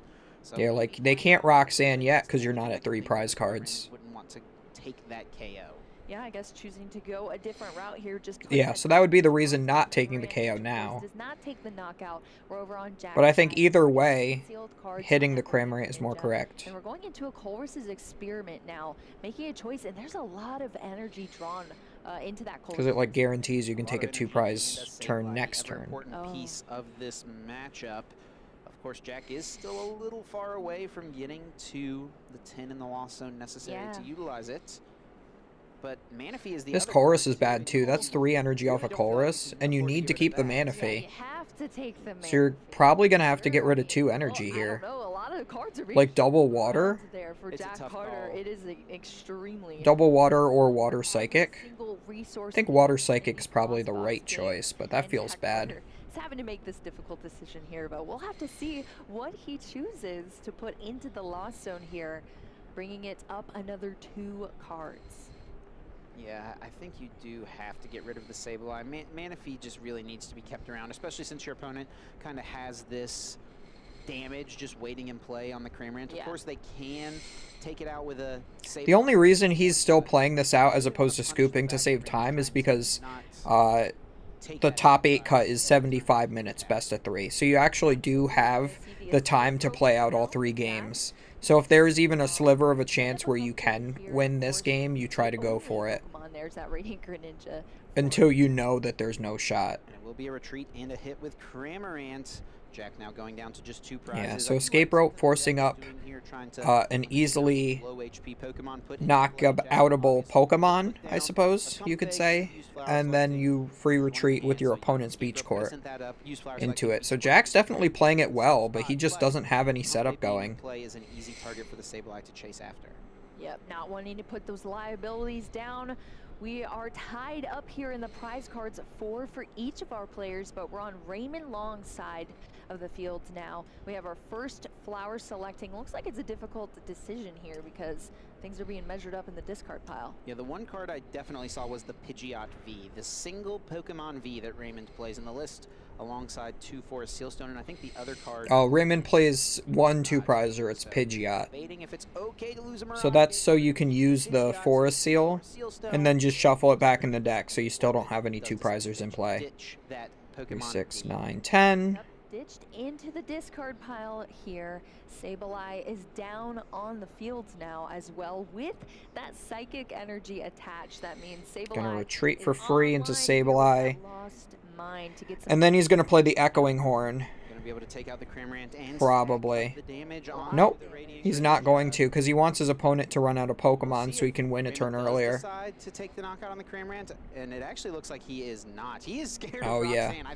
Yeah, he's playing around Roxanne completely. This is better than what I would have done, actually. Because now he can actually take a 3-prize knockout next turn with the Echoing Horn, and then his opponent will Roxanne him to 1. Do whatever he wants with this turn, but what is the hand looking like? I mean, there's a ton of cards. Or Roxanne him to 2, I guess. Or Iono him to 1. Well, you definitely need to deal with the Sableye. So yeah, I definitely think it is technically possible to get to 10 here. Of course, Colress is Sableye again the next turn for sure. Lost Vacuum and a tool, which we do see right there.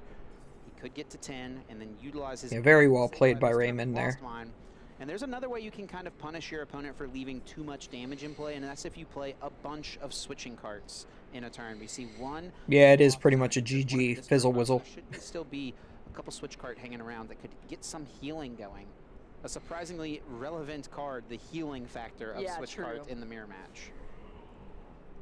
Yep, nest ball being played here, gonna bring out... Yeah, like, not only is, like, Jack just, like, he's just so far behind from his brick of a start. There's really only one card that Raymond has that can... But, like, Raymond is capitalizing on it, too. He's playing it very well. Retaliate, take a knockout on the Raikou as just a single prize Pokemon. But other than that, Raikou can get you a little extra card draw. It's got a decent amount of HP, and it can pretty easily deal with the Sableye, so it might stick around for a couple turns. Yeah, I think we saw that Zamazenta in the prize cards initially for Raymond's Long, but... we did, yeah. Yeah, actually, it's still in there, I'm pretty sure. Yeah. From the way the cards were drawn. His opponent's going to Echoing Horn him. This comes into play here. So now here's the question. Is it worth using your own Echoing Horn if you're Raymond now to take a 3-prize turn if your opponent has a 2-prizer in play? That unlocks a lot of potential here for Jack. Yep. Just taking account here of that loss zone. 8 cards there for now for Jack Carter. So many cards in the hand. Somehow has managed to just get so many cards still into this hand, even after such a poor and suboptimal start. Yeah, his first couple of turns were bad, but everything after that was pretty good, except for that one Colress where there was 3 energy. Into the hand from both sides of the field. We are going to see this for Sealstone here now from Jack Carter, allowing him to search out any card after the flip of that V-Star marker on the board. Of course, you can only use 1 V-Star per game. I don't know what one card you can get here that's going to help you win this game. Does choose to grab. They are on even prize cards though, so if you can switch cart enough times, you can put your opponent back a turn. Pokemon, and it looks like switch cart will be the choice. Gonna start healing the damage up here for Jack Carter, as you said, Chip. All of this damage being added and being subtracted comes into play here because there's so much math happening. So he has 2 switch carts in hand, so he can switch to heal 60 total. This pretty poor setup. Jack has just got so few cards left in the deck. He's really found a way to claw back in this game, and it's still anyone's opportunity to take game number 1 here, Boo. So if he removes 6 damage counters total between these two, right? Yeah, just the one. There was no other instant cards remaining in the deck. Yeah, if he does, then the Echoing Horn play is no longer a factor. So I don't know if that's really going to matter at all. Ninja, and we're going to see the double switch cart again to heal even more damage now into that Raikou V. Because they can still Sableye knock out both bench Pokemon and then just use a Zamazenta to knock out your Raikou, and they win. So Jack is still, like, he's still in this. Jack here is going to be going down to just 3 prizes. He's doing the best he can. We'll be able to play that one of Tech Roxanne if he can find it. It'll just come down to whether or not Raymond can set up Zamazenta, which is in the prize card still, I believe. Let's see if Raymond Long has. It's in the next 2 prize cards, both the Heavy Ball and the Zamazenta. Back in the active position here. Top deck was a Mirage Gate for Raymond Long. And does have that Roxanne hiding out in the hand. Really could be a devastating play here to see Raymond go for Raymond could actually... Yeah, Jack's actually ahead on prize cards, funnily enough. I guess you would want to try to do that all in a turn that you're taking a little bit more of a threat off the board. We know that it's not possible because Raymond has the Zamazenta and the Hisuian Heavy Ball in the prizes. Yeah, if he didn't have either... Like, if he had taken either Zamazenta or Hisuian Heavy Ball here, he would just be able to do that this turn, right? Just attack, knock out the Raikou, And then you're just a Sableye away from winning so the game. hard to tell, like, what is the hand versus the discard pile in the deck, because they're like And all the the lost same. zone too. Yeah. Like There's so many cards here. yeah, no switching of the hands or the lost zone or anything like that. Let's keep it all in order. It is. Yes. No switching of the hands in Lost Zone or anything like that. Did you catch that reference? Because somebody did do that on stream. Raymond Long is gonna play that nest ball, but I don't think anything was searched out.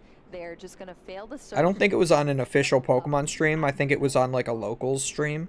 Yeah, choosing to get nothing, maybe just getting rid of the nest ball before a potential Roxanne comes out. Of course, Greninja could still come up and take a knockout on the 2 Pokemon down here on the bench. Super Rod is going to put a couple energy back, most likely, and I assume the Sableye. Yep, extremely important card here for Raymond. Oh, choosing to put that water instead of that metal energy back into the deck here off of the Super Rod. So 2 energy and a Sableye put back into the deck. Yeah, feeling like I guess it's more likely that the Greninja will be used than the Zamazenta. Of course, we don't know when Raymond will be able to pull the Zamazenta out of the prizes. Or Raymond doesn't know at least. Very true. It is technically a 50-50 chance to take the Zamazenta off the prizes because there's a Hisuian Heavy Ball and a Zamazenta there. Oh yeah, that's true. So either one of those lets you get it. Yep, we're gonna see the full. Yeah, the probability is on his side. Now that Sableye is back onto the field. But yeah, definitely have to Sableye this turn. It's a 50-50 to take it off your prize cards, and you're taking 2 prize cards, so. The field as well. So I'm curious which way Raymond will go. I think you could Lost Mine to spread some damage. Another thing you could like it's a 50% chance off the first prize card, and then if you miss it, it's a 66% chance to take it off the second prize card, so it's pretty low odds that you're going to miss it. There's 1 in the Lost Zone, there's 3 in the discard pile, and here it is, Boo, Roxanne. Roxanne here, Chip. Insert popular song, right? Raymond Long. I was leaving it open for you to sing along. I don't know if that's allowed here, Chip. But we are going to see that Roxanne that we've been talking about. This is the late game card, the 1 copy, I believe, right? In Raymond's deck of this Roxanne. And it's going to limit Jack down to just 2 cards. Yeah, this is really the only thing in the deck for Raymond that is... Roxanne's such a cool card. I played back in the Ace Trainer format, and Ace Trainer was so unfair. You're behind in prize cards, you shuffle your hand in, draw 6, your opponent shuffles in and draws 3. So your opponent could have taken 1 prize card, and boom, you can play it. And there's Pokemon that knock themselves out, so you can do that, and then limit your opponent's hand the same turn. Raymond Long draws into 6. Off of that Roxanne. Yeah, he is playing way too careful, but this is the finals, and this is like, if you lose this game, you lose $3,000. Yeah, so like, first place is $10,000, second place is $7,000. You also get, like, the title of regional champion. You get an automatic invite to the World Championships for winning this game. There is no reason not to play too careful. So I'm very much a fan of his play in this way. Whoa. Just going to stack it all on the Raikou. 120 here. That's all 12 damage counters being put onto that Raikou. Okay, maybe I don't know about this careful, but... draw into 2 cards here. Let's see if they could be used at all. I guess he's still thinking about his opponent playing Roxanne. Versus experiments, and that's going to be even more cards here. I don't. It's not free trip. It's a free. It's an automatic invite, but it's not a free trip. It's a free trip if you're top 16 in North America, and it's a semi-paid trip. Partially paid trip if you're top 22 in North America. It's effectively put 180 damage in play. And then there's also whatever in everybody else's regions, but these are both North Americans, I believe, right? Actually ditches the Palpat and the Clara. I guess more likely Manaphy could be at least one of. I think they said it was a Canadian mirror match. Do still have Super Rod hanging around. All right. Here we have Jack Carter just going to retreat out of that Radiant Greninja. Of course, that Beach Court still in play here, using that fleet-footed off of the Raikou as well to get that additional draw here. But I mean, if you win $10,000, that's basically a free trip to Hawaii, right? And we're pokey stopping here. Ooh, was about to be 3, but Dragonite V is going to go into the discard pile here. 2 items off Pokestop is still pretty good. There for Jack Carter off the Pokestop. I don't know if you really need a Dragonite because you're gonna... pretty bad attacker in the Lost Box Mirror because you just put a bunch of damage on your Yeah, that's right, Chip. You're doing Sabley's job for him. True. Well, that's discarded away and just 2 nice items added to the hand here for Jack. We're going to see Nest Ball is played, probably searching out a Sableye, putting that down. Maybe another potential target for Raymond to go after. And I think with all this damage set up here, knowing that 4 switch cards are down, Raymond probably is just doing everything he can to play around the potential of Roxanne. And he knows he's so far ahead at this point from board position, from damage in play, that there's really not much of a downside. He only plays single prize Pokemon. So, I mean, the only way that Jack can really ever punish this is if he went with the Sableye's here is not bad. What you can do is you can do 8 to the Sableye, and then you put 1 to each Comfey and Manaphy.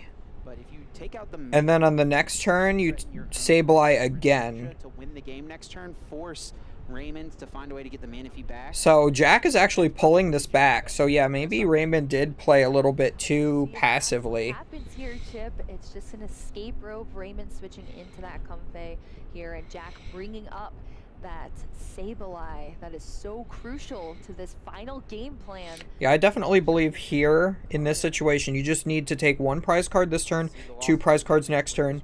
You go 8 to the Sableye, and you go 1 to Comfey, 1 to Comfey, 1 to Comfey, 1 to Manaphy. And then it forces your opponent to play 3 switch cards to prevent you from winning the game the next turn off of another... Oh, but no, he's playing... All of them are pretty unlikely to be able to be switch card healed. Yeah, that's true. I don't like this, because now you're leaving your opponent's Sableye in play, but I guess the Sableye's not super threatening. So what? 3, 3, 3... No, yeah, I guess this is correct. Can help you, even if they switch cards. But you would have been able to at least take at 1 guaranteed knockout. KO 2 of them, yeah. Chip, I'll tell you what, that is way too much math for me. That's why I do not play this deck. Yeah, so now you're forcing your opponent to take the knockout on the Sableye this turn. Going on mentally when you're playing and piloting this deck for both of our players, but yeah, this is very complicated. Spread of damage from this is why I stopped playing Lost Box, because I was tired of playing Lost Box mirrors. This experiment was played, and that is what is currently being debated here from Raymond. Does choose to ditch a Mirage Gate, obviously one of the more powerful cards, but at this point, I think Raymond is kind of set up, just being able to try to go with Sableye turn after turn. You don't really need Mirage Gate so much if you just need to attach 1 energy. Yeah, single energy onto that Sableye. You're already putting so this is why I said, even though Jack's first couple of turns were really bad, that he was still not in the worst spot, because he was not putting a ton of Pokemon in play, and because of that, and Raymond did put a lot of Pokemon in play, so now Jack is able to go for this play where he just spreads a ton with Sableye. Now being played, what does Jack Carter promote? Pretty much anything could be KO'd relatively easily. Yeah, Raikou V being promoted here for Jack Carter. We're going to see another flower selecting now. Yeah, so he has to have switch cards, right? So run out of cards. Of course, Raymond has several cards that put cards back into the deck. Super odd being. Yeah, if Raymond can do the double switch card turn, he might still be fine. Something that's still alive. Of course, Pidgeot V is another card that. But triple switch cart would be key here. Yeah, going into the Manaphy shows you have the second switch cart. We're going to see that switch cart to heal up that Comfey once again. Yeah, he could have knocked out instead of building damage. I think that would have definitely been better. So what I said about doing 8 to the Sableye and then 1 to each Comfey and Manaphy, because then if you do this switch cart play, if your opponent does the switch cart play, they're only healing 1 damage counter for each switch cart instead of 3. Take prizes. I don't want to say. Yeah, I think Jack's last lost mine was very incorrect. See what he does. Ooh, he's bringing back Dragonite with the echoing horn that he's been holding all game. Dragonite V into play. Well, I guess he redrew into it because he Roxanned himself at one point. Looks like it. And bringing out the Dragon Knight V. So 9 to the active to knock it out. What Raymond is going for here is just a board wipe play, right? I mean, it looks cooler. Or is it? It definitely does. And 7, 8, 9. Yeah. So there's 10 left on the active. Next turn, you just have to. Yeah, so he's trying to just win the next turn off of this Sableye. All you have to do is be able to find a Sableye, play around the Roxanne, and then you can take all 4 prizes in one turn. There's really is no. So can Jack win this turn? Well, not because of the. This is like using the fact that you're Like if Jack was able to do that play that he did, but also Roxanne at the same time, it would have been great. But Raymond stayed at 4 prize cards intentionally. Strategy here. Yeah. So this has been pretty back and forth. Something that maybe we wouldn't have seen in other scenarios here in this matchup, but Jack Carter gonna do everything possible. And this is why some Lost Box players do play a single copy of INO. Over on Raymond's side of the field before making any decisions here with this turn, but now where does Jack Carter go from here, Chip? You definitely have to knock out this active Sableye. Yep.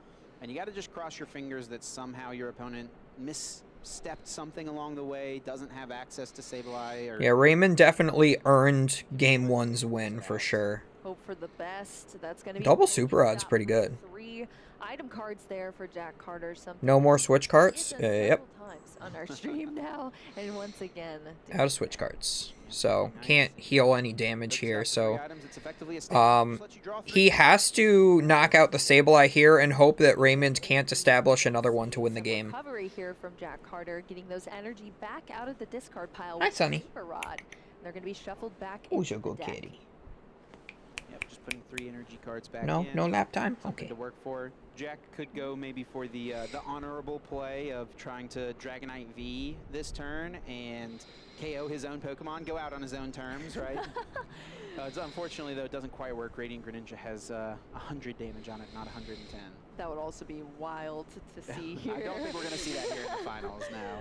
No, but we're just going to see that retreat of the Raikou V into this Lost Mine of Jack Carter's own to spread this damage out.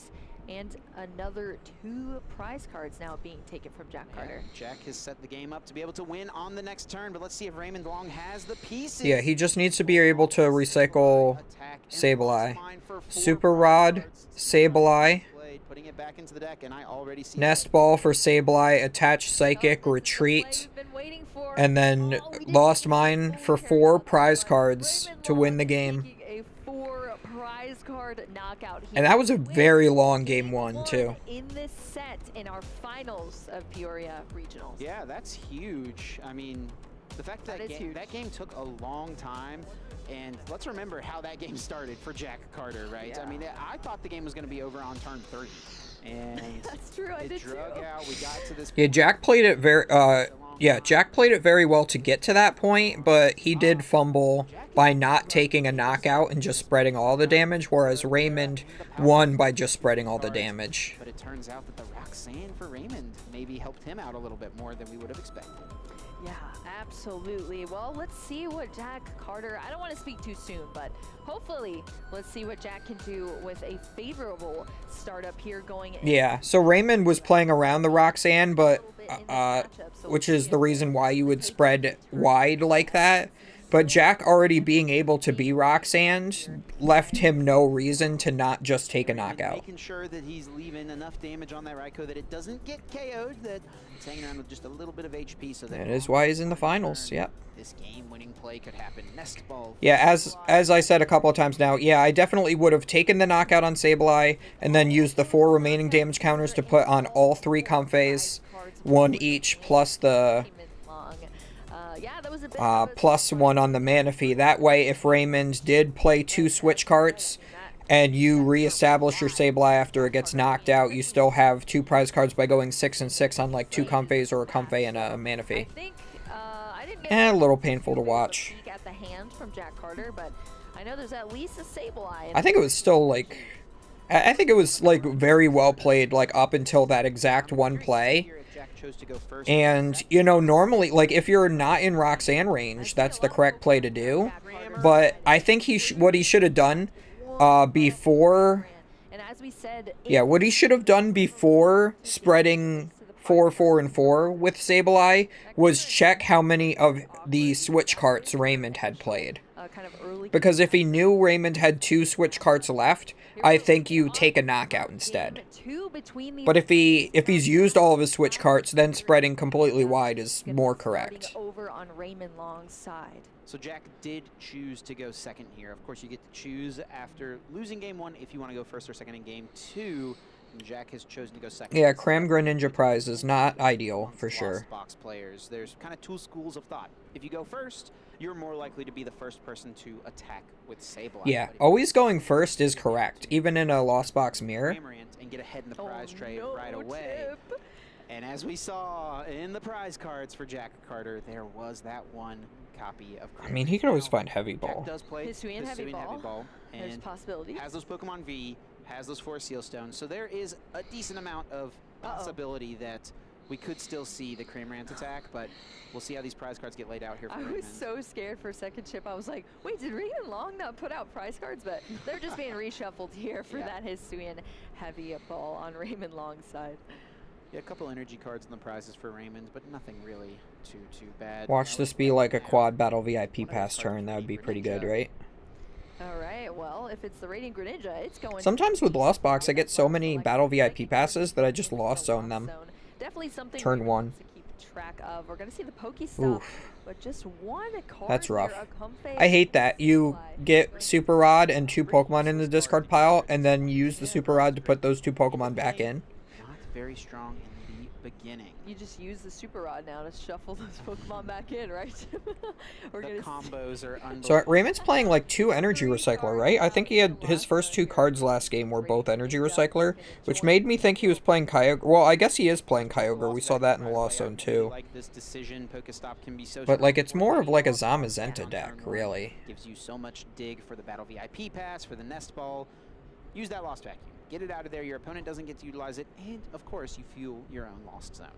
Very nice. I'd like to see what Raymond's matchups were both days. First turn for Jack, which means battle VIP. I'd be very curious to see what decks he was able to beat. Pokemon onto the field, and or not. Looking through what is in the prize cards and gonna. Because what was he's 11, 1, and 3 right now. It's pretty good. He's only gotten 1 loss over the course of the entire 2-day tournament. Going to stand out on this first Wild. Search. Of course, you want to check your energy cards as well. Whereas Jack has 1 more win, but he also has 1 more loss. Things are starting a little bit better for Jack Carter with that Battle VIP pass. A little bit better indeed. I mean, anything's better than just a draw pass, I would say, Chip, for sure. So, Battle VIP pass, gonna get some Pokemon. Now, they still have 2 games to play, but there's only 36 minutes left. So, they should find a conclusion naturally, even if it goes to Game 3, but time is getting a little bit tighter, because that Game 1 was extremely long. Definitely much better start here for Jack Carter on the initial turn of this game.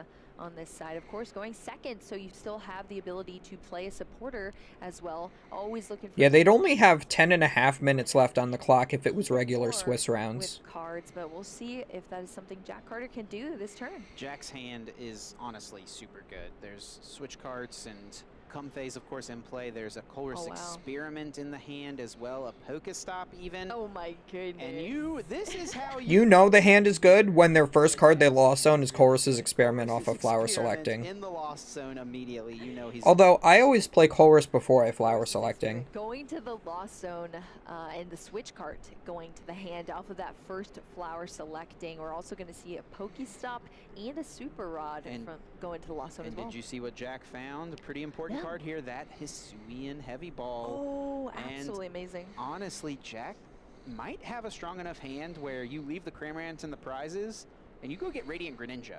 That is a possibility here. We could Turn 1 Radiant Greninja attack would be insane. 2 low HP. That would be a way to get to a quick Game 3. Prize cards on turn 1.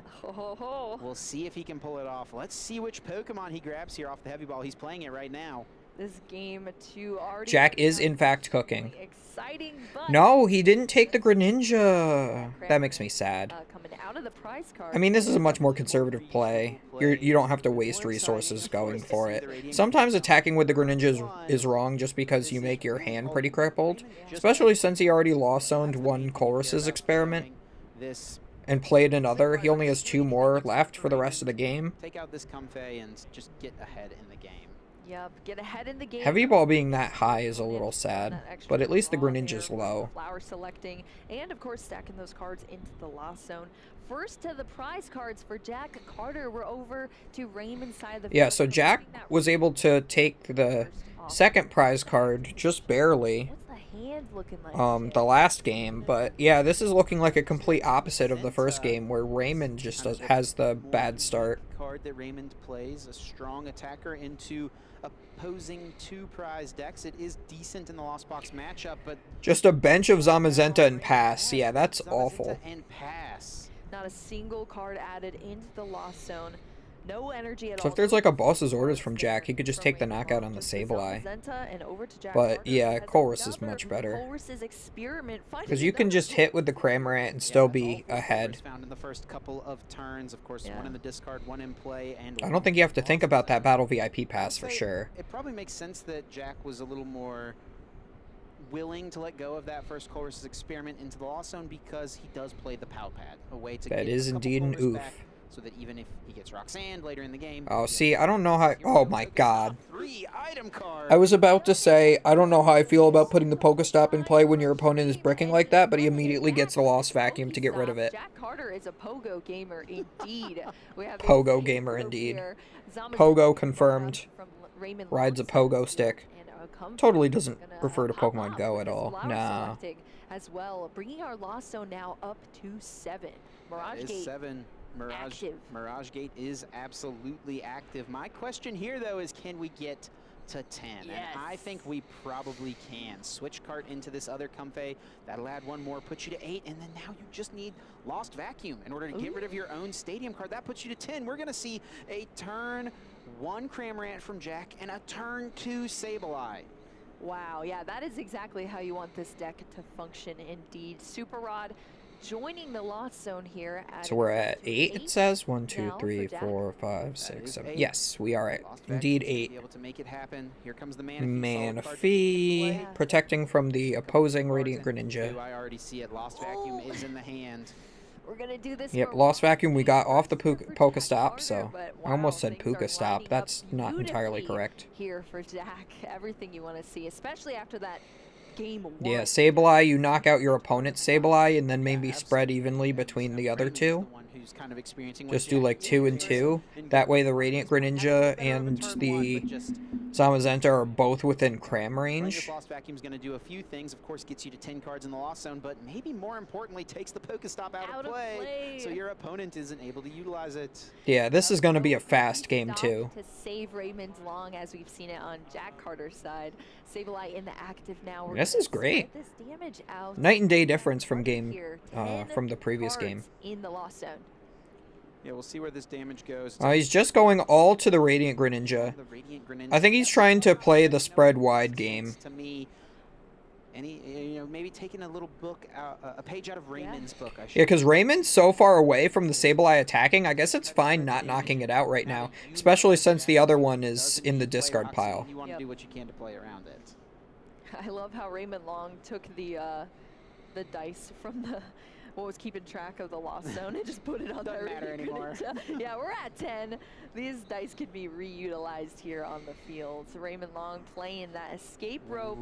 Comfey gonna join us on Jack Carter's side, and that's a pass. Escape rope and pass attached. I don't even know what the point of the escape rope was. Use now that flower selecting sending a battle VIP pass, and it's just gonna be a promotion to the Sableye. Yeah, because this just allows your opponent to. Yeah, here we go. Lost mine again, or to use another flower selecting before lost mining.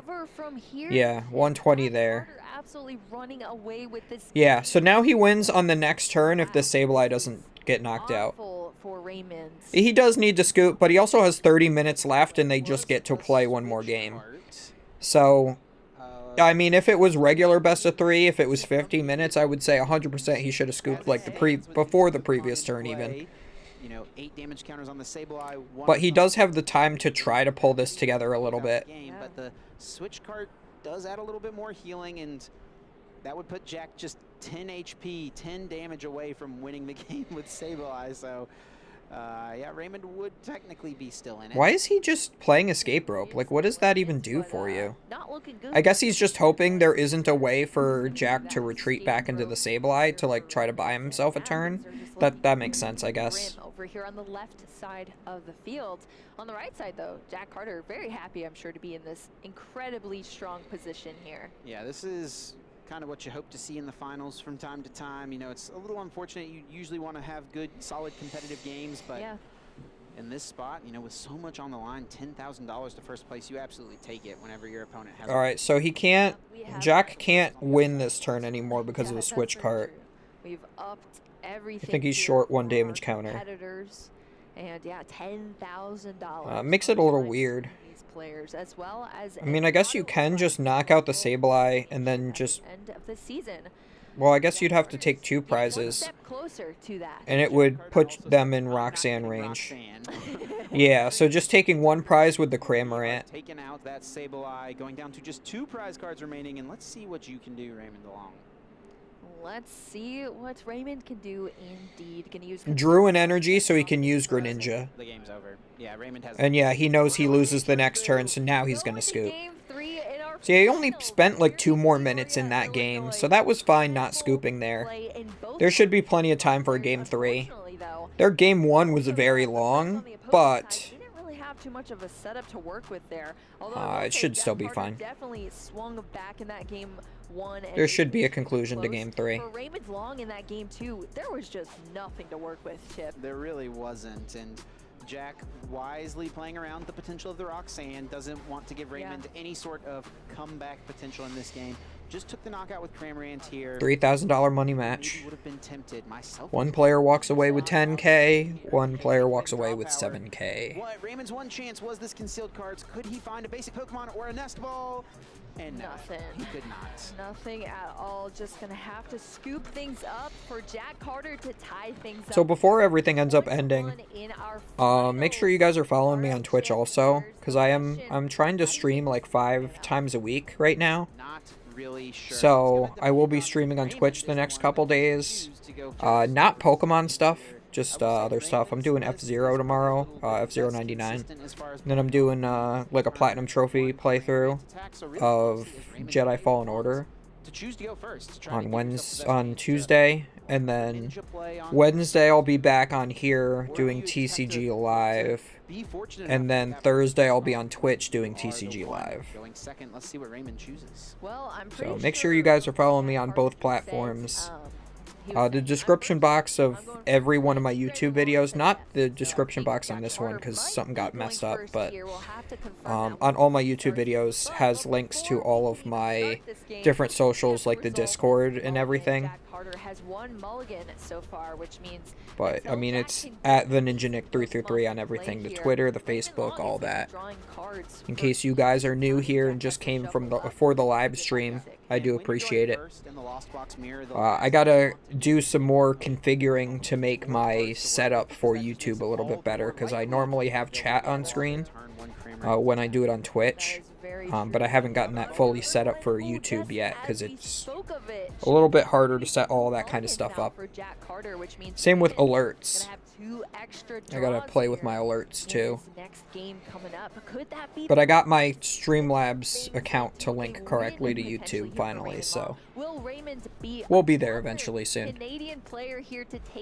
Hopefully by Wednesday when I stream PTCG Live here, but I'm not entirely sure what time I'm gonna be streaming every day. It might depend on what I have to do every day. Like when I get done with all my work and everything. So, but I'm trying to think about evenings. So around this time, I should already be started streaming. Yeah, definitely. Maybe like 7 p.m. Eastern. I think I'm gonna try to do every night for the weekdays. It's game 3 between these players. After the end of this game, we're gonna have our champion here. But like I always like tweet and put in the Discord like the stream schedule and everything. So now that I'm back in streaming, this is my first stream back in like 2 months. Roxanne is not great either. Pidgeot V, the one single Pokemon V in the prizes, in addition That could be bad if you need to rely. I would have been at a League Cup today if I just if I had a League Cup or a challenge even. I mean, it's turn 1. I got to win right? 2 more So challenges to there's no earn way that 6 could more have been 3 CP. So. items, right? That would have been wild to see, but All right, Dragonite comes out for the Forest Seal. to attach the Forest Seal stone and use it immediately. Is that for a Battle VIP pass, or did his opponent draw pass? Board stays set up as much as possible. Sometimes they cut that off a little bit. A single card, any card from the deck off of this Forest Seal stone. Got any predictions here, Boo? Gotta be that. Yes. Battle VIP pass. I was like, are we gonna say it at the same time, Tim? Sure Battle enough. VIP pass coming into play here to get these Pokemon out onto the field for Jack. Valuing the initial startup, we've seen how important that is, especially since Raymond. Also, there's only 5 likes on the live stream, and there's more than that here. So, what's going on, guys? Yeah, it's really the only card worth burning your Forest Seal stone for on turn 1 when you're going first. Is just making sure you can get set up, go with a switch cart play. So Raymond loses and chooses to go second. It's interesting that they're both choosing to go second in the If you are mirror. the player going first, something you can try to do as the Lost Box player is put 2 Pokemon in play that can withstand a hit from Cramorant. Yeah. So something like the Radiant Greninja, sending that to the active spot so that your opponent isn't going to be able to just easily take a prize card. And then maybe something like the Dragonite here also could eat up a hit. Yeah, but it looks like there was a little bit of clarification there of something, but we're on this flower selecting currently here for Jack. I think he was clarifying what was gotten off of the Battle VIP pass or going something. into the Lost Zone as our first card for that Psychic Energy going into the hand. And Escape Rope will allow another flower selecting to be utilized. Also still has an energy card in hand, wants to hang on to it in case maybe Radiant Greninja is found. Speaking of which, Nestball can fetch it out. Nestball can fetch it out, but the Sableye would have to go into the Lost Zone for Jack Carter. So making that decision now, do I want the Sableye to stick around or that Nestball? Sableye's going to go into the hand, Nestball into the Lost Zone. Yeah, I think that's the correct choice between the two. For Jack Carter to start things off. Energy attack. That's not the worst start. And we're over to Raymond. 2 cards in the Lost Zone. Still in play. Yeah. Could see some utilization here from Raymond to get into even more Ooh, cards. Raymond already has the Battle No VIP pass. for Raymond Long on the left side of This our might field. actually be a game Start compared off to the other this 2. Turn for Raymond. Yep, going to be really solid. Well, I guess game 1 was still a game, but first 2 to 3 turns really weren't. Can he pull off the turn 1 Cramorant attack? That is the question indeed. I would hope that with how many cards are in the hand, hopefully we can see a lot happen this turn for Raymond. For this turn 2, get the lead on the prize cards, leading this game in total. We'll have to see, but of course Raymond's going to keep track of everything that's in the prize cards here after taking a first look through the deck. No Pokemon have come out yet. Just keeping track of resources. Yeah, he's played like Heavy Ball turn 1 both game 1 and 2, right? So now he's not Heavy Balling turn 1. So now he actually has to identify prize cards. They only have 21 minutes left now, though. Seeing like 8 or 9, something like that, which of course on Jack's side we do see the 8. All the way up to 11 when you're playing Kyogre. That's what you kind of have to do. Yep, lots of energy there, but I guess more energy that are in the hand, potentially more items off Pokestop. We'll have to see. Comfey gonna come down here off that Battle VIP pass and still just searching through this deck for Raymond. It's kind of a long initial deck search, but Cramorant's gonna be found for that Battle VIP pass. Yeah, everything's on the line at this point. One single game separates either of these players from becoming the regional champion. And $3,000 money match. $3,000, and as Raymond Long, you're feeling good playing 2 VIP pass when you're going first. Oh, I'm feeling Second, good. excuse me. I'm feeling good seeing 2 Battle VIP pass as well. I mean, you gotta think this. It like doesn't feel good sometimes when you're playing a game and you can count the money you win or lose by winning that one game. Here, Raymond. Like it's a very stressful situation at that point. Gonna join the field off of that second Battle VIP pass as well as another Comfey. So lots of Pokemon being established here for Raymond Long. Does find that Comfey a pair. Every time Boo says Raymond's name, it sounds like she says Raymond's Long, like with a apostrophe S at the end of Raymond. Raymond's Long. In the prizes this game, first time in this finals set, he has not prized a Chorus Experiment.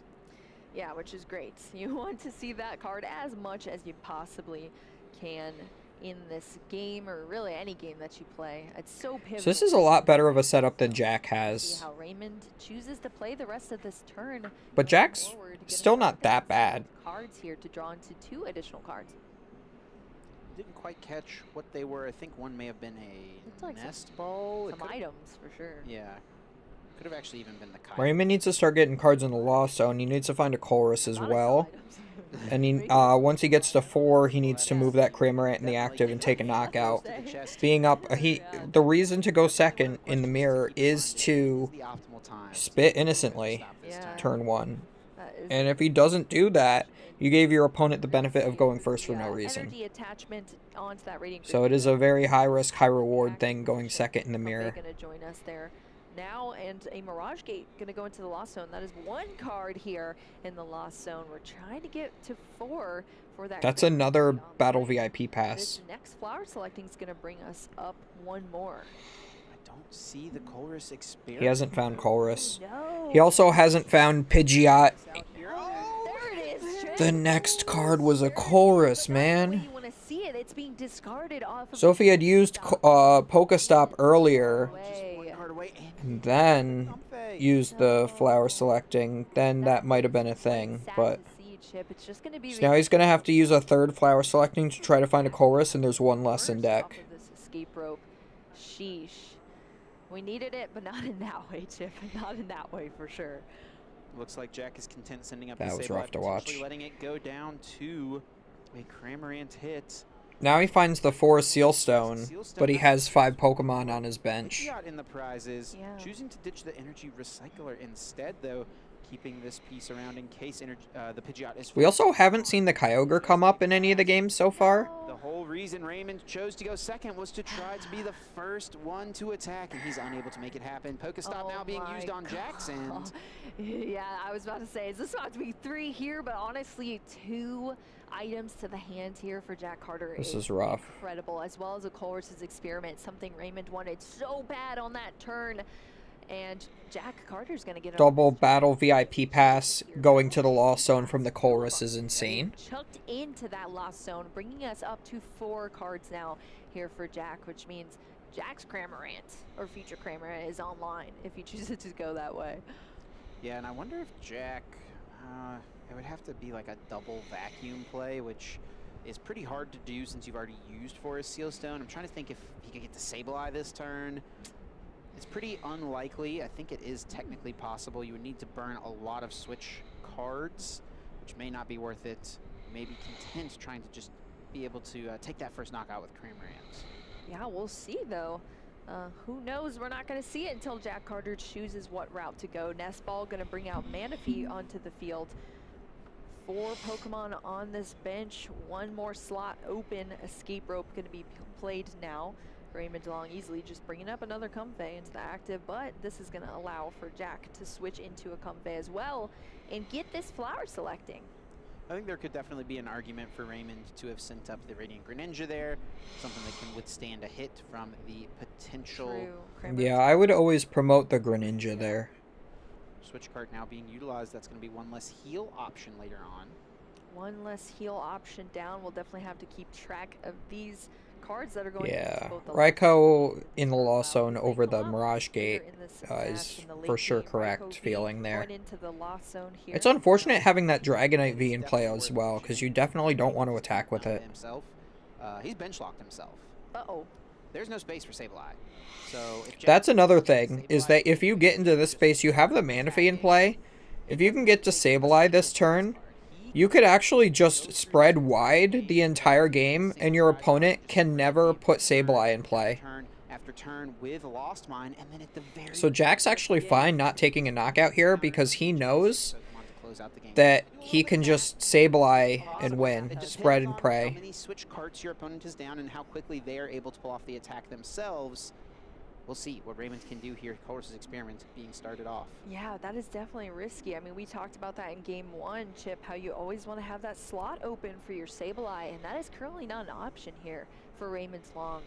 Going into this Chorus's experiment now, deciding what to put into the Lost Zone. Just 1 turn too late, unfortunately. Yeah, I could definitely see Jack taking this just by going Sableye, 6 to Comfey, 6 to Comfey, 6 to Manaphy, 6 to Comfey, 120 to Greninja, 90 to Cramorant, and wipe, basically. 7 play potentially does lose the Pokestop and Mirage Gate, 2 pretty strong cards. Wow. I wonder what was kept to put those 2 into the lost zone. At least one other Colress, it looked like. Oh, okay, makes sense. Flower selecting here. Raymond, show us the cards, please. Yeah, Mirage Gate's definitely less valuable in this matchup than it is in something like a, you know, Miraidon or a Lugia, something like that. You know, you just are a little less strained on finding multiple energy every single turn. You're kind of fine just trying to find one Psychic. So usually in a Lost Box mirror match, you're only playing like 2 Mirage Gate a game anyway. It's doing heavy ball going into the lost zone here, bringing us up to 6 now. Yeah, Hisuian Heavy Ball could have found that Pidgeot. Of course, no bench space to put it down. There's no space, no! It's going to be a retreat here off that Comfey into the Cramorant. Spit innocently. So Raymond does get the first prize, which is a benefit. Oh, he prized the Pidgeot. That's why he couldn't use a Forest Seal either. Currently, Jack going to start us Yeah, off that's a with little flower unfortunate. Selecting the choices between a Lost Vacuum. And he didn't get the heavy ball in time. He had to lost zone it after it was already after it would have been useful. Call. You need your Super Rod to keep getting Sableye back turn after turn after turn, but Jack does play 4 Super Rods, so even though 1 is already in the lost zone, I think you can afford to lose another one. And keeping the Lost Vacuum around here does guarantee that you get to 7 or 10 in the lost zone right now. If he has a way to get another Comfey, then this makes sense. Yeah, too. I don't know if I feel like it's worth it to do it that way, though. Okay. Oh, okay. That is kind of an important resource to burn right now, though. Yeah, these cards are going to go straight into the hand here for Jack. Going to be used 2 energy and just that Comfey going into the hand. But you're right, Chip, that resource is now down. Definitely have to keep track of that. Comfey coming back out here into an escape rope. Raymond's going to bring up a Comfey of their own. So what does he do here? He can't attack with the Sableye. He's going to have to find his own Cramorant here. And then that gives him, his opponent, the opportunity to actually put Sableye in play now. So yeah, maybe it was right just getting rid of the Super Rod. Because then you would have Clara for later. Quick count here, and our lost zone is up to 10 officially here, which means Sableye is able to function as long as there's a Psychic Energy attached as well. And I don't think that's going to be any issue here because we have Mirage Gate from Jack Carter. So I think Jack is just short, I'm trying to do the math here, just short of being able to pull off the play where he just uses Sableye turn after turn after turn and then eventually clears the board. 520 HP on Raymond's side of the field.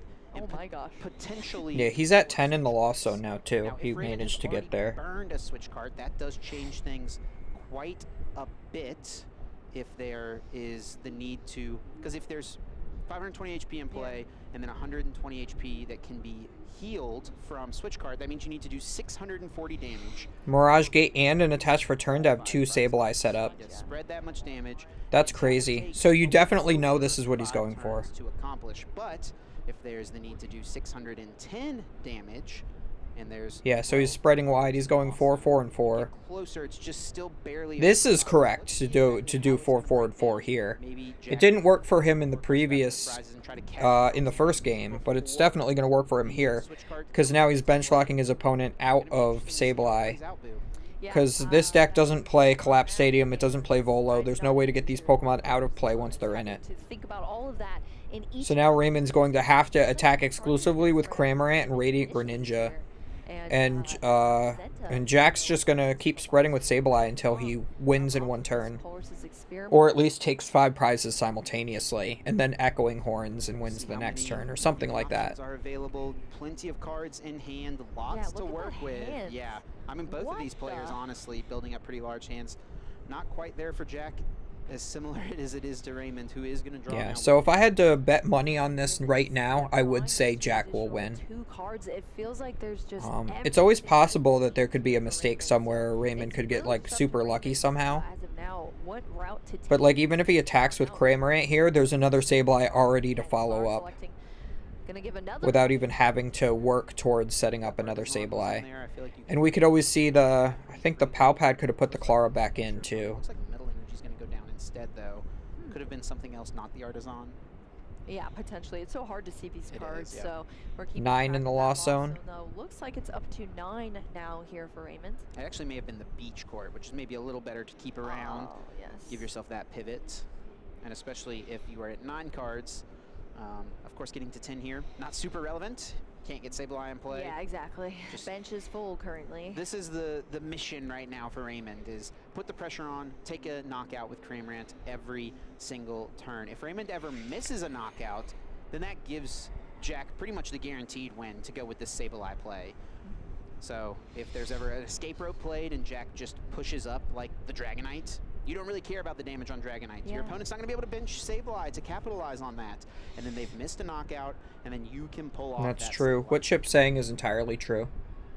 That is wild, Chips. Because he could always push up a Dragonite when the opponent escape ropes. He was really digging for the turn 1 Cramorant attack. Yeah, that's true. Digging for it, did not get there. So Just does the sad. same play again. This is Carter insane. flying through these cards now here. Lots Jack's playing this as if he's playing Sablezard, has already been which is met, crazy. and we see another energy on that second Sableye.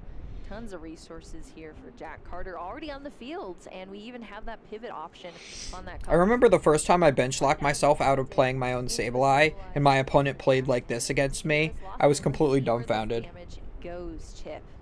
Probably another 40 onto this Comfey, and then you've Yep, that's exactly what he's going for. He's going for a 6 prize turn. onto the Radiant Greninja. Draw for turn now for Raymond. Draw for turn into that giant stack. That is the hand here for Raymond. Looks like gonna take a glance at the discard pile here on Jack Carter's side. Keeping track of Yeah, because then if both of the Sableye go into the discard pile again, he could always just Clara again, bring them both back with both of the psychic energies. I mean, you gotta think you're keeping track of your own resources. So by keeping 2 Sableye in play at all times, it's really great because then you can make it so you can have an off turn where you can't re-find a Sableye. There's a lot going on, a lot at play, a lot at stake as well for these players. I mean, so much on the line, high pressure, and you're trying to do all this math as well. I feel like I'm taking the SAT again. Very true, but honestly, it's not surprising to see both of these. Yeah, I think his next spread will be 6 to the Cramorant and 6 to the Greninja. Has to be pretty high here to bring this deck and bring it all the way into the finals. Yeah, both of these decks really difficult to play, especially the Very Kyogre difficult. builds. There's so much at play with the Kyogre version of the deck specifically. And Jack really does have some interesting and unique cards in the list. That Echoing Horn we've mentioned has the Palpad, the Clara, all those things that are things that can be useful here. He's not going to be able to do a 6 prize turn. He will have to take 1 knockout. Get that piece back. The math's not going to work out perfectly for him to do 6 prizes at once, but I think that's still fine because your opponent will get 1 use out of Sableye and they'll still only be able to take 1 prize card. So yeah, that is definitely good indeed. I mean, just look at these board states right now, Chip. Because Raymond doesn't have any damage counters in play on Jack right now. Alongside of the field, and that is not what you want to be looking at, especially this is our 3rd game. This is the last game we're going to see here in Peoria. I don't think there's been any concealed cards. This is kind of rotate. Yeah, this is one of the issues with turning your Pokemon upside down. I think potentially to signify that their ability's been used. You got to remember to flip them back after your turn's over. It's true, Chip. Very true indeed. So that's going to be the concealed cards here from Raymond Long. The hand much bigger than the deck even is at this point for Raymond. 240 damage on Raymond Long's side of the field. That means there's 280 HP remaining, so we're a few turns away from Energy Recycler. Sweeping, of course, switch card. Yeah, okay, so there is a chance that, like, the way that Raymond would have been able to get out of this is to boss up Manaphy, knock it out, have Jack not re-find the Manaphy, and then you Greninja attack, knock out double Sableye. But I don't even think Raymond plays boss in his list. Energy, I guess it could be 1, but 2 energy out. But that is one of the good reasons to play boss. Yeah, the attachment to the active Cramorant probably signifies a manual retreat into something and then a switch card, I would have to guess. I mean, you could manually power up Spit innocently. It's a Yeah, but if you switch cart here, you actually allow your opponent to take a 6 prize turn. provisions and the energy attached. But I mean, I think either way, I think you have to go for the try to heal. Not gonna happen today though. Retreating the energy off, sending up the Comfey. We'll be able to utilize Flower Selecting, and then also likely heal this Pokemon with a switch cart. Yup, these are the cards we've been talking about here to get some of that damage off the field for lane. Yeah. Another card into the Lost Zone. And 2 attacks with the Greninja in a row would be able to do it, but that Manaphy is on the bench and he doesn't play Canceling Cologne, Cross Switcher, or Boss. So that Manaphy is staying there. I think we're gonna see another switch cart. Normally the way you take it out is with Sableye, but he doesn't have bench space for the Sableye. Of the board So the thing he's going for right now is trying to play as many switch carts as possible to heal as much damage as possible so that he can win the game exclusively off of Cramorant. Or force his opponent to knock something out so that then he can put Sableye in play and keep going. On, and I'm sure Raymond is feeling it in this moment for sure. Needs to just ensure he can continue to attack turn after turn after turn. Raymond did take the first prize, which is the key thing keeping him in the game whatsoever. And Raymond has taken a couple prize cards at this point. Yeah. If he takes another one this turn, he will be getting Rock Sand, but he would be in Rock Sand range. Of course, we know Jack does not play Rock Sand. It looks like another switch card being played here. Oh, too. Jack doesn't play Roxanne. So So Raymond spent all of that one game playing around Roxanne, and his opponent doesn't even play it. Did Raymond play one earlier in the game? And I'm not. So it's always great if you're in that tournament and like maybe you've played this player before and you know they don't play Roxanne. There's still one out there, but we're gonna see a Super Rod here for Raymond, shuffling even more cards. Or like you have that information from another player who did play them. It's like, oh, do they play Roxanne? Yeah, 150 damage now in play.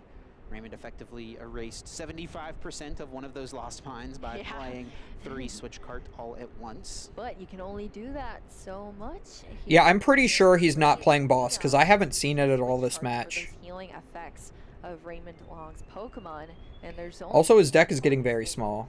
Specifically 4 cards. So he's running out of resources. A 60-card deck of Pokemon. I mean, he could always like. Super Rod. I mean, he can't even Roxanne himself. Now, from Raymond.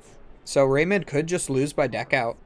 This is a long turn, and actually, speaking of long turns, the time here as well, Chip. It is whittling down, and that might be something to consider here as well. If Jack does not have enough turns. Yeah, if he was able to boss Manaphy, then Greninja, and then Sableye, or something like that, you win still. Well, once time gets called, we'll kind of go through what that may look like for these players. We'll see how it plays out, though. So, this is the key thing for Jack here, is he's playing correct, but time might become a factor, and Raymond might win just by being ahead on prize cards. Honestly, it's been a long turn, but this has flown by, Chip. I cannot believe we are... Like, even though Jack is playing to the correct win condition, it might not work in time. So he might actually have to start taking prizes too early. But that Cramorant keeping things up here with the knockouts, going down to 3 prize cards. Yeah, Raymond did get checkmated, but time is going to be the thing that really decides. Jack, I think you need to just draw an attack. You need to make sure you are not turn 0, pretty much. You want Raymond to be turn 0, absolutely. Yeah, I don't know like that you have time to play this chorus, to be honest. 35 seconds remaining on the clock. Going quick, but yeah, it's coming down. Yeah, you need to make sure your opponent draws a card so that you have an extra turn to win the game. No, he's playing too slow. Do not have time to play this Hisuian Heavy Ball. No. Yeah, the Hisuian Heavy Ball especially takes so much time out of this game. Yeah. I'm shaking, Chip. This is gonna be Jack's gonna be turn 0, and that's going to lose him the game. Almost certainly just going to expire. Potentially. 6 seconds, 5 seconds now remaining on the clock. Wow. Jack will be turn 0, meaning Raymond's turn 1, Jack is turn 2, and Raymond is turn 3. And we are in single elimination. There are no ties. We must crown a champion. We can't cut that medal in half. You can't cut that medal in half. I love that. So the way things work is... Yeah, cut the first and second medals in half and glue them together. On prize prize cards. So it's like half gold, half silver. Subsequently, since we're in game 3, would win the match and become our regional champion, and that heavily favors Raymond Long in this. Oh my god, he's still slow rolling this. That Jack Carter is our turn 0. So as Jack, you got to start taking prize cards. You got to try to tie this game up. You got to get to yourself to a position where you can be ahead on prize cards as the game is ending. Yeah, this is definitely tough here. Sableye gonna come back out for Jack Carter. So he could spread wide again this turn, as well. and then try to take a 4 prize turn, but then, yeah, he's got to take a, has to take 5 prizes by next turn. Quite sad over here on the right side. Attachment to the Comfey retreating now into Sableye. Lost mine. Let's see. Prize cards taken, spreading more damage. Which route does Jack go? You don't necessarily have to take the prize cards this turn. What you can do is spread the damage and then just make sure you take enough prize cards next turn. And you don't have to take all 6. If you take 5 and leave Raymond with no real option to close out the game, that could work too.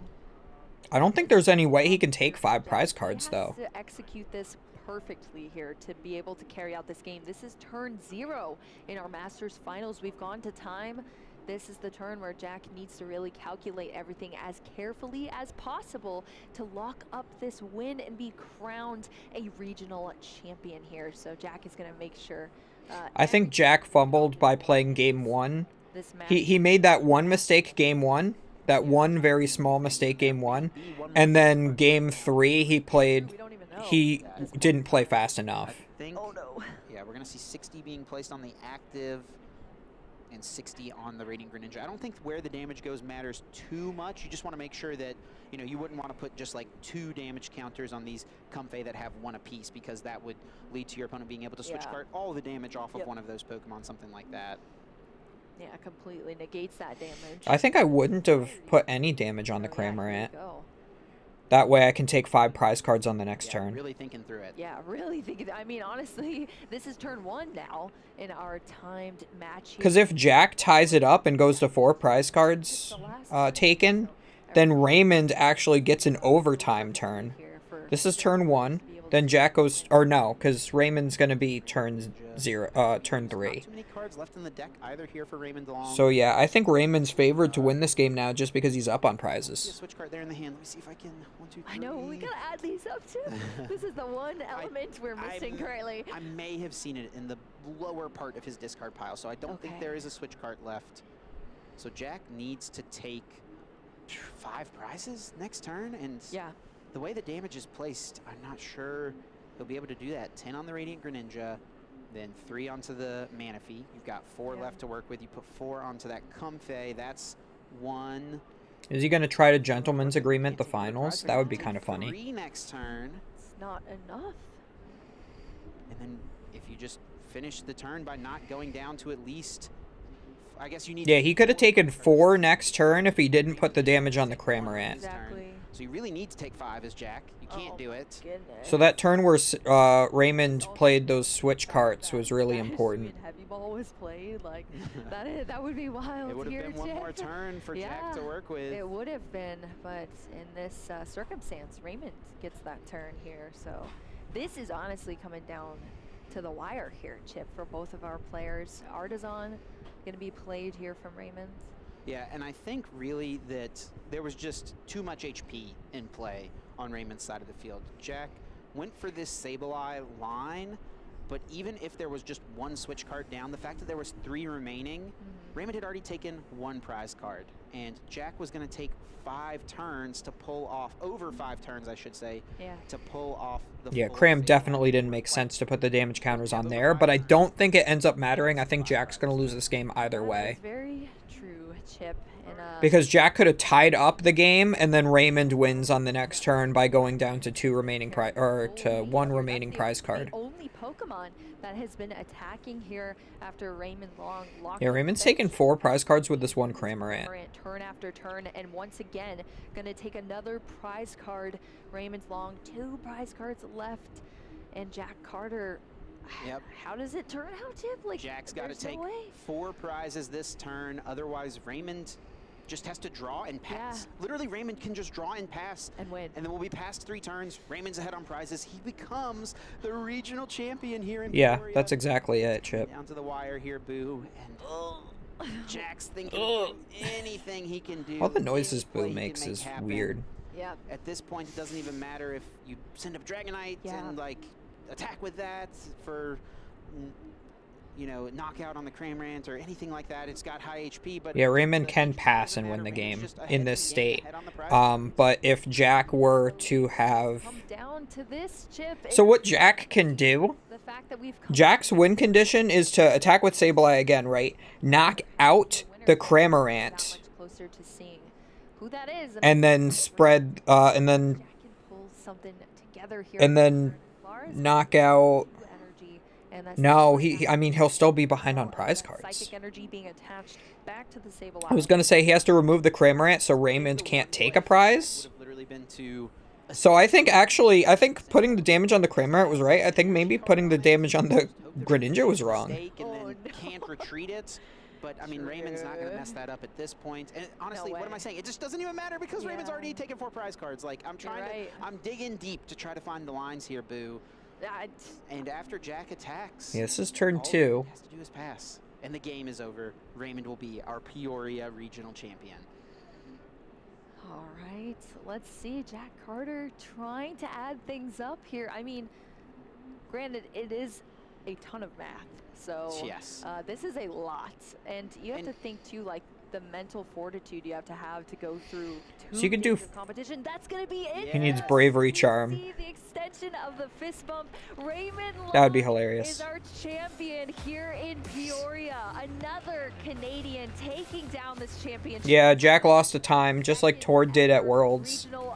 That's the thing of this format, is that there is just not enough time. I mean, even in this match, game 1 took like 45 minutes, right? Or no, 40 minutes? Yeah, game 1 took 40 minutes. They would have only had 10 minutes left on the clock for game 2. And Raymond would have won by winning game 1. And Jack should have won game 1, but he misplayed by spreading wide when he should have taken a knockout. And then game 3, it was very correct to spread wide, but he played way too slow to be able to win in that way with how much time was left on the clock, because they only started the game with like 21 minutes left on the clock, basically. There was an energy attached to that Cramorant. There's actually 2. So, yeah, that's basically how that cookie crumbles there. Peoria, Illinois has come to a close here, and Raymond Long taking it down with Lost Box Kyogre. Chip, I was asking you, how is this going to shape things up for the future of our format? Do you think people are going to start eyeing up Lost Box once again? Yeah, I mean... Well, Lost Box won the last event, too. Kyogre won 2 regionals in a row. Why are people discounting Kyogre? Started to favor Lost Box. They've played it so much the past year, and just have continued to stick with it. Lost Box wasn't even one of the top decks in day 1 at all.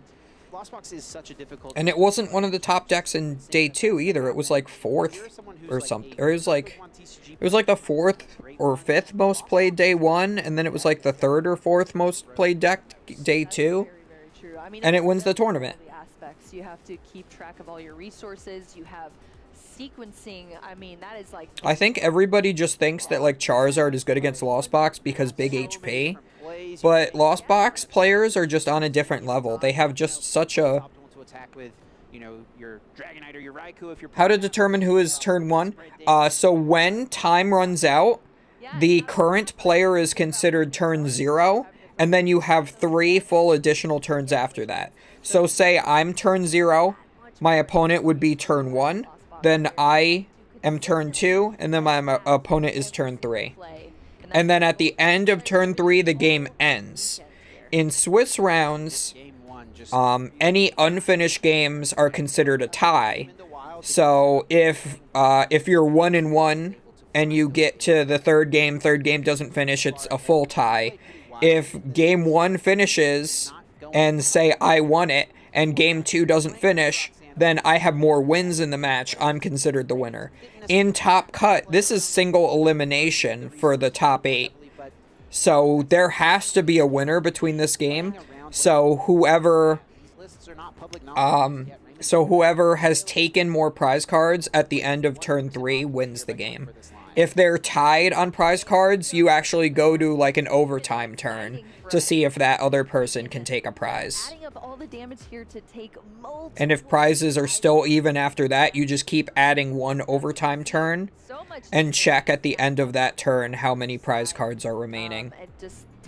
And it's not like exactly when you take a prize card, because you could use an ability that says your Pokemon gets knocked out and like your opponent gets to take one prize, and then you take a 2-prize knockout, and then the game state is checked at the end of the turn. So you could give your opponent a prize, let them go up even if you're in overtime turns, and still be able to win the game by like taking a 2-prize knockout. Turn 0, it is better to be turn 1, because if you're turn 0, you have to complete that turn and one more. If you are able to get your, if you are able to do your attack, pass the turn over to your opponent and get them to be turn 0, then you have 2 remaining turns because you're turn 1 and turn 3, and you get to be the last turn of the game. So if it's tied up and you get to take a prize to not tie it up, you're more likely to win the game. So it's always better to be turn 1. Almost always better to be turn 1. Because you don't want your opponent to have the last turn of the game, right? Jack was not able to clear this board. There's nothing like a Halucha to boost a little bit of extra damage into play. Was totally reliant on just having to swing with his Cramorant on Raymond's side. Jack was going for that damage spread, but the 3 switch carts ended up just being a little too good. A little too good indeed. But if you're playing at a reasonable pace, you shouldn't get to turns. Here trying to calculate all the possibilities to hopefully take this down. But like if time is called during your turn and your turn 0, like there was one game in Pittsburgh where I hadn't put any 2-prize Pokemon into play yet, and they called time and I was turn 0. And because of that, I chose to not bench any more 2-prize Pokemon to ensure that that game would not finish with a result. Therefore, it would have been a tie. Because otherwise, benching a 2-prize Pokemon could have allowed my opponent to take all the prize cards needed to finish the game and win. Becomes the Peoria Regional Champion. If Jack attacked a tiny bit faster, he might have won.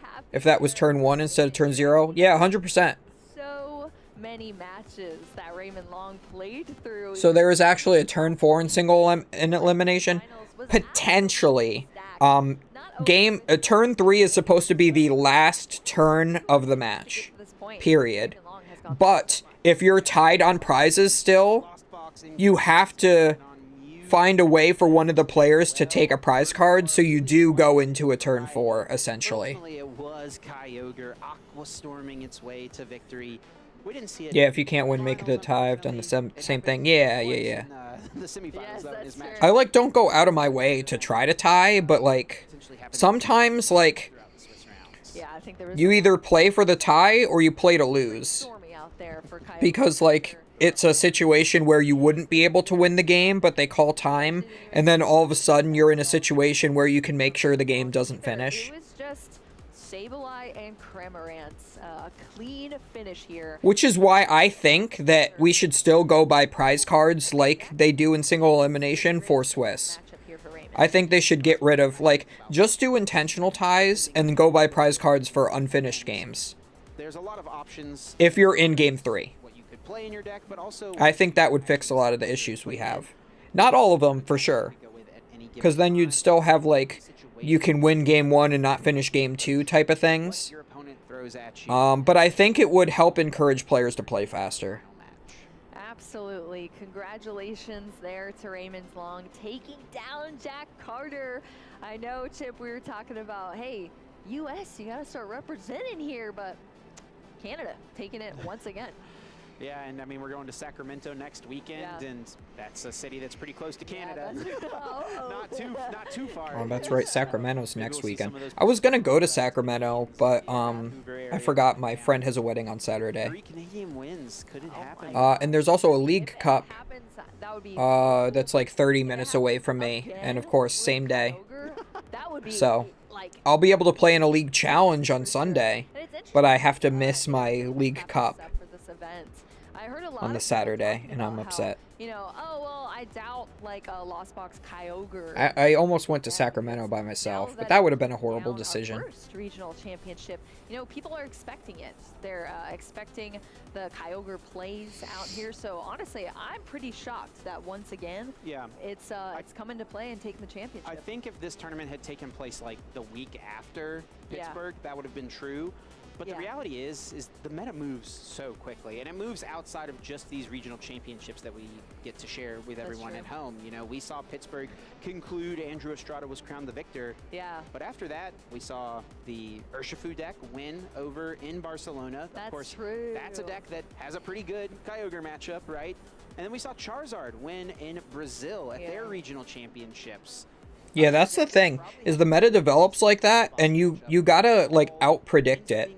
So, like, in this event, day 1 and day 2. so people really didn't Lost Box won Pittsburgh, then the counter to Lost Box, Rapid Strike, won the SBE, and then all of a sudden Charizard, a big clunky brickfest, won another, like, event after that. And now we're back to Lost Box. It's a whole cycle. So they should have been able to predict that, like, Lost Box would have done well, because it's like one of the most consistent, most skill-based decks in the format, and can do very well against Charizard. Go to the wedding and show up to the cup in a tux after. I wish. The cup starts at like noon and the wedding starts at 3:30. So I could like, I wouldn't even be able to finish all of the Swiss rounds by the time the wedding starts.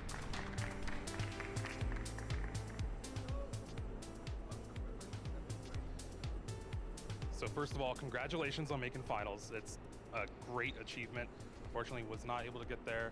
Game 1, you started a little rough. How do you overcome that rough start to make it a really... I want that Sprigatito plush.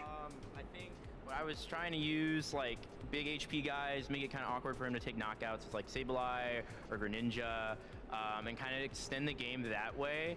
You know, when you're not drawing well, you kind of have to improvise a little bit, kind of play on what are the weaknesses, what are the strengths, and that's kind of what I did. You know, the weakness against Lost Box is big HP, so I went biggest HP guys I could while still having a board. And, you know, it turned into something where it felt like a winnable situation. It just didn't pan out for me. Yeah, you still made it one great match. Do you have any shout outs out there for any of your friends or people that have helped you along the way at home? Well, first of all, I want to shout out the Dockers TCG team. We're probably the best team in the world. We had the world champion. Now we have a regional finalist. So we're killing it.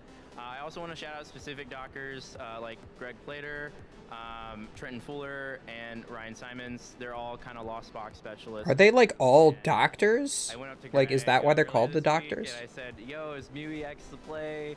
And he was like, no, don't play it. Play Horn. And I you know, I was like, no, Horn's bad. Horn's bad. Well, Horn won me like 10 games this weekend. So I want to shout out all those Dockers. And I also want to give the biggest shout out to Pete Grigsby. He's just, he's just incredible. And, you know, he's a great figure in my life. Awesome to hear. Well, hopefully we get to see you come to more regionals and hopefully take down that crown. But I appreciate you and thank you. Congratulations. All right. And next up, our champion for the Peoria Regionals, Raymond Long.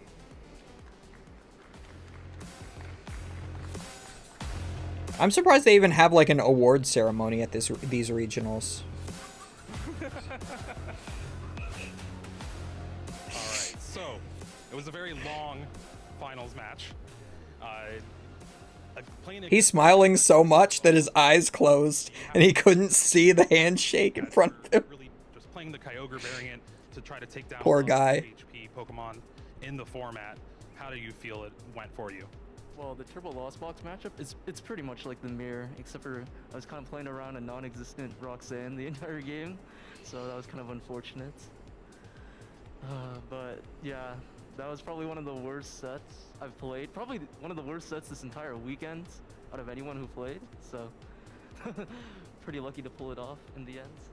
Well, one of the worst sets, you ended up taking the win and becoming a champion, $10,000 richer, your invite to Honolulu, Hawaii.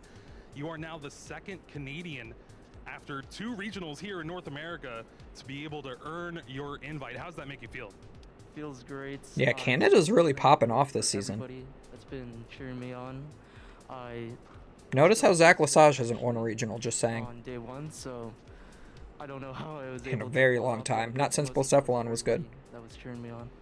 He is very Now, happy. In that game 3, I'm glad for this guy. He played well. after turn 1, trying to get that turn 1 Cramorant attack. You ended up locking your bench. No Sableye in sight. Was that something on purpose? You're trying to bait the long game of Sableye, or is just, oh, I did what I did. I got to make the best of it? It was no.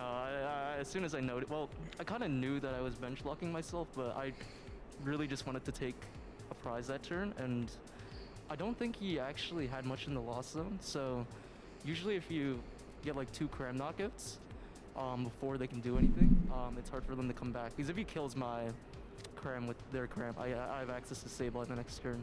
It was like, it probably wasn't worth the risk, but it ended up punishing me really badly. Well, it ended up working out, like I said. You ended up winning the entire event. Do you have any shout outs before we get going? Shout out to my family, my brothers, Michael, Brian. I know they're watching at home right now, and my sister Rachel, she's also probably watching right now. My friend Alex, who's been waiting this entire time. All of Canadians, Rowan, Lucas, Andrew, and a lot of others. My team, TDG, Aiden's also watching. Huge shout out to all of them. Wouldn't have been there without any of them. That is good to hear. I mean, that is what Pokemon is about. It's about your friends and family. Well, that does it for us here, at least with Raymond, our champion. He's going to be going to Honolulu at the end of this season, but we are going to the booth, or to the lounge, to close out the show. Hello everyone and welcome to the lounge. Adam Skarzig Watson here to bring it all home, but I'm not alone. I've got Shelby Boo here with Adam Doricott. It's been a fantastic weekend here in Peoria, and we finally crowned our new champion. Yeah, that was incredible. This is only my 2nd time casting a Masters Finals, so that was amazing to watch. I mean, it's just... You've got plenty of finals to cast. Yeah, I know, right? A whole season coming up. This is only our 2nd regional here, and Raymond Long taking things down in an incredible fashion. It was awesome to witness. I thought the top 8 and top 4 were really cool as well. We had the roller coaster of a top 8, I think it's fair to say. And then of course we saw the difference between a Pokestop hitting 3 and the electric generator hitting 0. So certainly different sides of the coin in that one.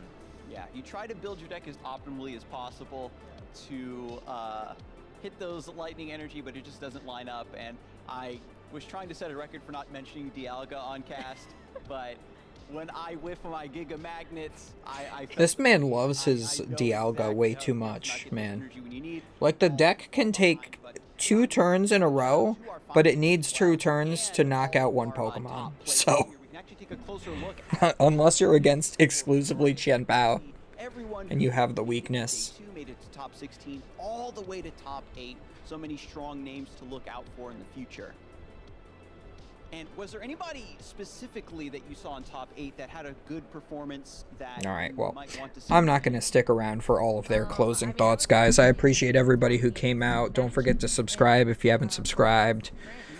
Hit like on the live stream if you enjoyed it. And catch me on Twitch the next couple of days. And I'll be back streaming on YouTube more. And we have an upload pretty much every day. Thanks for chilling here, and I'll see you guys next time. Worth it for Brent Ray coming all the way out here from Australia, being able